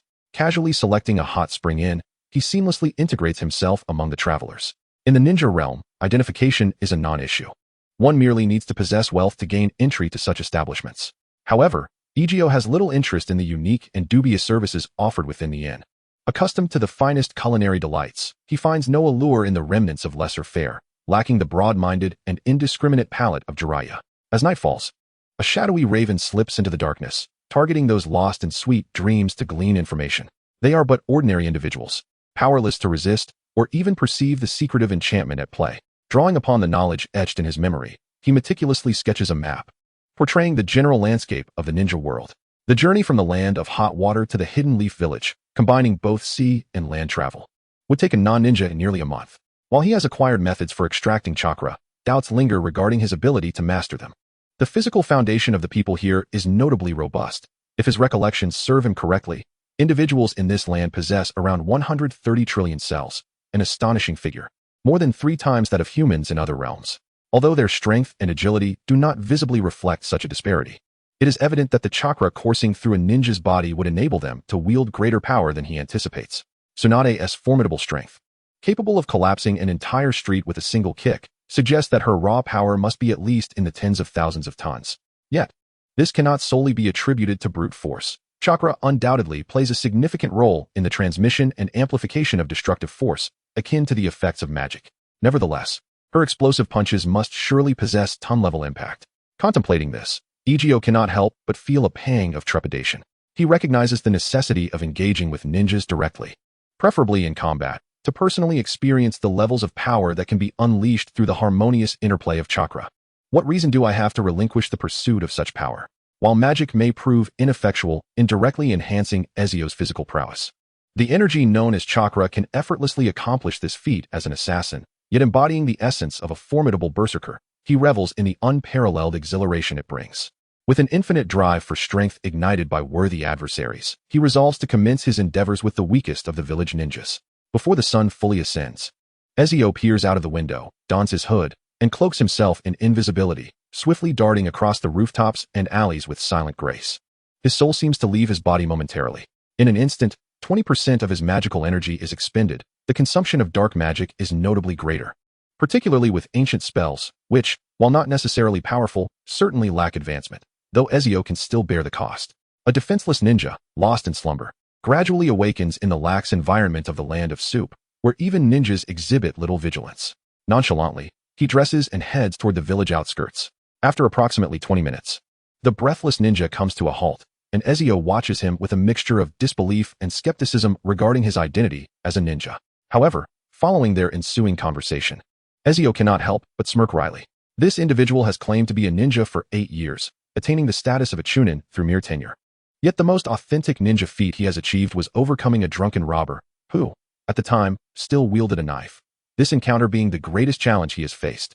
I should not have expected to find any competent ninjas here. Ezio facepalms, exuding a sense of despair as he gestures to the ninja. Give it your all against me. Start with ninjutsu. Surely, you possess some ninjutsu skills? I do, he replies, and then sluggishly begins to form hand seals before suddenly exclaiming, water style, water bullet. The declaration possesses a certain flair, yet the water sphere produced is no larger than a fist. This slow-moving projectile does not even come close to Ezio before he shatters it with a sturdy branch. How can you be so utterly inept? Ezio exclaims, exasperated. Amused by the absurdity, he delivers a swift kick to the ninja's chest, exerting only a fraction of his strength. Yet this action merely results in a few fractured ribs rather than a collapsed ribcage. In terms of resilience, even this ineffectual ninja surpasses an ordinary person significantly. Without further ado, Ezio swiftly cleans up the scene, erasing all traces, and strides toward the port of the Land of Soup. He intends to stow away on a merchant ship bound for the Land of Iron, subsequently making his way to Konohagakure. With the 60th anniversary of the village approaching, in just a few months, the 12 young prodigies will graduate from the Ninja Academy. He must accomplish certain tasks before the Chunin exams, such as retrieving Sarutobi Hiruzen's head from Orochimaru. Upon his arrival in this world, the bounty contract had already been issued, accumulating in his task list. Public bounty mission, one-time completion only. Assassinate the leaders of the 5 great ninja villages. Mission difficulty. As the weakest among the 5 great ninja villages, Sarutobi Hisashi has drawn numerous thoughts from Ezio. He is a pawn in Ezio's grand design, and controlling him is far less challenging than subduing other leaders. Hisashi possesses a critical vulnerability, his dear friend, Shimura Danzo, who becomes Ezio's first target upon arriving at Konoha. When the sun shone brightly and the workers at the docks began their labors, Ezio stealthily boarded a merchant vessel, exerting control over the captain through a soul-binding spell. In mere moments, he had established complete dominion over the ship. Once it departed the harbor, the cumbersome cargo was discarded into the sea, allowing the now lightened ship to accelerate swiftly towards the port of the Land of Iron. At the current speed, the journey would require approximately a week's time. Ezio picked up the chakra refining technique he had acquired earlier and tentatively commenced his research on chakra. However, his endeavors did not unfold smoothly. As a visitor from another world, he found it challenging to harness power in the manner typical of this realm's inhabitants. After a week of diligent study, he gradually came to this realization. It appeared that he would have to adopt a different approach. Living beings do not perish from holding in their urine. There are myriad ways to obtain strength, and he remained undeterred by this setback. Upon arriving in the Land of Iron, he finally experienced firsthand the power possessed by those who wield chakra. Although not a ninja, the samurai who utilized chakra could equally assess the world's strength levels. His physical prowess, derived solely from his corporeal form, was roughly equivalent to that of elite chunin from the 5 great ninja villages. The enhancement from his issue bloodline provided a significant boost to his physical attributes, yet, as he had not yet reached maturity, he had yet to attain the pinnacle of his physical strength. His current physical condition was not extraordinary. He could not even draw the bow of Hage, lacking the brute force of 10 tons. He was merely slightly stronger than an average person. Should his body reach its peak development, he would undoubtedly rival, if not surpass, the adept Taijutsu J-Nin. His starting point was already commendable. It was simply a matter of time before he could realize it. What Ezio lacked was the time necessary for growth. Chapter 127. The Shadow of Danzo Falls in Love with Me. Weekly contract task completed, 33. Task reward, 14 silver coins. As Ezio swung the Sword of Oath and severed the final bandit's head, he marked the completion of his weekly task. Without actively triggering a quest, his task list refreshes 3 missions each week, though their levels remain unpredictable. This week, misfortune struck as he encountered only 2 low-level tasks. While even the legs of a mosquito yield meat, they are hardly satisfying. Had it not been for 3 rogue ninjas from minor villages among the bandits, Ezio suspected he would have earned only a single-digit sum of silver coins this week. Money is hard to earn, and the task of killing remains simple. His primary objective in this new world was to accumulate wealth, yet the weekly contract tasks seemed rather miserly. Ezio's pace was swift. He had procured a map of the ninja world from the merchant guild in the Iron Country, one far more detailed than his previous hand-drawn version. Not one to lose his way easily, Ezio felt assured that with the map in hand, he would not stray from his path. Thus, he departed from the sluggish merchant convoy, equipped with provisions and gear, embarking on his journey. He planned to circle the Iron Country before entering the Hidden Leaf Village, a journey that would take approximately 2.5 weeks. He was now merely 3 days away from his destination. The tasks ahead could only be triggered through proactive engagement, primarily by encountering notable figures. Upon meeting them, quests would materialize. Additionally, there were random bounty commissions available. Ezio currently held on to an uncompleted task, one that he had inadvertently triggered upon seeing Mitsuba in the Iron Country. Assassination contract, Mitsuba, daimyo of the Iron Country. Task difficulty. Task description. Renowned as a legendary master of Iaido, Mitsuba is the leader of the samurai in the Iron Country, upholding the remnants of their glory in an era where the samurai have waned. Task reward, 2,766 mithril coins. Upon viewing this task, Ezio felt a twinge of incredulity. All tasks were not equal, yet this individual was valued higher than the Kage of the 5 great nations. Perhaps the Kage had their own separate bounties? After all, public bounties did not specify which generation of Kage was to be eliminated. If one could accrue points, targeting a ninja village could lead to financial freedom with mithril coins in mere months. With a bit of ruthlessness, it would not be impossible to eliminate several hundred generations of Kage. The bounty of 2,766 was not insignificant, especially considering that Mitsuba had once matched the burgeoning prowess of Uchiha Sasuke during the 5 Kage Summit, and later triumphed over Obito Uchiha, who had attained the power of the 10 Tails. His combat achievements were notable indeed. This individual's ability to sever the god tree with his void slash indicated that, in terms of combat prowess, he surpassed even Sarutobi. Thus, it was evident that within the ninja world, the mightiest individuals relied primarily on physical techniques, while ninjutsu and jinjutsu served only to engage the less formidable. Lacking mastery over chakra, Ezio had no intention of confronting Mitsuba. This man possessed true Kage-level strength. The only drawback was his specialization, lacking in ninjutsu and jinjutsu, yet his unwavering will made it unlikely for Ezio to control him with the soul-snatching spell. While it was feasible to eliminate him, the endeavor would be fraught with complications. For now, Ezio prioritized the completion of his own objectives. With only 10 months remaining until the date he had set for himself, August of the following year, the day Sarutobi Hiruzen would meet his demise at the hands of Orochimaru, he must extract every ounce of value from Sarutobi before that time came. A Hokage was not merely a bounty to be claimed. Their utility extended far beyond. The silhouette of Konoha village has emerged within Ezio's line of sight. From a considerable distance, he can discern the massive, swirling leaf emblem at the village's entrance. Ironically, the whirlpool this emblem represents has long been extinguished, and the Senju, symbolized by the wood, has vanished as well. The Uchiha, represented by Leaf, faced annihilation several years prior. The founders of this village have either perished or faded into oblivion, leaving behind a mere handful of cats. It is difficult to ascertain whether Konoha still retains the essence of its former self. However, Ezio has not naively attempted to conflate the Hokage depicted in manga and anime with the Hokage of this world. Just as he encountered in reality, the shinobu he met bore no resemblance to the character illustrated in the comics. This seasoned warrior resembled a sheathed sword. and Ezio harbored no doubt that this individual could match his own technical prowess solely through swordsmanship, making assassination overly complicated. Donning his hood, he blended into the crowd. The Guardians of Konoha were not merely the two ninjas stationed at the entrance. In Ezio's perception, at least two teams of hidden ninjas were diligently patrolling in the shadows. A fleeting sense of being observed passed over him, likely the work of sensory ninjas.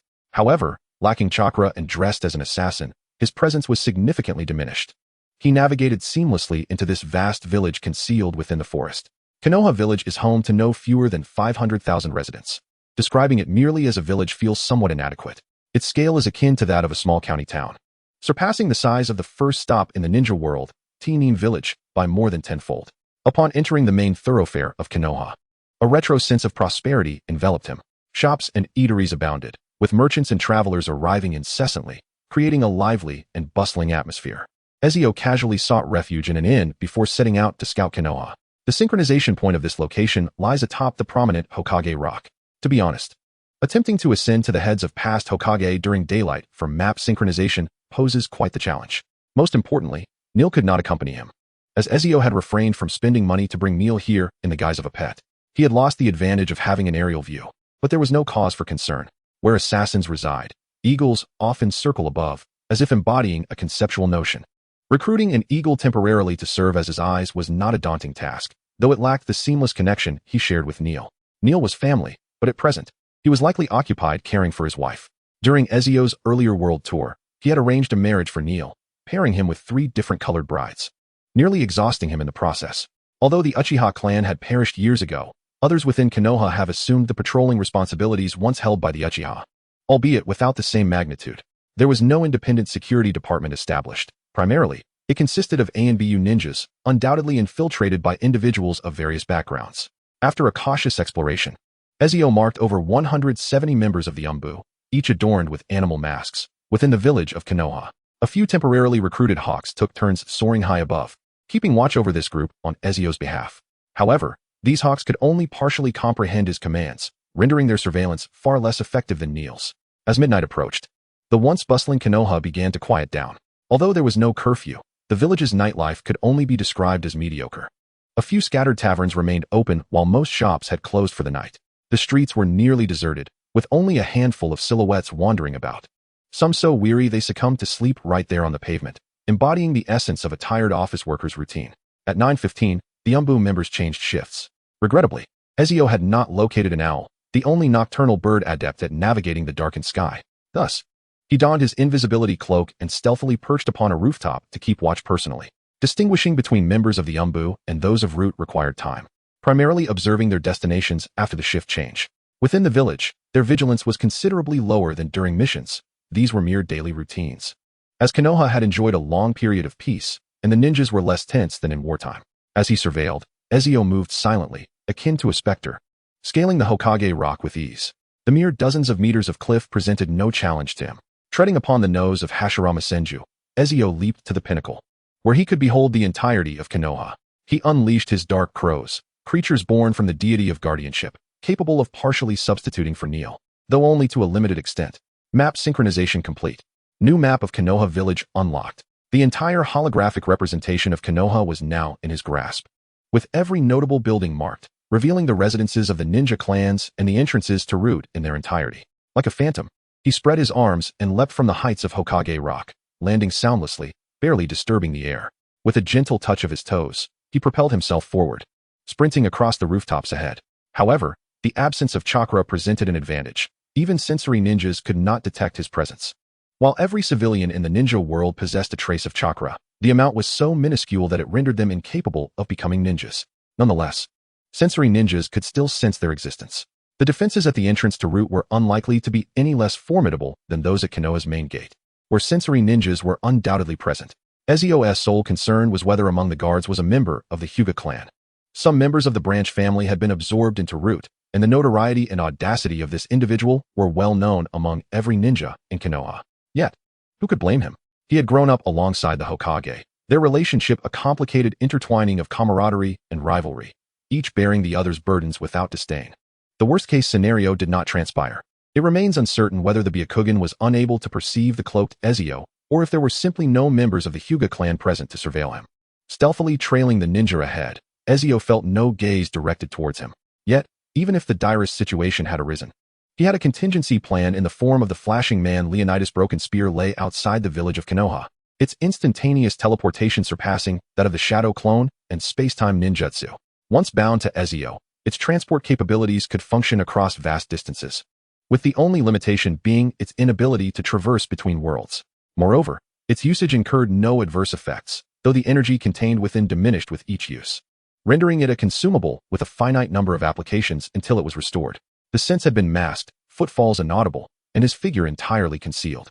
With no chakra within him, Ezio, now in a state of stealth, resembled a specter within the ninja realm. When necessary, he could employ a levitation spell to reduce his weight to 0, rendering him undetectable by pressure-sensitive traps. Based on Ezio's assessments, only 2 means could unveil his presence: thermal infrared imaging and entities capable of perceiving souls. Aside from these, he had yet to discover any method to reveal his concealed form. The root organization is situated beneath Konoha, occupying a vast expanse.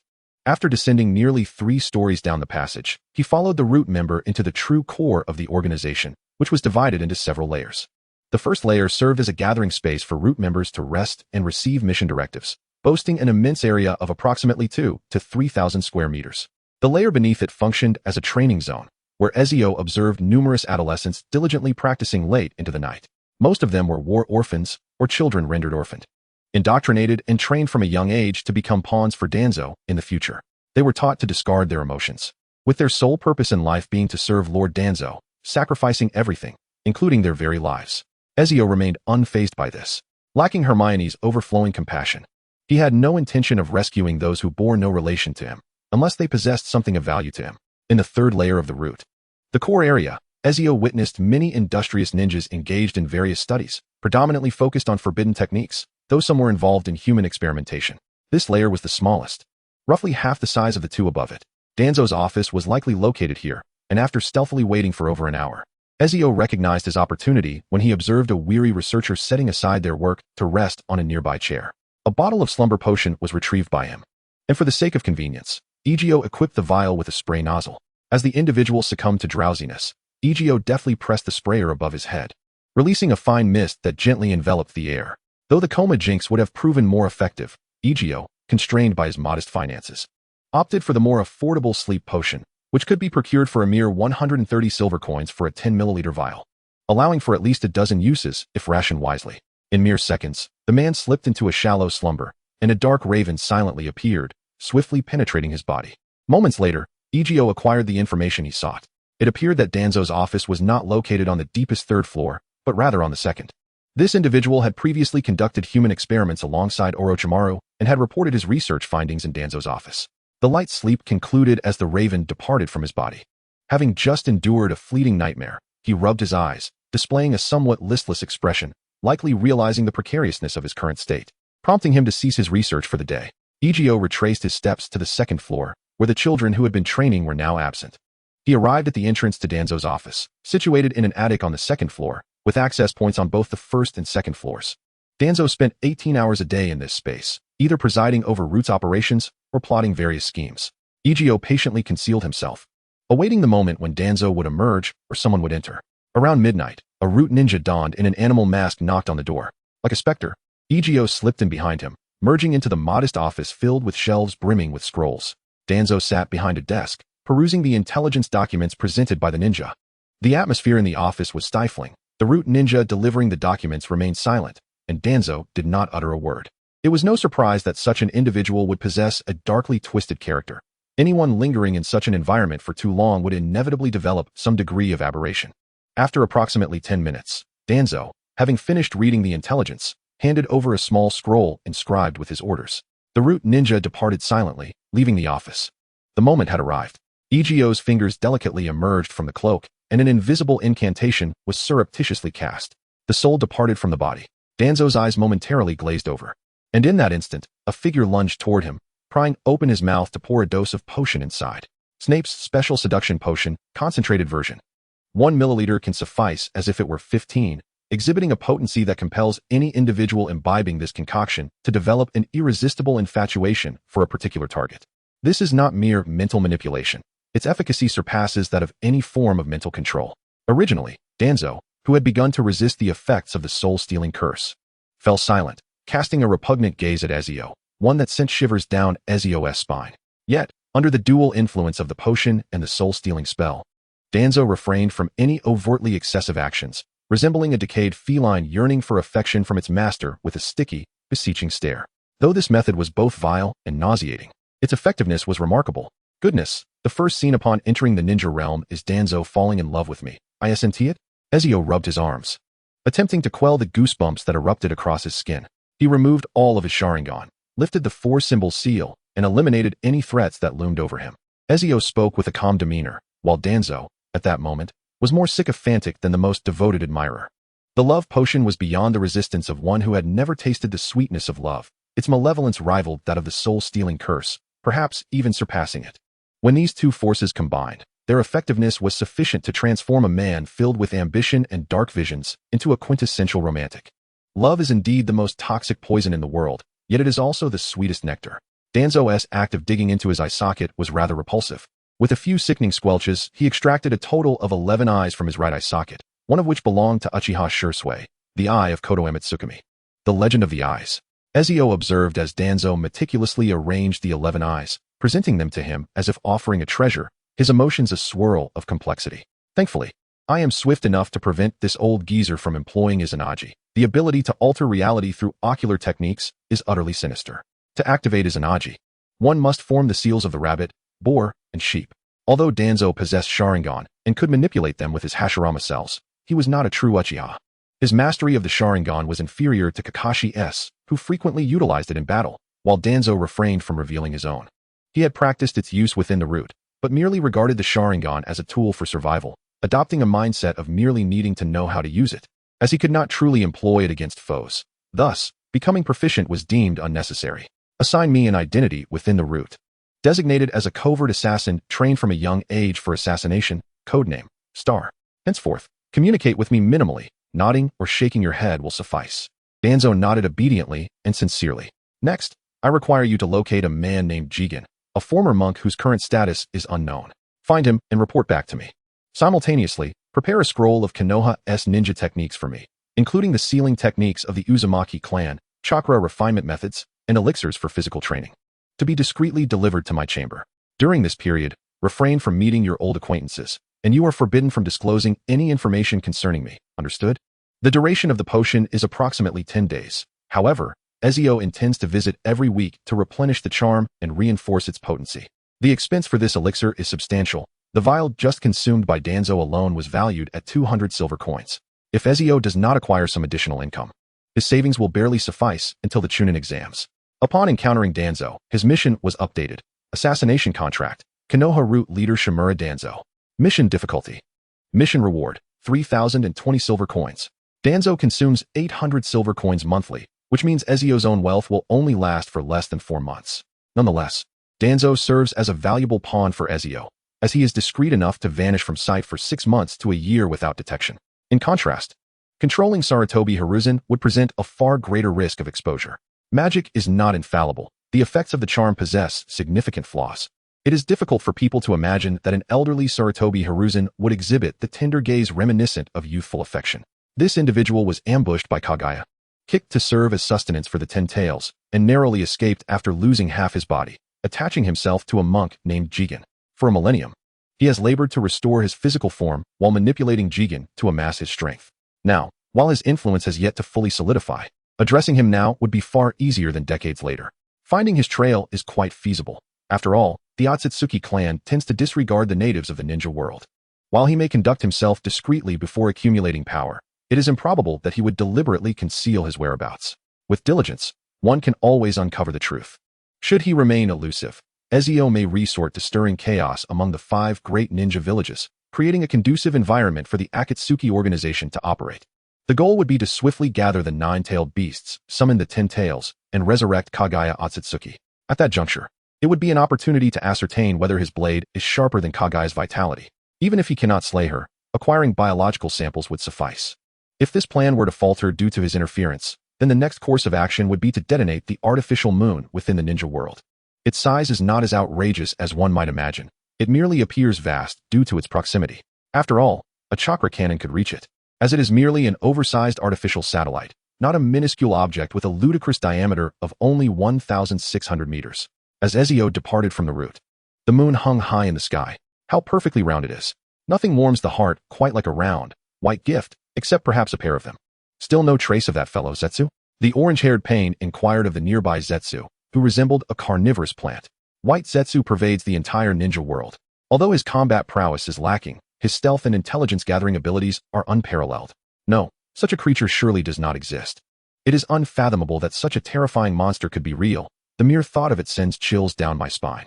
White Zetsu, grinning widely, attempted to reach for his groin, but was abruptly halted by his counterpart, Black Zetsu. If this fabrication demands a kaleidoscope as a token of trust, then what harm is there in treating it as truth, even if it is a lie?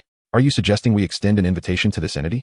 Black Zetsu spoke with an icy demeanor, contrasting sharply with the whimsical White Zetsu, exuding a sense of calm deliberation.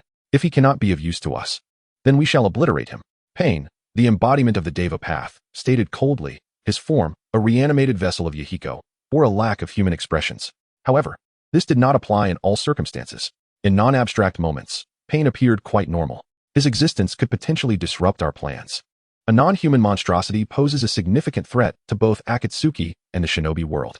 Yet, do you possess no further intelligence? Pain cast a frigid glance at Zetsu. Indeed, I do. In the Land of Water, where Itachi and Kisame undertook their mission, there exists an organization known as the Cult of the Evil God, which venerates a malevolent deity and has conducted countless human experiments. I have gathered intel that recently, a perfect specimen has been born. Understood. Zetsu gradually sank into the ground, vanishing without a trace. After Zetsu's departure, a woman with short, bluish-purple hair emerged from behind Pain, adorned with a pale blue paper flower upon her head. Her gray eyes fixated upon Pain. Do not worry, Conan, Pain reassured her softly. In the presence of divine power, no one can hinder our pursuit of our objectives. My health is robust. There is no need for concern. Please visit the village. I have matters for you to attend to. Very well. After a brief pause, Conan nodded and quietly departed. In the depths of Konoha, at the headquarters of Root, following the departure of Ezio, Danzo, acting upon Ezio's instructions, crafted a flawless set of forged documents, ensuring that there would be no discernible flaws in his operations within his own territory. Subsequently, his orders were executed by every Root ninja under his control. The spies embedded in various shinobi villages were also activated at this moment. Although his vast intelligence network, developed over decades, may not rival that of White Zetsu, it still wielded considerable power among the 5 great nations. This included the existence of the black market within the shinobi world, where he had placed his hidden operatives. When he activated this intelligence network at any cost, there were few things in the world that could elude his notice. However, it was regrettable that the target for this search was exceedingly vague.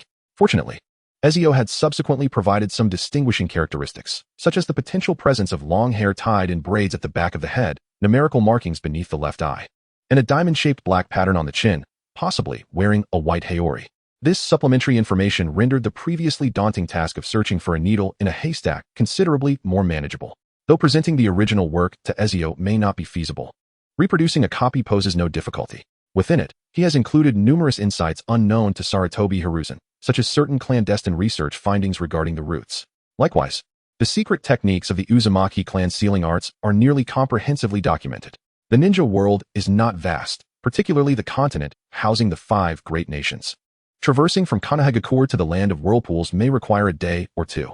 However, Konoha has consistently stationed defense troops at the borders, and the ninjas residing within the village constitute only a small fraction of the total ninja population.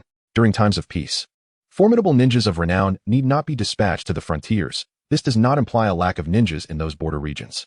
Despite the perceived inadequacies of the Land of Whirlpools, it is unlikely they would be unable to send out a call for assistance. Yet, when Konoha's Uzumaki village faced an onslaught from the ninjas of the Water and Lightning nations, Konoha did not provide the swiftest support.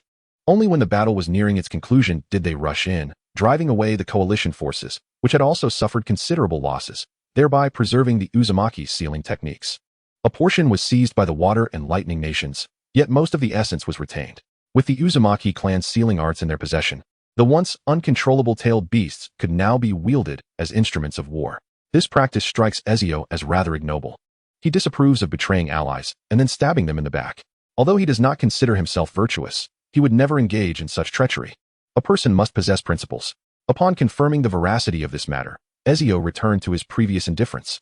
viewing them not as humans, but rather treating the entire scenario as a genuine game to be enjoyed. How utterly tedious. Time has reached the 60th year of Konoha, and 2 months have elapsed since his arrival in the ninja world. In another 2 months, the students of Konoha Ninja Academy will graduate, and to be honest, he feels a slight anticipation regarding this event. It is not that he yearns for the days of academia. The educational standards of Konoha make the difference between a 12-year-old graduate ninja and an elementary school student negligible. Although it seems that vocational schools are gaining popularity for those unable to enter high school, this elementary graduation feels rather advanced. He is merely curious about how much the 12 young protagonists could be worth in assassination bounties. While it may seem excessive to assault elementary graduates, it would undoubtedly be quite enjoyable. Ezio finds no boredom in his days spent indoors, for there are numerous fundamental skills for ninjas that require practice. For instance, the hand seals for the water release, water dragon bullet technique demand as many as 44 seals. Prior to the optimization by the second Hokage, those capable of employing this technique in combat were exceptionally skilled ninjas. Although it is likely that he will not need to perform hand seals in the future to utilize ninjutsu, Ezio does not mind practicing this method, as it enhances finger dexterity.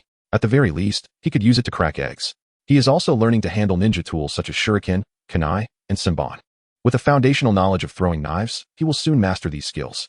No need for steel wires. Ezio can execute unpredictable trajectories in midair with his agile projectile throws, making it exceedingly difficult for opponents to defend against him. Subsequently, he must embrace his identity as a ninja and learn how to effectively embody this role, a task he must commence immediately. On a February afternoon in the 60th year of Konoha, a gentle knock resonated at Ezio's door. Before departing from the guest room where he had resided for several months, Ezio conducted a final inspection of his equipment. Within a range of 1,000 meters, wind speed and direction need not be considered. The nearly 1-meter-long metal crossbow bolt exceeds a velocity of 1,300 meters per second, delivering an energy of 10 megajoules, slightly inferior to the 12 megajoules of a tank shell. However, its true lethality does not lie in kinetic destruction, but rather in the deathly magic infused by Ezio upon the bolt's release. In a world devoid of magic, the outward flow of magical energy diminishes rapidly. A spell that could initially sustain flight for 23 seconds here lasts barely a second, or even less. The restrictions on lethal magic in a magic-less world are substantial, whereas functional magic is affected to a lesser degree. Only weapons like crossbows can benefit from Ezio's assassin enhancement, which guides the trajectory of his bolts. The arrows and crossbow bolts automatically correct their paths, locking onto targets identified by his eagle-eye vision. However, only slow-moving arrows can execute large arc turns akin to gunfighting maneuvers, while high-velocity bolts can only make slight adjustments to their trajectories. Each crossbow bolt is valued at 330 silver coins, and this crossbow is a consumable item, capable of being used only twice before becoming entirely inoperative. Ezio lacks the resources to employ a complete set of magical materials and enchant them. 5 minutes later, Ezio vanished from the room. The door to the route opened for him, as Danzo awaited him impatiently in his office. Chapter 128, Total Annihilation. Upon arriving at the headquarters of Root, it was evident that the number of personnel had significantly diminished, as the majority of Root members had been dispatched by Danzo on various missions. Over the past 4 months, the Root ninjas under Danzo's command and his web of spies had nearly traversed the entire ninja world. As Ezio pushed open the door to Danzo's office, he observed a figure who had been sitting upright spring up with obsequious eagerness. To protect his eyes from potential harm, Ezio had donned a pair of sunglasses before entering, which rendered even daylight visibility reduced to mere silhouettes. Yet, upon witnessing Danzo's bizarre, awkward demeanor, tinged with anticipation and excitement, Ezio could not help but take a step back. Stop. Just relay the information directly. Write it down. I prefer not to hear your voice. After approximately half a minute, Ezio received a scroll containing detailed intelligence. Over these 4 months, they had identified 11 potential candidates, and after rigorous scrutiny and verification, they had pinpointed a target. In the Land of Rain, the Root ninjas uncovered a piece of intriguing information. A monk named Zishian is rumored to possess the secret of immortality. Witnesses have claimed that, despite the passage of decades, his appearance remains unchanged. He regards the common folk with disdain, yet seems to revel in indulgence. Under interrogation by the Root ninjas, the feudal lord of the Rain country provided some clues. He had engaged in several transactions with a man who called himself Zishian, a connoisseur of fine red wine, a luxury only available through the lords of various nations. The description of this man aligned with previous intelligence provided by Ezio, noting a distinctive black inscription beneath his left eye and a diamond-shaped black mark on his chin. Currently, he resides within a temple just outside the capital of the Rain country, though news of him has been scarce for years. Excellent. Ezio nodded in satisfaction. Summon Saratobi Hiruzen. He narrowed his eyes slightly. Once Zishian was located, his plans could commence. However, Ezio's true target was not Zishin himself, who was merely a puppet under control, but rather Otsutsuki Ishiki, whose half-formed body remained within Zishin. Upon eliminating Zishin, the wedge implanted within him would activate automatically. As a subpar vessel, Zishin could only sustain the resurrected Ishiki for a mere 2 days. Without finding a superior container like Kawaki, Ishiki's demise was inevitable. Nevertheless, Ezio would not confront this adversary directly. While his combat skills were formidable, his physical prowess, without enhancement, would not suffice for victory. Though magic could potentially vanquish this foe, its efficacy was severely diminished in this world devoid of magical essence. He needed to leverage other strengths. Danzo dispatched a message to summon Sarutobi Hiruzen, and at that moment, Ezio presented Danzo with a bottle of sake, suggesting they share a drink, a farewell toast before impending death. A reasonable request, was it not? Although Ezio had come to this world to harvest silver coins, he preferred not to rely solely on cunning schemes. He favored direct assassination or face-to-face combat, the thrill of warm blood invigorating him with pleasure. In contrast, Ezio leaned towards straightforward tactics, molded by his training as an assassin, though he did not shy away from employing subtler methods when necessary. Approximately 10 minutes later, the door to Danzo's office opened, revealing an elderly man clad in a Hokage cloak and straw hat. "Please, take a seat." Danzo gestured towards the chair opposite him, his voice raspy and cold. The office housed only 3 individuals, the third being Ezio, now donned in rude attire and wearing a mask. "How many years have we known each other?" Danzo inquired as Sarutobi Hiruzen settled into his seat. 65 years, Hiruzen sighed slowly, recalling their acquaintance that began when he was merely 4 years old. "Indeed. Time has flown by. I scarcely remember what our first meeting was like," Danzo remarked, beckoning Ezio, who stepped forward to pour them drinks. "I am nearing the end." Tawanzo grasped the wine glass, closed his eyes, and then tilted his head back to drain the contents, likely capable of enduring another 2 months. "What do you say?" "Do not be agitated." Tawanzo interrupted Sarutobi Hiruzen with a wave of his hand, slamming the glass onto the table, signaling for a refill. This was hardly surprising, was it? How many ninjas have lived beyond 30? We are all relics from that era. Listening to Tawanzo's words, Sarutobi Hiruzen felt a surge of mixed emotions. In that moment, he found the old man seated across from him to be much more agreeable than before. He glanced at the wine glass, a complex smile creasing his aged face. "Perhaps 30 years ago, we two sat together sharing a drink just like this." He lifted his glass and gently clinked it with Tawanzo's, downing its contents in one go. At that moment, the server who had been pouring their drinks lightly pointed a finger at Sarutobi Hiruzen. His spirit was momentarily detached. After consuming the spiked wine, he was swiftly struck by a soul-stealing jutsu, caught off guard after momentarily letting down his defenses. Events unfolded as seamlessly as an Egio's plan.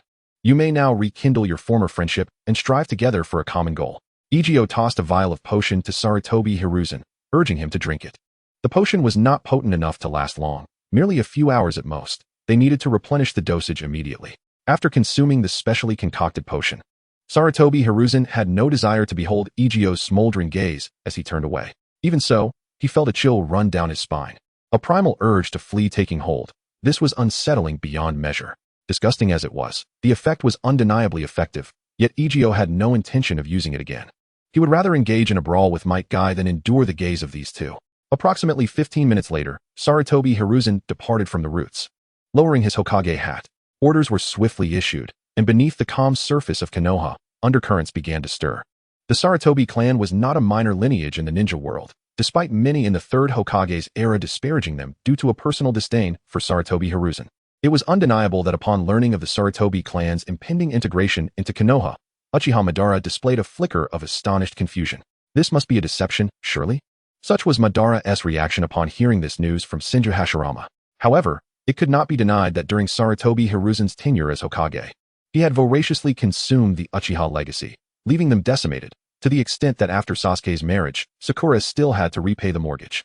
Though the man may have been somewhat contemptible, it did not alter the fact that the Sarutobi clan was currently flourishing. In a few years, they could muster over 3,000 fire-style ninjas, and even now, they could manage it. If necessary, they could enlist the support of the Yamanaka and Nara clans. Egio did not require Sarutobi Hiruzen to utilize Konoha's resources. If they were merely cannon fodder, the efforts of these few old-timers were more than sufficient. The remaining personnel were of little concern to Egio, as he deemed their numbers insufficient and could not afford to waste them here.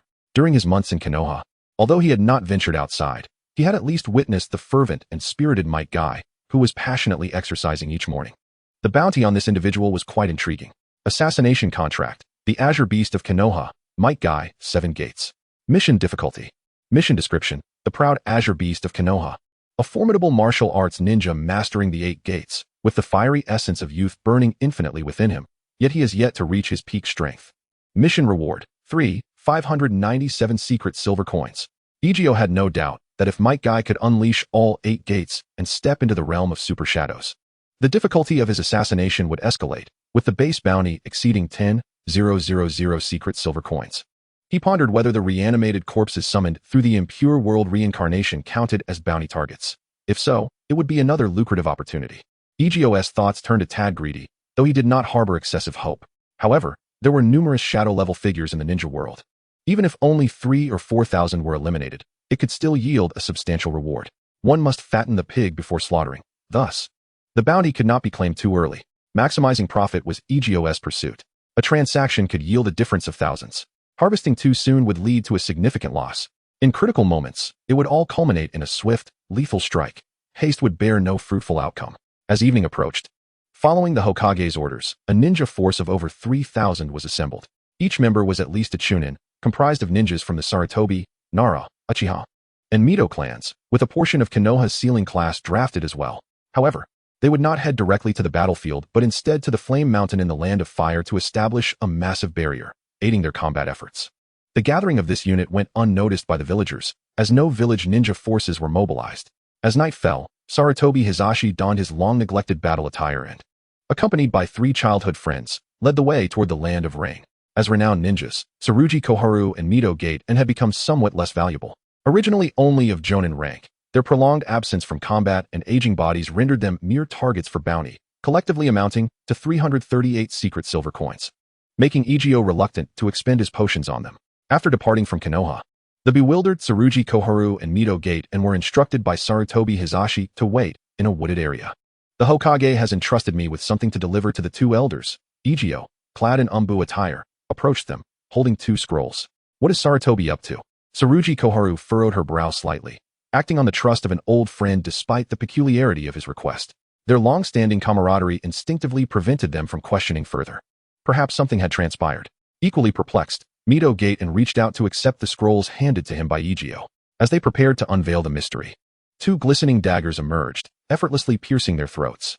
With a swift horizontal motion, a spray of crimson erupted, and in the fleeting moment of their collapse, Ezio plunged another blade into their hearts. The dull thud of their lifeless bodies hitting the ground had yet to resonate when they were unceremoniously discarded like refuse. Upon witnessing his silver coin reserve swell beyond 5,000 once more, Ezio felt a sense of relief. This sum would afford him the opportunity to conjure a new spell in dire moments, a precaution that could prove invaluable. With an extensive repertoire of over 80 spells at his command, he understood that while not every incantation would be immediately applicable, mastering them was essential for him to harness the full extent of his prowess as a sorcerer. The expenditure amounted to 400,000 silver coins, a daunting figure that he surmised would be difficult to amass even after thorough endeavors within the ninja world. Moreover, transforming the abilities acquired in the ninja realm into his own would necessitate a significant financial investment. Thus, wealth was a resource he could never possess in excess. Pursuing the trail of the leading ninja, Ezio maintained a distance of approximately 1 kilometer, advancing swiftly toward the Land of Rain. The endurance and speed of ninjas were formidable, as the CHNine of the 5 great nations typically sustained a rapid march exceeding 60 kilometers per hour, often traversing for hours on end. Following a brief respite to camp, replenish their strength with military rations, and restore their chakra, they would resume their journey the following day. The trek from the Hidden Leaf Village to the Land of Rain would take about 30 hours on foot. Although the landmass of the 5 great nations was relatively compact, the existence of other continents on the planet remained a subject of speculation. The 5 great nations had been established long ago, yet the peace within the ninja world was a fleeting notion, consistently marred by conflict. Before the dawn of true tranquility, ordinary citizens lacked the means to explore, while ninjas were preoccupied with the turmoil, leaving them little energy to investigate whether other habitable lands existed on this planet. After all, in this distorted world, the advancement of technology was decidedly peculiar. Without orbital satellites, a comprehensive global map was simply unattainable.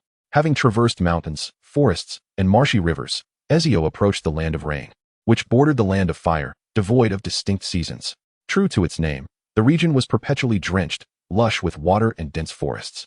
The Rain Ninja Village was once home to the legendary Hanzo the Salamander, revered as a demigod.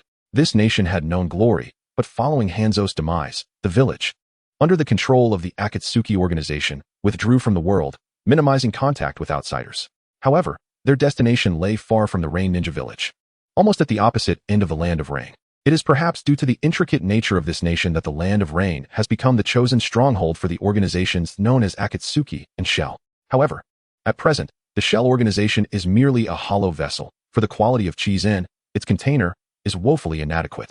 Yet, Otsutsuki Ishiki must rely on this entity, leading to a situation where, while he recuperates and awaits the thawing of his seal, he must also allocate chakra to sustain Chizen's existence.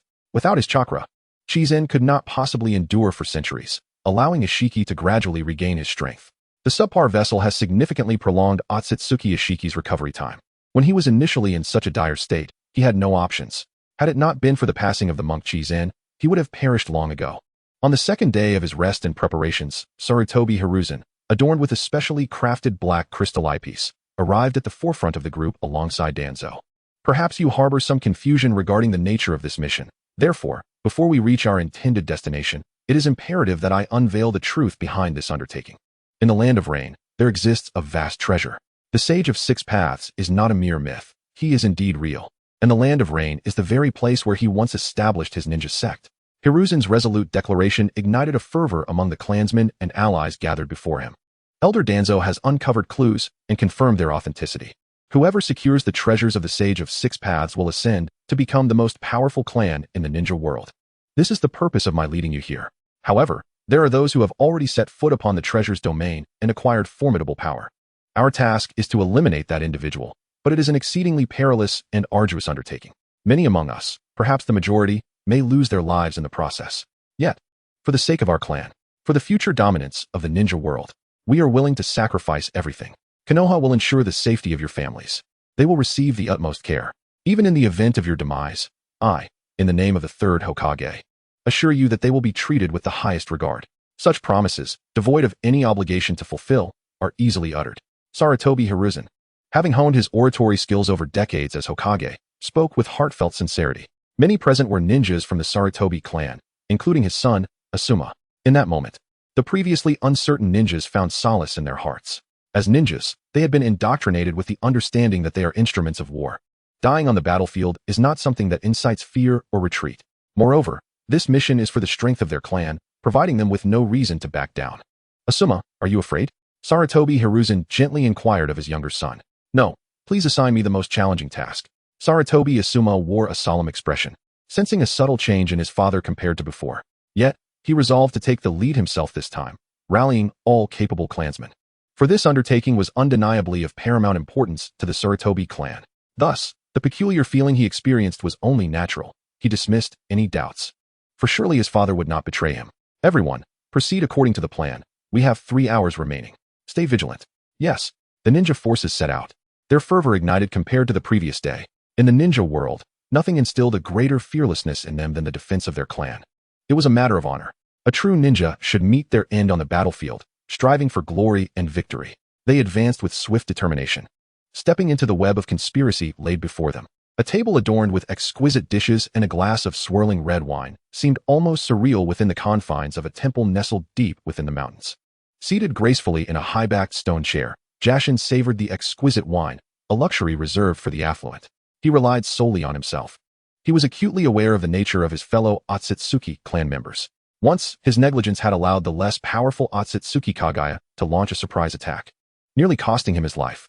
He could not comprehend why Kagaya, who could also use a vessel for resurrection, had not prepared a body in advance as a sacrificial offering to the god tree, especially since this was not her first experience of being consumed. You branch family wretch. Upon my return, I shall unearth you and consume every last drop of your chakra. A colossal fireball erupted like a meteor, instantly reducing the temple he currently inhabited to rubble. Thousands of fire-style ninjas unleashed their formidable fireball technique in unison, heralding the onset of battle. Saruma, I shall depend on you once more. A strange flush adorned Sarutobi Hizashi's face, as if a fire raged within his aged body, chakra surging forth. This was a byproduct left by Orochimaru during his experiments at the root, mimicking the hero water of Takigakure, yielding effects akin to the original. By expending life force, one could obtain chakra beyond their limits. You lowly creatures. The raging inferno was absorbed by a figure at its center. Jashin, with his attire unruffled, surveyed the surrounding ninjas with a cold, murderous gaze. Konoha, is it? A cruel smile tugged at the corners of his mouth. Merely the existence of ants. He did not even enter the state of his vessel form. As the ninjas surged towards him like a tidal wave, Jashin simply drew forth a black rod, vanishing into the throng. Like an unparalleled war god, most of these ninjas were mere cannon fodder, incapable of even brushing against his garments. The slaughter unfolded before him. Despite the onslaught of several elite ninjas, he effortlessly evaded their attacks, delivering an unstoppable punch that sent an assailant flying dozens of meters away. Behold the grotesque contortion of that body. Surely it has met its demise. The sudden and tragic casualties instilled a sense of dread among the besieging ninjas. They had significantly elevated their expectations of their adversary's prowess, yet upon confronting him, an overwhelming sense of impotence began to seep in. Could such a being truly be faced by mere mortals? At that moment of wavering resolve, a low growl pierced the air, and Sarutobi Hiruzen, wielding the formidable Rui Jingu Bang, transformed from the king of monkeys, charged into the fray. The appearance of the Hokage revitalized the previously subdued morale. The third Hokage? Qixien narrowed his eyes slightly, disdain evident in his gaze. However, when the long black staff clashed with the robust golden rod, a thunderous sound erupted, and two figures were sent hurtling back amidst the debris of shattered ground. Sarutobi Hiruzen, now igniting his very life force to extract chakra, began to echo the shadow of his former peak. In a moment of underestimation, Qixien, not yet in his wedge form, failed to gain the upper hand. The aging Sarutobi, still barely clinging to his shadow-level prowess, was not as feeble as anticipated. Without sufficient strength in his youth, it would have been impossible for him to earn the title of Doctor of Ninjutsu and secure the position of Hokage. A profound sense of humiliation welled up within Qixien. Though he bore no injuries at that moment, the sting of disgrace washed over him. His gaze hardened, dark patterns emerging on his face and body. The instant he transitioned into his wedge form, he acquired the combat prowess to rival the future ascendant Naruto and Sasuke. This transformation, while hindering his recovery, was a small price to pay for the swift eradication of these bothersome, contemptible beings who interrupted his enjoyment of fine wine. These oblivious ants stirred his displeasure, yet at that moment, the previously encircling ninjas suddenly retreated, leaving behind only the corpses of the fallen. Had they realized the insurmountable gap and sought to flee? However, with bloodlust ignited, Qixien entertained no thoughts of sparing any of them. In the blink of an eye, his figure vanished, moving with a speed akin to teleportation. Sarutobi Hiruzen, clutching the Rui Jingu Bang, was sent reeling backward, blood spewing forth, but mid-air. His form abruptly erupted into smoke, his shadow clone. The four red suns formation. As if ablaze, the ceiling barrier arose from all directions, the earlier assault merely a ruse. A fade to lure Qixien into this pre-prepared zone. Thousands of ninjas gathered their chakra, placing their hands upon the ceiling inscriptions etched into the ground. A massive surge of chakra fortified the barrier, restricting Qixien's movements, and a fireball suddenly ignited at the center of the four red suns formation. As a knowledgeable traveler familiar with the strategy, Igio understood Qixien capabilities all too well. At this juncture, he was far from the weakened state of merely 10% chakra. Fully replenished, Qixien, in the absence of the formidable Naruto and Sasuke, was virtually unmatched in the ninja world. To eliminate him, one must employ a subtle strategy. The unsuspecting are the most easily ensnared by traps. The natural flames from the mountain of fire were summoned within the four Crimson Suns formation through a summoning technique. The Leaf Village's sealing team established a colossal barrier around the volcano, and through this summoning, the blazing, uncontrollable fire filled the entire quadrants of the barrier. Relentless in its fury until it incinerated its target. Skill was inconsequential. Thus, even with immense power at their disposal, they did not invest much effort into research. After all, a casual application of their strength sufficed to vanquish these native ants, so why toil over arduous training? A fleeting sense of fear, as if seen through, surged within him. His abilities should remain concealed. Could it be that other Otsutsuki had descended upon this planet? Had they discovered him, seeking to utilize the local inhabitant strength to eliminate him? With the intelligence he currently possessed, this was the only conclusion he could reach, and it was not without justification. Damn it, he nearly bit through his teeth. Once again experiencing the malice from his own kin. Previously, he had been offered as a sacrificial meal to the Ten Tails, and now it seemed they had plotted his demise. A spiraled horn, reminiscent of a crown, manifested atop his head. This was the second stage of his wedge form. This was the utmost limit of the power that this vessel, Qixien, could wield. It was inherently an inadequate container. The more potent the force he exerted, the greater the damage inflicted upon this body. Once overexerted, Qixien's body would find it exceedingly difficult to continue serving as a vessel. He could only opt for the most brutal and expedient means to conclude the current predicament, thereafter scheming for a new. suitable container that could accommodate his power and facilitate a swift reincarnation. A resounding roar erupted from the assembly of over 3,000. As all chakra converged into the four Crimson Suns formation, a strike imbued with terrifying might shattered the surging flames, crashing against the Crimson defense wall. This formidable barrier, capable of withstanding the tailed beast bomb, did not shatter immediately. However, in an instant, nearly 2/3 of the ninjas fell to the ground, pale and depleted. Their chakra rapidly drained, rendering them incapable of further combat. From the recently disrupted flames, a voice infused with anger and resentment resounded once more. The red barrier shattered completely under the onslaught of a second horrific attack, and countless sparks rained down like an ocean, engulfing thousands of ninjas, who screamed in agony as the flames consumed them. Death! The adamantine staff, resembling a towering pillar, descended with a mighty crash. The howling winds dispersing the flames summoned from the mountain of fire. Sarutobi Hiruzen appeared to sweep away the remnants of his waning age. Yet, even at the zenith of his powers, he was insufficient to contend with Chi-Zen in this state. Perhaps, from this moment forth, the world would no longer witness the audacity of the grotesque monkey, the great sage. Who summoned you here? A hand emerged from the flames, grasping Sarutobi Hiruzen's neck, as Chi-Zen's face contorted with rage, locking onto Hiruzen's gaze. However, through the black lenses, he could not discern the man's eyes. He sensed that something extraordinary lurked behind those lenses. He impulsively removed the ocular lens of Sarutobi Hiruzen, and an overwhelming sense of regret surged within him at that moment. Those eyes harbored an intense, almost mad affection, a tenderness that was beyond mere words, like water's softness, like fire's heat. It would have been acceptable if such eyes graced the visage of a beautiful girl, gazing upon him. Yet, when those same eyes were found on the face of a decrepit old man, aged 69, with wrinkles capable of squashing mosquitoes, a wave of revulsion washed over him. He instinctively loosened his grip, feeling as though his very being had become tainted. This body was utterly unacceptable, absolutely not. The incantation of Shiki Fuin surged within him. In an instant, the full potential of Sarutobi Hiruzen erupted as he completed the hand signs, taking less than a second. His eyes glinting with a resolute determination, a steadfastness willing to embrace death for love. Alas, this sentiment would sway no one. A spectral figure, cloaked in white, materialized behind him. The individual before him, having forged a pact, was prepared to offer their entire soul in exchange for the other's demise. An immense dread enveloped the Shiki's heart at that moment. As the white specter manifested, his hair stood on end. The Tsutsuki clan's endeavors to plant seeds across various worlds were not always successful, and many had perished along this path. Though they deemed themselves far superior to the natives, it did not imply that all natives were insignificant. Despite Ishiki's prior ignorance of this truth, he now comprehended. Deities existed within this world. Such entities were manifestations birthed from the very fabric of certain realms. Governed by inherent rules, they were not necessarily formidable and could indeed be vanquished. However, within the domains of their mastery, they were akin to gods. The white specter withdrew the dagger it had been gnawing upon, and, with a seemingly delicate motion, swung it down upon him. What a jest! Ishiki, bursting forth with overwhelming chakra, no longer cared for the life of this body. In that moment, the black eye of his right orb glimmered with golden light.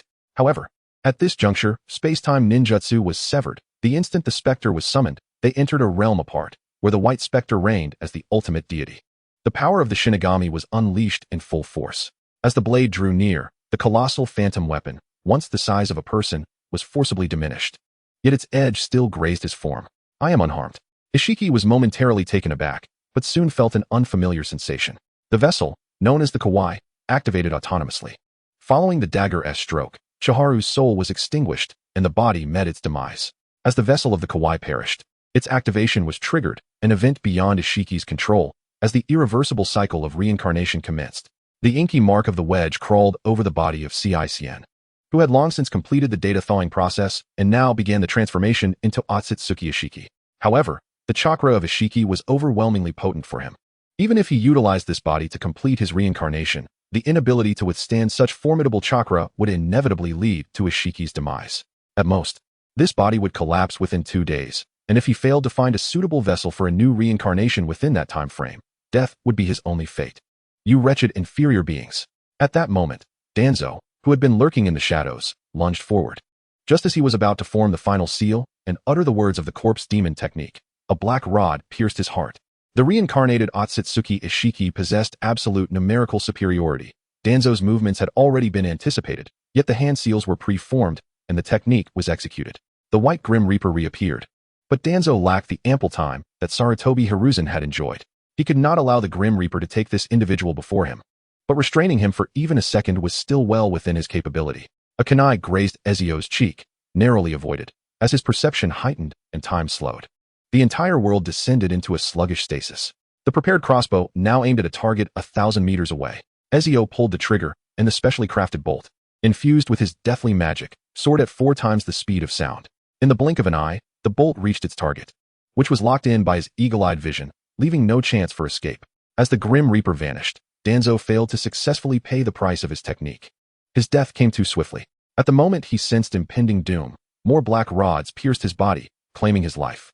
In an instant, Otsutsuki Ishiki turned to face the ambusher 1,000 meters away. Veins bulged near his left eye, and his Byakugan fixated on the crossbow that had launched the bolt. He discerned a mere insect with a trace of chakra. Was this insignificant Chunin truly the one attacking him? The cloak of invisibility concealed Ezio's form. Yet the Byakugan lacked the ability to penetrate such cloaking. Without any chakra within him, Ezio was rendered invisible and non-existent in the eyes of Otsutsuki Ishiki. 1,000 meters apart, the black rod pierced through the body of the Chunin, while the bolt shot forth by Ezio was caught in the hands of Otsutsuki Ishiki. Did you truly believe such a thing could slay him? At the moment he grasped the bolt, a ghastly green, deathly magic emanated from him, unleashing a terrifyingly pure force of death that surpassed the earlier sight of the White Grim Reaper. Assassination contract. Alien invader Otsutsuki Ishiki. Mission difficulty. The Otsutsuki clan possesses the extraordinary ability to traverse planets, sowing the seeds of divine trees across various life-bearing worlds. They consume the life forces of these planets, yielding chakra fruits in pursuit of their own evolution, ultimately striving to attain a godlike existence. Otsutsuki Ishiki, an ordinary member of this illustrious clan, wields formidable power, though his strength has yet to be fully restored. In an instant, the light in his eyes dimmed. Before achieving true divinity, death remains an insurmountable chasm. Yet even deities are not immune to missteps. In a sudden flash, the figure of Ezio vanished from sight, as did the still-standing form of Otsutsuki Ishiki. Oh, I nearly forgot this. Returning swiftly, Ezio crouched down, his hidden blade gleaming momentarily. Assassination contract. 3rd Hokage's son, Sarutobi Asuma. Task difficulty, unspecified. Task reward, 777 secret silver coins. Task completed, reward dispensed. Surveying the multitude of incapacitated ninjas before him, Ezio drew forth the sword of vow victory. Engaging in individual slayings would prove tedious. Let us expedite this with a magnificent swing of the sacred sword. Although the curry stick might not possess the power to cleave through the moon of the ninja realm as the Golden Wheel Rebirth could, its strength remains undiminished across any world. The aftermath is rather bothersome. With a flick of his finger, the remnants of battle, including corpses and blood, swiftly vanished, leaving behind not even the ruins of the battlefield, but rather a land scarred by the severing of the curry stick. Thus, the entire force was obliterated. If anyone harbors any desires, now is the time to voice them. I shall procure some materials. Chapter 129. Sasuke. Am I worth only 8 coins? Today is a splendid day. Furong is not at home. Her flower shop has just opened, and she is currently reveling in the joys of being a proprietress. However, knowing her well, Ezio surmised that she would soon tire of the incessant buzzing of flies. In the future, she would either need to hire someone for the shop or convert it into an automated vending service, for she is not one to enjoy interacting with strangers. Most individuals cannot endure her discerning gaze, as she is quite particular. Ezio has mastered the research on animagus. The theoretical knowledge is complete, and his own strength is sufficient. He harbors no concerns regarding the forthcoming transformation process. While the Otsutsuki clan may be extraterrestrial, even beasts can transform. Surely he can as well. Preparation of the potion requires some time, as it is an essential aid for the designated transformation.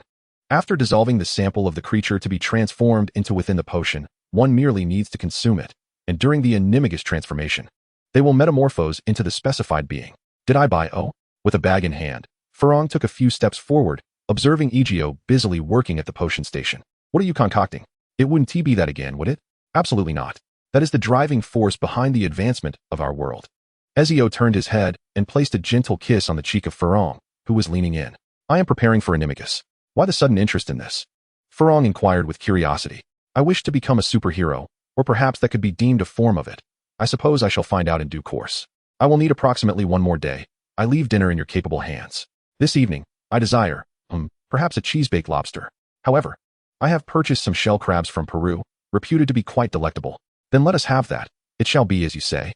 As the vibrant crimson blood dissolved into the potion, The pivotal step of the Animagus transformation was completed. After sharing dinner with Ferrong, Ezio rested for the night, preparing himself before entering an empty room. The modernized Animagus transformation no longer required the elaborate rituals of the past, though the transformation incantation remained unchanged. He took a hearty gulp of the potion, drawing forth his old wand to press against his chest. As he recited the incantation, he felt his heart pulse with vigor, and as magical energy surged within him, a second heartbeat echoed. Having consumed the potion crafted from unicorn blood and continuously partaken of the affordable elixirs made from Everlife vine leaves, he now had successfully condensed a second and third magical core independent of his original being. The world witnessed its first Animagus capable of transforming into a magical creature. This individual, a significant figure, had acquired high-grade substances akin to unicorn blood effects, and, within a mere year, had completed the condensation of an additional 6 magical cores. The final transformation took the form of a Chelan. According to the intelligence he revealed, to undergo such a powerful transformation into a magical creature, a wizard must possess at least 5 magical cores, 1 for altering the physical structure and the remaining 4 to supply magical energy for the transformation. The wizard's magical capacity directly influences the number of cores expended. However, the Otsutsuki was not a magical being. He was an extraterrestrial, albeit a mundane one. What an eyesore! Ezio muttered as he gazed into the mirror, confronting a reflection of himself bearing an identical visage, yet possessing a completely different physique. Even a handsome fellow like me cannot uphold such a ghastly appearance. It is truly disheartening, and I have gone bald. He touched the top of his head, which was devoid of any hair. If this was the price for acquiring power, it was indeed exorbitantly steep. He had assumed a completely blank Otsutsuki body, with eyes that were merely white rather than the Otsutsuki's iconic combination of black and white. There was not a drop of chakra within. It was simply a blank canvas, devoid of substance. His physical strength seemed somewhat enhanced. Ezio clenched his fist, but the resilience of this blank body was still inferior to his peak physical prowess after returning to normal, being only about twice as strong as his current state, but less than half of his prime. Without hesitation, Ezio activated his panel to examine his innate abilities. Innate abilities: Sixth Sense, Bloodline, Magical Body, Bloodline, Rule of Death, Unknown, Rule of Destruction, Unknown, Unknown, Unknown, Compilable Data Entity, Bloodline, Temporary, Transmutable. The Tsutsuki clan may not even be regarded as a true human race. Upon observing the newly added item at the end of the Talent Ability section, Ezio furrowed his brow in confusion. It was only when he clicked on this section for further details that he began to grasp its meaning. By consuming chakra fruits, the Tsutsuki clan can perpetually enrich their data repository, thereby augmenting their power's upper and lower limits, and continuously evolving. Transformative Talent Ability. Compilation of data entity requires the expenditure of 30,000 mithril coins. As this line of text manifested, Ezio couldn't help but wince. His current savings amounted to just over 30,000, originally 5,000, plus the 24,995 acquired from defeating Ichisuke, in addition to the bounties from Shimura Danzo, Sarutobi Hizashi, Sarutobi Isuma, and the 5 village leaders, totaling just over 37,000. This was indeed more than half the cost of repairing a broken spear, a rather extravagant expense. Despite his grievances, Ezio was not one to skimp when it came to necessary expenditures. Upon confirming the transformation, the alterations to his body vanished in an instant. The Animagus transformation he had constructed upon his magical core was immediately erased, leading to the collapse of the Animagus form, as the previously temporary convertible attribute transformed into compilable data entity, Bloodline. Impressive, indeed, kudos to the system. As he touched his restored form, Ezio nodded in satisfaction, but he also sensed a subtle difference at that moment. It was as if he had instinctively grasped some profound truth. He closed his eyes, and upon reopening them, the gray hue of his pupils faded, replaced by a pair of pure white orbs. His 360-degree vision extended seamlessly up to a kilometer. If he narrowed his field of view for unidirectional sight, he could observe distances exceeding 30 kilometers. The only drawback was that this vision was devoid of color. It seemed that this dissatisfaction triggered something within him. As a slight stinging sensation coursed through his eyes, Ezio distinctly felt his mental energy being absorbed by his dual pupils. Realizing this shift, he moderated the rate of mental energy absorption, maintaining it at approximately 1% of his total capacity per minute. As the restoration of Hermes' staff's temporal reversal effect occurred at the same rate, regardless of injuries or expenditures, he could completely recover within 1 hour and 40 minutes. An uninterruptible slow healing process. Ezio patiently awaited the passage of time, gazing into the mirror at his reflection, fixating on his eyes. After several hours had passed, a faint blue glow began to emerge from the depths of his gaze. Was he pushing his eyes toward a higher level of evolution through the continuous absorption of mental energy? Perhaps the pure eye, followed by the rebirth eye. or the black eye. Ezio closed his eyes, causing the Byakugan state to dissipate, yet the consumption of mental energy, or pupil power, persisted. What he needed now was simply time to await the completion of the Byakugan's advancement. Thus, the refinement of chakra could commence. In addition to receiving disdain, Ezio also felt a slight transformation in his physique due to his newfound abilities. He perceived himself as stronger, experiencing an overall enhancement of approximately 30%, which is quite significant. Such an improvement in his comprehensive attributes could nearly double his combat prowess. This enhancement encompasses strength, endurance, explosiveness, and other facets. Even in the absence of chakra, he could engage in direct hand-to-hand combat with elite shinobi who specialize in physical techniques. Unfortunately, the Ten Tails was lost. Ezio was aware that Tsutsuki Ishiki had concealed another Ten Tails in a different dimension, but with his demise, that Ten Tails vanished completely. Come on, Akatsuki. I am eagerly awaiting your assembly of the nine-tailed beasts to summon the Ten Tails. He mused. I find maid outfits rather charming. It's time for work. Suddenly, Farong froze, her eyes blinking innocently. It would be even better with a cat tail. Wait, it's daytime, Ezio. Drawing the curtains would remedy that. What sound does a cat make? Meow? A bit slower meow. In the land of rain, within a desolate forest, a bald head suddenly emerged from the grass. Shortly after Ezio had swung his sword, the oath of victory, to finish off the last foes and clean the battlefield, a white Zetsu, sensing intense vibrations, stealthily approached from the earth to begin reconnaissance in the vicinity. As the finest spies in the shinobi world, they were virtually omnipresent. However, even in such a remote forest, they lacked eyes on the ground. The nearest white Zetsu took some time to arrive, and by then, the instigator had long since fled. A remarkable incident has occurred. The white Zetsu remarked, gazing at the shattered wasteland ahead, clicking its tongue. It then moved closer to the central area to gather any useful clues. Yet, after several hours of diligent searching, it found nothing of value. The corpses had vanished, and the signs of battle were entirely obliterated. Aside from the smoldering ruins of a burnt temple, there were no further significant leads, which left the white Zetsu feeling rather perplexed. Never mind. Let the original body deal with the headache. The disappearance of the Hokage did not create much of a stir in Konoha, as Sarutobi Hiruzen had left under the pretext of executing a confidential mission. Only a handful were privy to this information, such as Nara Shikaku, the Hokage's advisor. But the absence of advisors like Nara Shikaku and Mito Minyin raised eyebrows. On the third day of their disappearance, a bombshell detonated within Konoha. Danzo was dead. His demise led to the lifting of the cursed seals placed on root ninjas, and simultaneously, a confidential report was delivered to Konoha by prearranged root members. Upon receiving this intelligence, Nara Shikaku nearly slipped from his chair in shock. It was a confession, or rather, a compilation of the dark histories of the four elder figures at the core of Konoha's power over the past several decades. From the murder of Uchiha Kagami to the extermination of the Uzumaki clan, the forced demise of Hatake Tsukumo, and the annihilation of the Uchiha clan. Each event is meticulously documented, and this intelligence has not only reached Nara Shikaku, for individuals have become aware of this matter. The Hokage's advisor Nara Shikaku, the fourth Hokage's disciple Hatake Kakashi, and two of the legendary three of Konoha, Tsunade and Jiraiya.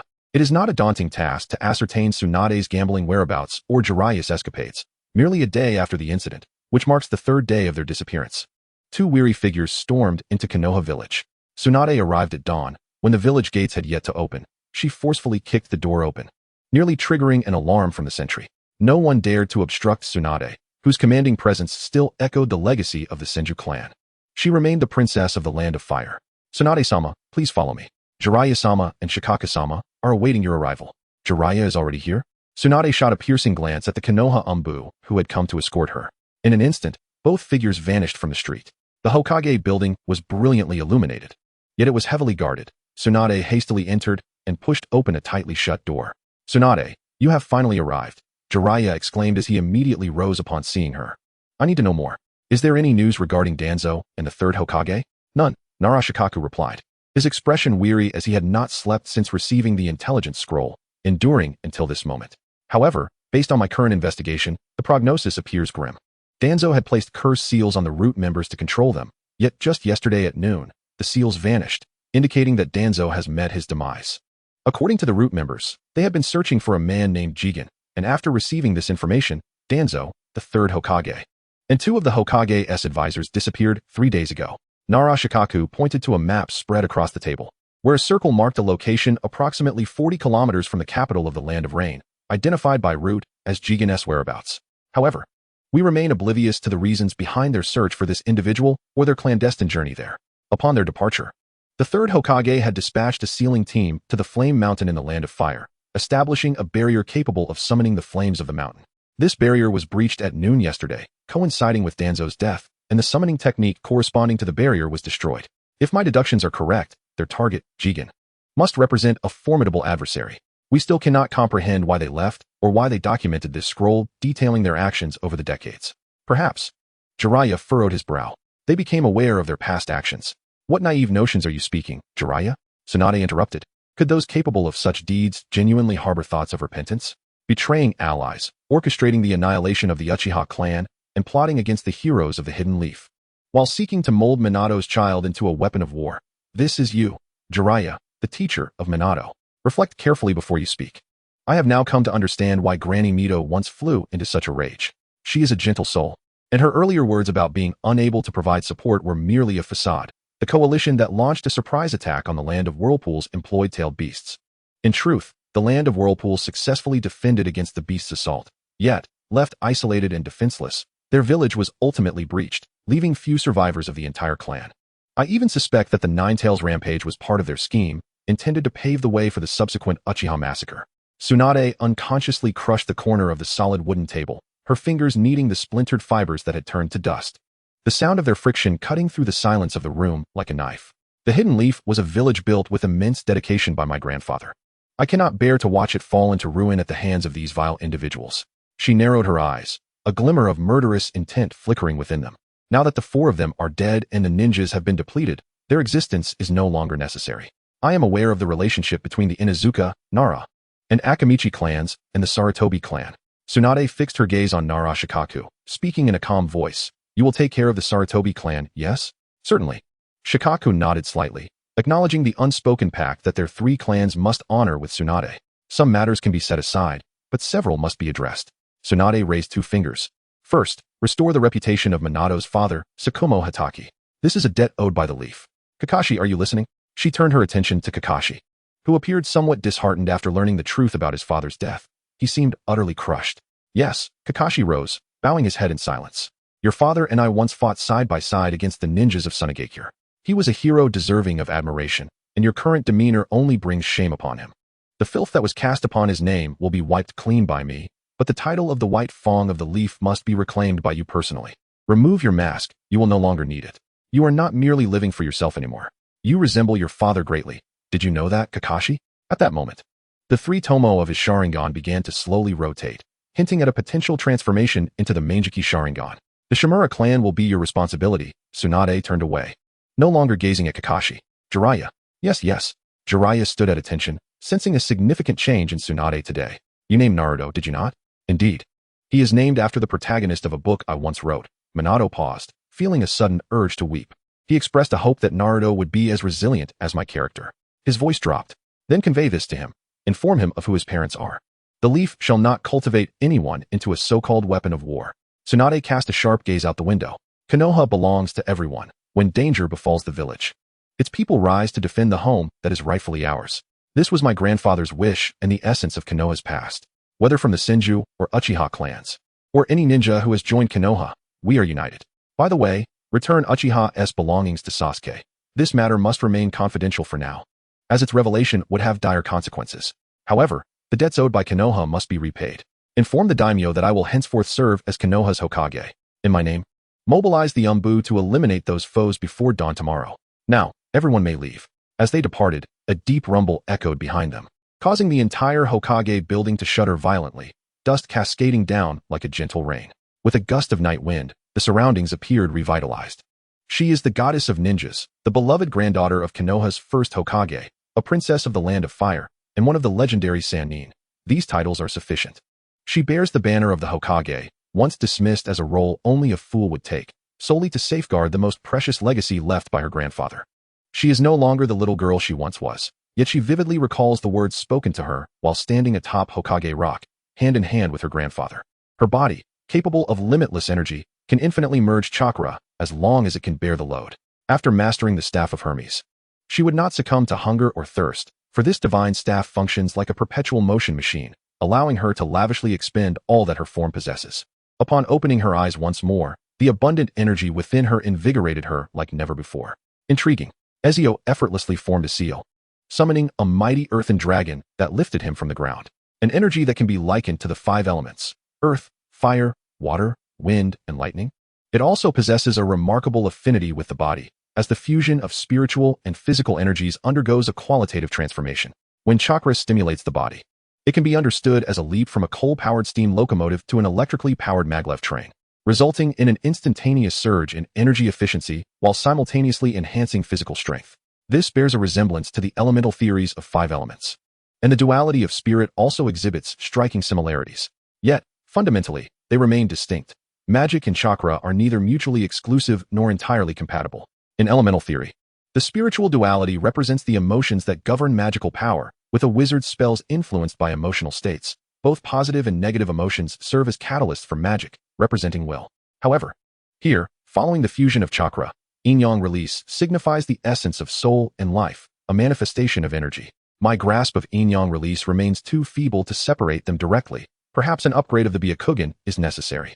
Nonetheless, Sarutobi Hiruzen's composite ninjutsu appears quite promising. Can Right-Un and Katon overload? Yet, bloodline limits and bloodline purges seem unfeasible. This ability likely requires the support of chakra fruits. After a considerable amount of time, Ezio had nearly deciphered the ninjutsu at his disposal. However, lacking practical experience and practice, he remained somewhat unskilled in its application. 2 days later, he once again beheld the grand gates of Konoha, but this time, he approached the village openly, without donning a hood. Lord Hokage, an Umbu ninja, masked like a raccoon, suddenly knocked on the door of the Hokage's office. Tsunade had not yet donned the Hokage's cloak, and even the formal appointment from the Daime of the Land of Fire was still en route. Nonetheless, she was already recognized as the 5th Hokage of Konoha, endorsed by the shinobi clans, acknowledged by the elite Jonin, and held in high esteem by the populace. Her ascension had been remarkably untroubled. A root ninja codenamed Star wishes to report information regarding the 3rd Hokage and Danzo. Where is he? Tsunade's gaze sharpened as she lifted her head from a thick stack of documents. Bring him in. Yes.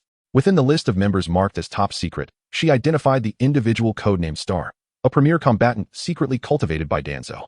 Among his contemporaries was Yamato, who had mastered wood release but had previously defected from the roots to join the Hokage's direct Umbu. His former codename had been Alpha, the sole survivor of Orochimaru's wood release experiments, though his abilities in that regard were somewhat lacking. The list contained fewer than 10 names, most of which were marked deceased. Currently, only Star and Alpha remained alive. An experimental subject cultivated for assassination? At merely 15, he is still a child. Tsunade rubbed her temples. She had been exceedingly fatigued in recent days and hoped he would bring forth good news. In just a few minutes, Ezio was ushered into the Hokage's office. Through the expansive window, he could gaze upon the majority of Konoha's landscape, with the Ninja Academy standing out prominently in the distance. I am Tsunade, the current 5th Hokage of Konoha. You claim to possess news regarding the 3rd Hokage and Danzo. I require all pertinent information. I have come for that very purpose, yet I possess a stipulation. Tsunade scrutinized Ezio's expressionless and aloof visage, further convinced of his status as a tool forged by Danzo.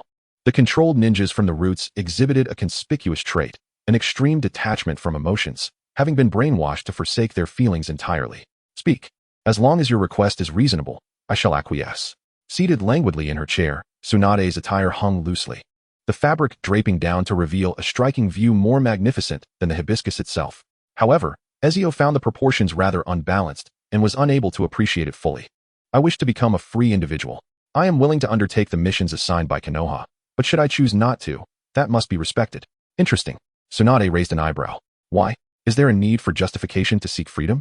Tsunade paused momentarily before nodding. I can agree to your request. Now, what is your intelligence? The 3rd Hokage and Shimura Danzo have been confirmed dead, alongside more than 3,000 accompanying ninjas, all perishing within a span of no more than 2 minutes. In this moment, Ezio unfurled a scroll and pressed his hand upon it. With a resounding bang, something sealed within the scroll materialized before Tsunade. It was the very entity responsible for their demise, a severed arm, merely the forearm portion. Ezio intended to use the remaining corpse to nourish the god tree. Thus, this meager fragment was all that could be extracted. However, it was sufficient for experimentation, and Ezio found himself rather eager to see what peculiarities Konoha could devise using the body of Tsutsuki Ishiki. It would be even better if it could earn him some accolades. Ishiki had no chance of resurrection the moment he was touched by the rules of death. The concept of his existence was irrevocably erased. Who is he? Tsunade furrowed her brow. Although it was merely a severed hand, she could still detect the formidable residual chakra lingering upon it. Jiraiya, is he dead? Yes, he is. Who killed him? I did.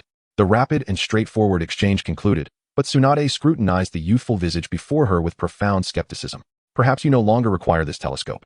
With a swift motion, Ezio grasped a dark crimson kunai, and with a flick of his wrist, a streak of brilliant red light traced across her retina, reducing the telescope to mere ash. Indeed, it left no trace behind. In the face of annihilation, no material could remain intact. Death obliterates the soul, and destruction annihilates matter. This was Ezio's sharpest blade. Yet the specter of death often instills fear. My mission is to eliminate any who flee the battlefield upon receiving orders, including him. The glimmer of red light sent shivers down Tsunade's spine. However, such a disintegrative power was not entirely absent from the ninja world. The third Tsuchikage of Awagakure, Anoki, wielded dust release with similar effects. If it were a surprise attack, it could indeed be plausible. Then why didn't T. Danzo allow you to partake in the battle? I acted in accordance with my mission directives. Observing Ezio's impassive demeanor, Tsunade sighed. Such individuals, devoid of human emotion, resembled living machines. I understand now. You may leave. Your information will be recorded in Konoha's ninja roster. How does the provisional title of J-Nin sound? Acceptable. The village will arrange housing for you, with benefits commensurate to other J-Nin, though we will not compel you to undertake missions. Understood. You may go. Ezio nodded, then donned his hood, his presence diminishing instantaneously. In the moment Tsunade was taken aback, his figure vanished from the Hokage's office. The strongest assassin cultivated by Danzo? At this moment, Tsunade found her belief in him solidified. His seamless space-time ninjutsu and the ability to obscure his presence even before her eyes indeed warranted such a title. Star? She murmured the name, hoping that one day he might come to acknowledge the current Konoha. After obtaining legal status in Konoha, Ezio achieved his objective. As the heart of the ninja world, Konoha Village offers numerous places worthy of his observation, for the authentic reality diverges from that portrayed in comics and animations. He must reassess many matters before gradually executing his meticulously laid plans. However, prior to that, he intended to observe the targets he would soon pursue. Before long, Ezio spotted a solitary figure emerging from the school gates. Yet, the expression on his face was not one of loneliness or despair. Rather, it radiated a certain joy. Assassination contract. The child of the world, Naruto Uzumaki. Mission difficulty. Mission description, Naruto Uzumaki, who harbors the strongest tailed beast, the Nine Tails, within him, is the reincarnation of Ashura, the son of the Sage of Six Paths. Although he has yet to mature, in the face of a life-threatening crisis, the chakra of the Nine Tails will continuously unleash until it erupts, revealing the full form of the tailed beast. Mission reward, 7,354 mithril coins. How valuable? Ezio's eyes gleamed with excitement. This was still the ungraduated Naruto. If he were to nurture him properly, wouldn't he be worth 20 or 30,000? Just then, Naruto joyfully dashed forward and stood before a tall man with white hair. Perverted sage. I told you I'm not. Jiraiya, here to pick up Naruto from school, exclaimed. His mouth twisted in frustration. It's the Toad Sage, Toad Sage. Then croak for me. I'll treat you to ramen. Jiraiya brandished his ultimate weapon against Naruto. Yay. With a mix of exasperation and amusement, Jiraiya took Naruto's hand, and they headed towards the Ichiraku ramen shop. Shortly after Naruto departed, another solitary figure appeared. Assassination contract. The child of the world, Sasuke Uchiha. Mission difficulty. Mission description. The reincarnation of Indra's chakra, the eldest son of the Sage of Six Paths, who is yet to mature. Mission reward. 8 mithril coins. Ezio couldn't help but twitch at the sight of the assassination bounty for Sasuke. You're worth so little? Just 8 coins. Truly, you're at the level of a mere genin? How embarrassing, and yet you speak of vengeance. In that instant, the other 10 young ninjas lost their appeal. With their current abilities, they might only fetch a few dozen coins. Single-digit values were the norm. The rewards for missions are directly linked to the strength of the targets, and future prowess does not equate to worth in their childhood. Aside from Naruto, who was born with the Nine Tails' exceptional powers, this group of seedlings held no significant value for harvesting at present. Never mind. What matters now is how to expedite their growth. Perhaps war? Or capturing a tailed beast to distribute among the 12 young ninjas. That way, the Akatsuki wouldn't have to scour other nations, but could engage in a grand battle right in Konoha. How convenient. Yet, would such methods be considered against the rules? It's worth a try. After all, the 12 young ninjas aren't all that valuable. If they end up being useless, it wouldn't matter. Ezio's gaze grew slightly cold, pondering where to commence his pursuit of the tailed beasts. Perhaps he would begin with the Seven Tails. The village of Takigakure, a once thriving settlement now in decline, held no necessity to preserve the tailed beast any longer. It could serve as a token for Konoha. Situated between the land of earth and the land of fire, the land of water faced an exceedingly precarious position. Threatened by the military might of the 4 great nations, fire, earth, wind, and lightning. However, the land of water possessed a unique geographical advantage. Its terrain was intricate, interwoven with numerous waterways. Those unfamiliar with the landscape, particularly outsiders, could easily fall into ambushes or be systematically eliminated through the clever exploitation of the terrain. Utilizing various caverns and waterways, the ninjas of this region could launch surprise attacks from unexpected positions. Thanks to this natural defense, the land of water managed to evade becoming a battlefield amidst the conflicts of the great nations. This situation was closely tied to Takigakure, which, along with the village of Whirlpool, was one of the only 2 ninja villages recognized for incorporating hidden into its name, aside from the 5 great nations. Although the number of ninjas was relatively small, they were particularly renowned for producing elite shinobi. The ratio of ninjas in a typical village might be approximately 3,511, comprising Genin, Chunin, Elite Chunin, Special Jonin, and Jonin, yet nearly 50% of the shinobi in Takigakure were Jonin. Their ancestral hero's water could significantly amplify chakra, providing not only temporary, exaggerated boosts, but also substantial increases with lower doses. However, as the production of hero's water gradually dwindled, their reserves were sealed for wartime supply, leading to a decline in their former glory. It was precisely due to their past splendor that they secured the 7 tails when the 5 great nations negotiated the distribution of the tailed beasts. This also stemmed from Sunegakure's poverty, as they preferred to relinquish the tailed beast in exchange for land and wealth. Yet, without sufficient strength, they would not have garnered the attention of the great nations. Lacking adequate might, even if they obtained a tailed beast, they would be unable to safeguard it. For to a ninja, a tailed beast is ultimately a weapon of war. Hidden beneath a grand waterfall, few in the shinobi world were aware of Takigakure's existence. Following the massacre decades ago, the village experienced a rapid decline. Their then leader committed an audacious act by dispatching a jonin named Kakuzu to assassinate the first Hokage, Hashirama Senju. Where did they find such audacity? Nevertheless, Kakuzu was indeed a formidable figure, willing to act upon orders with fervent loyalty to Takigakure, unrepentant in his sacrifice. Yet, predictably, Kakuzu failed. At that moment, however, rumors reached the higher echelons of Takigakure, claiming that Kakuzu had thrown 2 kunai at Hashirama's wooden clone from 800 miles away, only to be relentlessly pursued and beaten for 3 days and nights. Thus, Kakuzu decisively opted to change his allegiance. Once his injuries had healed, he seized the village's most formidable secret technique, the Earth Grudge Fear, while simultaneously annihilating the upper echelons of the Takigakure village. He mercilessly slaughtered those responsible for issuing the abhorrent mission, extracting their hearts, and from that moment forth, Kakuzu embraced a carefree existence as a bounty hunter. Consequently, Takigakure fell into a state of disarray, retreating into isolation for several decades to lick its wounds, all the while suppressing information to prevent external invasions. Benefiting from its natural geographical advantages, news of Takigakure's diminished strength did not leak out, yet its external connections were irrevocably severed during these years.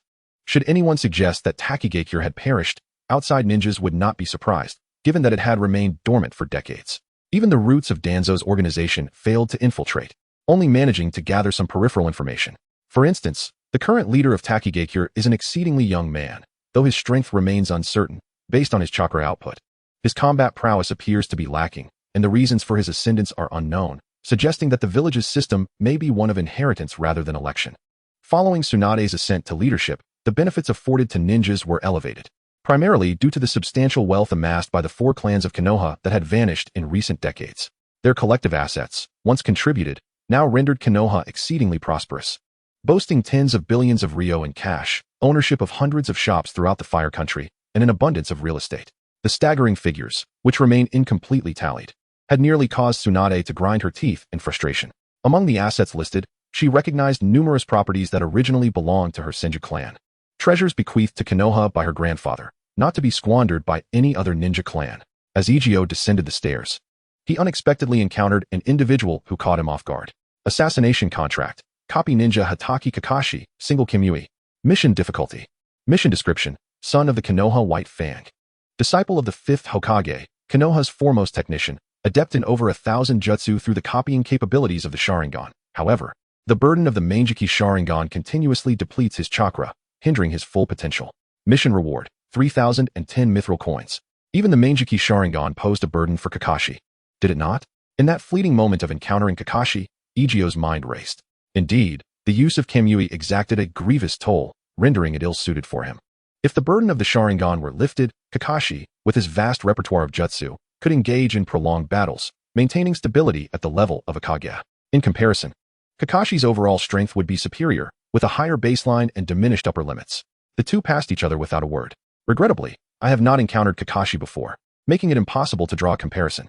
The preemptive activation of Kemui indicates that the intelligence I provided was indeed valuable. Perhaps this time, there is no need to experiment on the 12 young ninjas. I can directly employ Kakashi to validate the feasibility of hastening growth. After all, the Seven Tails seems quite suited for Kakashi as well. However, after passing each other, Kakashi paused momentarily on his ascent. His presence here was not mere coincidence. Like many other Konoha Jonin, he benefited from the recent elevation in status, having received a new residence. Yet, he resides just above Ego, and he bears a task from Tsunade, not for surveillance, but for observation. Tsunade would not overlook a potential assassin of Ego's caliber to coax him into willingly contributing to Konoha. A measure of intelligence support is necessary. Tsunade seeks to unite all available forces with the intent of revitalizing the village left by her grandfather, entrusting it to one truly worthy. Konoha once had such a leader, but Minato has passed away. Ego moves freely in and out of Konoha, having been officially registered as a Jonin, possessing a formal designation and identity. Presently, his demand for the broken spear is minimal, which explains why he has not prioritized its repair. The complete version would undoubtedly be stronger, yet alternatives are available. The journey from Konoha to Takigakure typically requires a day and a half, and now proficient in the body flicker technique, Ego is diligently practicing various ninjutsu. Upon confirming that no one is nearby, he alternates between Earth Dragon and Water Dragon techniques, propelling himself swiftly forward. Such a method of using Earth Release, Earth Dragon Bullet and Water Release, Water Dragon Bullet as a means of transportation is scarcely observed in the ninja world. However, this practice greatly enhances his chakra control, as the dragons he conjures grow increasingly lifelike, with scales that are not mere blurred lines but distinctly layered and intricately detailed. With the continuous consumption and replenishment of chakra, his synthesis speed is accelerating, and his upper limit is ever increasing. His current chakra capacity is remarkably impressive. Yet having only acquired a single seed, much must be developed step by step. Much like the Byakugan, his current version is only slightly superior to that of the Hyuga clan in fundamental capabilities, lacking significant differences. However, once his Byakugan ascends, the disparity will become profound. Under the guidance of the Earth and Water Dragons, Ego proceeds steadily, arriving in the land of waterfalls 2 days later, with just a few hours remaining until Takigakure. As an assassin, he holds himself to high standards in task execution, sheathing his cloak of invisibility and polishing his wrist blades. Ego realizes he has long been distanced from the true life of an assassin. While magic offers him convenience, it has also bred a sense of dependency. The ninjas of Takigakure may not possess their former prowess, yet they remain individuals endowed with extraordinary power, possessing foundational strengths in perception and other aspects that far surpass that of ordinary humans, making them worthy adversaries to excite Ego. He must not allow them to escape. Before the magnificent waterfall, which conceals the village of Takigakure, could be seen, the thunderous sound of rushing water reached Ezio's ears. With his Byakugan activated, he observed a chakra barrier that barely enveloped the space behind the waterfall. In comparison to that of Konohagakure, the barrier of Takigakure appeared rather rudimentary. The Uzumaki clan excelled in sealing and barrier techniques, holding unparalleled mastery in these arts. Prior to their heist on the village of the Uzumaki, both the Land of Lightning and the Land of Water suffered greatly at the hands of the tailed beasts, which frequently rampaged, a perilous situation that compelled their desperate measures. For many shinobi villages, aside from Konoha, the tailed beasts were a calamity rather than a source of amusement. The high mortality rate led to the Jinchuriki being met with disdain and ostracism. No one could predict when these entities might erupt violently. However, in Konoha, the Nine Tails exhibited remarkable restraint. Absent external influence, the tumult of the Nine Tails would have been utterly unthinkable. Both Kushina and Uzumaki Mido would ensure that if the Nine Tails dared to stir, it would be met with stringent bindings. The effectiveness of the sealing arts against tailed beasts was certainly no jest. Naruto, enjoying the treatment afforded to Jinchuriki in other villages, was intricately linked to those two elder figures, as Danzo had initially intended to cultivate Naruto as a Jinchuriki from the very start. Conversely, Fu, the Jinchuriki of the Seven Tails and Takigakure, did not receive such privileges. The villagers' overt hostility and rejection towards her were palpable. Fortunately, the recently appointed village leader, Shiki, treated her with brotherly kindness and care. After successfully infiltrating Takigakure, Ezio ascended to a vantage point to survey the terrain. Having memorized the layout, he activated his Byakugan once more. As dusk descended, he waited silently for night to fall. With his hood drawn and blade sheathed, he approached the village's periphery with stealth. In utter silence, the sentinels guarding the entrance collapsed, incapacitated by potent paralysis poison. This slow-acting toxin would claim their lives in 15 minutes. unlike ordinary individuals. Shinobi possessed heightened sensory abilities to detect chakra fluctuations. To mask his own chakra presence, Ezio employed sealing techniques to suppress all chakra output, rendering him the pinnacle of an assassin even without chakra. The outer defenses were dismantled with alarming ease. The vigilance of the guards here paled in comparison to that of Konoha. In less than 5 minutes, both light and dark sentries were swiftly eliminated. A shadow perched atop a building, observing 2 ninjas patrolling the narrow street below, their routine mundane. For decades, Takigakure had not faced an incident. Moreover, any breach would trigger alarms along the outer defenses. As the guards rounded a corner, ready to patrol the next street, a swift silhouette descended from above, swiftly severing one throat before plunging a blade into the heart of the second. The 2 warm bodies collapsed silently, and Ezio vaulted over the wall into a nearby dwelling. A faint, almost imperceptible scent of blood wafted through the air at this moment. Following the route outlined for the evening, Ezio swiftly traversed from house to house. His movements so rapid that the entire process, from scaling walls to pushing doors, took no more than 3 seconds, akin to a specter gliding silently through the night. His appearance was stealthy, and in an instant, he flickered to the next location. This endeavor, requiring both efficiency and secrecy, demanded his utmost focus. It had been a long time since he had experienced such a sensation. Yet, the hidden blade remained unblemished, and his skills had not waned. Much like a seasoned player of Dark Souls, after enduring countless trials and mastering every technique, each roll and swing of the blade exuded the elegance and composure of a veteran, embodying a seamless dance of movement that was nothing short of artistry. Even the player executing such maneuvers would find themselves immersed in this exquisite enjoyment. This was a skill earned through immense effort. Why should it not be a source of pride? As the saying goes, wealth and honor not returned home is akin to wearing splendid garments in the night. But who says that others' homes are not homes? Where my heart finds peace is my homeland. At this moment, with his heartbeat reduced to a mere 30 beats per minute, Ezio felt a profound sense of tranquility, each powerful thump of his heart providing him with seemingly boundless strength. A faint smile graced his lips as he rediscovered a semblance of past joy. Alas, the current prowess of Takigakure was insufficient to satisfy my desires. He snapped the neck of the last ninja with a swift motion, the crisp sound of shattering bones echoing in the darkness. Yet, few could hear it now. The night breeze stirred, carrying with it the mingling scent of blood, infiltrating the dreams of the few remaining souls in the vicinity. Hello. In the shadows, Shomu felt a hand brush against his face, and the figure crouched at the foot of his bed startled him into a scream. Ah! Almost rolling and crawling, he huddled into the corner. As the leader of the village, is this truly the best you can present yourself? Perhaps you intended to attract attention through your cries? Ezio, aware of the memories held by the others in Takigakure, understood what manner of individual Shomu was, one who had taken on the mantle of leadership after his father's death. Shomu was far from a competent ninja. His character was weak, timid, and his abilities were meager, barely rising above the level of a freshly graduated genin from Konoha. Consequently, upon their meeting, no assassination mission was presented to Ezio. Assuming the fellow was merely asleep, Ezio roused him, yet upon awakening, no surprises unfolded. He was too inept to warrant an independent assassination task. Who are you? What are you doing here? Shomu stammered, trembling uncontrollably. Are you aware of something? Your mentor, the woman known as Mizukage, has begun to grow impatient with you. She believes you are unworthy of the title of leader and is planning to remove you in a few months, currently searching for the whereabouts of the hero S-Water. Shomu, taken aback, swallowed hard and stammered. How can this be possible? Perhaps you could inquire after you descend. However, before that, hand over the hero's water to me. Although the sacred tree can no longer provide this for you, there must still be some reserves in the village, no?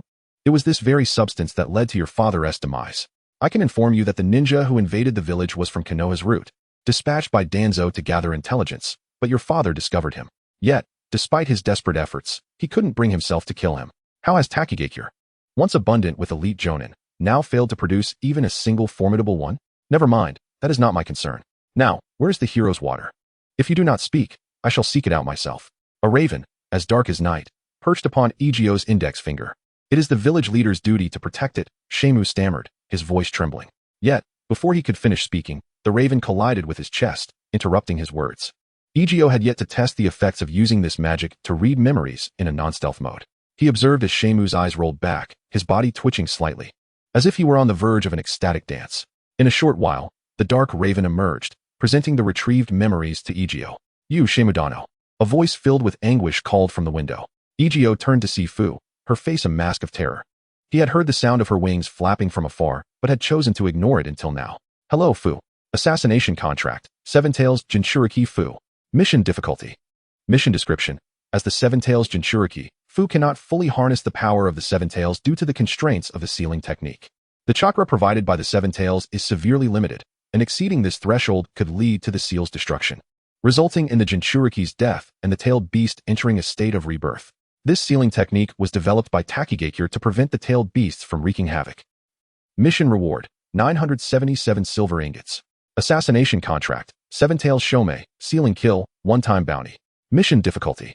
Mission description. Shome is a tailed beast resembling an insect, with an exoskeleton as hard as armor, wielding a leaf-like tail that dances through the air. It is a tailed beast born from the splitting of the 10 tails by the Sage of Six Paths.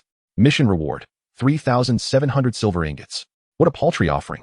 After reviewing the assassination contracts for Fu and the Seven Tails, Ezio scratched his head in mild boredom. Combined, their total was less than that of Tsunade alone, which was rather disappointing.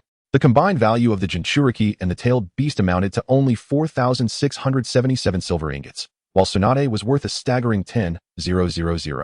After she activated her Byakugan technique, her strength reached at least the pinnacle of the Kage level, and she was a rare support character with remarkable survivability. 10,000 likely marked the threshold distinguishing Kage from Super Kage, and Tsunade barely grazed that edge.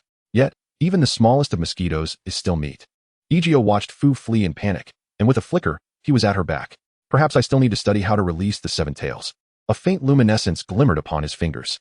The chakra of the Seven Tails was immediately sealed, and a sealing technique manifested upon Fu's nape. After laying her flat upon the ground, a twisted black pattern revealed itself around her slender waist, a seal set by the village of Takigakure.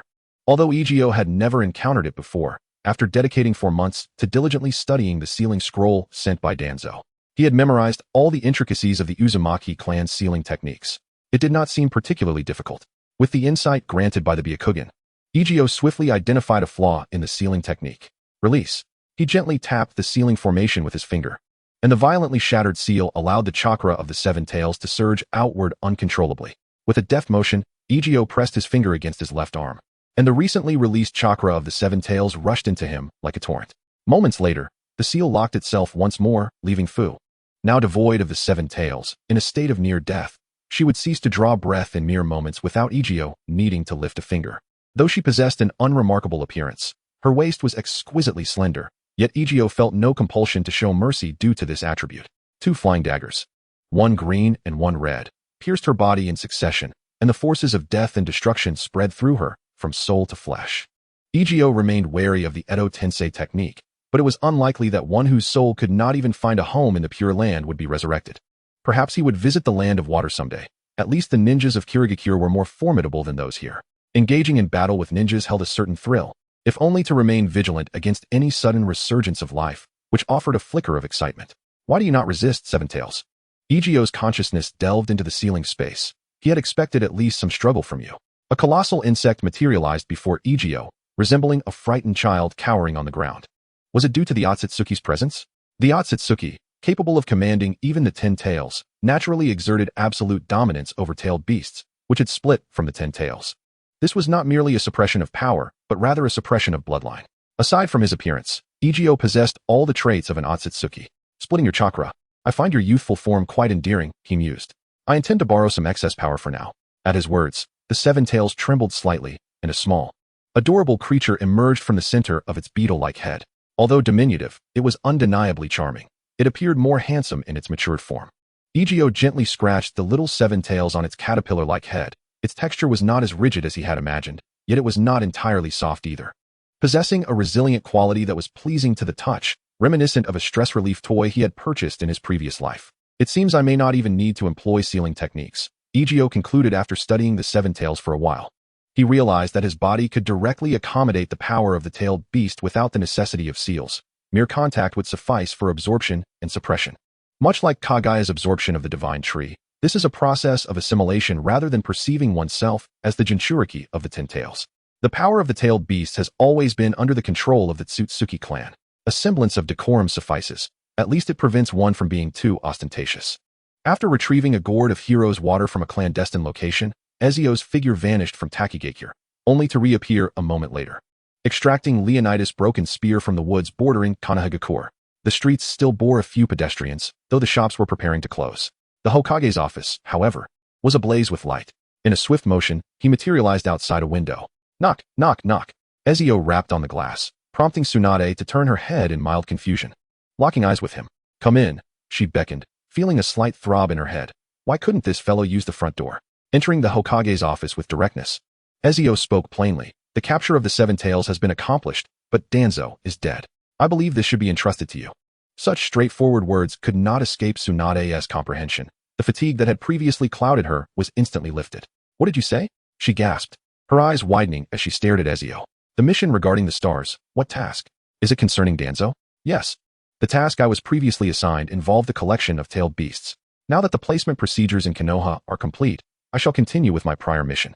His words, devoid of warmth, conveyed a matter that seemed deceptively simple, yet it furrowed Tsunade's brow in concern.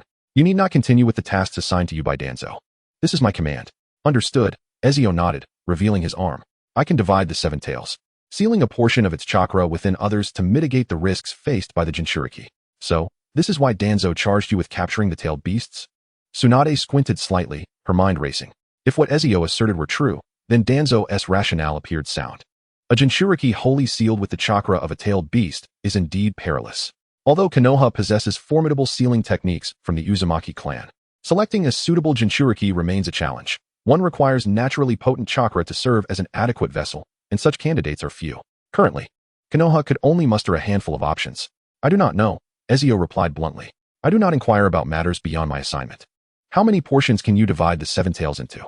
Tsunade pressed. To maintain the strength of the Jinchuriki, it would need to be halved. However, if only a small amount of tailed beast chakra is required, it can be divided into many parts, though those will dissipate after use. The chakra of the Seven Tails is not strong, merely 1/10 of the Nine Tails. With a cold gaze, Ezio activated his Byakugan, scrutinizing Tsunade. The Hyuga clan? She inquired, her brow knitting tighter. I do not know. Will extracting the chakra of the Seven Tails affect you?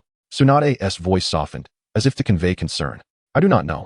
Veins throbbed upon her forehead, yet she refrained from expressing anger. After all, the ninja of Root were inherently different. One ought not to regard them as ordinary beings. Tsunade exhaled a deep breath and summoned Kakashi to her side. The Yanbiyu guard stationed at the entrance heard her command, and a few minutes later, they escorted Kakashi into the room. Star had captured the Seven Tails, a task previously assigned to him by Danzo. Tsunade spoke directly. The burden of the Sharingan weighs heavily upon you, Kakashi. As the Hokage, Tsunade's understanding of Konoha was still developing. Yet she was acutely aware of those she intended to rely upon. Kakashi's most significant shortcoming was his chakra reserves. The Sharingan, which did not truly belong to him, placed an immense strain on him. While the public only witnessed Kakashi's imposing demeanor, they were oblivious to his vulnerabilities, yet Tsunade was fully aware.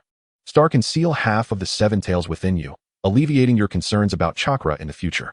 Regaining your father's honor is not a simple endeavor. At this juncture, she turned her gaze to Ezio. What is the situation in Takigakure? They have all been exterminated, including civilians, no survivors. A total of 749 lives lost. Is that all that remains of Takigakure's population? Tsunade was taken aback by the figure. In her recollection, the village had boasted a considerable number of inhabitants. Though not on par with the 5 great shinobi countries, it should have still housed thousands, if not tens of thousands. Otherwise it would not have drawn even the slightest concern from Senju Hashirama. Yes, only these remain. Decades earlier, the massacre orchestrated by Kakuzu had nearly obliterated Takigakure, forcing them into hiding for many years, and they had yet to recover. The Hokage's office fell into a heavy silence as they absorbed this information. Is there anything you require? Tsunade broke the stillness. No need. In an instant, Ezio stood before Kakashi, lifting his shirt with remarkable speed. How swift. The Konoha technician's pupils contracted slightly. Without the use of the Sharingan, he was unable to discern Ezio's movements. Was it a space-time ninjutsu? The left arm adorned with the 5-element seal began to glow faintly with chakra, which then directly imprinted onto Kakashi's abdomen. The power of the Seven Tails was divided and sealed within his body. The locks of the 4 symbols seal tightened and twisted, revealing new inscriptions as the 8 trigram seal bound the chakra of the Seven Tails. The consciousness of the Seven Tails resides within me. Its chakra will not resist you, so you may extract it directly. Ezio stepped back, releasing Kakashi's shirt. If all is entrusted to Kakashi, he will be unable to control the Seven Tails consciousness. To whom shall the remaining half be given? Ezio looked toward Tsunade. The Jinchuriki will perish upon the complete extraction of the tailed beast's chakra. Assuming Star was unaware of this fact, Tsunade explained, Konoha is no longer under Danzo's control. There are no roots left. You are now a ninja of Konoha. And as long as I am here, I will not treat any Konoha ninja as mere tools. Oh, So I can pursue my own desires from now on, correct? Indeed. As long as you do not jeopardize the interests of the village, you are free to do as you wish. Very well. What do you wish to do in the future? Tsunade inquired softly, her tone unsettling to Kakashi, who found her demeanor quite disconcerting. Such a manner of speaking was uncharacteristic of her. Eliminate the Hyuga clan. No. Tsunade suddenly smashed the table, scattering the documents strewn across it. Let us consider an alternative. Rubbing her temples in frustration, she asserted, I can assure you that the Hyuga clan will not harm your Byakugan. I have little fondness for caged birds either. But what if they attack me? Konoha will handle the situation. Still, it might be best to kill them. What else can you do besides murder? After a tense exchange of glances with the indifferent Ezio, Tsunade found herself at a loss. His eyes revealed not a hint of emotion, shrouded in eerie silence. I'm uncertain, but I could attempt to investigate. However, the relentless torment was exhausting Tsunade's already strained mind. All she desired was a taste of the late-night meal prepared by Shizune. Yet, Shizune was busier than ever, now serving as Konoha's chief steward, her most trusted aide, tasked with the arduous job of organizing an overwhelming amount of documents for review. I possess a multitude of ninjutsu and sealing techniques. Perhaps I could teach the students? After a brief silence, Ezio spoke. His reason for doing so was simply that. Although Kakashi's assassination contract had changed, his bounty remained unchanged. Assassination contract, copy ninja Hatake Kakashi. Mission difficulty. Mission description, son of Konoha's White Fang.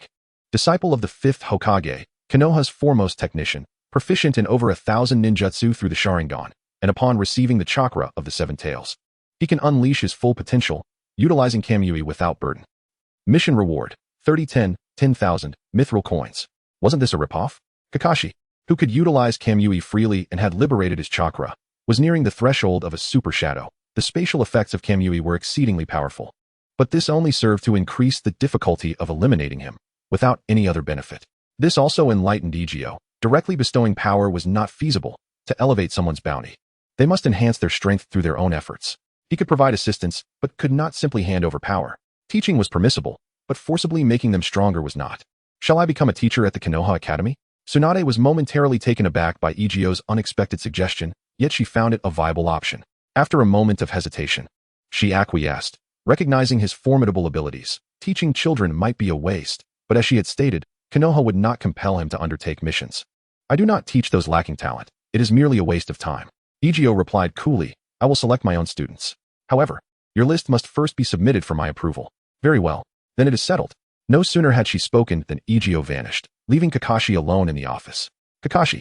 As Kakashi was about to take his leave, Tsunade called out to him, arms crossed over her chest. Please help me organize the documents. I will need them tomorrow. Stifling a yawn, Tsunade stretched her limbs and exited, weary and yearning for slumber. Being Hokage was truly exhausting. Kakashi cast a forlorn glance at Tsunade's departing figure before crouching down to gather the scattered papers, tidying them up and placing them aside. Chapter 131, Leading Shinobi? Fertilizing the Chives. The graduation season in Konoha was fast approaching, and this group of 12-year-old boys and girls brimmed with anticipation, eager to prove themselves as ninjas. This individual wore an expression that seemed to convey a firm boundary against strangers, occasionally appearing in various locations around the school. Though he appeared relatively young, he was quite tall, and both his looks and demeanor overshadowed even the school's prominent figure, Uchiha Sasuke. Ezio had garnered a swarm of infatuated admirers. The children of the ninja world were remarkably precocious. However, no one knew the purpose of his presence there. Inquiring with the teachers yielded only shaken heads, and those bold enough to approach him were met with indifference. Yet, his aloof and striking charisma left many young girls utterly enchanted. Tomorrow marked the day of the Ninja Academy's graduation examination. Have you selected the students yet? Queried the Hokage. Though Kakashi had become familiar with the chakra of the Seven Tails, he could not guarantee his ability to overcome this adversary. This person still housed half of the Seven Tails within him and was suppressing its consciousness. Kakashi had also received confirmation from Tsunade that this individual was a Byakugan user. Though not a member of the Hyuga clan, he was likely an experimental subject of Danzo, with his current strength remaining a mystery. Indeed, the class assignments will occur post-examination. Once the graduation list is confirmed, students will be selected and assigned to Jonin leaders based on their performance, divided into the Jonin and Chunin classes. I have made my selections. I will present them to the Hokage. Wait. As Ezio turned to depart, Kakashi called out to him from behind. What is it? Do you have a moment? I do. Could we spar for a bit? The situation regarding the Seven Tails must remain confidential, so I would appreciate your assistance in familiarizing myself with this power. The news of the Seven Tails capture by Konoha must not leak, at least not for now. However, I am not accustomed to sparring. Ezio replied, turning around. I can only promise not to kill you. Kakashi's lips twitched slightly. I am not that incompetent. Very well. Ezio grasped Kakashi's arm. With over 7,000 remaining from his previous savings, he had inscribed a particularly convenient spell for future use. In an instant, the shadow transfer technique was activated, and the next moment, they found themselves in an uninhabited training ground. Space-time ninjutsu is truly convenient, Kakashi mused. The process of rotational teleportation felt somewhat disconcerting, yet Kakashi, being far from fragile like a wizard, experienced no dizziness from such a short-distance move. He merely felt a touch of unfamiliarity at first. You cannot learn it, Ezio remarked. Space-time ninjutsu heavily relies on innate talent. Kakashi suddenly recalled his mentor. The illustrious Yellow Flash, a moniker earned through the unparalleled mastery of the Flying Thunder God technique by Minato Namikaze. The Flying Thunder God of Minato has evolved beyond that of the second Hokage, Tobirama Senju, signifying a remarkable advancement in technique. With a thunderous explosion of smoke, several shadow clones emerged at the corners of the training ground, followed by the formation of the 4 Red Sun Formation, completely enveloping the area. Come on. Standing still, Ezio regarded Kakashi, harboring no immediate intent to strike. You'd best approach me with the intention to kill, utilizing your Sharingan. A series of swift, piercing sounds sliced through the air as 3 kunai were launched, a common opening maneuver among ninjas. The moment Kakashi released the kunai, he swiftly distanced himself. Ezio tilted his head slightly, allowing the kunai to whiz past his ear. His presence vanished, not through magic, but via the body flicker technique, which concentrated chakra beneath his feet. This technique, while not covering extensive distance, was sufficient for him to close in on Kakashi. Grasping a massive double-handed sword, he swung it with apparent ease, targeting Kakashi's most vulnerable spot. The 3-tomo Sharingan within Kakashi's eyes rotated slowly, granting him exceptional dynamic vision to perceive the trajectory of the impending attack.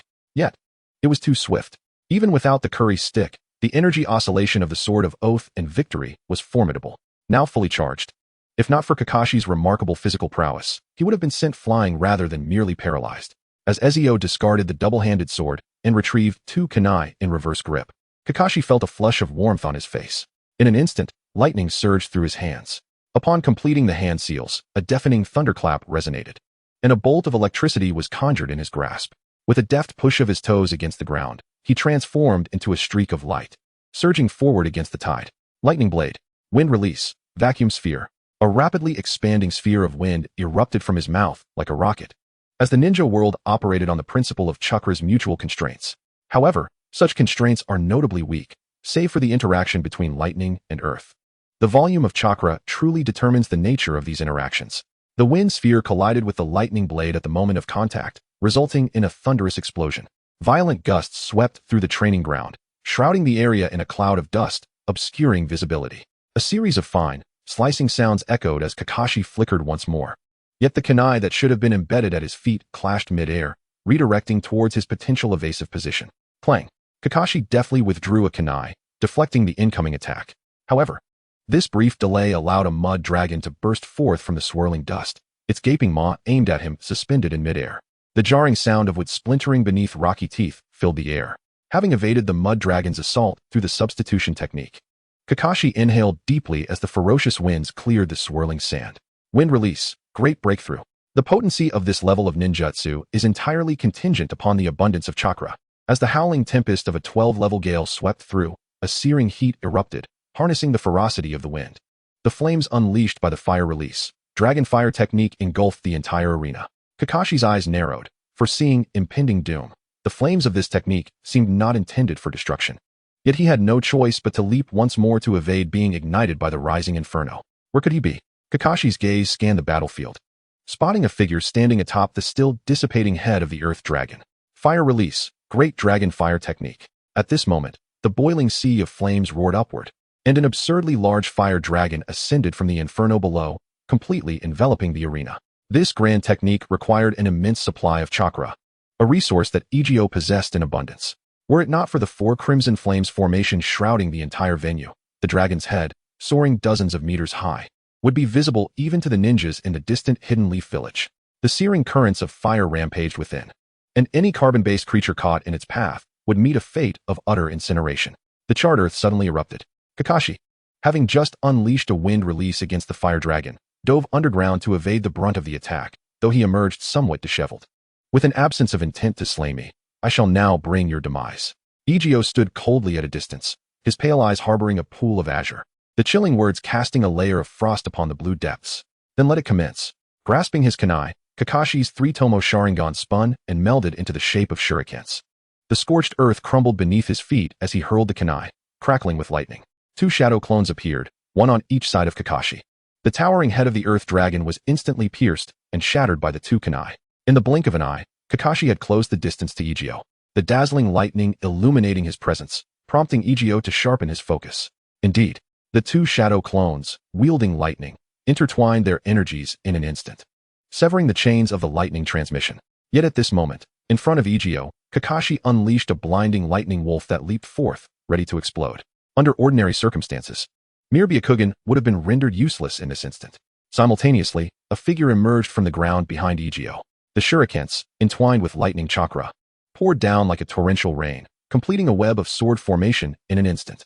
This was the shuriken shadow clone technique, infused with the power of Raikiri. However, the true lethal gambit was the Tsukuyami, the kaleidoscope that locked onto his very being. Just a fleeting moment under the gaze of the Sharingan manifested a vortex that twisted and tore through the air at Ezio's back. The escape route was sealed, and a deluge of lightning-infused shurikens descended upon him. Kakashi's tactical intelligence in battle had always been exemplary. During the days of chakra scarcity, he had cultivated the habit of relying on his intellect. Just as the Tsukuyami was about to rend Ezio's body asunder, he donned his hood. Is this not more intriguing? His silhouette vanished from the spot, and in the next instant, the sword of promised victory, which had been set aside, was once again grasped firmly. The extraordinary dynamic vision of the Sharingan rendered even the body flicker technique as if it were unfolding in slow motion. However, the space-time ninjutsu of instant teleportation acted as its ultimate nemesis. This was precisely why, during the ascension of Minato, the Uchiha clan exhibited such camaraderie. A Hokage capable of countering the Sharingan would naturally lower their vigilance. Moreover, Minato was inherently a humble and gentle soul. "Where is your father's blade?" Ezio inquired calmly, observing Kakashi who was bracing himself against his sword's edge with Raikiri. "It broke, but I shall repair it." With a panoramic field of vision, Ezio was able to teleport to any location. The practicality of the space-time leap had exponentially increased with the acquisition of the Byakugan. In close-quarters combat, the enemy must contend with his silent assassinations that had no blind spots. Kakashi found the sensation of impending death somewhat unfamiliar. Yet the excruciating pain and blood served to awaken his combat instincts. In a fleeting moment of escape from the brink of death, he drew upon a substantial amount of the Seven Tails chakra, and for the first time, he manifested a semi-tailed beast transformation. His chakra surged dramatically, enveloping him in a cloak reminiscent of a beastly armor. His wounds began to heal rapidly, and his body, stimulated by the lightning chakra, emitted a dazzling radiance. The Seven Tails, known for its swiftness and ability to fly, possessed two pairs of wings that granted Kakashi exceptional burst speed and aerial capabilities. Lightning traced sharp, angular lines as shadow clones disrupted visibility, creating three indistinguishable figures that lunged forward, brandishing blades of lightning. Humph! A derisive sound escaped the lips of the blood-soaked war god amidst a sea of corpses. The four lightning blades, conjured from Raikiri, pierced Ezio's chest, causing blood to erupt. Yet, under Kakashi's incredulous gaze, Ezio, despite sustaining a fatal wound, shattered the shadow clones with a wave of his hand and raised his right foot, uttering a phrase that Kakashi could not comprehend. "This is Sparta." The unstoppable kick struck Ezio's semi-tailed beast form, causing Kakashi's consciousness to momentarily detach from his body, as the assailed foe would be forced into a state of unconsciousness for 15 seconds. The potency of the kick amplified as he proclaimed, "This is Sparta." The 6 seconds of disorientation afforded Ezio the opportunity to approach him unhurriedly, the tip of the sword of promised victory poised against his brow. Not bad. Upon awakening, Kakashi beheld Ezio, devoid of any injuries, his attire unmarred. During the activation of Ares' battle roar, all lethal concepts would be forcibly erased. Any attack capable of ending his life would render ineffective within 30 seconds. The Seven Tails still has its utility for you. As he gazed at Kakashi's bounty rising to 4,733 silver coins, Ezio nodded with satisfaction. Bestowing power may not directly enhance an individual's prowess, yet with proper guidance, and once he fully assimilated this gift, transforming it into his own strength, the bounty could gradually increase until it reached its theoretical limit. After mastering all his abilities, it would likely prove to be quite exhilarating for me. With the 4 crimson flames formation dispelled, Ezio stepped forward and vanished from sight. Kakashi, still somewhat bewildered, pondered. That was not merely a shadow clone. What manner of creature is this? Shortly thereafter, Tsunade received Kakashi's report, yet she did not perceive a threat from Ezio's strength. Had it been Sarutobi Hiruzen or Danzo, those two old men would have been restless.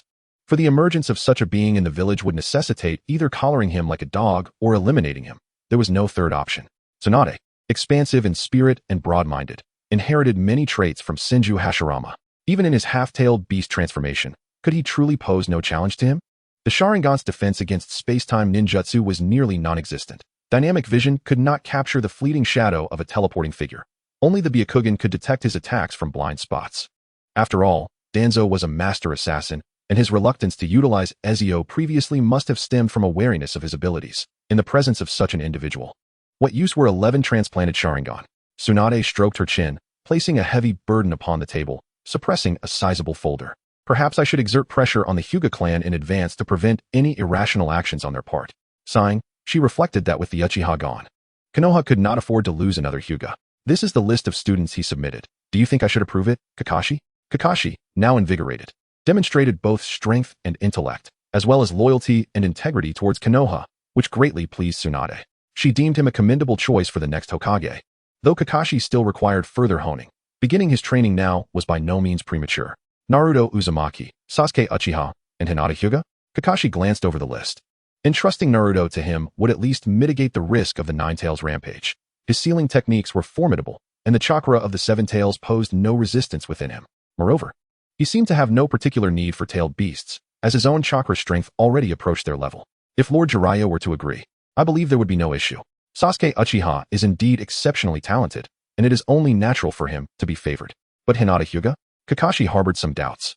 While she was the heiress of the Hyuga clan, her ninja aptitude appeared somewhat lacking. Perhaps he discerned something unique within Hinata. After all, he too was a user of the Byakugan, and I have no doubt about his discerning eye for talent. In the realm of secrets embodied by the enigmatic assassin, the character of Ezio has piqued Tsunade's curiosity and concern. Thus far, her trust in him has remained relatively steadfast. The allegiance of the Seven Tails has undeniably solidified Kakashi's standing among the elite of the 5 great shinobi nations. The prowess of the Manjiki Sharingan is not to be underestimated, and Kakashi himself possesses formidable strength. Very well, summon Jiraiya. I shall have a word with him. Kakashi nodded and departed, leaving Tsunade to face the seemingly endless bureaucratic duties with a furrowed brow. As April of the 60th year of Konoha dawned, it marked the graduation period for the students of the Ninja Academy. Tsunade, as per tradition, visited the school to deliver an inspiring speech. Unlike the lengthy orations of her predecessor, Hiruzen Sarutobi, Tsunade's address was succinct yet impactful, garnering applause from the young audience. Most of them had heard tales of the legendary 3 ninjas, and as the sole female among them, Tsunade commanded a presence that outshone both Jiraiya and Orochimaru. Congratulations. From this day forth, you shall embark on your journey as independent shinobi. Irika, standing at the podium, beamed at the students. Though no significant incidents had marred the ceremony, he felt a shift in his perception of one particular child. The revelations surrounding Naruto's identity had begun to circulate, albeit subtly.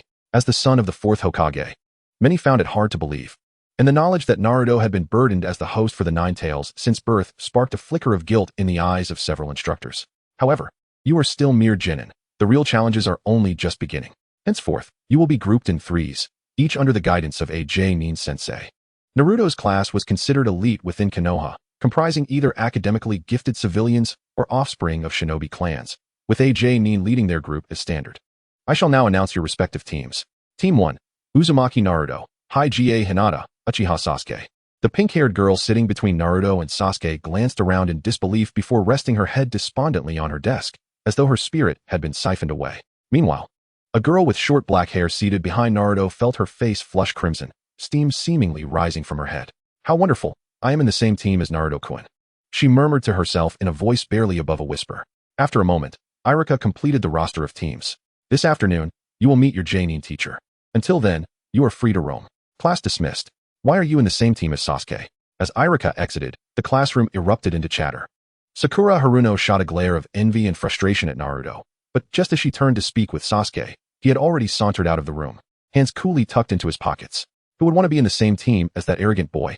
Naruto scowled, watching Sakura's retreating figure with a sullen expression. Naruto-kun. From now on, we are together. It is Hinata. Naruto, invigorated, stood up and reassured her. We will be in the same class from now on. Rest assured, with me around, everything will be absolutely fine. Suddenly, Hinata, blushing profusely, fainted, startling Naruto significantly.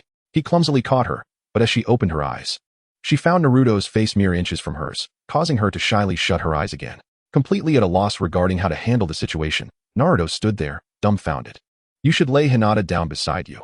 She will be fine in a bit, Shikamaru, with a knowing look, passed by Naruto, casting him a glance that seemed to say, you have really gotten yourself into trouble. Oh, after a moment of realization, Naruto blinked and gently placed Hinata beside him, contemplating that it might be wise to stay put, lest something unfortunate were to occur. Meanwhile, Jiraiya, who had been waiting at the school gate for quite some time, entered the building with a hint of confusion. Upon reaching the classroom door and peering through the glass, he was met with what resembled a crime scene. What a disaster, Jiraiya muttered to himself. As Naruto exited the classroom, he spotted Jiraiya squatting against the wall, looking quite serious. Ah, Jiraiya, he sighed, then stood up and waved at Naruto. Come on. Let us celebrate your successful graduation. I will treat you to some barbecue. You must be Hinata, in the same class as Naruto. Come along. Jiraiya exhaled wearily, having overheard the classroom conversations, and thought to himself that compared to Minato, Naruto was utterly clueless. Looks like I have to step in again, Jiraiya pondered, oblivious to the fact that he was still single. As the afternoon arrived, Jiraiya's barbecue lunch helped alleviate some of Hinata's shyness. At precisely 2 o'clock, an unexpected figure appeared in the classroom, startling the lower ninjas who were waiting, as the other J-nin had yet to arrive. Naruto Uzumaki, Hinata Hyuga, Sasuke Uchiha. Ichigo's gaze fell upon the three seated at a horizontal table, addressing them. I am your guiding J-nin. The trio exchanged glances. Hinata wore an expression of apprehension. Naruto appeared somewhat excited, while Sasuke, keeping a slight distance, bore a look of skepticism. Place your hands on my arm, Ichigo instructed simply, raising his right arm. The cold demeanor made Naruto, who initially intended to greet him, scratch his head awkwardly. As the three placed their hands on Ichigo's arm, they vanished from the classroom in an instant. Ugh, feeling as though they had been tossed into a washing machine and spun around. The trio landed and immediately crouched on the ground, retching. Had they not already digested their lunch, they might have genuinely been sick. Ichigo stood quietly with his arms crossed, and after about a minute, the three gradually regained their composure. Where exactly are we? Weren't we just in the classroom? Confused and disoriented, Naruto glanced around. Utterly unfamiliar with this dense forest, even when he leaped, he could not catch a glimpse of the Hokage. This was the border between the land of fire and the land of grass. What? Upon hearing Ezio's words, Naruto erupted in a flurry of exclamations. His energy seemingly restored, completely shaking off the dizziness he had just experienced. Compared to the interior of the land of fire, this area was far more chaotic, rife with mountain bandits and thieves, including rogue ninjas and exiled shinobi. Since you have graduated, I trust you are prepared for the grim realities of taking lives and facing death. At this query, the three young ninjas instinctively shrank back. But aren't we supposed to introduce ourselves and undertake some sort of examination? You are the students I have personally selected, at your age. You are the most outstanding and have the greatest potential. Such tests are unnecessary. What I need to see in you now is your resolve to become ninjas. This is a profession where hands are stained with blood. Ninjas are not heroes. They take the lives of others to protect their own and their comrades, fundamentally making this a self-serving vocation. Of course, in the beginning, I do not mind if you find some excuses to comfort yourselves, such as believing that those we eliminate are all villains. This task is not insurmountable. Your abilities are sufficient to deal with them. However, if you are careless and lack coordination, you may meet your demise. The three young ninjas tensed up, exchanging anxious glances. I will protect you both, Naruto declared, thumping his chest. Sasuke shot him a disdainful look. However, before you embark on this trial to become true ninjas, I can offer each of you a bit of assistance, albeit to prevent any potential cheating. Naruto. Huh, me? Naruto pointed to himself, his face a mask of skepticism. You are the Jinchuriki of the Nine Tails. When you are on the brink of death, the power of the Nine Tails will instinctively unseal itself, for if you perish, so too shall it. Although tailed beasts can be reborn, they do not favor such a demise. Stepping closer, Ezio lifted Naruto's shirt, his fingers pressing against his abdomen. With a counterclockwise twist, he opened a wider gap in the 8-trigram seal, and a terrifying orange-red chakra began to seep forth from the seal. This was merely the unconscious chakra of the Nine Tails, yet it surpassed the levels of many elite J-nin. As the seal was further unfastened, the chakra cloak of the Nine Tails manifested. Sasuke widened his eyes, staring in disbelief at the scene before him. At that moment, Naruto exuded an aura of insurmountable power, making Sasuke feel that engaging in battle with him would be fatal. With a clockwise twist of Ezio's hand, the 8-trigram seal was completely locked, not a shred of chakra escaping. The tailed beast's cloak vanished, and Naruto felt an unprecedented sense of relief. The interference from the Nine Tails chakra had dissipated. The Nine Tails is a power that belongs to you. You may wield it, but it must be through your own strength. You must learn to communicate with the Nine Tails. actively harnessing its power rather than using it passively and uncontrollably as before. However, it is not an easy entity to negotiate with. How you proceed is entirely up to you. Still somewhat bewildered, Naruto nodded. At that moment, he distinctly felt the source of the chakra, which was not unfamiliar to him.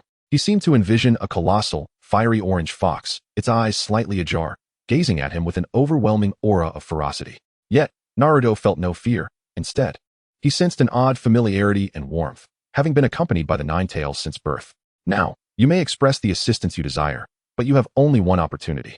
Before that, you may discuss what you currently lack. Upon realizing that the seemingly insignificant Naruto possessed an impressive advantage, Sasuke regarded him with newfound respect and even a hint of envy. If he were to possess such power, would he not be able to exact vengeance upon that man more swiftly? However, their immediate concern was to devise a strategy to tackle their examination objective.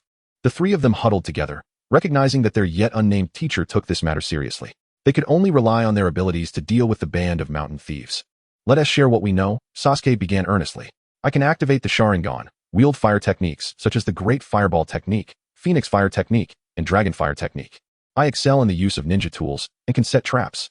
In terms of physical combat, I have no issues dealing with bandits. But I'm uncertain about that rogue ninja's skill level. And what about you? Sasuke turned to Hinata, the member of their team he knew the least. I am Hinata Hyuga. She spoke softly, somewhat shy. I can use my Byakugan to gather intelligence from about a kilometer away. In terms of physical techniques, I have learned the gentle fist and the 8 trigrams 16 palms. I lack confidence in my abilities, but I will strive not to hinder the team.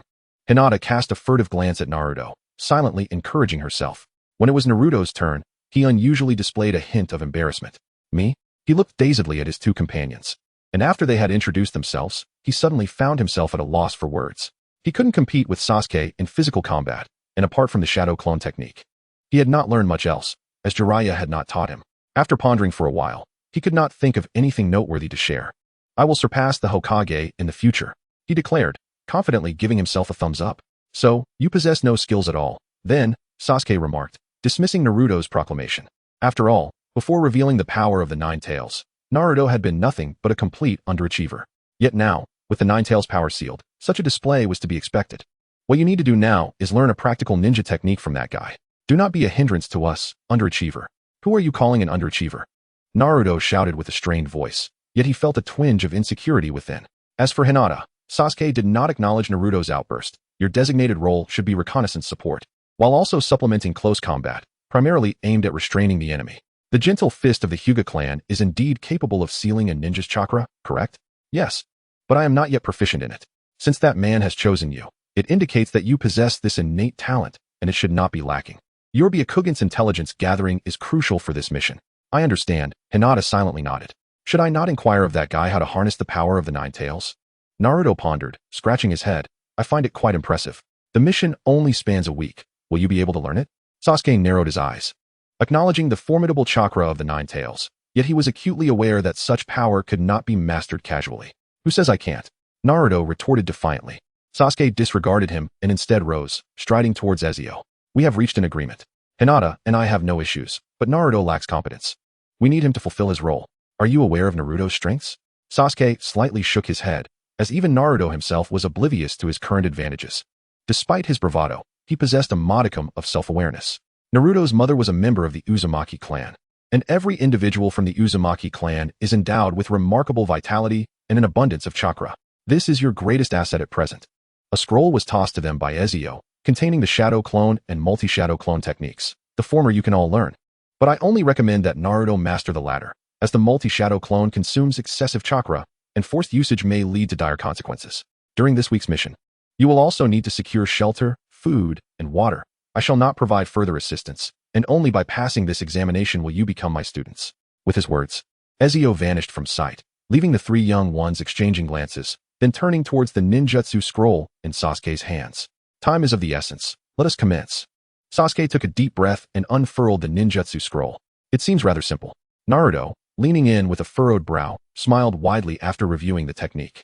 However, Naruto's instincts were sharp, and his talent for learning ninjutsu was formidable. This was a high-level technique, even classified as such.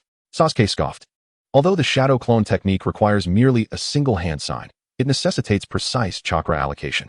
While this technique allows for an even distribution of chakra, ninjas who master it typically do not employ it in such a manner. As a tangible clone, the shadow clone demands a significantly greater base chakra than the basic clone technique. If a ninja has a chakra value of 100, then the shadow clone requires at least 50. For ordinary ninjas, managing 2 or 3 shadow clones is already quite taxing if one attempts to create more. Their chakra will be instantaneously depleted, ultimately leading to a fatal outcome. These intricate annotations were inscribed within the scroll, even including Ezio's own quantifications regarding chakra levels. Due to the fixed minimum chakra requirement for the shadow clone technique, it serves as a standard unit. Typically, a genin can manifest a maximum of 2 shadow clones, which is their limit. After utilizing this technique, they are often left exhausted. The average chakra level for a standard genin hovers around 100, while chunin generally possess between 300 to 400. Most jonin have chakra levels ranging from 1000 to 1500. Yet exceptional ninjas like Jiraiya, who possess a natural affinity for chakra, far exceed these figures. Jiraiya's chakra capacity is approximately 20 times that of an ordinary jonin. As a prodigy of humble origins, his immense chakra reserves and remarkable ninjutsu talent garnered the attention of Hiruzen Sarutobi. Now, Naruto, pay attention. Sasuke, with unwavering confidence, Naruto, having memorized the seals, shouted with fervor, multiple shadow clone technique. You fool. Sasuke scolded, but it was too late.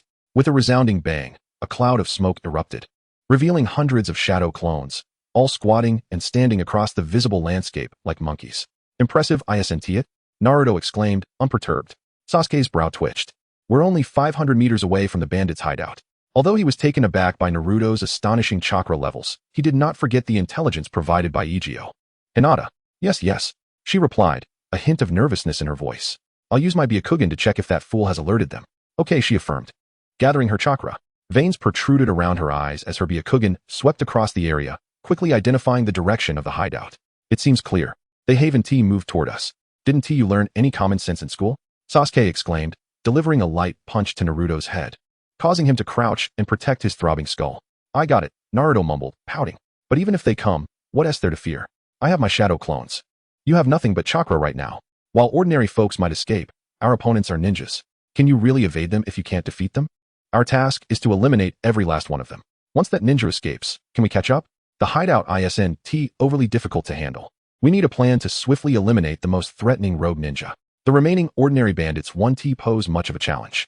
Through their tumultuous journey, the trio gradually learned how to collaborate effectively. Sasuke, assuming the role of the team as strategist, confirmed his position as the leader in that moment. We only have one chance, so let us not rush. Hinata, observe them and gather intelligence. We have ample time for our initial mission, during which we must familiarize ourselves with combat coordination. We cannot let that guy escape. Why should I listen to you, arrogant Sasuke? What plan do you have? Come on. Naruto, Sasuke, let us not fight. They were interrupted. Chapter 132. The formation of the trio team is complete. A ninja who has never witnessed blood is not a competent one. Even medical ninjas require such exposure, particularly those who are deployed to the front line. The rationale behind Ichigo's exclusion of Haruno Sakura is not due to her lack of talent, but rather because both Naruto and Sasuke are rather reckless and severely lack reconnaissance skills. Hinata possesses abilities that are well suited for the task, and in truth, Sakura is somewhat expendable. It would be more prudent to assign her to the medical unit. Once Tsunade completes her current obligations, she will undoubtedly pay attention to the medical department of Konoha and eventually recognize Sakura's potential. Once she becomes Tsunade's disciple, there will be ample opportunity to reap the rewards. Sakura and Hinata have similar potential ceilings, with both nearing the pinnacle of shadow level, yet Hinata's bounty designation differs from Sakura's. Hinata is known as the Princess of the Byakugan, a title that may confer her with a higher potential due to its unique marking. After all, what Sakura possesses, Hinata also has. And there are abilities exclusive to Hinata that Sakura lacks. With Sasuke as the team leader, Ichigo feels a sense of reassurance. Although Sasuke may seem somewhat underwhelming at present, relatively speaking, his prowess is unparalleled among this cohort. He is well-rounded, both intellectually and physically, and his desire for strength is evident, making him unlikely to lack ambition. As the fifth day dawned, the trio, having established a preliminary synergy, began to comprehend how to coordinate in battle. Hinata, please mark the distribution of our foes. A rough model of the enemy encampment, constructed from branches and earth, served as a rudimentary representation of the terrain ahead. Hinata's Byakugan allowed for a meticulous observation of the encampment's layout, facilitating their ambush. Branches were meticulously arranged, with one branch adorned with a leaf to signify a ninja. While nighttime favors stealthy approaches, we lack experience in nocturnal combat. This exam permits no failures. Thus, our action is scheduled for 2 o'clock in the afternoon, when the sun is at its zenith, and people are least inclined to venture outdoors. preferring to remain in the coolness of their rooms. Naruto, your primary task is to eliminate the 30 or so ordinary bandits. 10 shadow clones should suffice to handle one. There's no way you can falter here. Ensure none escape. The remaining shadow clones will assist in my assault. You must restrain them, even if it requires a bear hug. Once my great fireball hits, even a Chunin cannot evade its wrath. Hinata, you are responsible for monitoring the battlefield. Should that ninja employ any illusions to escape, you must inform us immediately. Additionally, Naruto, surround the perimeter with your shadow clones. After all, you possess an abundance of chakra, which is inexhaustible. Leave everything to me, Naruto declared, patting his chest with pride. He felt a sense of responsibility for this battle, determined to contribute to both the elimination of minions and the confrontation ahead. Excellent. Let us proceed according to plan. With a wave of his hand, Sasuke motioned for Naruto and Hinata to follow him as they sprinted toward the designated encampment. Upon reaching their predetermined location, Sasuke nodded at Naruto. Watch closely. Multiple shadow clone technique. Naruto formed a cross seal, and in an instant, hundreds of shadow clones surged forth, overwhelming the modest hideout. The air was filled with the cacophony of exploding clones and the shouts of various individuals, creating a chaotic scene. Meanwhile, the rogue ninja, who had been idly lingering in his large dwelling, emerged in a state of disarray, his trousers hastily discarded. The shadow clones of Naruto, delayed for inappropriate reasons, found themselves confronted by Sasuke, who deftly launched several shuriken, compelling the rogue to halt his advance. The Uchiha clan's shuriken-throwing technique proved to be quite effective. Naruto, Sasuke called out, invoking the fire release, great fireball technique. A fireball, measuring over half a meter in diameter, erupted from the mouths of Sasuke and one of his shadow clones. Upon collision, the two fireballs detonated, shrouding the area in smoke and flames. Before the haze could dissipate, Hinata, utilizing her Byakugan, swiftly hurled a kunai toward the shadowy figure obscured by the fiery chaos. Their teamwork was commendable. Suddenly, the figure of Ezio materialized before them. We have captured the others as well. What shall we do with these individuals? Naruto inquired, his tone tinged with irritation. Execute them on the spot, came the cold response. Must they all perish? Naruto's voice softened, his brows furrowing in contemplation. You could release them and watch as they pillage and wreak havoc in other villages or ambush caravans. I assure you, they will be far more efficient in their brutality than you could ever be. Hinata, you too. The young girl flinched, but ultimately grasped her kunai, understanding that such choices were an inherent part of their existence as ninjas. In that moment, cries of despair and pleas for mercy filled the air. But as the three of them wielded their blades, the cacophony within the camp began to fade. Let us spare the women, Naruto declared, discarding his bloodied kunai. His hands trembled slightly, but he continually reassured himself that releasing these individuals would lead to the deaths of countless innocents. They had committed wrongdoings, and thus, they must face the repercussions. Gradually, he regained his composure. Blood and fire were the swiftest catalysts for maturity. Yet, he found himself unable to harm the women, who appeared to be victims, a sentiment echoed by Sasuke and Hinata, who shared his reluctance. Dispose of them all, Ezio stated coldly, his voice laced with an unmistakable ruthlessness. Why? Naruto took a few steps forward, agitation palpable in his stance. They are innocent, are they not? How can you be so certain? Ezio subtly gestured, revealing that a woman had stealthily picked up the kunai Naruto had discarded. They possess no combat capabilities and are likely captives, Sasuke interjected, stepping forward, still naively clinging to his youthful innocence. But must you insist on their execution? Don't come any closer. A disheveled woman, her hair a wild mess, seized the kunai Naruto had just discarded and ambushed Hinata from behind, holding her hostage. If you dare approach me, I will kill her. Her expression was fraught with anxiety and madness. Upon witnessing Hinata being taken hostage, Naruto instinctively stepped forward. Don't come any closer. The woman let out a piercing scream as the blood-stained kunai plunged directly into Hinata's shoulder, causing Naruto and Sasuke's eyes to redden in an instant. Release Hinata. Naruto's voice had barely escaped his lips when the figure of Ezio appeared beside the woman, holding Hinata hostage. With a mere flick of his fingers, the kunai she wielded shattered into two pieces, the fragments striking her forehead, rendering her unconscious immediately. Now, you may repeat what you just said. A green chakra manifested in Ezio's hand, which he then placed over Hinata's wound. What if this blade had pierced Hinata's neck or heart? Both Naruto and Sasuke froze in place, while Hinata trembled slightly. It's understandable, Sensei, Hinata timidly spoke, tears glistening in her eyes, not from the pain, but from her concern that Naruto and Sasuke might face repercussions because of her. It's my fault, I didn't. Watching Hinata defend herself even while injured filled Naruto with a sense of shame. It's my mistake. He was acutely aware of whose life mattered more to him. Compared to his comrades, these people were nothing. If Hinata were to die because of this, he would never forgive himself. Clean it up and come find me. Ezio released his grip. The wound was shallow, and after the healing magic, it would leave no scar. It was already mending. With that, he turned to leave. Shortly after, the three young ones emerged, but their spirits were noticeably lower than at the outset. This is your first lesson as ninjas, on the battlefield. Everyone you see is your enemy. Anyone could deliver a fatal blow to you. This mindset is sometimes even more crucial than your strength. We can sacrifice ourselves in pursuit of our dreams, but we must not throw away our lives over such matters. I will absolutely protect my comrades from now on. Naruto shouted, a flicker of determination in his eyes. I won't let Hinata be harmed by such things again, Sasuke echoed. Humph, Sasuke shot Naruto a glance. Who knows who will protect whom? Just wait and see, Sasuke. I will definitely be stronger than you in the future. You're trailing behind. Just as they began to adjust their mindsets, Ezio turned to face them. Now, allow me to introduce myself. My code name is Star, your future guiding Jonin. Swiftly forming several hand seals, Ezio clapped his hands, and an enormous earth dragon erupted from the ground, obscuring the sky, before the astonished gaze of the three youngsters. The nearby mountain stronghold was swallowed whole, reduced to dust. Some currency floated up from the fissures of the earth, which Ezio grasped in his hand. Let us go. For this mission's reward, we shall indulge in a feast at the finest barbecue restaurant of the Akimichi clan. Awesome, Naruto cheered. Now, place your hands here.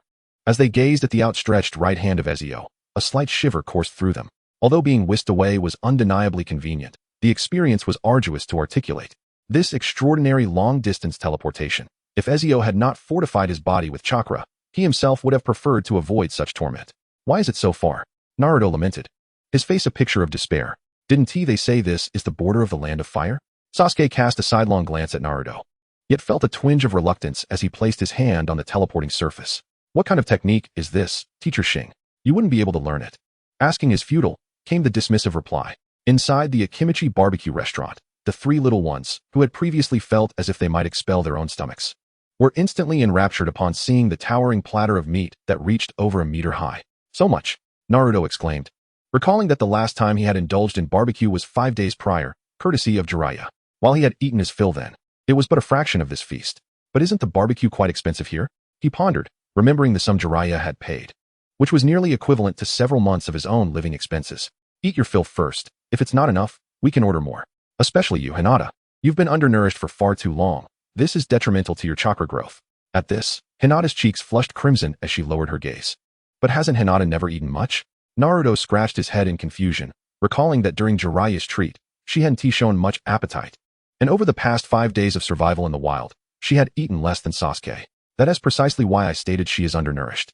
Today, she must eat to her heart's content, and this will continue in the future.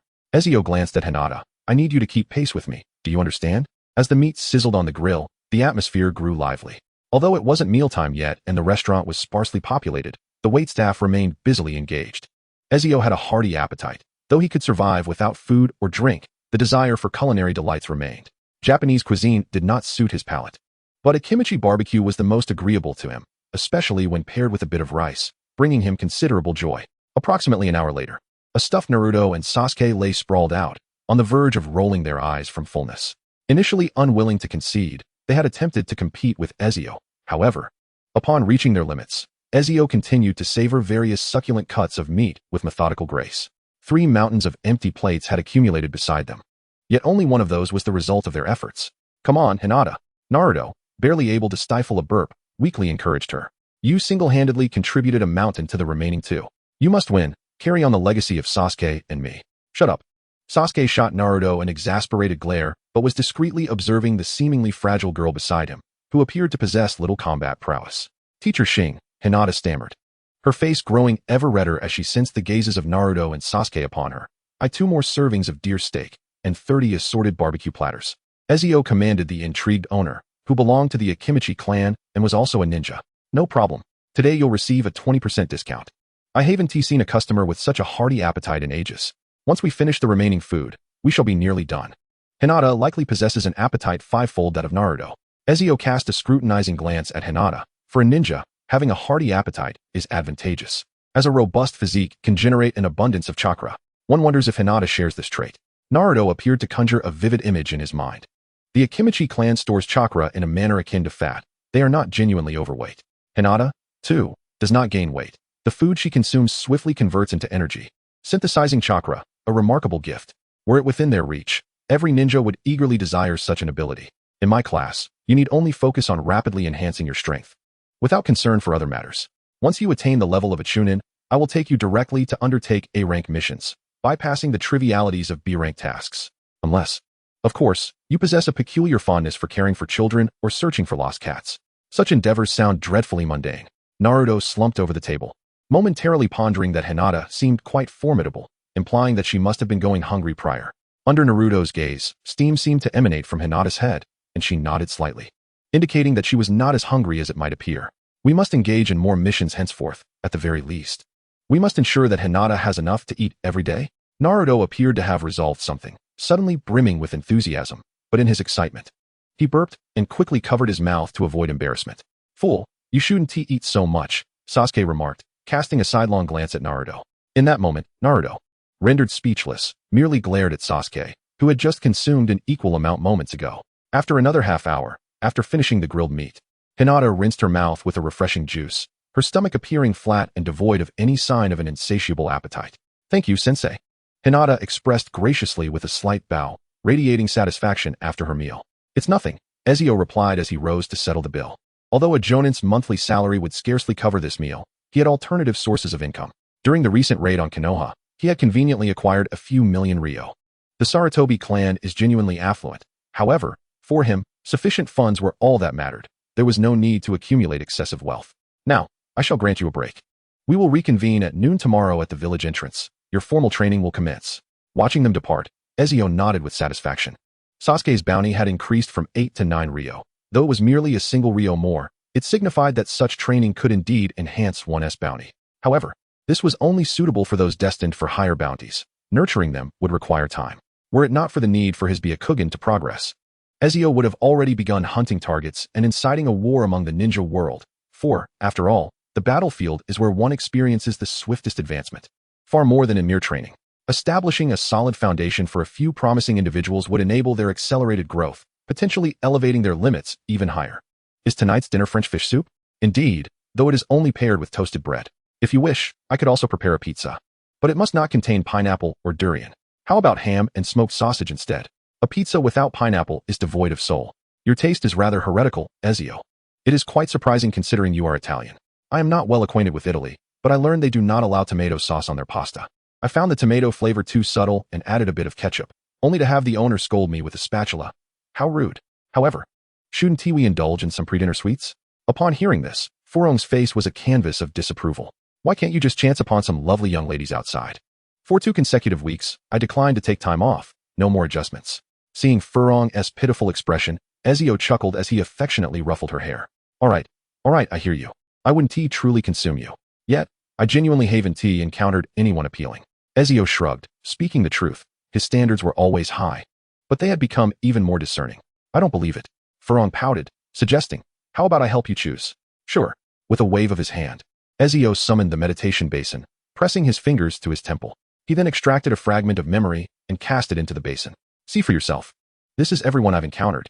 Why does the world you visit have a rather Japanese aesthetic? This is the realm of Japanese anime. Ezio waved his hand dismissively. Ninjas are indeed from that culture, but real-world ninjas possess true endurance. It is said some have concealed themselves in a latrine for 3 days and nights to complete an assassination. Enough, Furong exclaimed, covering Ezio's mouth. That is disgusting. Do you know the etymology of the word assassin? Why? It derives from 2 halves of a backside. European muggles wield identical daggers, thrusting them into the same crevice. Ezio. Furong clenched his jaw, gripping his face tightly, and said menacingly, you want to have dinner today? Please take a look. Ezio tapped the meditation basin, and silhouettes from his memory emerged above. Oh, she is enormous. Upon seeing Tsunade, Furong gasped, instinctively adjusting her chest, only to realize it was not even in the same league. Such an exaggerated figure. Can she truly be a ninja? I would feel somewhat uncomfortable running. My undergarments would need magical enhancement to avoid pain. She is the renowned superhuman, my current superior, and she is 50 years old, older than my mother. Will she ever age? Furong inquired, somewhat astonished. Perhaps it is for the best. However, her skin is remarkably smooth, only slightly inferior to mine. Medical ninjutsu possesses capabilities in this regard, and chakra is quite effective for bodily maintenance. Would you like to learn? As long as you complete the assassin training. I can share what I learn if you find it bothersome. Ezio was not stingy with Furong. Spending on his wife was no issue, and if he ran out, he could always earn more. There was no need to be frugal with her. I don't need it. Furong proudly leaned in, declaring, "I shall remain forever youthful and radiant." And next, her secretary, Shizun. "No way." Furong glanced and swiftly dismissed her. Her standards were equally discerning. The scene swiftly transitioned. Yet little attention was bestowed upon the scant images of the female ninja, Ezio, as he soon reached the end of the collection. "Who is this?" he inquired, noticing the pale-eyed girl, reminiscent of you. "She hails from the Hyuga clan. The young girl is my student, while the woman beside her is her mother. It was only on her graduation day that I first laid eyes upon her." He cautioned against underestimating the young girl's intellect. Though he admitted her mother possessed a certain allure. "Her husband is still alive, but I harbor no interest in married women, especially one who has borne 2 children. It seems there truly are none," he mused. "After all, in a village of merely several tens of thousands, where could one find a beauty among millions? Am I not such a beauty?" Furong interjected, a smile gracing her lips. "You are indeed one of a kind," he affirmed. "Then I shall forgive you today." Dessert before the meal. Ezio's eyes sparkled with delight. "What a lovely new dress!" Furong exclaimed. "You always have new dresses, however. Do refrain from purchasing ones of such high quality next time." "What material is this?" "It's nearly impossible to tear. Magic silk, exceedingly rare, reputedly woven from celestial silkworms." "My ancestors are truly remarkable." Ezio marveled, yet it did not deter him from applying considerable force to achieve remarkable feats. The following day, after a brief tidying up, Ezio ventured to the commercial street to procure some props, arriving punctually at the village entrance of Konoha. The trio was already assembled, having enjoyed a day of rest. Their spirits were high. Although Naruto and Sasuke engaged in their usual banter, their camaraderie had notably improved since their arrival. "Teacher Xing." The trio greeted Ezio exuberantly. He nodded in acknowledgement and gestured for them to follow. Relieved to avoid being whisked away by teleportation, they were overjoyed. However, as they ran behind Ezio, an unsettling realization dawned upon them. The pace was set to a level where they had to exert themselves desperately to keep up. Within half an hour, they were already on the verge of exhaustion, tongues lolling. Naruto fared better, as the chakra of the Nine Tails had been fortifying his body over the past 12 years, coupled with the resilience of the Uzumaki clan, making him the strongest among them. Yet, poor Hinata, currently the weakest in physical capability, struggled to maintain her footing, while Sasuke barely managed to keep his form intact, lacking the energy to divert his focus. "Give me your hand," Naruto urged, slightly reducing his pace to grasp Hinata's hand. "None of us can fall behind." After securing Hinata, he glanced at Sasuke. "I'm managing," Sasuke gritted through clenched teeth, veins bulging on his forehead. "Concentrate your chakra at the soles of your feet, and control the force of your burst." Ezio's voice resonated in their ears. "We have 30 kilometers left to our destination." At this, Naruto nearly choked on his breath, yet he had no choice but to grit his teeth and persevere. In this moment, they reflected on Ezio's instructions to gather chakra at their feet and master the explosive force. Sasuke was the first to attempt it. However, as he tried, he suddenly lunged forward, nearly losing his balance and falling flat. "Just watch." Naruto winked at Sasuke, then released Hinata's hand, ready to give Ezio's advice a vigorous trial. He created a small pit in the ground with his foot, and then, in an instant, he soared into the air, his head plunging directly into the soil beside the road. "Naruto." Sasuke's vision blurred momentarily as he saw Hinata rush past him, concern etched on her face as she asked, "Are you hurt?" Spitting out the dirt from his mouth, Naruto replied, "I'm fine." "Hurry up and catch up, don't fall behind." "How did you do that?" Naruto asked, gazing curiously at Hinata, who stood beside him. "Just as the teacher said, focus your chakra and then release it evenly. I think that's all there is to it." It sounded impressive. In an instant, Naruto soared again, only to crash right in front of Sasuke, who caught him by the back of his collar and lifted him up. "Thanks, Sasuke. You're a nuisance," Sasuke huffed. The two began to challenge each other playfully. Meanwhile, Hinata appeared to be in the best condition, although she was also panting heavily. She managed to complete the run. Cramps. Upon reaching their destination, Naruto collapsed to the ground, grimacing in pain and rolling around. The two, unable to muster the strength to help, could only watch as Ezio approached. 2 shadow clones pressed down on Naruto's feet, pushing against the soles until, after half a minute, the muscle spasms gradually subsided. "Rest for 10 minutes. Eat 2 soldier pills to recover your strength and chakra, and then we shall commence today's training." Ezio tossed a few small pills with an herbal scent. These were staples for ninjas on missions, serving as sustenance, packed with various herbs. Although they tasted quite unpleasant, they were effective for replenishing stamina and chakra. Without concern for their flavor, the trio quickly stuffed the pills into their mouths and began to relax their bodies. This was their first experience with such an intense endurance training. "Does anyone know what you were practicing just now?" "Body flicker technique." Sasuke, having a deeper understanding of the subject, had been pondering during their journey. While the Sharingan could replicate the flow of chakra, he lacked Hinata's delicate control. Moreover, the Byakugan provided enhancements in this area, essential for mastering gentle fist techniques that required precise control and release of chakra. For the next month, your training will focus on improving your chakra control. Hinata has an advantage here. Her Byakugan allows her to see the chakra pathways and accurately manage chakra output. However, both of you still have a long way to go, especially you, Naruto. After acquiring an immense amount of chakra, your control has diminished. This is why the Uzumaki clan often prefers sealing techniques over ninjutsu. Sealing techniques serve as conduits for chakra flow. Once you master the drawing of the seals, channeling chakra into them will yield results. So, am I going to learn sealing techniques in the future? Naruto blinked, completely bewildered by the concept of sealing techniques. You can learn them, but I do not intend to teach you. Why not? Naruto looked at Ezio, utterly perplexed. Due to the limitations of your intellect, the intricacies of sealing techniques are beyond your grasp. You are more suited to mastering abilities that can be retained through physical memory, such as ninjutsu. I am not a fool, Naruto exclaimed, stomping his feet in frustration. These are the fundamental techniques of sealing. If you manage to memorize one in an hour, I shall teach you, said Ezio, tossing a scroll towards him. Naruto, with a defiant expression, unfurled it only to be overwhelmed by the intricate patterns resembling demonic scribbles that danced before his eyes. Water walking, tree climbing, and water balloons. Complete this training, and I will teach you a ninjutsu of no lesser rank based on your chakra attributes. Upon hearing this, Naruto and Sasuke's eyes lit up. Typically, high-ranking ninjutsu is only encountered by Jonin, with few Chunin having the opportunity, mainly due to chakra constraints, as Chunin are generally more suited for techniques that require lower consumption of chakra. Now that you both appear sufficiently rested, let us begin. Teacher, what of Hinata? Is she not training with me? Naruto inquired as he rose to his feet.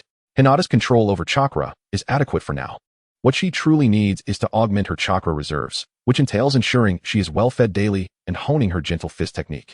In practicing gentle fist, she is enhancing her chakra control, and in the future, her roles within the team will encompass reconnaissance support, combat assistance, and medical aid. As he spoke, Ezio began forming hand seals, shaping a rectangular swimming pool from the earth. Nearby, water was drawn from a stream through water release, filling the pit he had created. But that was not the end. The brilliance of lightning release illuminated the surface, revealing small serpents of lightning swimming beneath the tranquil water, a sight that sent shivers down Naruto and Sasuke's spines. Your task is to walk on water and traverse this area within a month, as well as to run swiftly along tree trunks without damaging the bark. He gestured towards a large tree, ubiquitous in the land of fire. Should you fall, remember not to break your neck. If you happen to fracture a leg, it would provide a perfect opportunity for Hinata to practice her medical ninjutsu. The two companions exchanged glances, aware that arduous days lay ahead.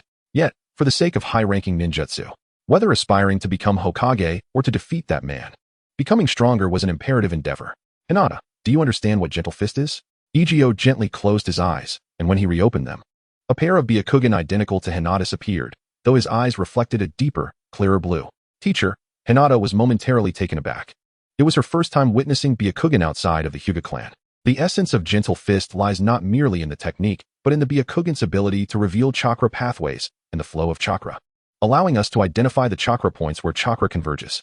The point sealing method of gentle fist, known as the 8 trigrams palm, fundamentally aims to disrupt the circulation of chakra. The 64 palms of the 8 trigrams represent a closed loop formed by 64 chakra points, sealing the opponent's chakra flow. These 64 points are not fixed, yet the sequence of sealing points is systematic.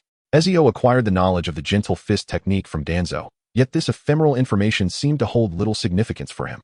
After all, the members of the Hyuga clan who joined the root organization were from the branch family, and these caged birds of the Hyuga clan could not extract their Byakugan. Even though the Byakugan was immensely valuable, Danzo had no access to it. As the eldest daughter of the clan, Hinata, despite her father's lack of regard, held a considerable status within the family due to her birthright. The Hyuga clan was steeped in tradition. However, within the realm of shinobi, female ninjas were not relegated to a lower status. As long as one possessed strength, gender became a secondary consideration. Ezio's instruction to Hinata was, in fact, a means to unravel the intricacies of this technique. With knowledge and combat experience far surpassing Hinata's own, Ezio swiftly grasped the new content they explored together. Should his eyes evolve into the Rinnegan in the future, he would need to develop and utilize the Byakugan in advance. As Ezio fell into contemplation, the shinobi world returned to its previous state of calm. Chapter 133, Training, Missions, Land of Waves, Water Treading, Tree Climbing, and Water Sphere Manipulation. These 3 exercises designed to hone chakra left Naruto and Sasuke lamenting their plight. Whenever they accidentally fell into the water, electric eels would approach them, delivering a gentle shock that elicited shrieks as they floundered to the surface. Even though their hair became drenched, it did little to quell their wild hairstyles. The two unfortunate comrades, too engrossed in their own misfortunes, found no time to laugh at each other's disheveled appearances. Naruto endured far more shocks. Yet his resilience and robust recovery allowed him to persevere. Although his techniques were rougher and his intellect did not match Sasuke's acuity, the physical nature of the exercises enabled him to learn through experience. Gradually, both boys mastered the art of walking cautiously upon the water's surface, eventually progressing to running swiftly across it, thereby training their chakra release. However, tree climbing presented a different challenge altogether. This exercise focused on the stability and adhesion of chakra, standing in stark contrast to water treading. The ground beneath the towering trees bore the marks of their repeated falls, with the lower 3 meters of the trunks pockmarked from their efforts. Through their trials, they became adept at this method of chakra utilization. After all, this was merely foundational training, and the difficulty was not insurmountable. The most intricate skill among them was undoubtedly the manipulation of water spheres.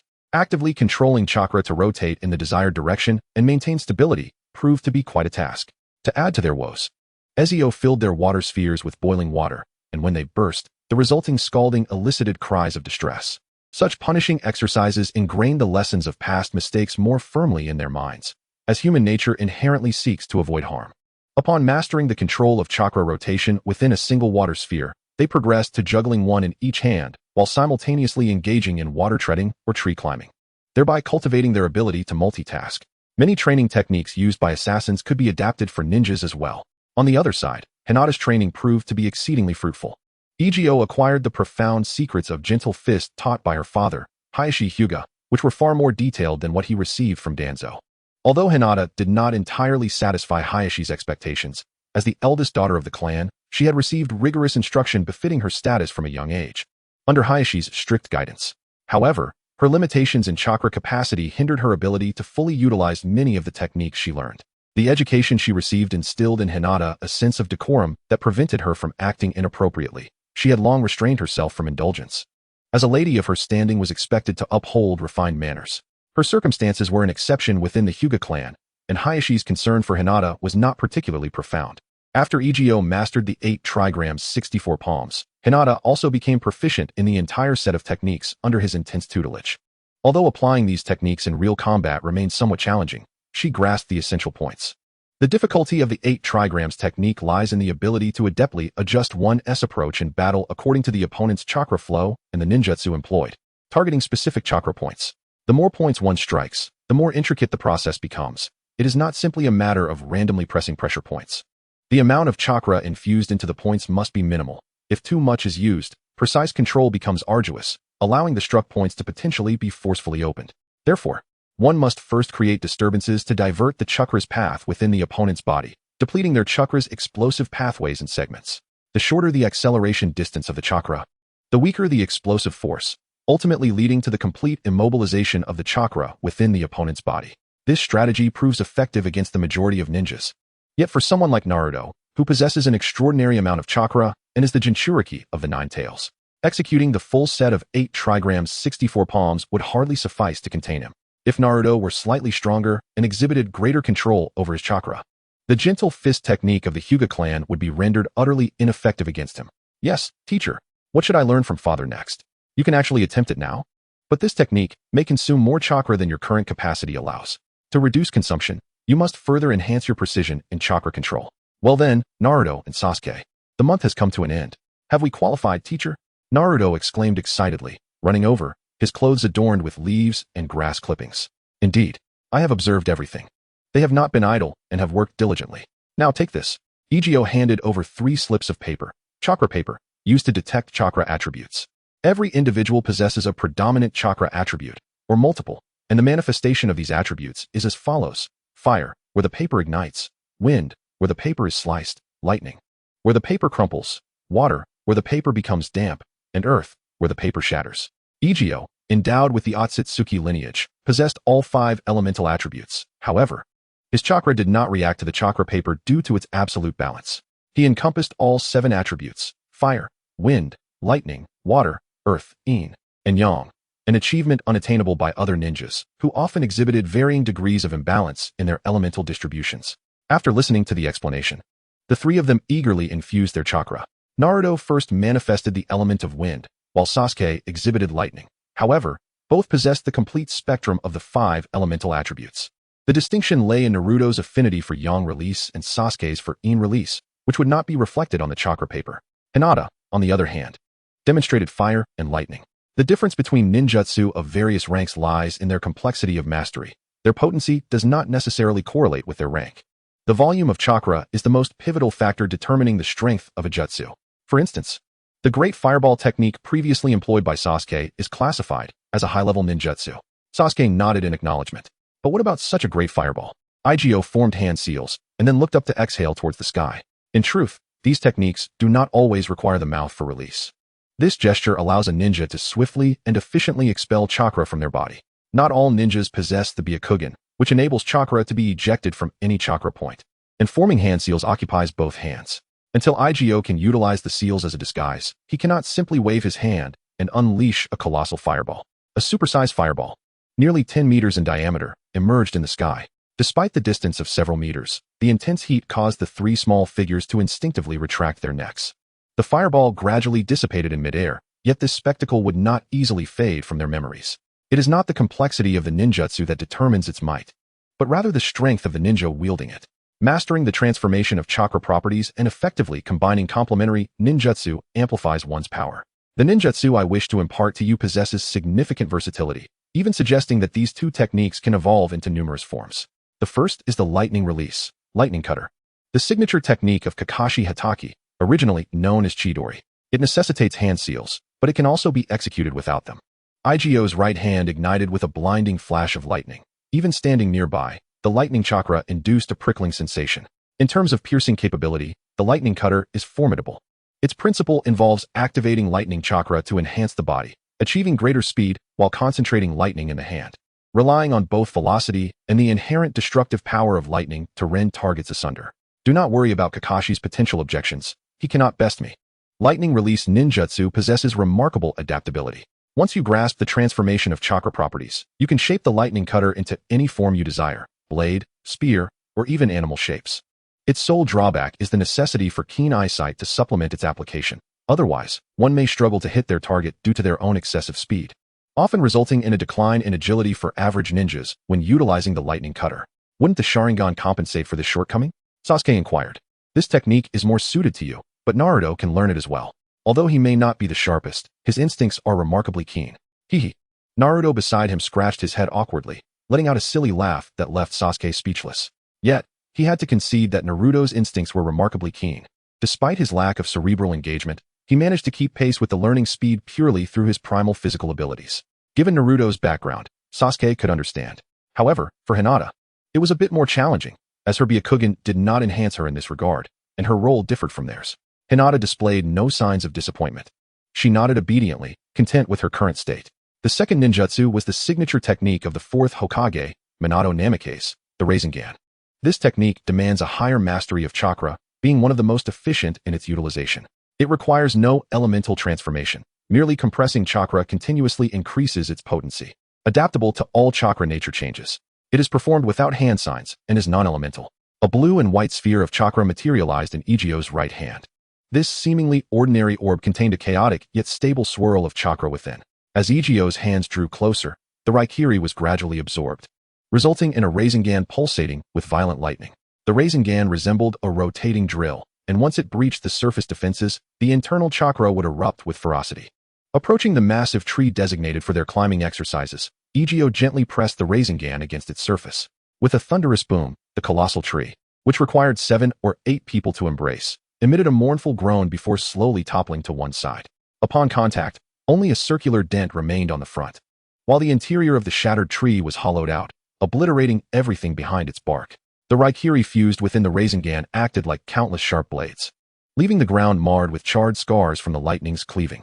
The 4th Hokage was an exceptionally gifted individual, and it was a great pity that he had passed away at such a young age. The regret of never having faced him was profound. Perhaps only someone as adept in the Flying Thunder God technique as he was could truly challenge Igio's capabilities. Deep down, Igio felt a sense of loss. In the current ninja world, the only figures who could pose any pressure on him were the deceased Minato Namikaze and the present-day 4th Raikage. Their speed granted them an advantage that would allow Igio to eliminate any ninja in an instant, should he choose to unleash his full potential. He is also your father. Naruto. What? Sasuke gazed incredulously at Naruto. Astonishment etched across his face more than ever before. Previously, Danzo and the third Hokage had sought to mold Naruto into a weapon of war for Konoha, as the Jinchuriki of tailed beasts were positioned in other villages. Thus, they concealed this information. However, after Tsunade's assumption of leadership, this news had been released, albeit without widespread announcement. Observing Naruto, who stood frozen in place, Ezio gently patted his shoulder. The underlying reason for this was that your father was extraordinarily formidable, instilling fear in all other ninja villages. There were even orders issued that upon encountering him, one might abandon their mission, for the likelihood of escape was non-existent. Chakra was the only constraint that prevented the fourth Hokage from single-handedly sweeping through the ninja world. The Flying Thunder God technique was the ultimate counter to the extraordinary insight of the Sharingan. Even if a Byakugan user could perceive his ambush, they would be unable to react in time. As his child, do you possess the confidence to inherit your father's glory, Naruto? It seemed a fire ignited in Naruto's eyes, transforming his demeanor as if he had become a different person. I do, he exclaimed, tears of exhilaration brimming in his eyes before he even realized it. I will become a Hokage as powerful as he was, to protect our village. Strive to grow stronger, Ezio remarked, his voice as calm as ever, observing their resolve with satisfaction. After returning to the village, they indulged in a hearty feast. The fatigue from their earlier training seemingly vanished in an instant. When Jiraiya witnessed Naruto attempting to learn the Rasengan, he was somewhat taken aback, though he was not surprised that Ezio taught them this technique. Within the foundations, they had unearthed numerous shocking revelations, and it was only natural for Root to acquire these jutsu, especially since it was common for Danzo's most skilled assassins to learn such techniques. Particularly, upon learning that Naruto was aware of his parents' identities and was working diligently to become like his father, Jiraiya felt a twinge of sorrow, yet also a sense of pride. Boys indeed mature overnight, especially after experiencing significant events. Naruto was no exception. His previous mischief had been a cry for attention, stemming from his loneliness. But now he had friends, companions, a teacher, and a goal to pursue, transforming him entirely. After resting in Konoha for 3 days, the first team gathered at the task center's entrance, the time set by Ezio, who awaited the arrival of a specific individual. It wasn't that he held a particular interest in following the main storyline. Rather, Ezio's curiosity lay in the collection of certain items. His exhibition hall at home was barren, requiring some artifacts to showcase. Collecting specialties from various regions was a natural endeavor he wished to undertake, such as the 7 ninja swords of the Mist Village. Although their effectiveness was mediocre, they were worthy additions to his collection. Currently, Zabuza Momochi, wielding the sword of beheading, awaited him in the Land of Waves. Teacher Xing. The trio joyfully waved at Ezio upon his arrival. Let's head inside, he said as he stepped in. Tsunade was too occupied to oversee mission postings.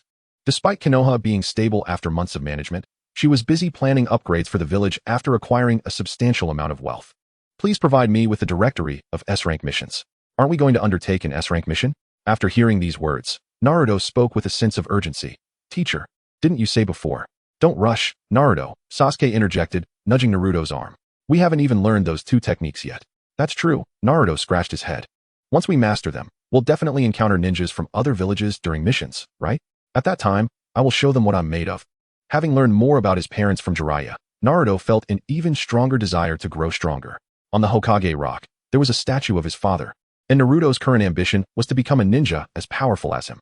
The legendary Golden Flash, no matter how many times Jiraiya recounted it, Naruto never tired of hearing it. He resolved to learn space-time ninjutsu just like his father, or even surpass him. Alright, let's go. As he pushed open the door, a wave of alcohol fumes rushed out. You are Dasna, the client, right? Ezio remarked, observing the somewhat tipsy man holding a bottle of liquor. I am Xing, the lead J-nin for this mission. Your task begins immediately. We can set off now. Under Ezio's indifferent gaze, the slightly intoxicated Dasna seemed to regain some clarity. His mouth opened slightly, but he appeared unable to withstand the invisible pressure emanating from Ezio.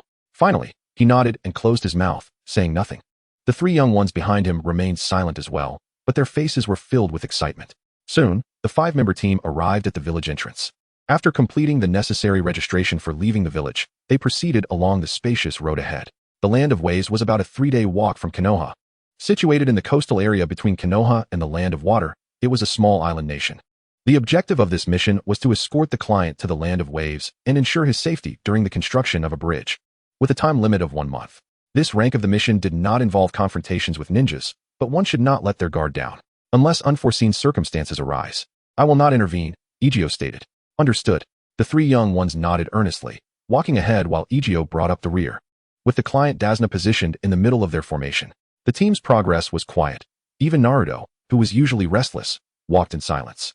They took turns maintaining vigilance, while the others would occasionally pull out a water balloon, practicing as they walked. This atmosphere was somewhat challenging for Dasna, who was acutely aware of the underlying complexities of the mission. About 4 hours after leaving Konoha, a shallow puddle appeared on the road ahead. Hanabi shifted her position and moved behind Naruto, activating her Byakugan. Sasuke nodded slightly, then glanced at Naruto, having developed a degree of tacit understanding during their prior practice. Naruto nodded in response. They had dealt with Nin before. The leader of that shabby hideout was merely a Nin from a small ninja village, not particularly formidable. We'll capture him alive and hand him over to the teacher. To prevent any misunderstanding from Naruto, Sasuke added a cautionary remark. Naruto remained silent, advancing steadily until he was approximately 10 meters from the puddle. Suddenly, he formed a cross-hand sign. Multiple shadow clone technique. Without any regard for chakra consumption, Naruto summoned a multitude of clones, unleashing a torrential rain of shurikens. The two ninjas, who had concealed themselves beneath the guise of water, could no longer remain hidden. However, the area was swarming with clones, and anyone capable of producing such a vast number of duplicates could not possibly be weak. Just as they revealed themselves, taking advantage of the cover provided by the clones, over a dozen fist-sized fireballs descended upon their evasion zone. "Watch out!" shouted Naruto's shadow clone, who then executed a taijutsu technique learned in ninja school, delivering a devastating kick to the kidney area of one unsteady foe. The overwhelming number of clones descended upon the adversaries with the ferocity of a chaotic barrage, and after enduring several blows, a delicate hand swiftly struck the opponent's body with precision, employing Gentle Fist 8 trigrams 32 palms. This mere Nin would not require Hinata to finish a complete set of 8 trigrams. He was already incapacitated on the ground. After one fell, the second could not withstand the onslaught of Naruto's sea of clones, and was soon left beaten and half dead. "We've got them, sensei." Sasuke had tacitly assumed the role of leader within their trio. Though Naruto felt a twinge of resentment, he acknowledged that his intellect was not as sharp as Sasuke's, and he preferred tasks that did not demand excessive contemplation. The coordination was adequate. "Later, I will teach you how to communicate using sign language. You can establish certain gestures to facilitate collaboration during combat. Are you able to maintain your Sharingan, Sasuke?" "Yes," Sasuke nodded slightly, then activated his single Tomo Sharingan. "But I'm not very proficient with Genjutsu." Such occurrences within the Uchiha clan were indeed catastrophic, as masters of illusion. The Uchiha were not only adept in fire techniques, but also in Genjutsu, utilizing their Sharingan to ensnare opponents without the need for hand signs, merely by locking eyes, with formidable strength that made escape exceedingly difficult. "Then you shall practice with these too. This is the power granted directly by your Sharingan. If you wish to keep pace with Naruto, you must develop your abilities." "I understand," Sasuke replied solemnly. Naruto harbored the Nine Tails within him, though currently sealed. Its power was undeniably real. Naruto had previously mentioned to Sasuke that he ventured into a pitch-black space where a fearsome fox resided, and he was now attempting to befriend the creature. Once Naruto began to harness the power of the Nine Tails, Sasuke would find himself left behind, and the only means of bridging the gap in strength would be through his awakened Sharingan, a gift from the night of his clan's massacre. Meanwhile, standing nearby, the seemingly fortunate Tazuna took a cautious sip of alcohol, carefully observing the backs of the ninjas, his mind swirling with unspoken thoughts. The rhythmic cadence of footsteps came to an abrupt halt as Sasuke's single Tomo Sharingan fixated intently on the eyes of one particular ninja. It was his inaugural attempt at employing the Sharingan for the purpose of illusionary hypnosis, and though his technique was somewhat unrefined, the power inherent in his bloodline coursed through him. After a brief period of experimentation, he began to grasp certain methods. Roughly half an hour later, fatigue crept upon Sasuke, prompting him to deactivate the Sharingan. He then retrieved a scroll, swiftly inscribing vital intelligence. These two individuals were Nin, who had defected from the Hidden Mist village alongside Zabuza Momochi, known as the Demon Brothers, proficient in water-style ninjutsu and stealth. Their weapons of choice were mechanical claws and chains. Following a failed assassination attempt on the Mizukage, Zabuza fled the village. And now both brothers were in the employ of Kato, tasked with eliminating Tazuna to obstruct the bridge construction in the Land of Waves. "You were aware of this matter all along, weren't you?" Sasuke directed his gaze towards Tazuna, their employer. "Kato dispatched individuals to hunt you down only after discovering your escape from the Land of Waves. You were cognizant of the fact that you had become a target for these ninjas. This situation transcended the realm of a mere D-rank mission and veered into the territory of a far more perilous undertaking. Such deliberate misrepresentation of the mission's difficulty constituted a grave violation of Konoha's regulations. Should unnecessary casualties arise due to the employer's negligence, Konoha retained the authority to hold the employer accountable." Sasuke regarded Tazuna with a cold stare. "I, Tazuna, am at a loss," he stammered, his face reddening. I lack sufficient funds. The land of waves is a destitute nation. Even the bridge constructed by the daimyo years ago has drained the nation's coffers. I am powerless. The struggle in his eyes was palpable, a flicker of desperation surfacing. How can this be? Tazuna faltered, trembling as he reached out, hesitating to grasp the hem of Ezio's clothing. If the bridge cannot be built, the land of waves will be trapped on this island. That scoundrel Kato will ruin our nation. But even if the bridge is completed, can he not destroy it? Ezio retorted, casting a sidelong glance at him. Wasn't this your intent from the very beginning? The scheming of those lacking strength was nothing more than a jest. And you, Naruto? Ezio observed the reluctance in Naruto's eyes and added, if this task were assigned to an ordinary CH Nin or a lower-ranking team, rather than a graduating class led by a J Nin, would these two relatively hidden ninjas not pose a risk of inflicting casualties or fatalities during a surprise attack?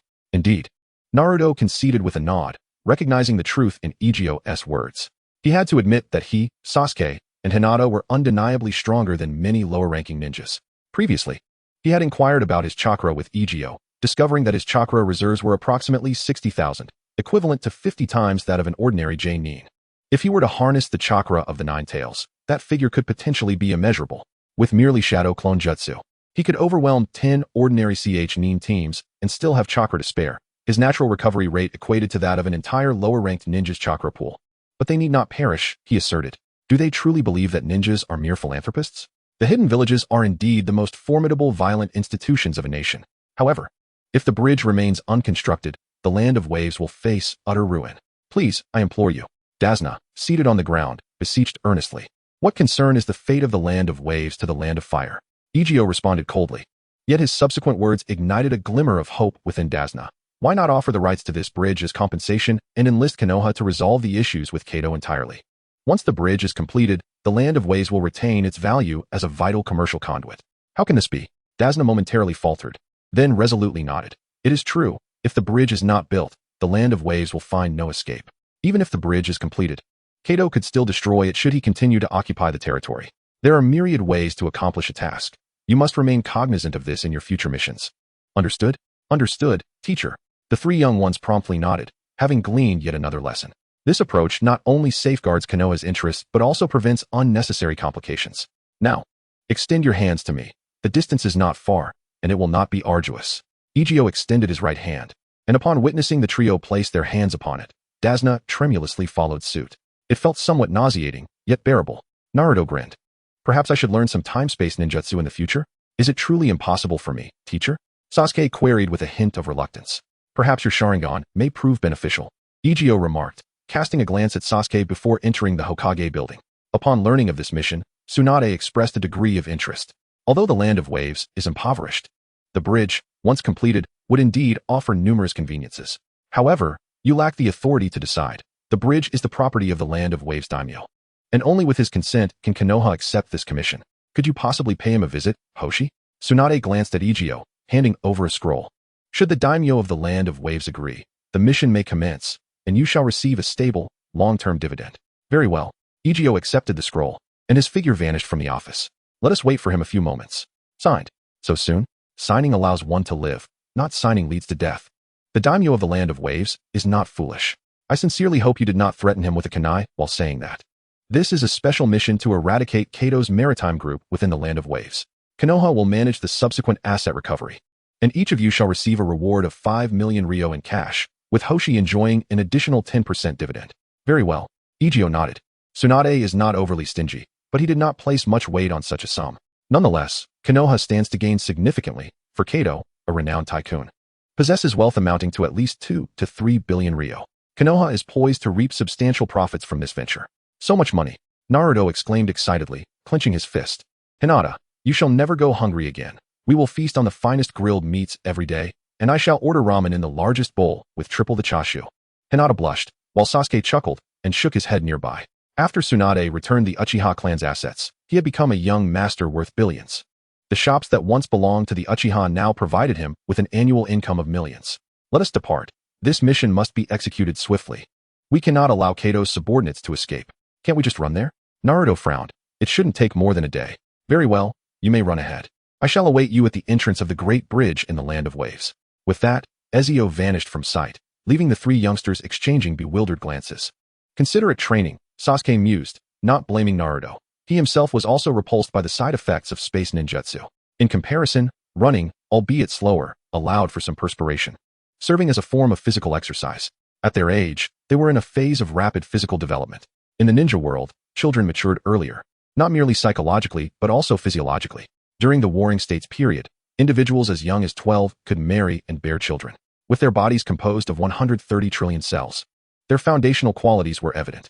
The ninja world's population, despite enduring constant warfare, maintained a relatively high number due to lower mortality rates and rapid reproduction. Had it not been for prolonged conflicts, the population would have surged. The trio swiftly exited the gates of Konoha, having mastered previous auxiliary techniques. Their stamina consumption during long-distance travel had significantly decreased, and their speed had increased, nearly matching the steady pace of a chunin at 60 yards per second, enabling them to march continuously for 24 hours. Before the sun dipped below the horizon, they reached the coastal edge of the Land of Fire. Hinata activated her Byakugan to ascertain their location, pointing towards the seemingly deep sea ahead. I see the bridge, it's right there. What about our star teacher? Their star teacher was comfortably slumbering at home, in a time flow of 31, allowing Ezio ample opportunity for a leisurely nap.